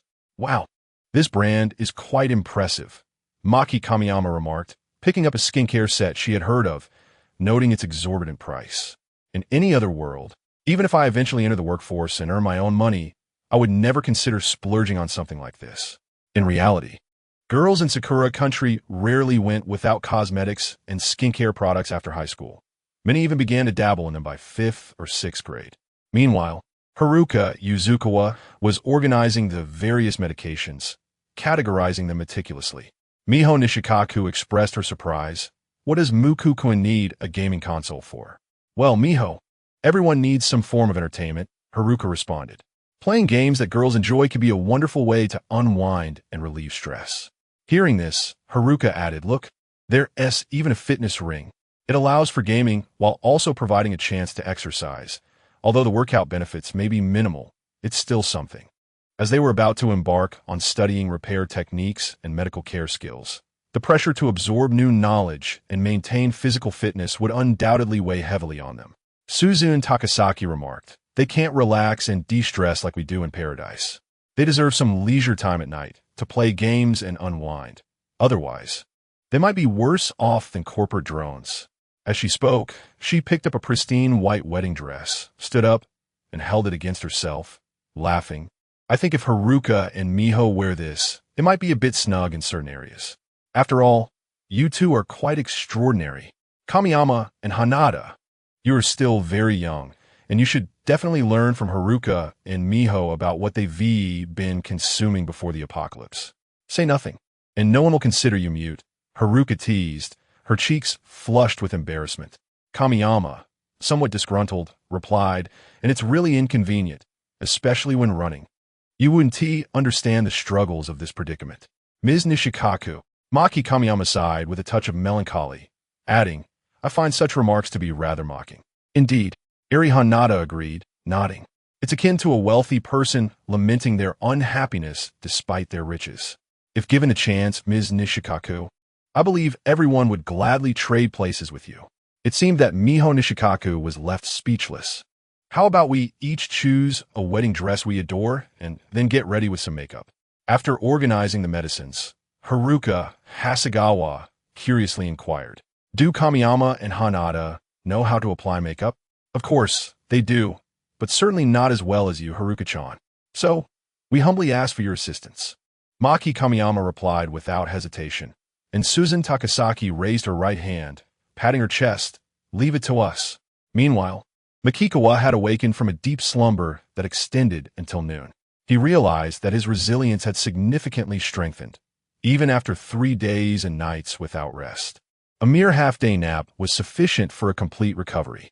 Moreover, he had ascended to level 50, which not only granted him an additional 50 attribute points, but also allowed him to acquire 60 points for each subsequent level. He had unlocked the purchasing privilege for B-grade items. As for the 50 attribute points, he intended to hold on to them until he reached Bunkyo District, where he would allocate them as needed. Though he was aware that Haruka Hasegawa and Suzune Takasaki had entered and were quietly conversing on the sofa downstairs, he initially resolved to thoroughly explore the system's marketplace. Invisibility Cloak, Intermediate, Permanent Item, grants the wearer invisibility for 15 minutes, usable 5 times a day, price, 1,800 points. Time Dilation Clock, Random Item, upon use, slows the speed of all infected within a 100-meter radius for 5 minutes, usable once a day, price, 4,000 points. Makikawa was increasingly astonished. B-grade items, whether permanent or random, had a minimum price of 1,800 points. It was evident that the higher the level of the unlocked items, the better their quality. The system truly operated on a principle of value for money. In fact, if he wished to purchase it now, he could afford a time dilation clock. However, he preferred to save his points for unlocking S-grade items. Otherwise, he would find himself unable to purchase any when the time came, merely left to observe. He then returned to examine C-grade permanent and random items. Previously, he had decided to acquire the Ring of Loyalty and had not bothered to explore further. Now that he had the time, he could delve deeper. So diez baj, permanoitem. when worn by an individual, enhances the physical attributes of everyone within a certain radius around the wearer. Price, 20 points. Upon seeing this, Makikawa understood that the soldier's badge could connect with the Commander S badge. It was important to note that the power of the Commander S badge was already formidable.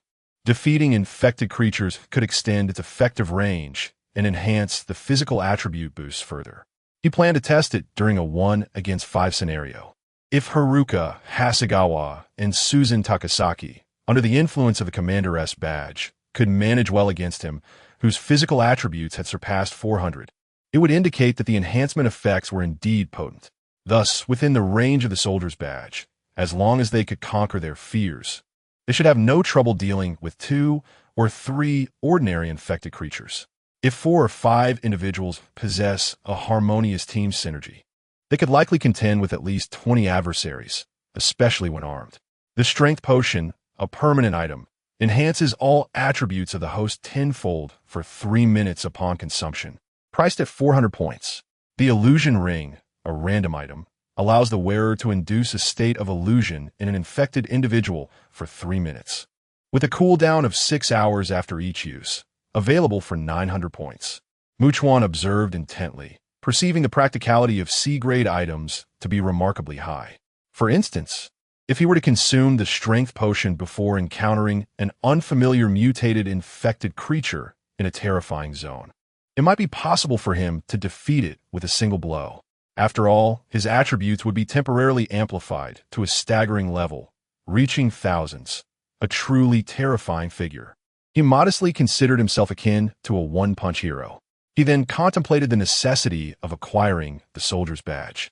Furthermore, as he progressively enhanced the Commander S badge, the soldier's badge would concurrently grow in potency, offering excellent value for its cost. Setting aside the potential of training specialized combat personnel capable of teamwork and collective strength. Even at present, equipping each small team dispatched for resource gathering with one would render their combat abilities formidable compared to ordinary individuals. They could even synergize it with the F-grade contract badge, allowing them to gain experience points by defeating regular infected foes. Upon opening his eyes, Chuan sat up. As he descended the stairs, he noticed Hasegawa Haruka and Nishi Crane Miho, adorned in wedding gowns, turning in unison to regard him, rising to their feet. Chuan also took a moment to appraise them. The pristine, elegant wedding gowns perfectly accentuated their figures, rendering them almost ethereal, akin to a dreamlike vision illuminated by moonlight. Imbued with a captivating aura, the alluring purity and softness exuded a sense of sanctity, while their exquisitely crafted makeup added a striking vibrancy, making them breathtakingly radiant. It was as if they were revealing their most beautiful selves without reservation, making it difficult for anyone to divert their gaze. Chuan could not help but concede that a woman's most exquisite moment is invariably when she dons her wedding dress. He slowly descended the stairs, resolute in his decision to spend the afternoon with his meticulously adorned brides. Chapter 140. Ensuring every member of the team plays a role. Maihara Yuo and Amano Sayuki shared a room. Although they slept soundly, they were roused from slumber at 4:30 in the afternoon. As they opened their eyes, Amano Sayuki gazed dreamily at the ceiling, exclaiming, "Sister Maihara, it feels as if I am in a dream. This room is incredibly comfortable, with the luxury of shower, air conditioning, and a cozy bed, not to mention the sense of safety here." With a flushed face, Maihara Yuo sat up, her spirit seemingly adrift, lost in thought. "Sister Maihara?" Startled from her reverie, Maihara Yuo turned to Amano Sayuki and asked, "Is there something on your mind, Dr. Amano?" Nothing at all." Maihara Yuo stammered, her words disjointed. "Actually, I was pondering whether we can truly be accepted by the women here. I believe you need not worry about such trivial concerns. Sister Maihara, given the imminent external dangers, our team will undoubtedly unite against a common threat. Not everyone possesses the exceptional qualities of Mikagawa-kun. For ordinary individuals like us, the only path to strengthening our collective power is through solidifying our team." Amano Sayuki articulated her thoughts clearly. A wise woman understands this implicitly and would not give Mikagawa-kun cause for suspicion. No one appreciates cunning individuals. and the foolish would never engage in such tactics. If they were to intentionally ostracize us, it would only serve to inform Mikagawa-kun that they are forming cliques. Amano Sayuki posited that if Mikagawa lacked formidable strength, he might turn a blind eye to the petty factions among his subordinates, allowing them to clash amongst themselves. However, she doubted that he would permit such discord. As a leader who is too unified risks becoming irrelevant, merely a figurehead. Fortunately for him, he had no such concerns about losing authority. Therefore, if the women under his command attempted to create factions, Mikagawa would surely take it seriously. With a colossal external threat looming ever closer, who would have the luxury to engage in exclusionary antics? Instead of wasting time on such trivialities, one would be better served by acquiring knowledge or enhancing physical capabilities. Furthermore, how would Mikagawa perceive such actions? Thus, the astute would act wisely, avoiding actions detrimental to their interests, while the truly foolish would remain oblivious, rendering them incapable of such machinations. "Oh, Maihara," Yuo exclaimed, rising and donning her bathrobe, seeking to shift the topic. "Our clothes should be nearly dry by now. I shall check, and perhaps enjoy a gentle sea breeze." On this scorching summer day, the sun blazed fiercely, ensuring the clothes dried swiftly. "Sister Maihara, how long do you intend to enjoy the sea breeze? 10 minutes or 20? Or perhaps it was waiting for the shepherd." As Amano Sayuki hinted at something deeper, Uehara Tamaki, her cheeks flushed, hastily exited. She did not linger to enjoy the sea breeze, but promptly retrieved her and Amano Sayuki's garments. Once dressed, Amano Sayuki proposed, "Sister Tamaki, let us seek out the others and explore this grand cruise ship, familiarizing ourselves with the new environment we shall inhabit for the foreseeable future." Uehara Tamaki nodded in agreement, and together they ventured out to find Uehara Mai and the others, who had also awakened, wandering through the opulent vessel. As they meandered, they arrived at the observation restaurant, where they encountered Hashimiya Shigeru, Hashimiya Yukari, and Tsukizaki Shirori. "Hello," Amano Sayuki greeted them, and the trio turned to acknowledge her. Tsukizaki Shirori stood, smiling. "Greetings. I am Tsukizaki Shirori, and these are Hashimiya Yukari and Hashimiya Shigeru. It is a pleasure to meet you." After exchanging names and brief introductions, Amano Sayuki inquired, "Miss Tsukizaki, where are the others? Some are swimming to enhance their stamina. Others have retreated to their cabins to enjoy the air conditioning, and some are outside relishing the sea breeze." Tsukizaki Shirori replied with a gentle smile. "Of course, everyone will naturally gather by 8 in the evening.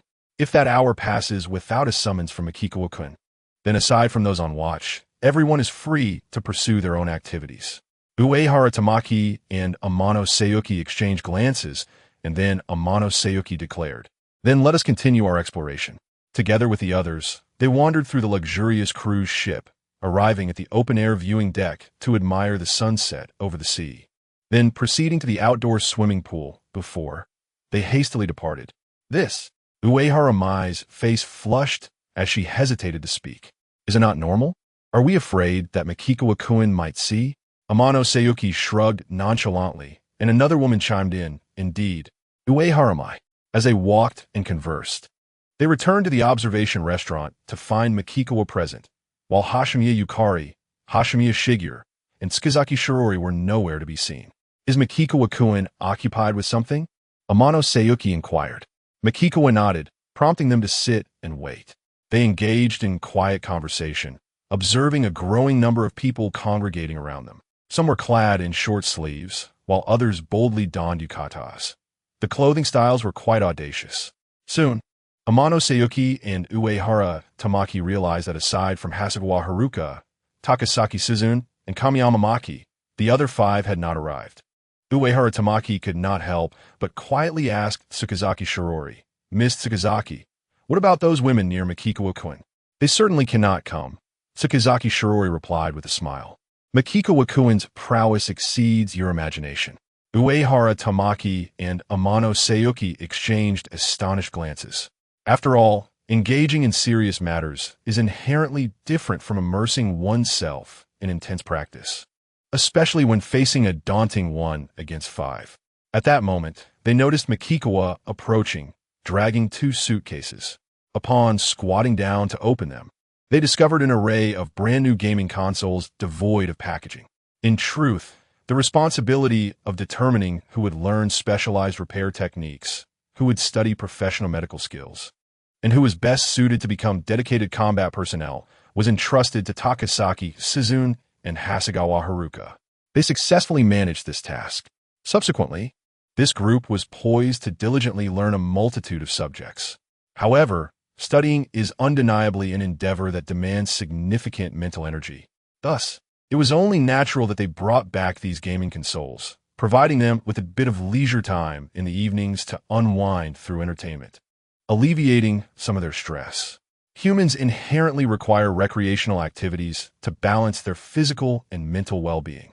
He understood well the importance of balancing work and rest.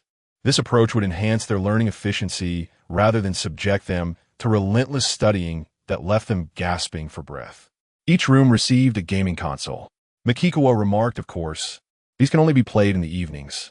A chorus of cheers erupted, as entertainment activities were indeed scarce for them at that moment. Makikawa raised his hands, signaling for silence, and then produced a list to continue. Now, I will announce the names of those who will learn professional medical care techniques from Haruka and Dr. Amano. Starting tomorrow.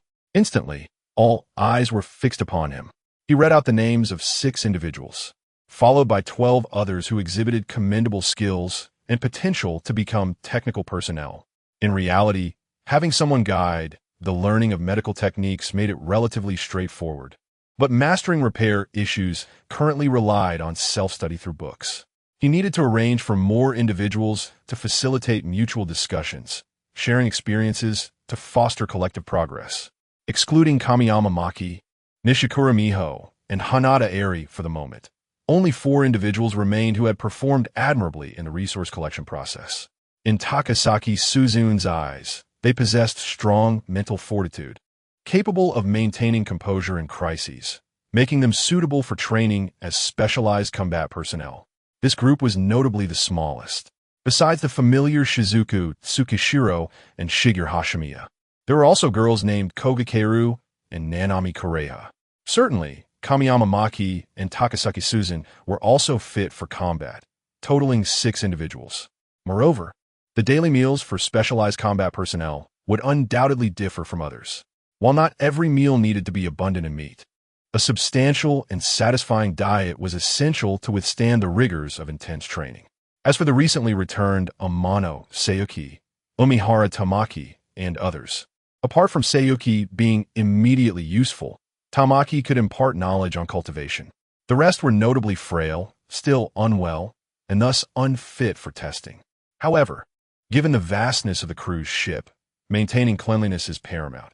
It requires not merely daily tidying, but certainly a thorough cleaning every 2 to 3 days, lest dust accumulate rapidly.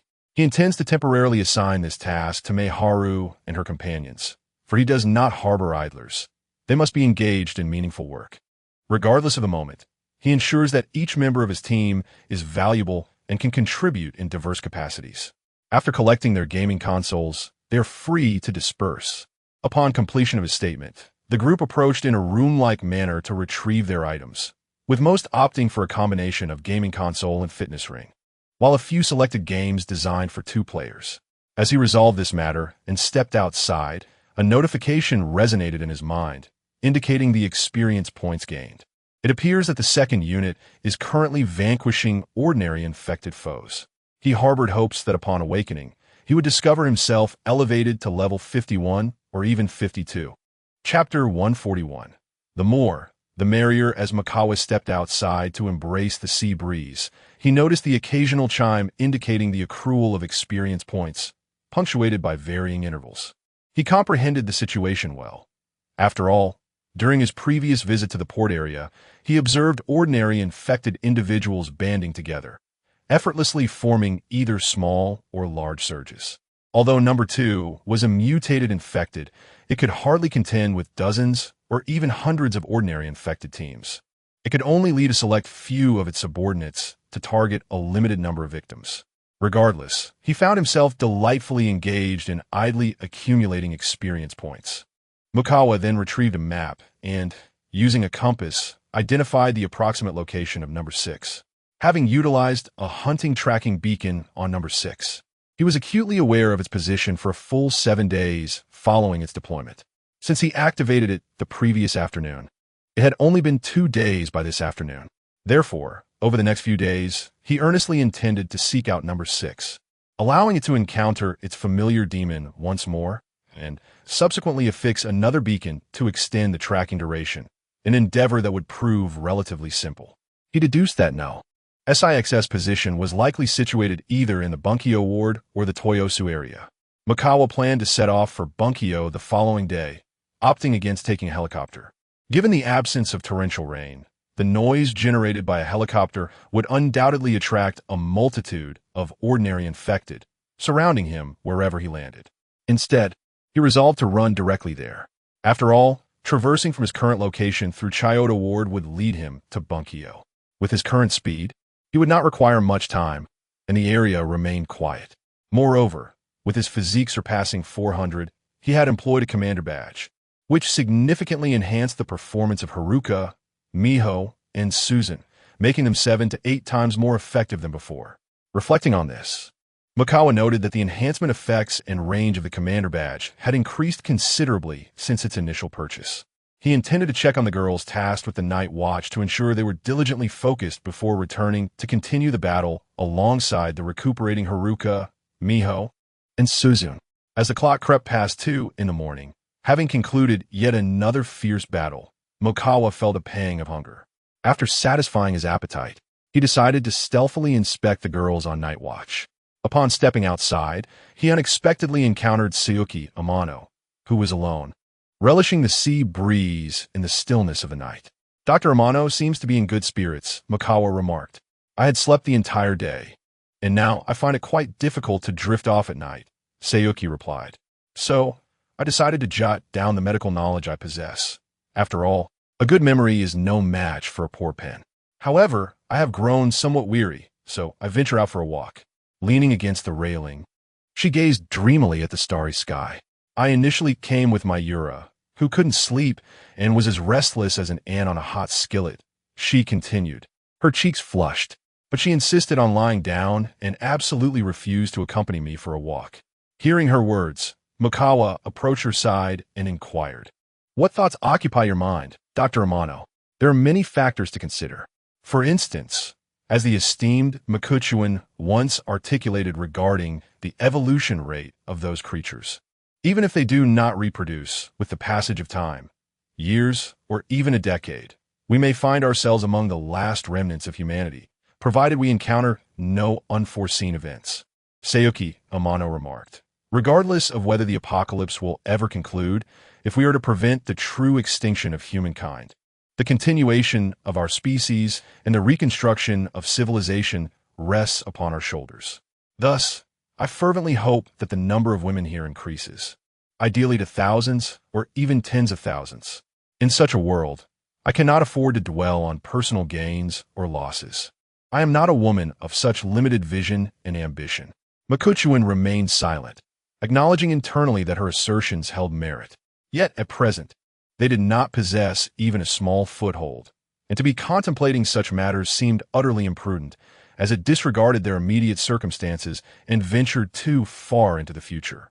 While the future is undoubtedly worthy of consideration, the time for such deliberation is not now. It would be akin to enduring hunger and cold, yet already pondering what car to purchase once one can afford to eat and dress adequately. Therefore, discussing this topic held no substantial significance in Mikuchuan's eyes. He also detested engaging in conversations about matters that were unattainable at present. Thus, he turned and walked away. Meanwhile, Sayuki Amano turned to observe Mikuchuan's retreating figure before resuming her gaze forward. After a moment, she stretched languidly and returned to her quarters. Upon entering, she heard the voice of Yuko Maihara. "Dr. Amano, you're back?" "Yes," Sayuki Amano replied with a gentle nod, seemingly unsurprised. "Sister Maihara, are you still awake?" I'm not sleepy, but perhaps I slept too much during the day, which is why I'm not tired at night," Yuko Maihara admitted somewhat sheepishly. "Sister Maihara, I have studied psychology. While it is not mind-reading, I can glean a general understanding of a person through conversation and interaction. It is apparent to me that you are utterly stirred, brimming with energy, almost eager to dash to Mikuchuan-'s room, yet lacking the courage to act on such impulses. After making this observation, Sayuki Amano took a cup, filled it with cool boiled water from the electric kettle, and settled onto the sofa. As she sipped, she heard Yuko Maihara awkwardly protest, "Dr. Amano, I am not. Sister Maihara, I believe it is not just Mikuchuan who would prefer a woman unburdened by deceit. In this collective, it would be wise not to cultivate an image of someone prone to lying, as it will make it exceedingly difficult for others to trust you sincerely." Yuko Maihara stammered. "All right, I concede that perhaps I do have a slight inclination." Yet she recognized that had she not come here, Mikuchuan might have managed just fine, but now that she was present, he undoubtedly had better options. Thus, I genuinely admire Sister Maihara's remarkable adaptability to her surroundings. I had not anticipated you possessed such talents. Sayuki Amano remarked with a hint of awe. "Sister Maihara, do tell me honestly, do you still harbor thoughts of donning a wedding gown and becoming a bride? Or more precisely, wearing a wedding dress for Mikuchuan?" "Dr. Amano, please refrain from making such deliberately mischievous remarks." The voice of Umaharu echoed with a mixture of shame and indignation, expressing her feelings as if she were a thoroughly improper woman. "Sister Umihara, should you wish to seek out Makawawa, do so. He is still awake." Amano Sayuki remarked with a casual air. "If you take action, success is uncertain, yet inaction guarantees perpetual failure. Sister Umihara, nothing in life is acquired merely by desire or waiting. It is through effort that one reaps rewards." After contemplating these words for a considerable time, Umihara shyly inquired, "Might Dr. Amano accompany me?" "Sister Umihara, it is evident that you are not one destined for great endeavors." Amano Suki sighed, then conceded, "Very well, I shall accompany you." Chapter 142. This is a secret belonging to the two of us. Mukai went to conduct a discreet inspection, confirming that the 6 girls on night watch were alert and diligently performing their duties before returning to his room. Shinshan Maki, Takasaki Suzune, and Hanada Eri were fast asleep, while Hasegawa Haruka and Nishizuru Miho, clad in bathrobes, sat on the sofa on the first floor, snacking and satisfying their hunger. After all, Shinshan Maki and Hanada Eri had only recently discovered the pleasures of their newfound situation and were thoroughly enjoying it. Takasaki Suzune was particularly spirited at this hour. The 3 of them had fought the hardest. Mukai approached and sat between the two, resting an arm around each of them. They leaned against his shoulders, their eyes gently closed, savoring the comforting serenity of the moment. Nishizuru Miho, with a hint of concern, inquired, "Mukai-kun, aren't you going to sleep for a bit? Can your body handle this?" Mukai had been busy since waking up at noon and was not worried about his health, though they were concerned for him. "Don't worry, Miho. I'm fine, and I'm just waiting for dawn," he reassured her. Hasegawa Haruka, with a complex tone, remarked, though Mukai-kun hasn't said anything, "I have a premonition that you will be heading out again." "Yes, to Bunkyo Ward to seek out female survivors and continually expand our team," Mukai nodded slightly, feeling the warmth of their generous spirits. It seemed that their little group would soon grow more vibrant. Hasegawa Haruka mused, "After all, the cruise ship is so vast. If it remains just us, it feels quite desolate." Both she and Nishizuru Miho understood that with each passing day, the number of survivors dwindled, and they might ultimately be left with only their small group. Living alongside merely a handful of people would lead to profound loneliness. And what great endeavors could they accomplish together under such circumstances? Thus, they secretly wished for more company. "By the way, once dawn breaks, please arrange for Umihara Mai and the others to take charge of cleaning duties temporarily. Furthermore, as for Suzune, Maki, and the others, they will require intensive training, which necessitates meat. Others must also learn many things. Even if their requirements are not as substantial as those of Suzune and the others, they too must eat. We shouldn't skimp on canned meat," Mukai instructed. "Also, please help familiarize yourselves with Umihara Tamaki and her group. I truly lack the time to get to know each of them personally." "Absolutely," Nishizuru Miho replied. "Once they recover, I will thoroughly document their names, ages, professions, and so forth, creating a profile and adding them to the night watch list. The three continued their quiet conversation. Mukai glanced at his watch. Dawn was merely a couple of hours away, and he felt little inclination to sleep. In all honesty, he was quite eager to stay awake until morning. Just as he was about to speak, he heard footsteps approaching, followed by a knock at the door and the voice of Amanosuke Mukaiken. "Are you there?" Chuan stood up and walked over to open the door. Naturally, Tian Yisha Shui, having arrived, would not say she came to accompany Mei Yuan Yuo. Following her, the two entered, observing Yu Haichuan Qingxia and Shihime Hua, who were seated on the sofa, wide awake. Mei Yuan Yuo seemed at a loss, her face flushed crimson. Yu Haichuan Qingxia graciously stood up and greeted them with a warm smile. "Hello." Shihime Hua also chimed in, "Please have a seat." After indicating for them to sit, Chuan formally introduced them. "This is Qingxia and Mei Hua. I present to you Tian Yisha Shui, the chief surgeon at a major hospital. Qingxia, you should learn diligently from her to achieve your goals soon." He then added, "And this is Mei Yuan Yuo, who possesses extensive experience in cultivating various crops, a truly valuable talent." He proceeded to introduce Yu Haichuan Qingxia and Shihime Hua. Comparatively to Dr. Tian Yi, Mei Yuan Yuo chuckled awkwardly. Shihime Hua raised her right hand to her cheek, interrupting Mei Yuan, "You seem a bit older than I am. You need to underestimate your worth. Everyone has their role. To be honest, if tasked with planting various crops, I would be utterly clueless, not even knowing how many times to water them daily." Upon hearing this, both Tian Yisha Shui and Mei Yuan Yuo realized that at least they had not shown any hostility towards their arrival. It was as if they were well-fed and indifferent to others joining them. After all, they were not naive children and understood the reasons for their presence. Chuan, initially planning to propose continuing the battle to Yu Haichuan Qingxia and Shihime Hua, was not foolish. In fact, having more people around would be beneficial for his interests. He turned to ask, "Qingxia, Mei Hua, how much combat capability do you currently possess?" Chuan, "Mei Hua and I truly cannot fight anymore." Yu Haichuan Qingxia replied, her expression troubled. "So if Dr. Tian Yi and Mei Yuan cannot defeat Chuan together, we truly cannot assist you." Mei Yuan Yuo felt her face burning, as if it could drip with water.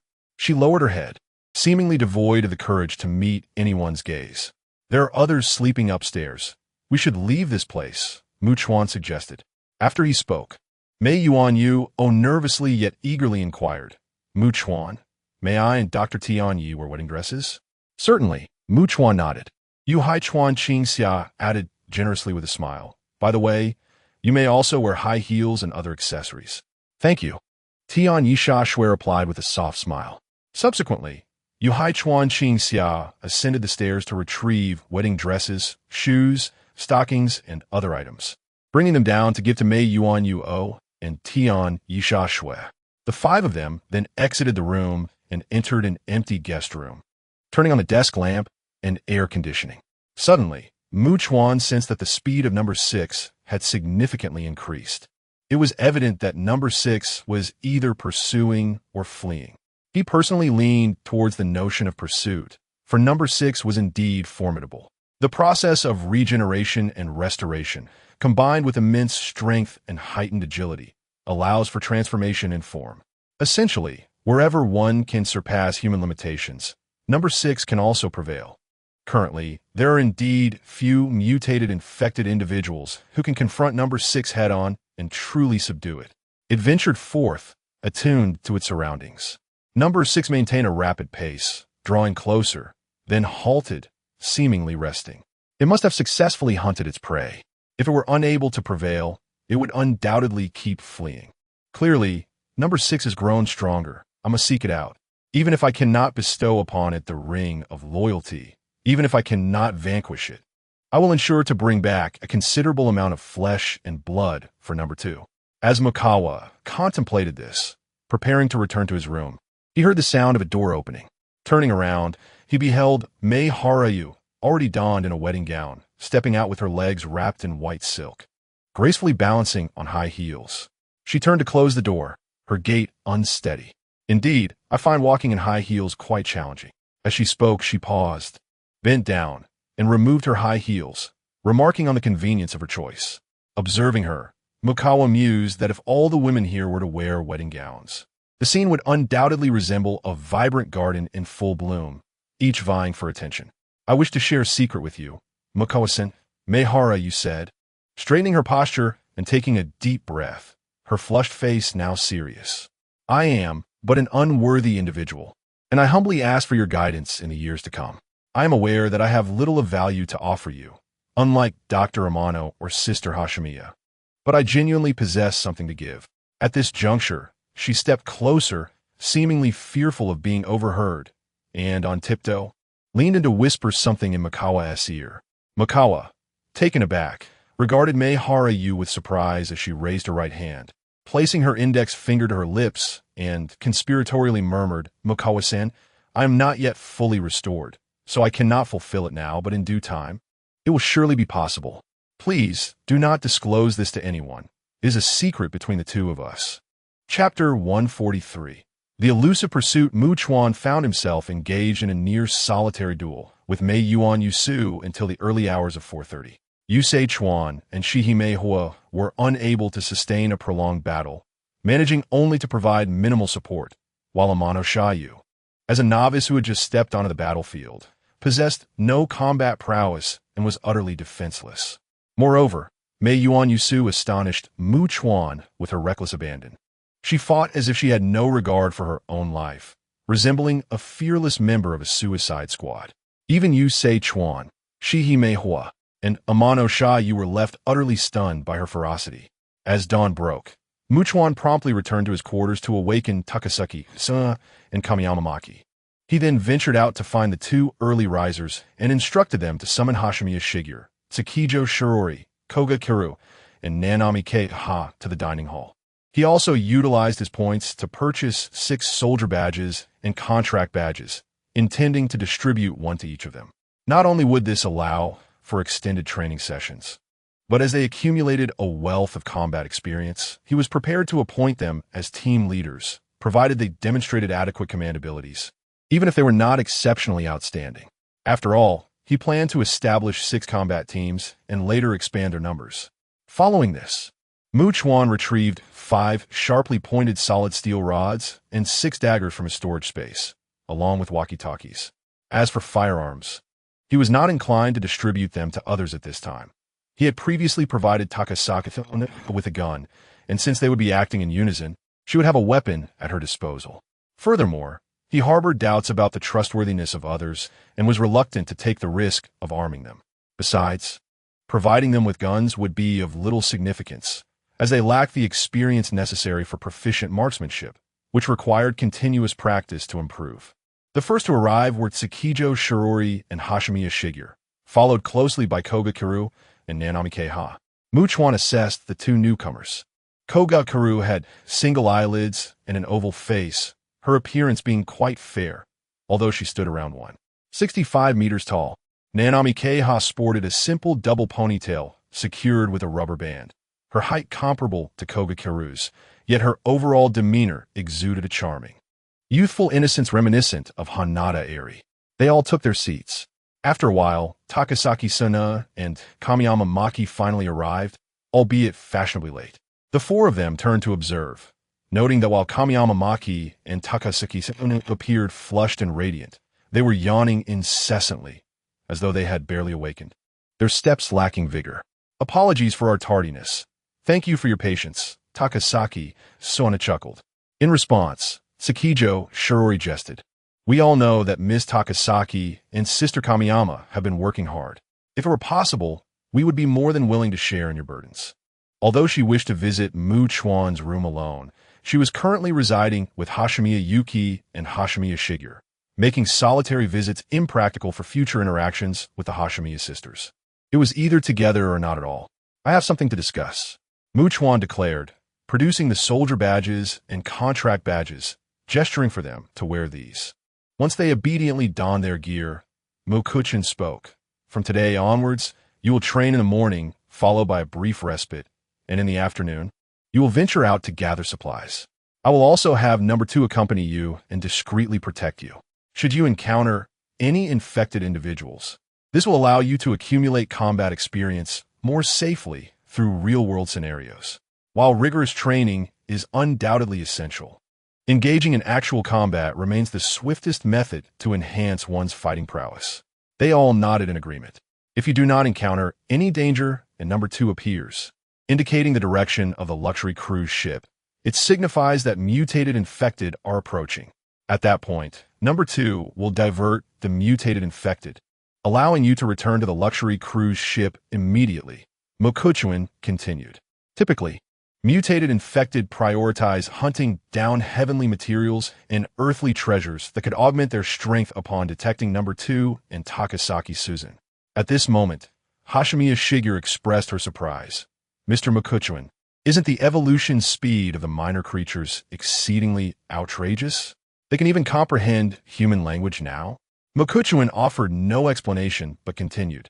If I'm not back yet, and Amano Sayuki in my Haratamaki's group has nearly recovered, you will take them ashore to gather supplies and assess whether any possess the mental fortitude suitable for becoming specialized combat personnel.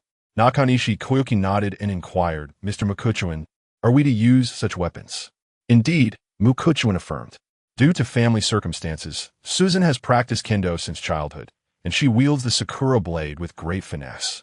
However, using a long-handled weapon not only makes it easier to master, but also facilitates headshots with greater penetration and lethality compared to the Sakura blade. Chuan added, in critical moments, you can even throw it for range penetration. As for daggers, they will serve as your weapons in close quarters when necessary. You may consult Suzune on how to wield them. Mr. Chuan, my classmate Kamiyama and I have practiced Kyudo. Hashimiya Shigeru interjected. You may also bring composite bows. How you coordinate and develop synergy among your small team of 6 to maximize your combat effectiveness is something I cannot teach. You must discover it through your own experiences. Chuan stated calmly, of course, this knowledge can be passed on to others in the future. I want to make it clear that Suzune is the commander this time. You will heed her instructions. Next time, Maki, you will take charge, and then Tsukazuki will lead, rotating in this manner. Each day's actions must be documented in detail, and I will review them upon my return. He was directly testing their command abilities. Without such capabilities, they would merely be subordinates and could never assume the role of a leader. Regardless, the opportunity was granted. If they lacked leadership qualities, even a close relationship with him would be of no use. He would not allow an incompetent person to occupy that position. Upon hearing this, Tsukizuki Shirori, Hashimiya Shigeru, Nakanishi Koki, and Kogakaru were astute enough to realize that as long as they demonstrated their capabilities, securing a leadership role, such as team captain in the future, would pose no significant challenge. Arriving early with Makikawa indeed presents certain advantages. Glancing at his watch, Makikawa remarked, "It's getting late. I must set off for Bunkyo. Shall I not fly you there in a helicopter?" Kusaki Sujuin immediately inquired. "No need," Makikawa replied. "The distance from here to Bunkyo is not as great as that to Naruma, and it's not pouring rain today. The helicopter would create quite a commotion." Shaking his head, he gestured, "Sujuin, starting tomorrow, you shall fly to Bunkyo each morning at dawn." After nodding, Kusaki stood and smiled. "We will all await your return." Kamiyama Maki and Tsukishiro Shirori also rose, accompanying Makikawa as they exited the scenic restaurant into the gentle morning sea breeze. Kusaki cheerfully suggested, "Let's all send off Makikawa." Upon finishing her words, she closed her eyes and tilted her head slightly upwards. "I think that sounds delightful," Kogakaru responded, her cheeks tinged with a blush. Nanami Kazuha remained silent, mimicking the gesture, while Tsukishiro Shirori beamed. "Indeed, this is a most cherished opportunity." Hashimiya Shigeru also gently closed her eyes. 20 minutes later, with a waterproof backpack secured, Makikawa leaped into the sea, swimming towards the shore. They stood watching his retreating figure. "Why don't you all join us when Makikawa returns?" Kusaki proposed enthusiastically. As they glanced at her, Kamiyama Maki couldn't help but express her sentiments. "Mr. Makikawa is growing increasingly formidable. I feel that even a dozen people joining forces might not be able to best him. It seems we shall finally welcome our fiancé into the fold. Enduring until now to enjoy blissful days like yours has not been easy." Tsukishiro Shirori added with a smile, "By the way, the wedding dresses you wore before?" Do lend them to us as well. We too wish to be brides. Of course, Kusaki replied generously, and after they could no longer see Makikawa's figure, they turned and strolled away, chatting and laughing along the way. Chapter 144. Terrifyingly Mad Axe. As Muku Chuan disembarked, he promptly retrieved his walkie-talkie to contact Takasaki Suzun and the others, informing them that number 2 will be taking him somewhere. He then plunged into the burgeoning wilderness of the urban landscape, gradually succumbing to the encroaching jungle, and chose a relatively large skyscraper. Upon reaching the rooftop, he discovered it could only accommodate a single transport helicopter. Realistically speaking, luxurious cruise ships are not aircraft carriers, and there are indeed few locations capable of accommodating such sizable helicopters. Therefore, Muku Chuan extracted a helicopter from his storage space and subsequently contacted Takasaki Suzun and her companions, instructing them to bring the sightseeing helicopter to land 2 individuals. After initiating it and piloting it back to the cruise ship, he descended swiftly to the lower floors, dousing levels 5 to 7 with gasoline and igniting it. Upon hearing the approach of the sightseeing helicopter, Muku Chuan hastily exited the premises, not daring to glance back as he hastened through Chyoto Ward, eventually reaching Bunkyo Ward. Just when he intended to find a place to eat and drink, he unexpectedly stumbled upon a familiar face, someone he had encountered before, bound and lying on the roadside, exposed to the searing sun. As Muku Chuan approached, he recalled that this was the man from the couple who had attempted to follow him after he had decisively eliminated Fukunaga Yusuke and his companions. His name seemed to be Yuki Yuji. To his astonishment, he had survived until this day. However, his condition appeared quite peculiar, and why was he bound tightly with sturdy ropes? Muku Chuan halted before Yuki Yuji, who with considerable effort turned his head and weakly uttered, "I never expected to see you again." Muku Chuan knelt beside him, extending a hand to help him sit upright. "Your condition is rather strange," he remarked, "because I consumed the flesh and blood of those monsters." Yuki Yuji replied slowly, struggling with his words.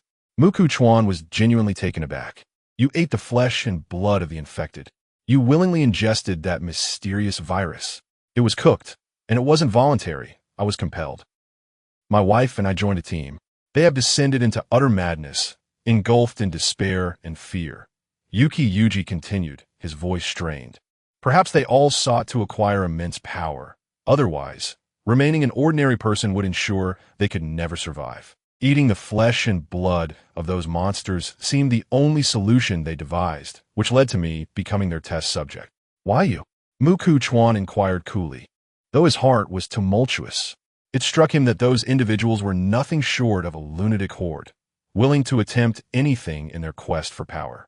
How else could such horrifyingly mad actions be explained?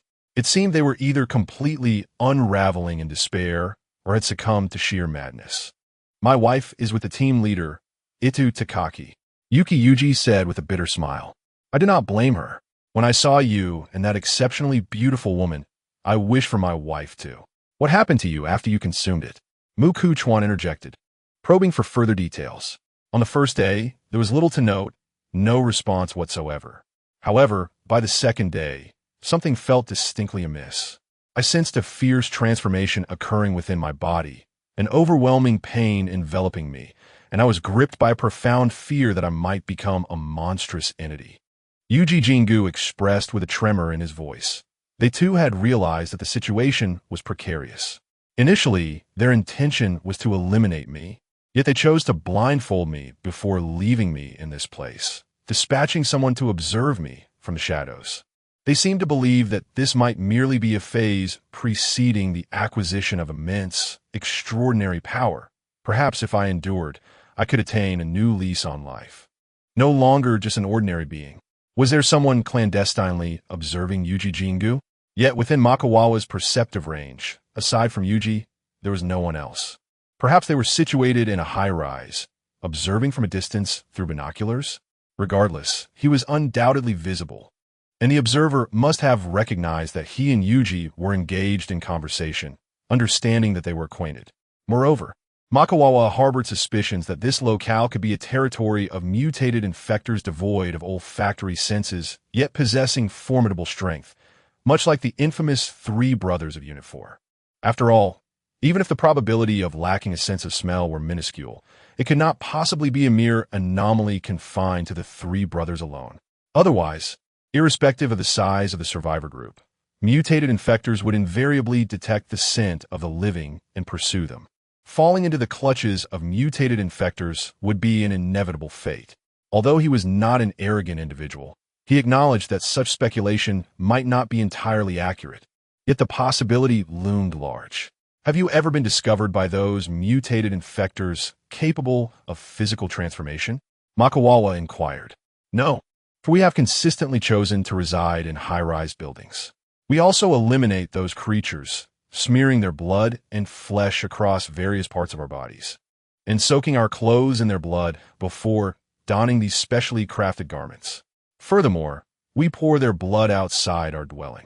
As Yuji recounted this, Makawawa recalled that prior to slaying Unit 1, he too had contemplated the idea of draping himself in the remains of infected creatures to mask the scent of living flesh. If he could conceive of such a tactic, others surely could as well. Attempting it held merit, for if it proved effective, that would be optimal, and if not, what was there to lose?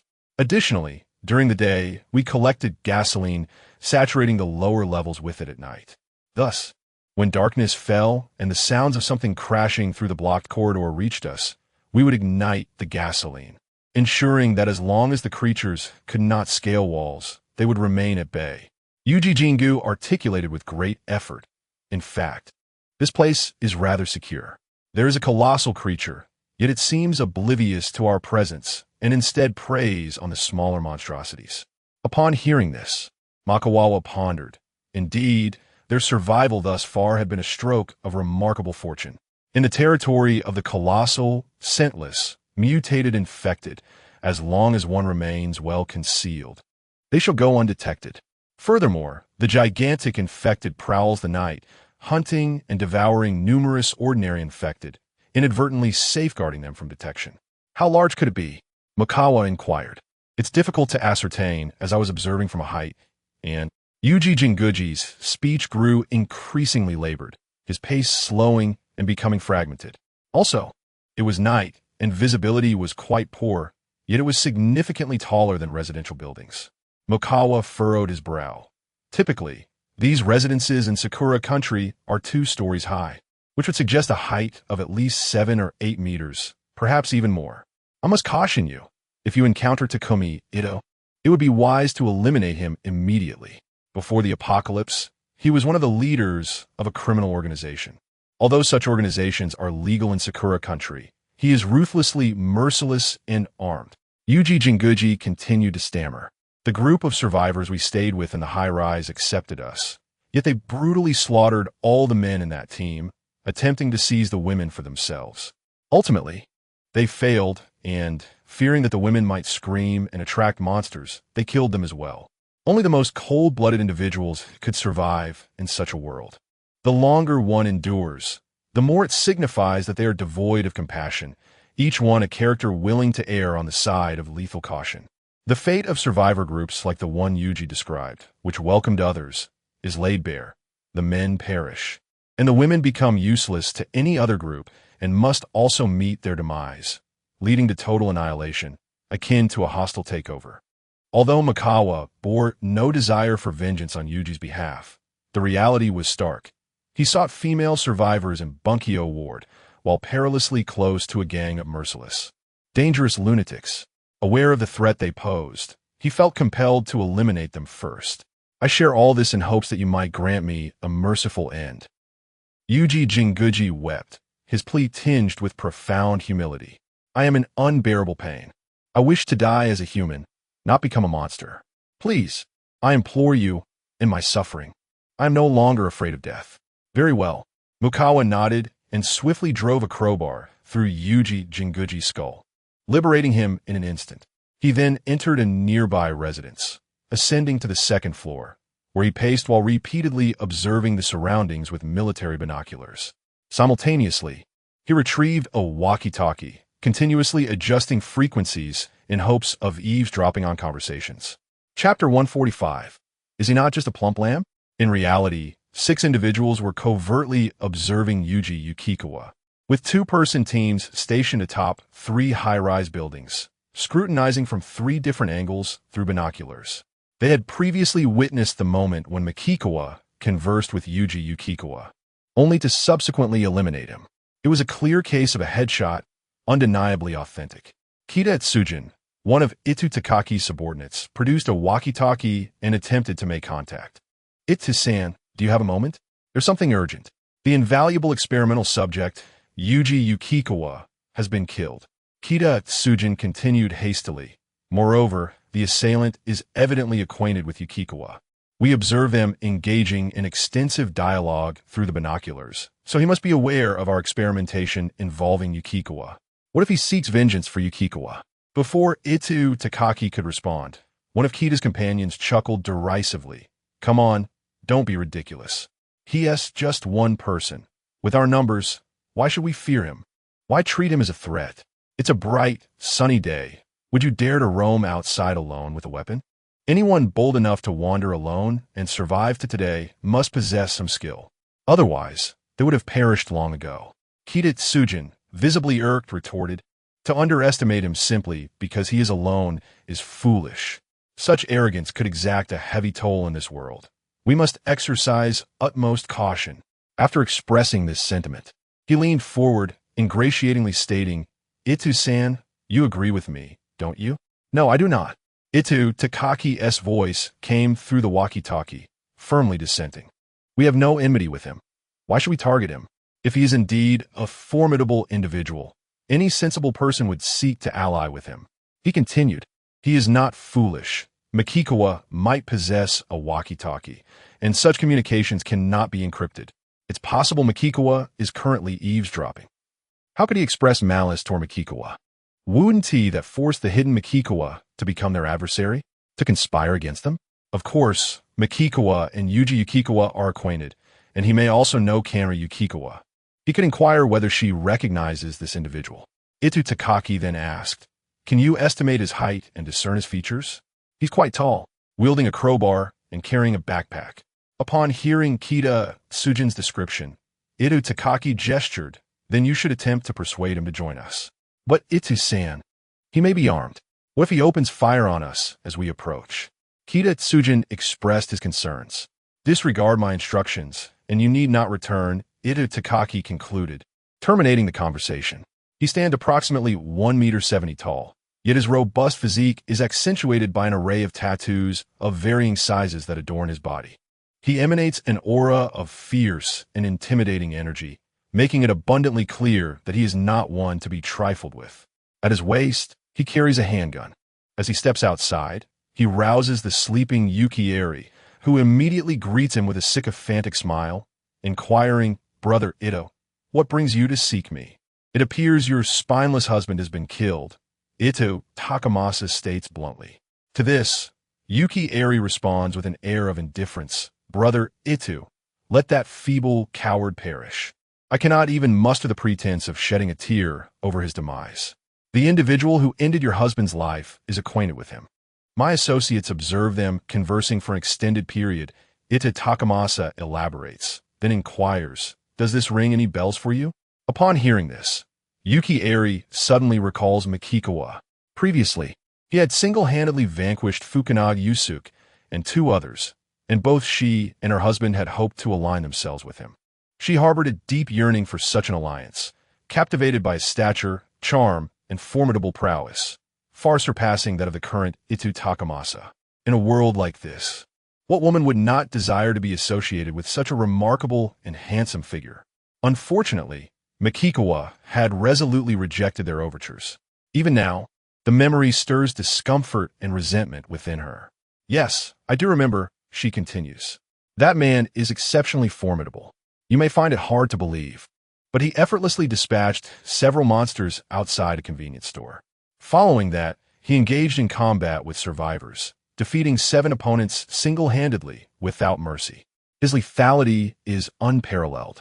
Yuki embellishes the tale, adding, one of the survivors wielded a hefty machete and appeared quite imposing, yet he could not withstand Mikikawa. However, this incident occurred quite some time ago, I surmise he has only grown stronger since then and could pose a significant threat to us. Itu Takamasa lapses into contemplation, his trust in Yuki Ari's words unwavering. This is not due to naivety, but rather an understanding of the dangers that lurk in the world. He himself would not dare to venture out alone, even in daylight. Moreover, Mikikawa has wandered freely without incident, reinforcing his belief in the latter's exceptional capabilities. As time has passed since Yuki Ari's account, it is certain that Mikikawa has only become more formidable. Are you well acquainted with him? Itu Takamasa queries. Yuki Ari shakes her head, reluctant to fabricate a lie. Brother Itu, we are truly not familiar with him. We have only crossed paths once. If we had been better acquainted, it would have been a stroke of immense fortune to meet you, Brother Itu. In response, Itu Takamasa reflects that Mikikawa would likely not seek vengeance for Yuki Ari's husband. This is not because he is unaware of the unpredictable nature of life, but rather, he contemplates how few would risk their lives for someone with whom they share only a fleeting acquaintance, especially without any tangible benefit. He has always operated alone. No, he initially brought along a remarkably beautiful woman, tall and possessing an exquisite figure. To speak candidly, she far surpassed me in many aspects. It is likely that this very woman was the catalyst for the ensuing conflict with those few survivors. Upon hearing this, Itakaki narrowed his eyes. Not because he was a ruthless and cunning individual who was captivated by the allure of a beautiful woman, but rather because he comprehended that Mikikawa indeed sought companionship. This revelation indicated that Mikikawa was not a true wanderer, aimlessly drifting without a home. He surely had a secure place to reside. Furthermore, unless Mikikawa were utterly foolish, he would undoubtedly be amassing a substantial stockpile of resources. If he lacked a safe haven, one must pragmatically question where he would store his collected supplies and how he would hoard them. He could only forage for sustenance alongside his woman wherever they ventured. Moreover, a capable and formidable character could hardly be considered fool to suggest that an intelligent person would not secure a safe house, where one could sleep soundly in a terrifying world rife with infected individuals, thus ensuring ample energy and vitality by day, is truly an assertion only a fool would entertain. Yet, such a haven would necessitate vigilant watch. How could Mikikawa dare to sleep soundly alone? Therefore, if he could eliminate Mikikawa, he would at least acquire a fallback safe location in times of emergency, along with a wealth of resources, perhaps even a beauty far surpassing the likes of Yuki Ari, a veritable goddess. In essence, Itakaki's thoughts were straightforward. If killing Mikikawa promised gain, however modest, why not proceed with the act? After all, the existence of others brought him no advantage. Their demise would enable him and his companions to monopolize all that belonged to them, thus reaping substantial rewards. That man was but one, albeit undoubtedly a formidable character. Yet how could he withstand the force of me and my numerous brothers? In this apocalyptic world, the strength of numbers prevails, especially when armed. Itakaki mused.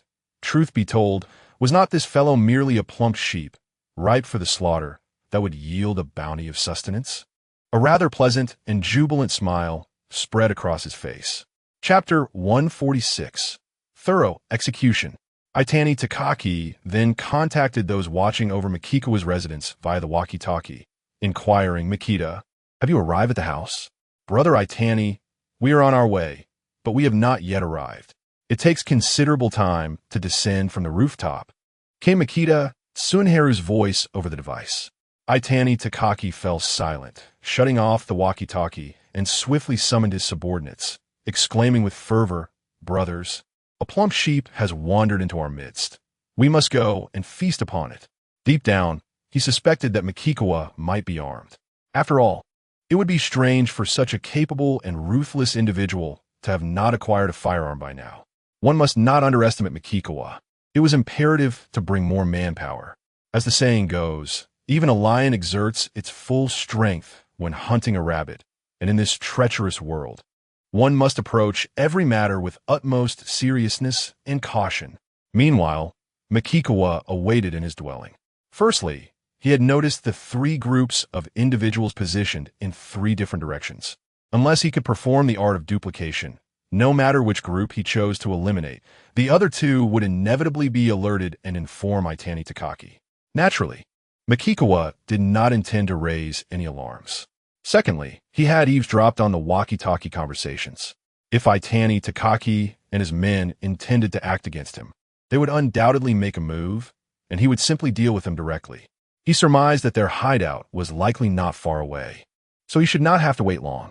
They would probably not have thrown Yuji Ketsuki into a distant and unfamiliar location only to disperse and seek high ground for covert observation. Most individuals would surely remain in familiar surroundings, emboldened by their knowledge of the terrain. Before long, Mikita Tsunharu and another individual arrived outside the residence where Makikawa was situated. They dared not shout aloud, instead opting to pick up a stone and shatter the glass of the second floor. Makikawa sauntered over leisurely, and with audacity, Mikita approached, whispering, "We are a survivor team. Brother Itani sent us to ask if you would like to join us." "I decline," Makikawa replied from his elevated position. "I wish to rest. Do not disturb me." Immediately, Mikita Tsunharu retreated hastily and contacted Itani Takaki via walkie-talkie, expressing his dissatisfaction. "Brother Itani, that fellow refuses to join us and arrogantly stated that he wishes to rest and not be disturbed. I will personally come to persuade him." Itani Takaki's voice resonated through the walkie-talkie. "The other four of you should come as well. When I arrive, if I fail to enlist him, we will all return together." Upon hearing this, the two groups observing the residents from the other two high-rise buildings swiftly descended and made their way toward the dwelling. Meanwhile, Makikawa, with his keen perceptive abilities, could hear the dialogue between Mikita Tsunharu and Itani Takaki. His eyes narrowed. So, Itani Takaki harbored intentions to take action against him? Indeed, those with a ruthless disposition are rarely benevolent. When faced with malevolence, the prudent course is to eliminate the threat, thereby resolving the danger. Just 10 minutes had passed when he sensed 4 individuals approaching the vicinity of the residence. Nearly 20 minutes later, another 15 entered his perceptual range, totaling 21. As it stood, this constituted a considerable survivor group. Had they not fortuitously found themselves in the territory of the massive, scentless, mutated infected, they would have undoubtedly been captured by now. Others dispersed, approaching the dwelling from various directions. It seemed that Itu Takumi aimed to capture Makikawa's attention. He boldly approached the front of the residence unarmed, smiling as he spoke.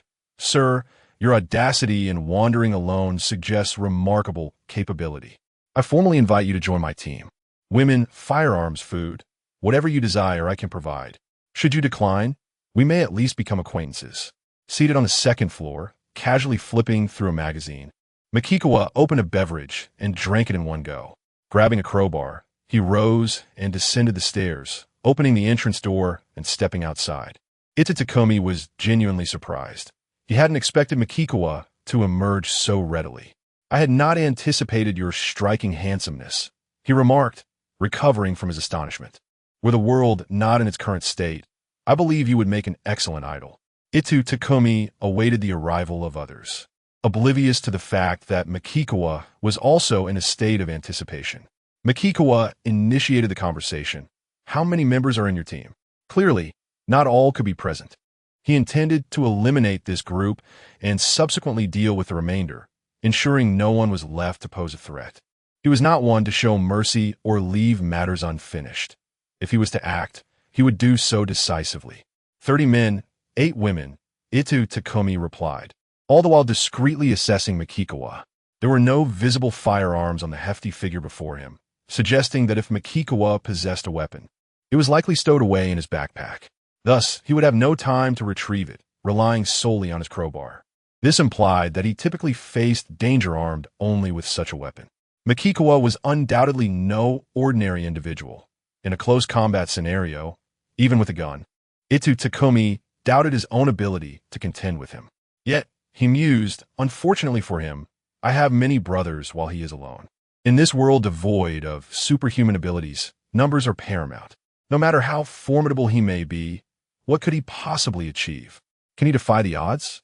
At that moment, the 20 individuals accompanying Itu Takumi advanced from all directions, weapons in hand, effectively blocking Makikawa's escape routes while swiftly tightening the encirclement. Itu Takumi noted that, in the face of such a dire situation, Makikawa exhibited not a hint of panic, his demeanor remarkably composed. He could not help but acknowledge that Makikawa's psychological fortitude was truly formidable. At this moment, Itani Takaki donned an audacious expression, his face adorned with a smile as he leisurely gestured, "My dear sir, why not share with us the location of your safe haven?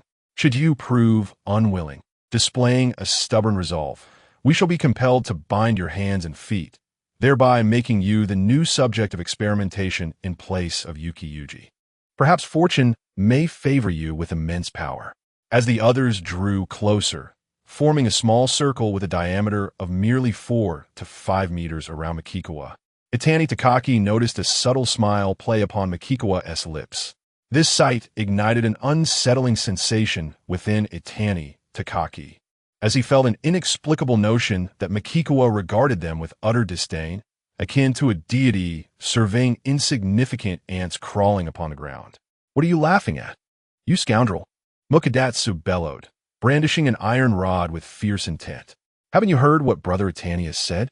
Or are you truly so insolent that you require suffering to be rendered compliant?"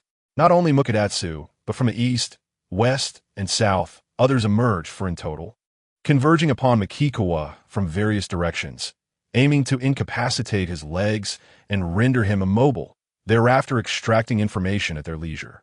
Yet in the ensuing moment, Itani Takaki and the remaining individuals bore witness to a shocking spectacle. The four assailants, advancing from all directions towards Makikawa, seemingly met their demise in unison, their heads exploding in a single, devastating blow. The splattered remnants of their brains and blood cascaded onto Itani Takaki and a few others, staining their faces. Chapter 147. A terrifying monster draped in human skin. Itani Takaki and his companions stood frozen, their minds engulfed by an overwhelming tempest of shock, as if something vital had been swept away, leaving only a void. Makikawa's speed was so astonishing that their eyes could barely register his movements. In an instant, he had dispatched all four of them, as though they had perished simultaneously. How could a mere mortal accomplish such a feat? This reality surpassed their comprehension, rendering them unable to believe their own eyes. Yet the evidence was irrefutable. The tumultuous clash of such contradictory emotions stirred a colossal wave within their very souls, as if they were being relentlessly battered by despairing currents. Each breath was drawn sharply, the chill of fear seeping into their bones, their hearts racing perilously close to rupture. In that moment, it became painfully clear to all that calamity was imminent. They had mistakenly perceived Makikawa as a plump lamb ripe for slaughter, when in truth, he was an unimaginable horror masquerading in human guise. At that moment, both Itani Takaki and the remaining survivors witnessed Makikawa move once more. His speed was so extraordinary that he left behind lingering shadows in his wake. It would not be an exaggeration to claim that several figures of Makikawa appeared instantaneously, accompanied by the sickening sound of skulls being crushed under a crowbar. Within a mere 2 seconds, another 9 individuals fell as though they had all met their demise at once. They resembled a cluster of ants, utterly defenseless against Makikawa's nearly invisible onslaught. They had no chance to mount a defense or even register a reaction, standing helplessly as he struck them down. It was then that Itani Takaki jolted back to reality, realizing that confronting Makikawa with firearms was utterly futile. Against him, weapons were rendered completely ineffective. Even with 100 armed individuals, the chances of successfully hitting Makikawa were slim, as his lightning speed would likely allow him to evade any incoming bullets and eliminate them all. As a torrent of thoughts flooded his mind, Itani Takaki watched in horror as 3 more individuals succumbed.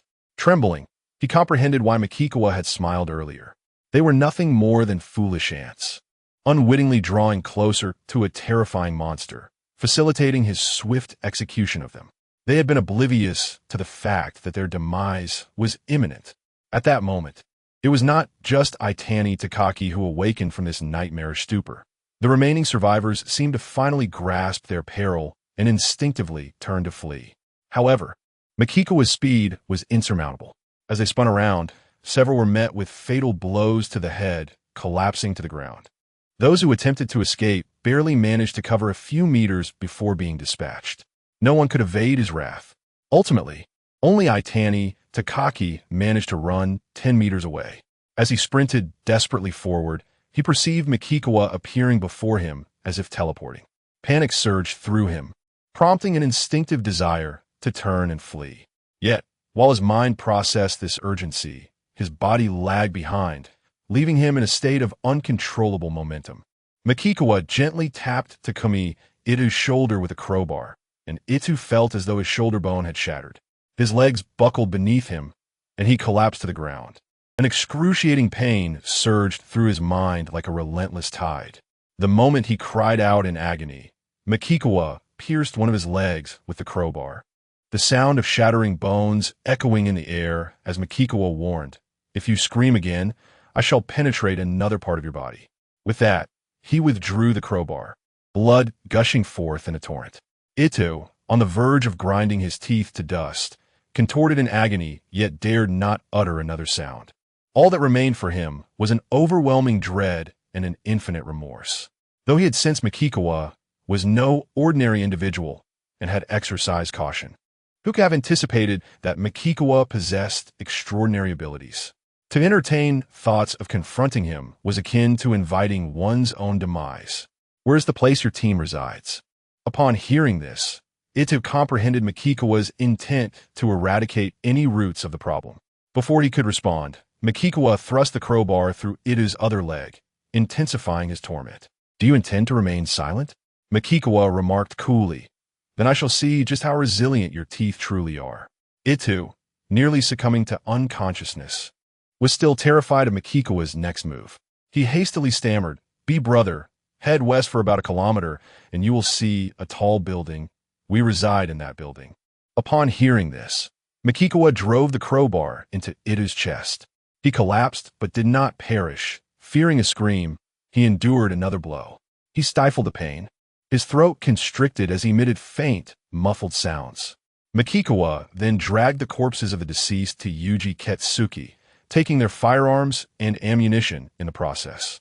Once he finished, he approached the barely conscious Itu, who was losing consciousness and bleeding profusely. At last, Makikawa ended Itu's life, tossing his body into a nearby heap of corpses, dousing it with gasoline, igniting it, and swiftly departing westward. Eri Ketsuki ambled along, sipping a drink and nibbling on bread, her spirits remarkably high. Itu had gone in search of Makikawa. Surely, the arrogant Makikawa, who once looked down on her, would meet a dire fate. No matter how fierce Makikawa was, how could he possibly contend against Itu and his armed, numerous followers? "Back when my husband and I were willing to follow you, you disdainfully rejected us. Now, despite your vastly superior strength leading to your demise, I continue to thrive." As Eri mused, a satisfied smile spread across her face, growing ever more unrestrained. Suddenly, she heard Makikawa's ominous voice proclaim, "Today is your day of reckoning."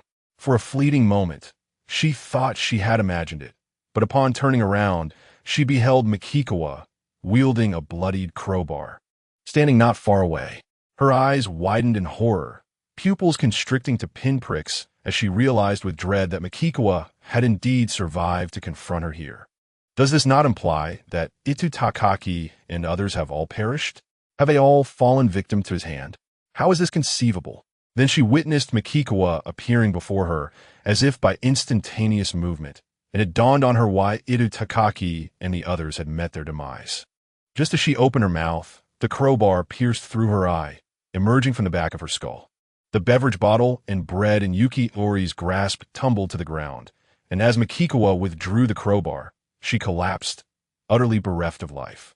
After extinguishing her existence, Makikawa continued onward without so much as a glance back, intent on eliminating the others present in this place.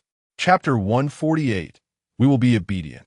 After eliminating Yuki Aoi, Makikawa swiftly dispatched the remaining individuals in the vicinity, seizing their accumulated supplies and gathering their bodies into one place, dousing them with gasoline. However, He refrained from igniting the flames immediately. Instead, he ascended to the rooftop, intending to survey the area for the girls' school from a superior vantage point. He was in no rush to seek out number 6, preferring instead to engage in a pleasant diversion with her, though he also wished to frighten her away. Upon arriving at his destination, he was taken aback to discover numerous bags. Approaching them, he opened one for inspection, although he was unfamiliar with their contents. They appeared to be seeds of some agricultural crops. This revelation astonished him. To be candid, Itu Takaki and his companions did not strike him as the type to collect such items. The words of Yuki Yuji echoed in his mind. There had once been a group of survivors who accepted individuals like Ita Takaki, but they had been slain by him and his comrades. It was likely that this group had procured these seeds for drying and long-term storage. This unexpected find was indeed a boon. He stored all the seeds in his spatial inventory, ensuring that he would have them for cultivation upon his next landing. Subsequently, Makikawa retrieved his military-grade binoculars, observing the surroundings from his elevated position. Nearby, he discerned a girls' school known as Tokyo Women's University High School. Without hesitation, he descended and ignited a fire before leaving the building, making his way directly to the school. Upon arrival, he noted the division between the junior high and high school sections. Before the onset of the apocalypse, there must have been a considerable number of students. However, now the premises were desolate, devoid not only of living beings, but even of a single ordinary infected. Disappointed, he departed, scanning the area with his binoculars. After approximately an hour of walking, he perceived that he had distanced himself from the territory of the odorless mutated infected. He then spotted 4 ordinary infected closely trailing 2 girls clad in high school uniforms, each carrying a backpack. Makikawa was not surprised. Previously, the chameleon had permitted Mei Haruyuki and Amano Seiyuki to scavenge for food and water within the building, never intending for them to starve. Nonetheless, they were monitored closely by his subordinates. Living beings. Makikawa squinted. This indicated that the mutated infected in this area possessed a sense of smell, enabling them to detect the living and hoard them. Perhaps they had already noticed his presence? His thoughts grew tense. He would never underestimate any mutated infected. Regardless of the circumstances, arrogance could only lead to his downfall. Fortunately, since he had observed them through his binoculars, they likely remained unaware of his presence. As the 2 girls and the 4 ordinary infected entered a convenience store, Makikawa stowed away his binoculars and hastened towards their location. Even from nearly 300 meters away, he could overhear the conversation between the 2 girls. "Kanai, how much longer do you think we can survive?" "Sai, I've never even had a boyfriend. I hope I won't die without experiencing anything at all." "Me too. There are so many things I've yet to experience. How did this world suddenly become like this? If my parents had not transformed into monsters, the hope of them still being alive would be nearly non-existent, and I would never see them again. Should we attempt to flee? We could never outrun these beasts. And even if we could, where would we escape to? Everywhere is fraught with terrifying creatures. At least with that formidable monster, it requires sustenance before it strikes, and has a particular penchant for men. To be candid, even if we manage to escape now, we might not witness the dawn of another day." Upon hearing this, Mokuchuan realized that this was in stark contrast to number 6. Number 6 preferred to feast on women, thus leaving only men behind. Yet this captive, mutated creature seemed to favor men. That was indeed good news for him, as it would mean he could find more women. Mokuchuan cautiously approached the convenience store, sensing that the 4 ordinary infected individuals had been watching them intently. As he drew nearer, he created a commotion at the entrance, prompting 2 ordinary infected to investigate. Mokuchuan swiftly dispatched them. Experience gained, 160. The sound of accumulating experience echoed in his ears. Now, the reward for eliminating an ordinary infected had increased, indicating that they were becoming increasingly terrifying, and the mutated ones were even worse. Especially at night, they could gain enhancements, rendering them several times more fearsome than during the day. He then stepped inside. Instantly, the remaining 2 ordinary infected and the 2 girls turned their gazes towards him. The remaining 2 ordinary infected let out a deafening roar and lunged at Mokuchuan. He effortlessly took them down, while the two girls remained in a daze, staring at him. Not only was he tall, but he was also a remarkably handsome young man, and his prowess in dispatching these ordinary infected was akin to swatting ants, appearing almost effortless. They looked as if they were men who had encountered a breathtakingly beautiful woman. Mokuchuan casually grabbed a bottle of drink from the shelf, opened it, and after taking a sip, he glanced at the girls, whose complexions appeared relatively good, and asked, "My name is Mokuchuan. What are your names?" The girl on the left snapped back to reality, her face flushed yet filled with excitement as she exclaimed, "Mokuchuan, hello. I am Sakura of Valley Kana." The girl on the right, also blushing, trembled with joy as she stammered, I am Kaisato Yui. How many people are there with you?" Mokuchuan inquired. "Mokuchuan, there are over 50 women, but we are uncertain about the men, as that monster keeps the men it prefers close by for easier feeding." Sakura Valley Kana's tone carried a hint of ingratiation, adding that the monster kept the women at a considerable distance. And sometimes at night, they could hear the sounds of battles from outside. Over 50 women? While a transport helicopter and a sightseeing helicopter could certainly evacuate them, it would require considerable time, and the best boarding location would be a tall building within the territory of the giant, odorless, mutated infected. Even if it were to approach, he could still buy some time, perhaps even attempt to eliminate it and bring its remains back to number 2. Moreover, deliberately placing the female survivor in a conspicuous location, Mokuchuan naturally understood the rationale behind such actions. It is well known that most mutated infected individuals possess a keen sense of smell.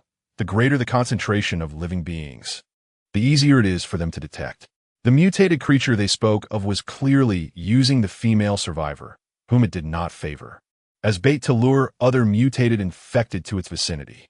It seemed to be exceedingly clever, or more accurately, quite cunning and insidious.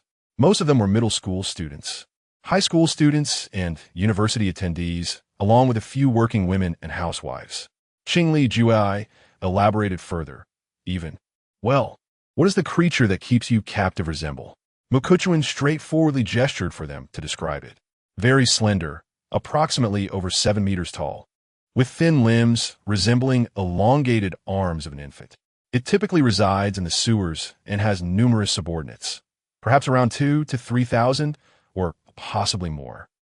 Mokuchuan furrowed his brow. Residing in the sewers? Such a large mutated infected creature would indeed be hard to capture. The smaller mutated beings were likely sent to it as offerings. "Where do you all stay?" Mokuchuan inquired again.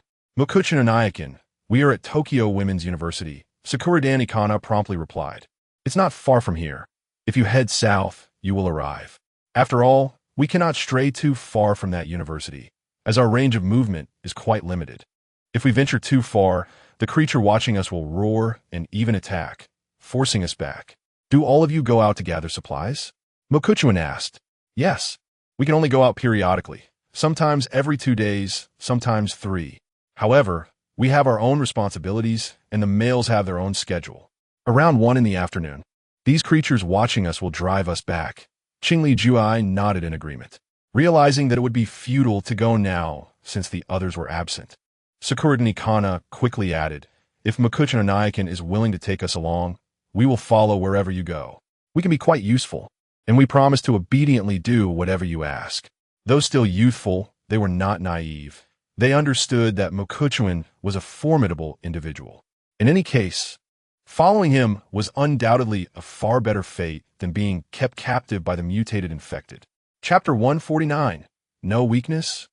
Mikawa intended to first escort them to the territory of the gigantic, scentless infected, before returning to confront some ordinary infected for a fight. By around 1 in the afternoon, the other female survivors would undoubtedly have been driven back to regroup. He then planned to head to Tokyo Women's University to engage with the mutated infected and gauge its capabilities. Thus, he spoke, "I will lead you away from here." With their backpacks on, Kanaya Sakuradani and Yui Kisaragi joyfully followed Mikawa out of the convenience store, but he abruptly sensed something. He turned sharply towards the east. 5 more female survivors were approaching the convenience store. Meanwhile, 10 ordinary infected were fixated on them, and recalling that 4 were focused on Kanaya Sakuradani and Yui Kisaragi, it was evident that the odds were 2 to 1. The 5 women appeared astonished as they gazed in their direction. Upon realizing that their companions watching Kanaya and Yui had vanished, replaced by the living Mikawa, the ordinary infected emitted an alarmingly loud and urgent roar. Almost instantaneously, the roars of ordinary infected echoed from 200 to 300 meters away, followed by more distant sounds. The noise surged forth in waves, rapidly disseminating a message in all directions. Mikawa and I run. Both Kanaya and Yui's faces turned ashen, instinctively shouting in panic, gathering their strength to keep closely behind Mikawa as he unexpectedly charged toward the group of women. They were momentarily stunned, frozen in place, utterly at a loss. How could they follow him? They also noticed that all 10 ordinary infected were racing towards Mikawa, on the verge of a direct confrontation. Mikawa deliberately slowed his pace, evading attacks, dispatching one ordinary infected after another with swift precision. After eliminating an infected in a mere second, he quickly instructed the 5 female survivors, "Throw down your backpacks and follow me." Realizing the urgency, they promptly discarded their bags, understanding that this would allow them to run faster. Mikawa swiftly returned to Kanaya and Yui, signaling, "You two, drop your backpacks as well." Then, the 7 of them followed Mikawa in a frantic dash. The roars of the infected continued to reverberate from all directions, growing louder and closer. Mikawa was not naive enough to believe they could escape unscathed. He aimed to find a nearby high-rise. After all, if they were infected within the building, they would surely hear the ruckus and emerge. Upon entering, if he sensed no activity within his range, he could ascertain that the building was secure. Spotting a suitable structure, he led them inside and swiftly instructed, "Head straight to the rooftop." As they raced upward, panting heavily, both Kanaya and Yui inquired, "Mikawa and I, what about you?" Hearing this, Mikawa urged, "No time to waste. Hurry up the stairs." After ascending the staircase, Mikawa retrieved construction steel from the storage space, swiftly barricading the corridors from the 1st to the 4th floor. He then charged forward, noticing that a considerable number of ordinary infected individuals were approaching, over 100, in fact, from all directions. A multitude of infected were converging at an alarming speed. Mikawa understood that he required greater swiftness to navigate this vast army with agility. Consequently, he allocated all 50 attribute points gained from his previous upgrade to agility. His current attributes stood at 340 in strength, 441 in constitution, 550 in agility, and 238 in perception. With a crowbar in hand, Mikawa advanced, effortlessly dispatching 9 ordinary infected as he maneuvered through the gaps among them, ensuring they could never effectively encircle him. Soon, he spotted a mutated infected drawing near. Indeed, it was remarkably elongated, almost resembling a walking telephone pole, with slender legs and arms that gave the impression they could snap at any moment. However, its hands had evolved into robust, scythe-like appendages that appeared exceedingly sharp. Its head, unlike that of a human, bore resemblance to an alien entity. The face was dominated by 2 crimson eyes the size of a man's fist, surrounded by densely packed, sharp teeth that resembled enlarged steel nails. The overall appearance was exceedingly unsettling, with no visible cysts or weaknesses apparent on the front. Could there be vulnerabilities concealed on its back? Without hesitation, Mikawa utilized some points to acquire a hunting tracking beacon, enabling him to continuously monitor its movements. Unfamiliar with this creature, he first withdrew his firearm and attacked from a distance to observe its reaction, thus affording himself greater reaction time and distance. The bullets penetrated its body, only to be expelled without inflicting any substantial damage. However, upon being attacked, it suddenly expanded at an alarming rate. It swelled like a pufferfish, resembling a colossal hot air balloon that seemed ready to ascend at any moment. Furthermore, its entire body erupted with densely packed, thumb-sized spines, including its face, akin to a porcupine. As a result of this drastic inflation, its mouth transformed into an abyssal maw. Should he venture too close, a sudden movement could leave him riddled with wounds before he even had time to react. Before Mikawa's eyes, the creature reverted to its elongated form, and the spines vanished. This inexplicable transformation left Mikawa feeling utterly incredulous. It emitted a deafening roar, seemingly issuing a command. As Makawa surveyed his surroundings, he noted that all the ordinary infected who had gathered were not rushing chaotically towards him. Instead, they approached in small teams and groups. Though their organization appeared minimal at present, Makawa recognized the necessity of vigilance. If this pattern continued, they would undoubtedly evolve into a fully fledged legion. As Chuan retrieved a hand grenade, he struck it with all his might towards the mutated infected creature. It appeared perplexed, as if it had never encountered such an object before, and retaliated with its scythe-like left hand. With a resounding bang, the grenade detonated, scattering flesh and blood. Sensing the pain, Chuan boldly approached, carefully gauging the distance. As the creature began to swell once more, he instinctively retreated, unleashing a barrage of gunfire at its now massive form. Countless bullets struck its body, yet it did not deflate like a punctured balloon. To Chuan's astonishment, he discovered that the spines protruding from its body could detach, launching towards him with the ferocity of a tempest. Reacting with lightning speed, he produced a metal plate for defense. Bang, bang, bang. The deafening sounds of impact resonated in close proximity, as the metal plate became a bulging shield, peppered with thumb-sized indentations from the relentless spines. The penetrating force was utterly terrifying. Chuan swiftly maneuvered the plate to the side, increasing the distance between them. After discarding the metal shield, he observed that the areas on the creature devoid of spines were now riddled with thumb-sized holes, a grotesque sight. Moreover, new spines were forming at an astonishingly rapid pace. His mind grew increasingly tense. This was a completely new variant of the infected, with attack methods that were exceedingly unexpected. He had only discerned two thus far. He quickly circled around to the rear, hoping to identify any potential weakness in the mutated creature. However, Chuan was once again met with disappointment, as he found no discernible vulnerabilities. Chapter 150. They retreated upon witnessing this. Makawa found it hard to believe.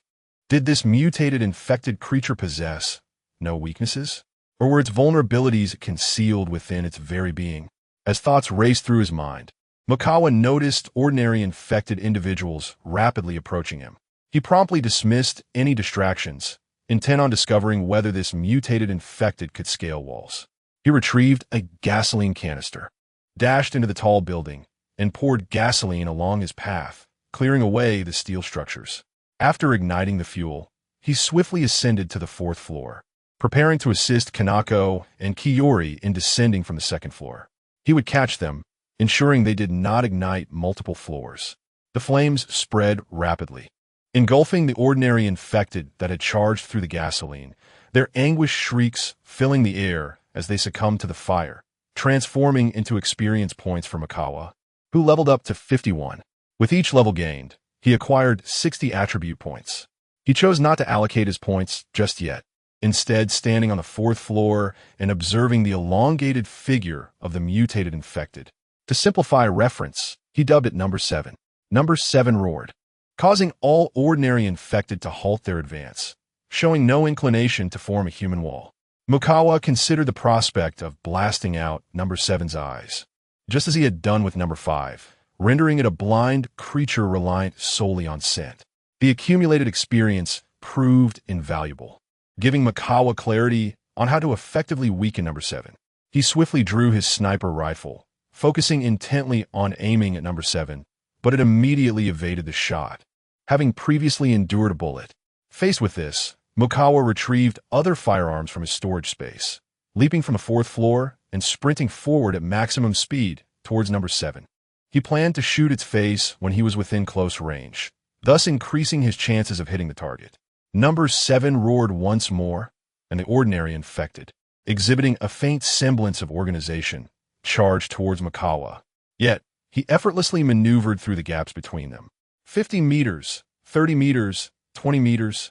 Just as he was about to halt and take aim, he saw Number 7 bend low with remarkable speed, its upper body leaning forward, legs coiling as if preparing to sprint.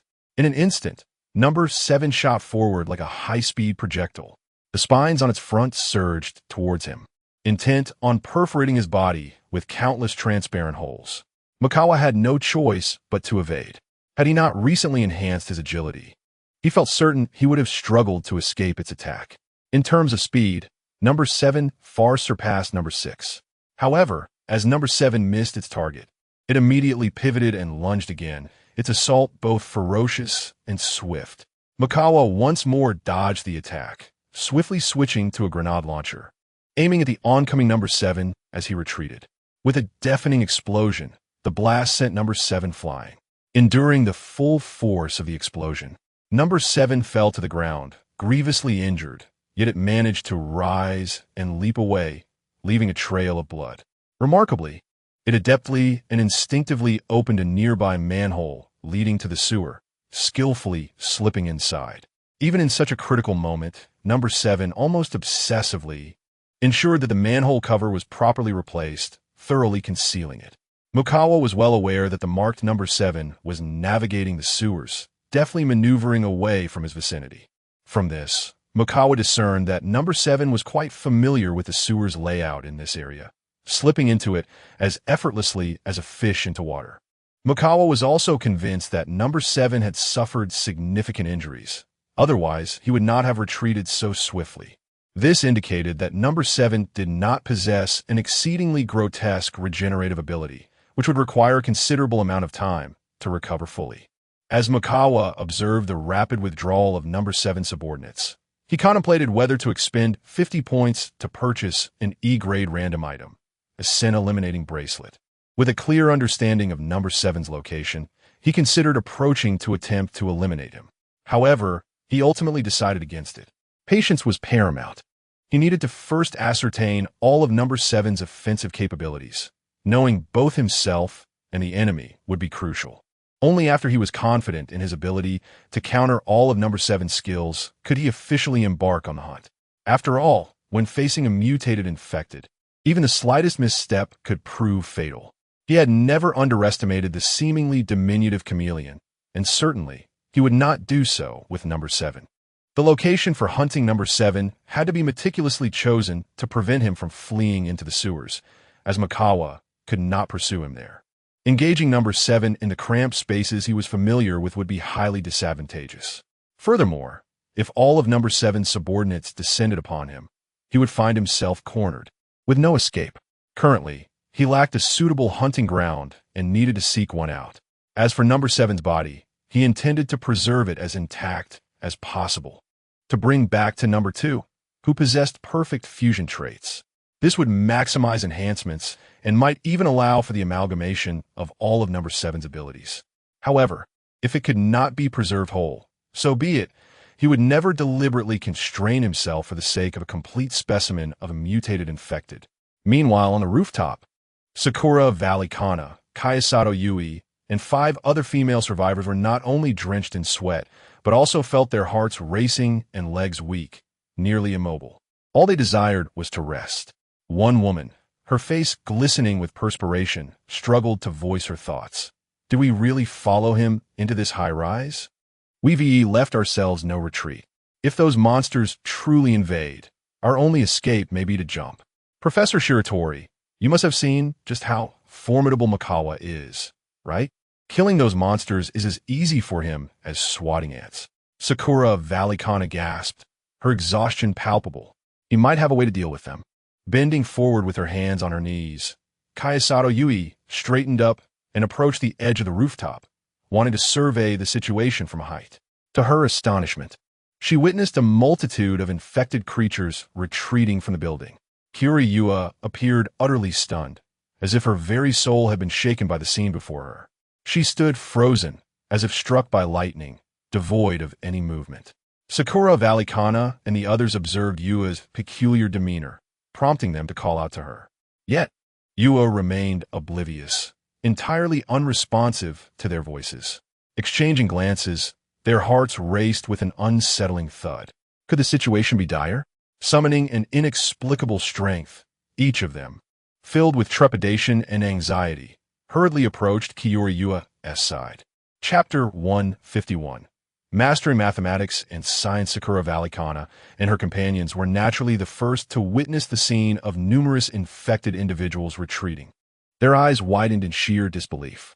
Had they truly been repelled by Makikawa alone in such a brief span of time? After all, could there be any other explanation? They found themselves engulfed in profound astonishment, their thoughts frozen, and their hearts racing with heightened intensity.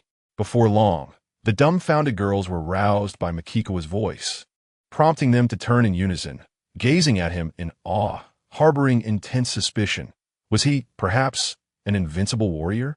I shall grant you 20 minutes of respite, Makikawa stated directly, causing their faces to flush slightly.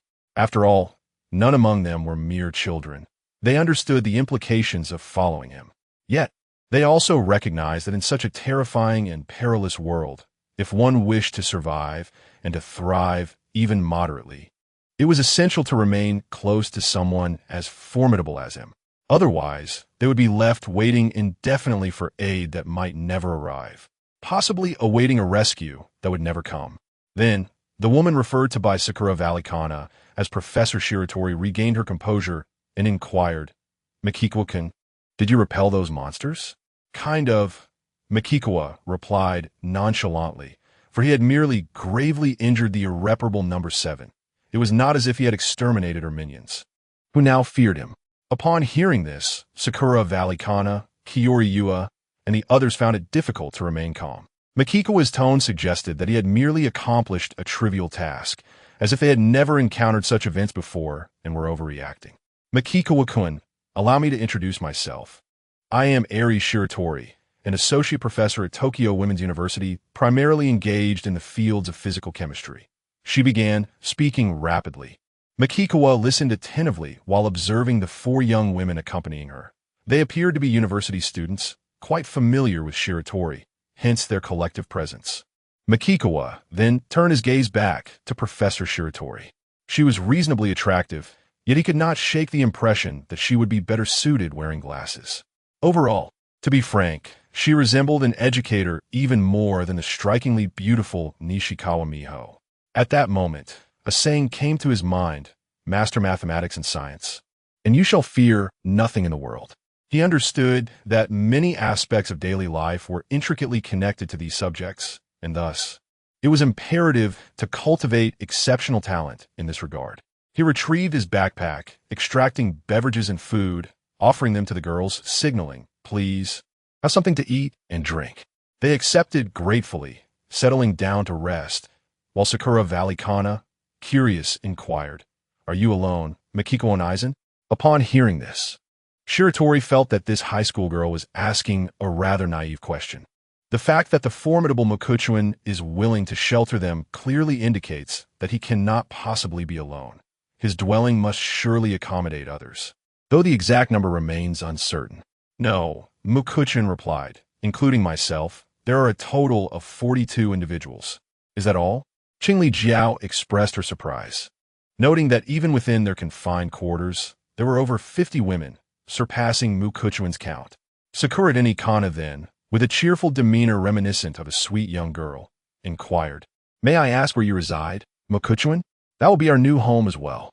"A cruise ship," Mokuchuan responded, adding, "Moreover, a helicopter will come to fetch you tomorrow morning." "Wow, that's impressive.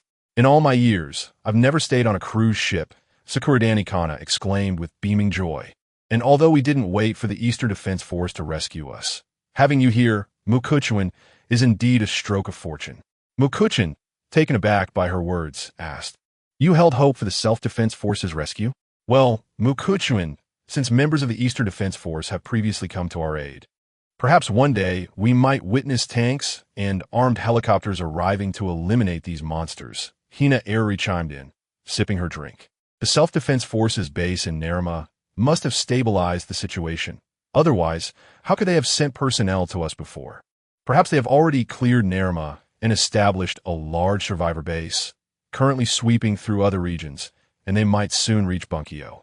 Mokuchuan found their optimism rather striking and informed them, "I had previously taken a helicopter to Narima and am aware that the Eastern Defense Force's base there has been compromised." Upon hearing this, Sakura Kana, Hina Eri, and the others were momentarily stunned into silence. None believed that Mukuchuan was deceiving them.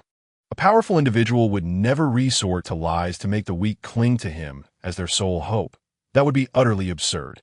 Such strength would find no merit in such actions. It is only the weak who beseech the protection of the strong.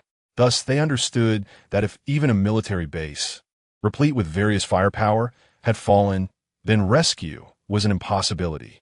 Without Mukuchuan, their deaths were merely a matter of time. After they had eaten and rested, Mukuchuan led them downstairs to the second floor. He jumped down first, signaling for them to follow. Taking a deep breath, Sakuranikana was the first to leap, and Mukuchuan caught her in a princess carry, gently placing her down. The others followed suit, and soon, they swiftly distanced themselves from the area, heading towards the territory of the massive, scentless mutated infectors. Mukuchuan located a tall building, circled it to create some noise, and, sensing no moving threats, brought them inside. Once on the rooftop, he finally spoke. "You all should rest here. May I ask where you are headed, Mukuchuan?" Hina Arari inquired, her curiosity piqued. "To Tokyo Women's University," he replied. After Mikagawa finished speaking, Shiratori Eri, Kiyori Yui, and Sakura Danikana looked at him in utter disbelief. He actually intended to venture into the lair of the mutated infectors? Was this not akin to knowingly walking into the tiger's den? Shiratori Eri quickly regained her composure and cautioned, "Mikagawa, the conditions within their lair are vastly different from those near that tall building. This unique environmental factor suggests that they would not relinquish their stronghold unless absolutely necessary." To their surprise, Mikagawa nonchalantly replied, "In fact, that would be preferable." Chapter 152. Life is a play, entirely dependent on performance. As Mikagawa departed swiftly under the watchful, complex gazes of Qingli, Sakura Valley, Kana, and others, he did not rush directly to Tokyo Women's University. Instead, he sought an appropriate location for his impending confrontation, meticulously preparing in advance. Thus, he found himself fully equipped, awaiting the opportune moment. He moved with great speed, and upon crossing a grand bridge, he deemed it an ideal battleground. With his current prowess, he could effortlessly clear a combat-ready space at the center of the bridge and douse the vehicles on either side with gasoline. Once ignited, his adversaries from the 7th would be unable to approach.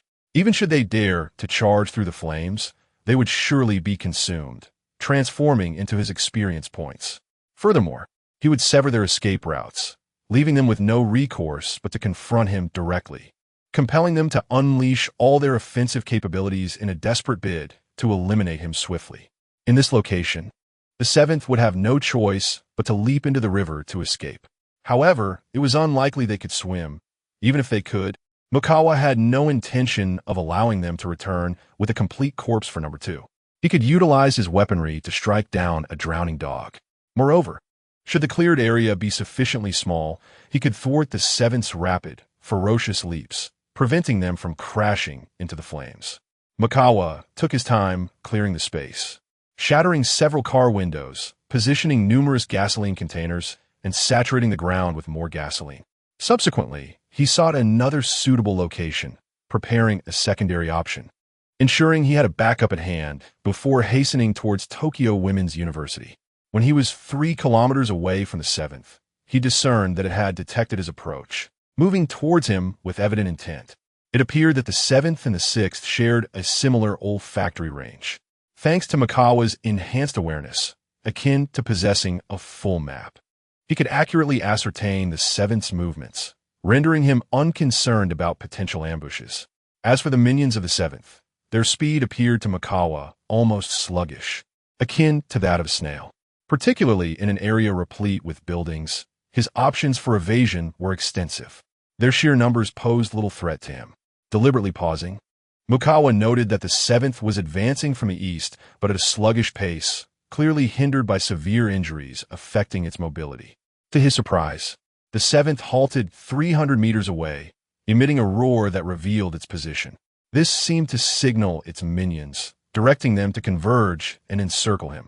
Mikagawa found himself pondering whether the 7th had previously endured a significant setback, now wary of his remarkable speed and formidable firepower capable of inflicting grievous harm. Had it learned caution from its past encounters, now reluctant to expose itself, fearing further injury? After all, the seventh had not initially emerged in such a cowardly manner, but rather stood boldly beneath the glaring sun. Previously, I indeed made an oversight.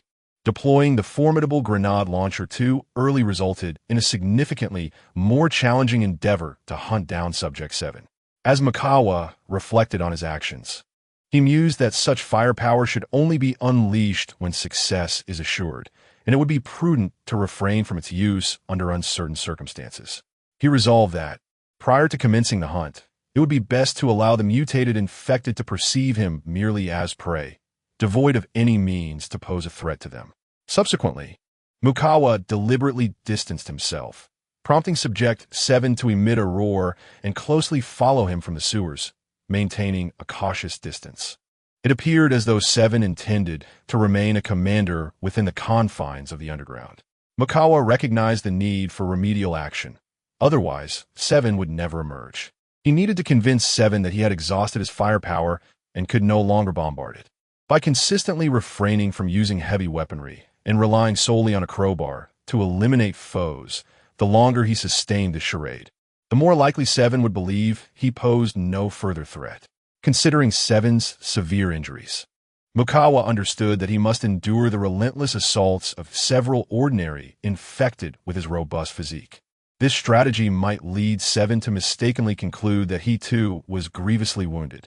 However, he also needed to avoid instilling fear in the ordinary infected, as such dread would undoubtedly affect 7's behavior. Thus, he had to exercise restraint in the number of enemies he dispatched, maintaining a fade of increasing vulnerability, before ultimately making his escape, each stride slower than the last until he could no longer run, resting at the center of a bridge. Perhaps this ploy would lead 7, detecting his scent, to misjudge the moment as ideal for an attack. Mukawa was confident that if given the opportunity, 7 would not hesitate to strike. Ultimately, it was improbable for the severely injured 7 to abandon its familiar territory for the unknown, especially considering the presence of other mutated infected in those regions, which posed a significant risk of defeat. Thus, it was bound to remain confined here, with Mukawa's presence posing a potential threat, should he feign a state of severe injury, leading 7 to believe it could easily eliminate him. The already embittered creature, harboring deep animosity towards him, would likely seize this golden opportunity for vengeance. Mukawa could not guarantee the success of this scheme. He could only commit to making a diligent attempt. After all, life would soon resemble a theatrical performance, relying solely on his acting prowess.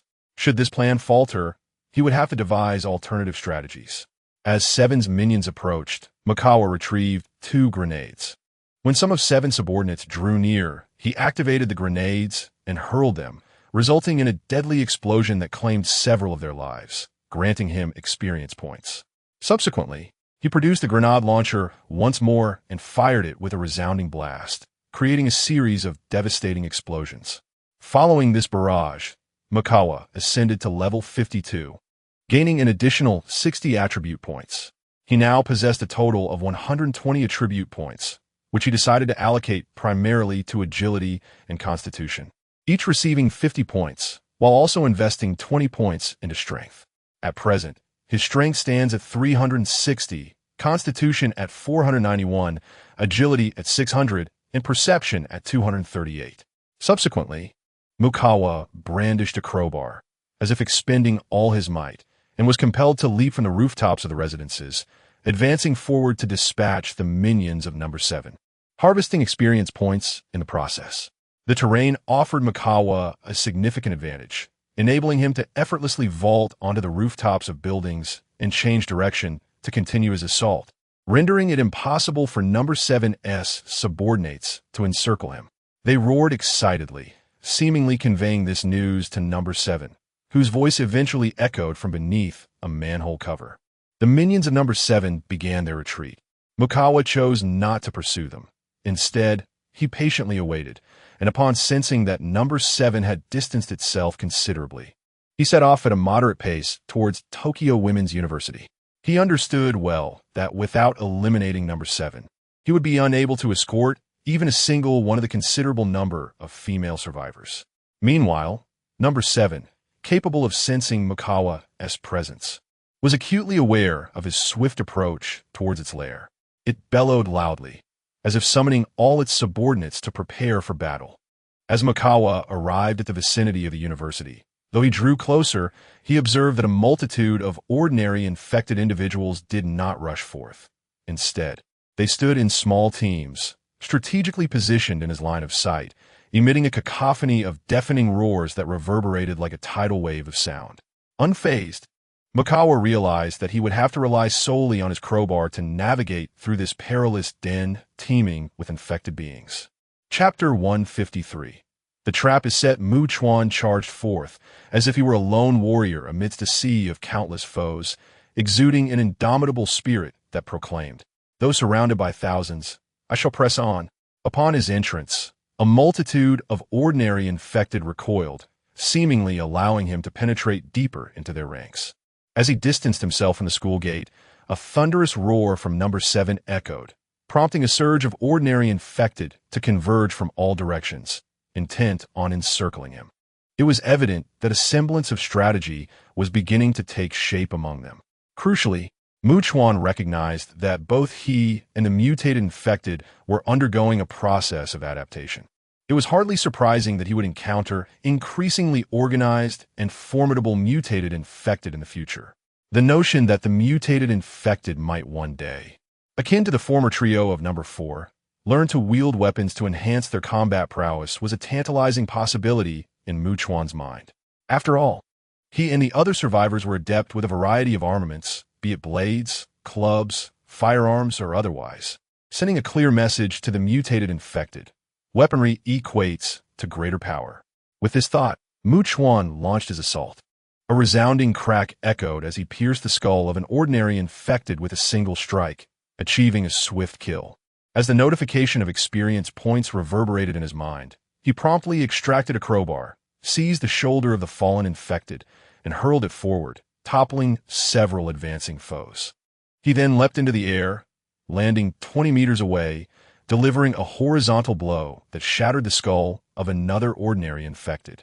Executing a graceful turn as he delved deeper into the fray, deliberately positioning himself in a perilous situation for escape. The air was filled with spine-chilling roars, creating an atmosphere of chaos reminiscent of a demonic dance, a veritable no-man's land for the living. The survivors who had been forced back into hiding, although separated by gender, shared expressions of dread and terror, resembling pitiful creatures cowering in the crevices. In fact, aside from the absence of Qing Li, Jia Ai, Ingukana, and Bai Niao Eri, there remained 50 female survivors. One murmured, "Something significant must have transpired, especially since they have yet to return, and now there are further complications at the school." As some observed the ordinary infected guarding the women, their eyes gleamed with excitement as one whispered, "Could it be that rescue has arrived?" Yet another lamented, "But we have not heard the sound of gunfire or similar commotion." While they conversed, Chuan, within a minute, had reluctantly dispatched 7 ordinary infected, deliberately slowing his pace. He then leapt into a building, traversed through it in a straight line, and emerged on the other side, continuing onward. To his astonishment, number 7 had indeed remained still, orchestrating commands from a distance, the roars incessantly emanating. As he slowed his sprint, a multitude of infected began to surround him in small teams from all directions. As Chuan re-engaged in battle, he swiftly eliminated a few adversaries while maneuvering through the chaos. After breaking free, he began to lead a throng of ordinary infected individuals in rapid circles around school, exhausting their stamina. This strategy would ensure they could not swiftly converge upon him. If number 7 remained unwilling to forfeit the prime opportunity to hunt him, it was unlikely he would wait for them any longer. During this endeavor, his senses detected a number of women conversing within a certain building. After several laps, he intentionally allowed himself to be tackled by an ordinary infected. He needed to endure further assaults, ensuring that the battered number 7 was aware of the multiple attacks he had sustained, thus implying that he too had suffered severe injuries. In truth, however, the blows felt more like mere tickles to him. The ordinary infected could hardly move him. He feigned being knocked back, and upon landing, he pretended to clumsily attack an incoming infected rather than delivering a lethal blow. It appeared his rhythm had become disrupted, placing him in a passive disadvantage. As other ordinary infected approached rapidly, Chuan brandished a crowbar, rolled backward, and stood up, dusting himself off as he aimed to retreat, albeit at a slightly reduced pace towards the school gate. Observing Chuan's apparent misfortune seemed to exhilarate the infected, who, as if fueled by adrenaline, let out a series of triumphant roars as if heralding great news to number 7. This was precisely the effect Chuan desired. He leaped into a building, retrieving small pouches of tomato sauce from his storage space, consuming some while stashing others on his person. Given that the ordinary infected lacked a sense of smell, they would likely mistake the crimson liquid for blood, although number 7 possessed olfactory senses. It was worth noting that the crowbar was already smeared with the blood of numerous infected, lending a bloody scent to his presence. To be on the safe side, he aimed to have the blood of the infected splatter upon him, transforming himself into a blood-soaked figure. Chuan traversed the floor, leaping out of the building as a multitude of ordinary infected surged towards him from all directions. He directed his path towards the side with fewer infected, allowing himself to be tackled once again being knocked back, rolling on the ground to burst the pouches of tomato sauce attached to him. His clothes became stained with the red liquid, and he promptly stood, spitting out the sauce while coughing violently. Another infected lunged at him from behind, and Chuan barely managed to turn and defend himself. After piercing through the infected's body, he withdrew the crowbar, ensuring its blood sprayed onto him. Suddenly, another infected attacked from his side. Unable to withstand the assault, Chuan was once again knocked back, struggling to rise as he seemed to lose his resolve. Mustering his remaining strength to hasten towards the school gate, clearly intent on fleeing the scene. The cacophony of the infected grew louder, as if they had emerged victorious, their morale soaring. Yet, Chuan did not rush out immediately. Instead, he allowed himself to be encircled time and again, enduring relentless blows while occasionally spitting out tomato sauce. The anguished cries of countless infected pierced the sky repeatedly, as if conveying to number 7 that Chuan had endured numerous assaults, sustaining severe injuries, and was in a dire state. This could even lead number 7 to mistakenly conclude that if Chuan could not evade the attacks of ordinary infected, how could he possibly evade its own? As Chuan, driven by sheer luck, fled the school gates, he sensed that number 7 had finally stirred. His pace gradually slowed, and he paused for several seconds before resuming his flight, only to halt again for an extended period, then run once more. He incessantly afforded 7 opportunities to ambush him, instilling a potent illusion that had it acted sooner, it might have successfully struck him down. Such tactics would inevitably heighten 7's desperation to seize what seemed like an impending chance. Chuan repeatedly arrived at the center of the Grand Bridge, settling down to retrieve a lighter and solid alcohol blocks. Though he did not glance behind, he was acutely aware that number 7 had approached but kept its distance, likely awaiting its subordinates. Thus, he feigned ignorance of 7's presence and took a moment to rest before rising sluggishly, swaying slightly, and coughing persistently. He took 2 steps forward, stumbled, and struggled to rise again, distancing himself from the women's university with each laborious movement. Covered in blood, he deliberately turned his back to number 7, displaying a significant vulnerability to lure it in. Observing Chuan's intent to depart, number 7 seemed unable to wait any longer, launching itself forward at an astonishing speed and, within mere seconds, leaped toward the unsuspecting Chuan, ready to deliver a lethal blow. Sensing number 7's trap, Chuan swiftly sidestepped, narrowly evading the attack. With a resounding crash, number 7 collided with the car, mangling it beyond recognition. It quickly pivoted, only to find Chuan smiling as he tossed 2 small, flaming objects to either side. In an instant, flames erupted on both flanks, transforming into formidable walls of fire that barred any passage, while the searing waves of heat surged forth with reckless intensity.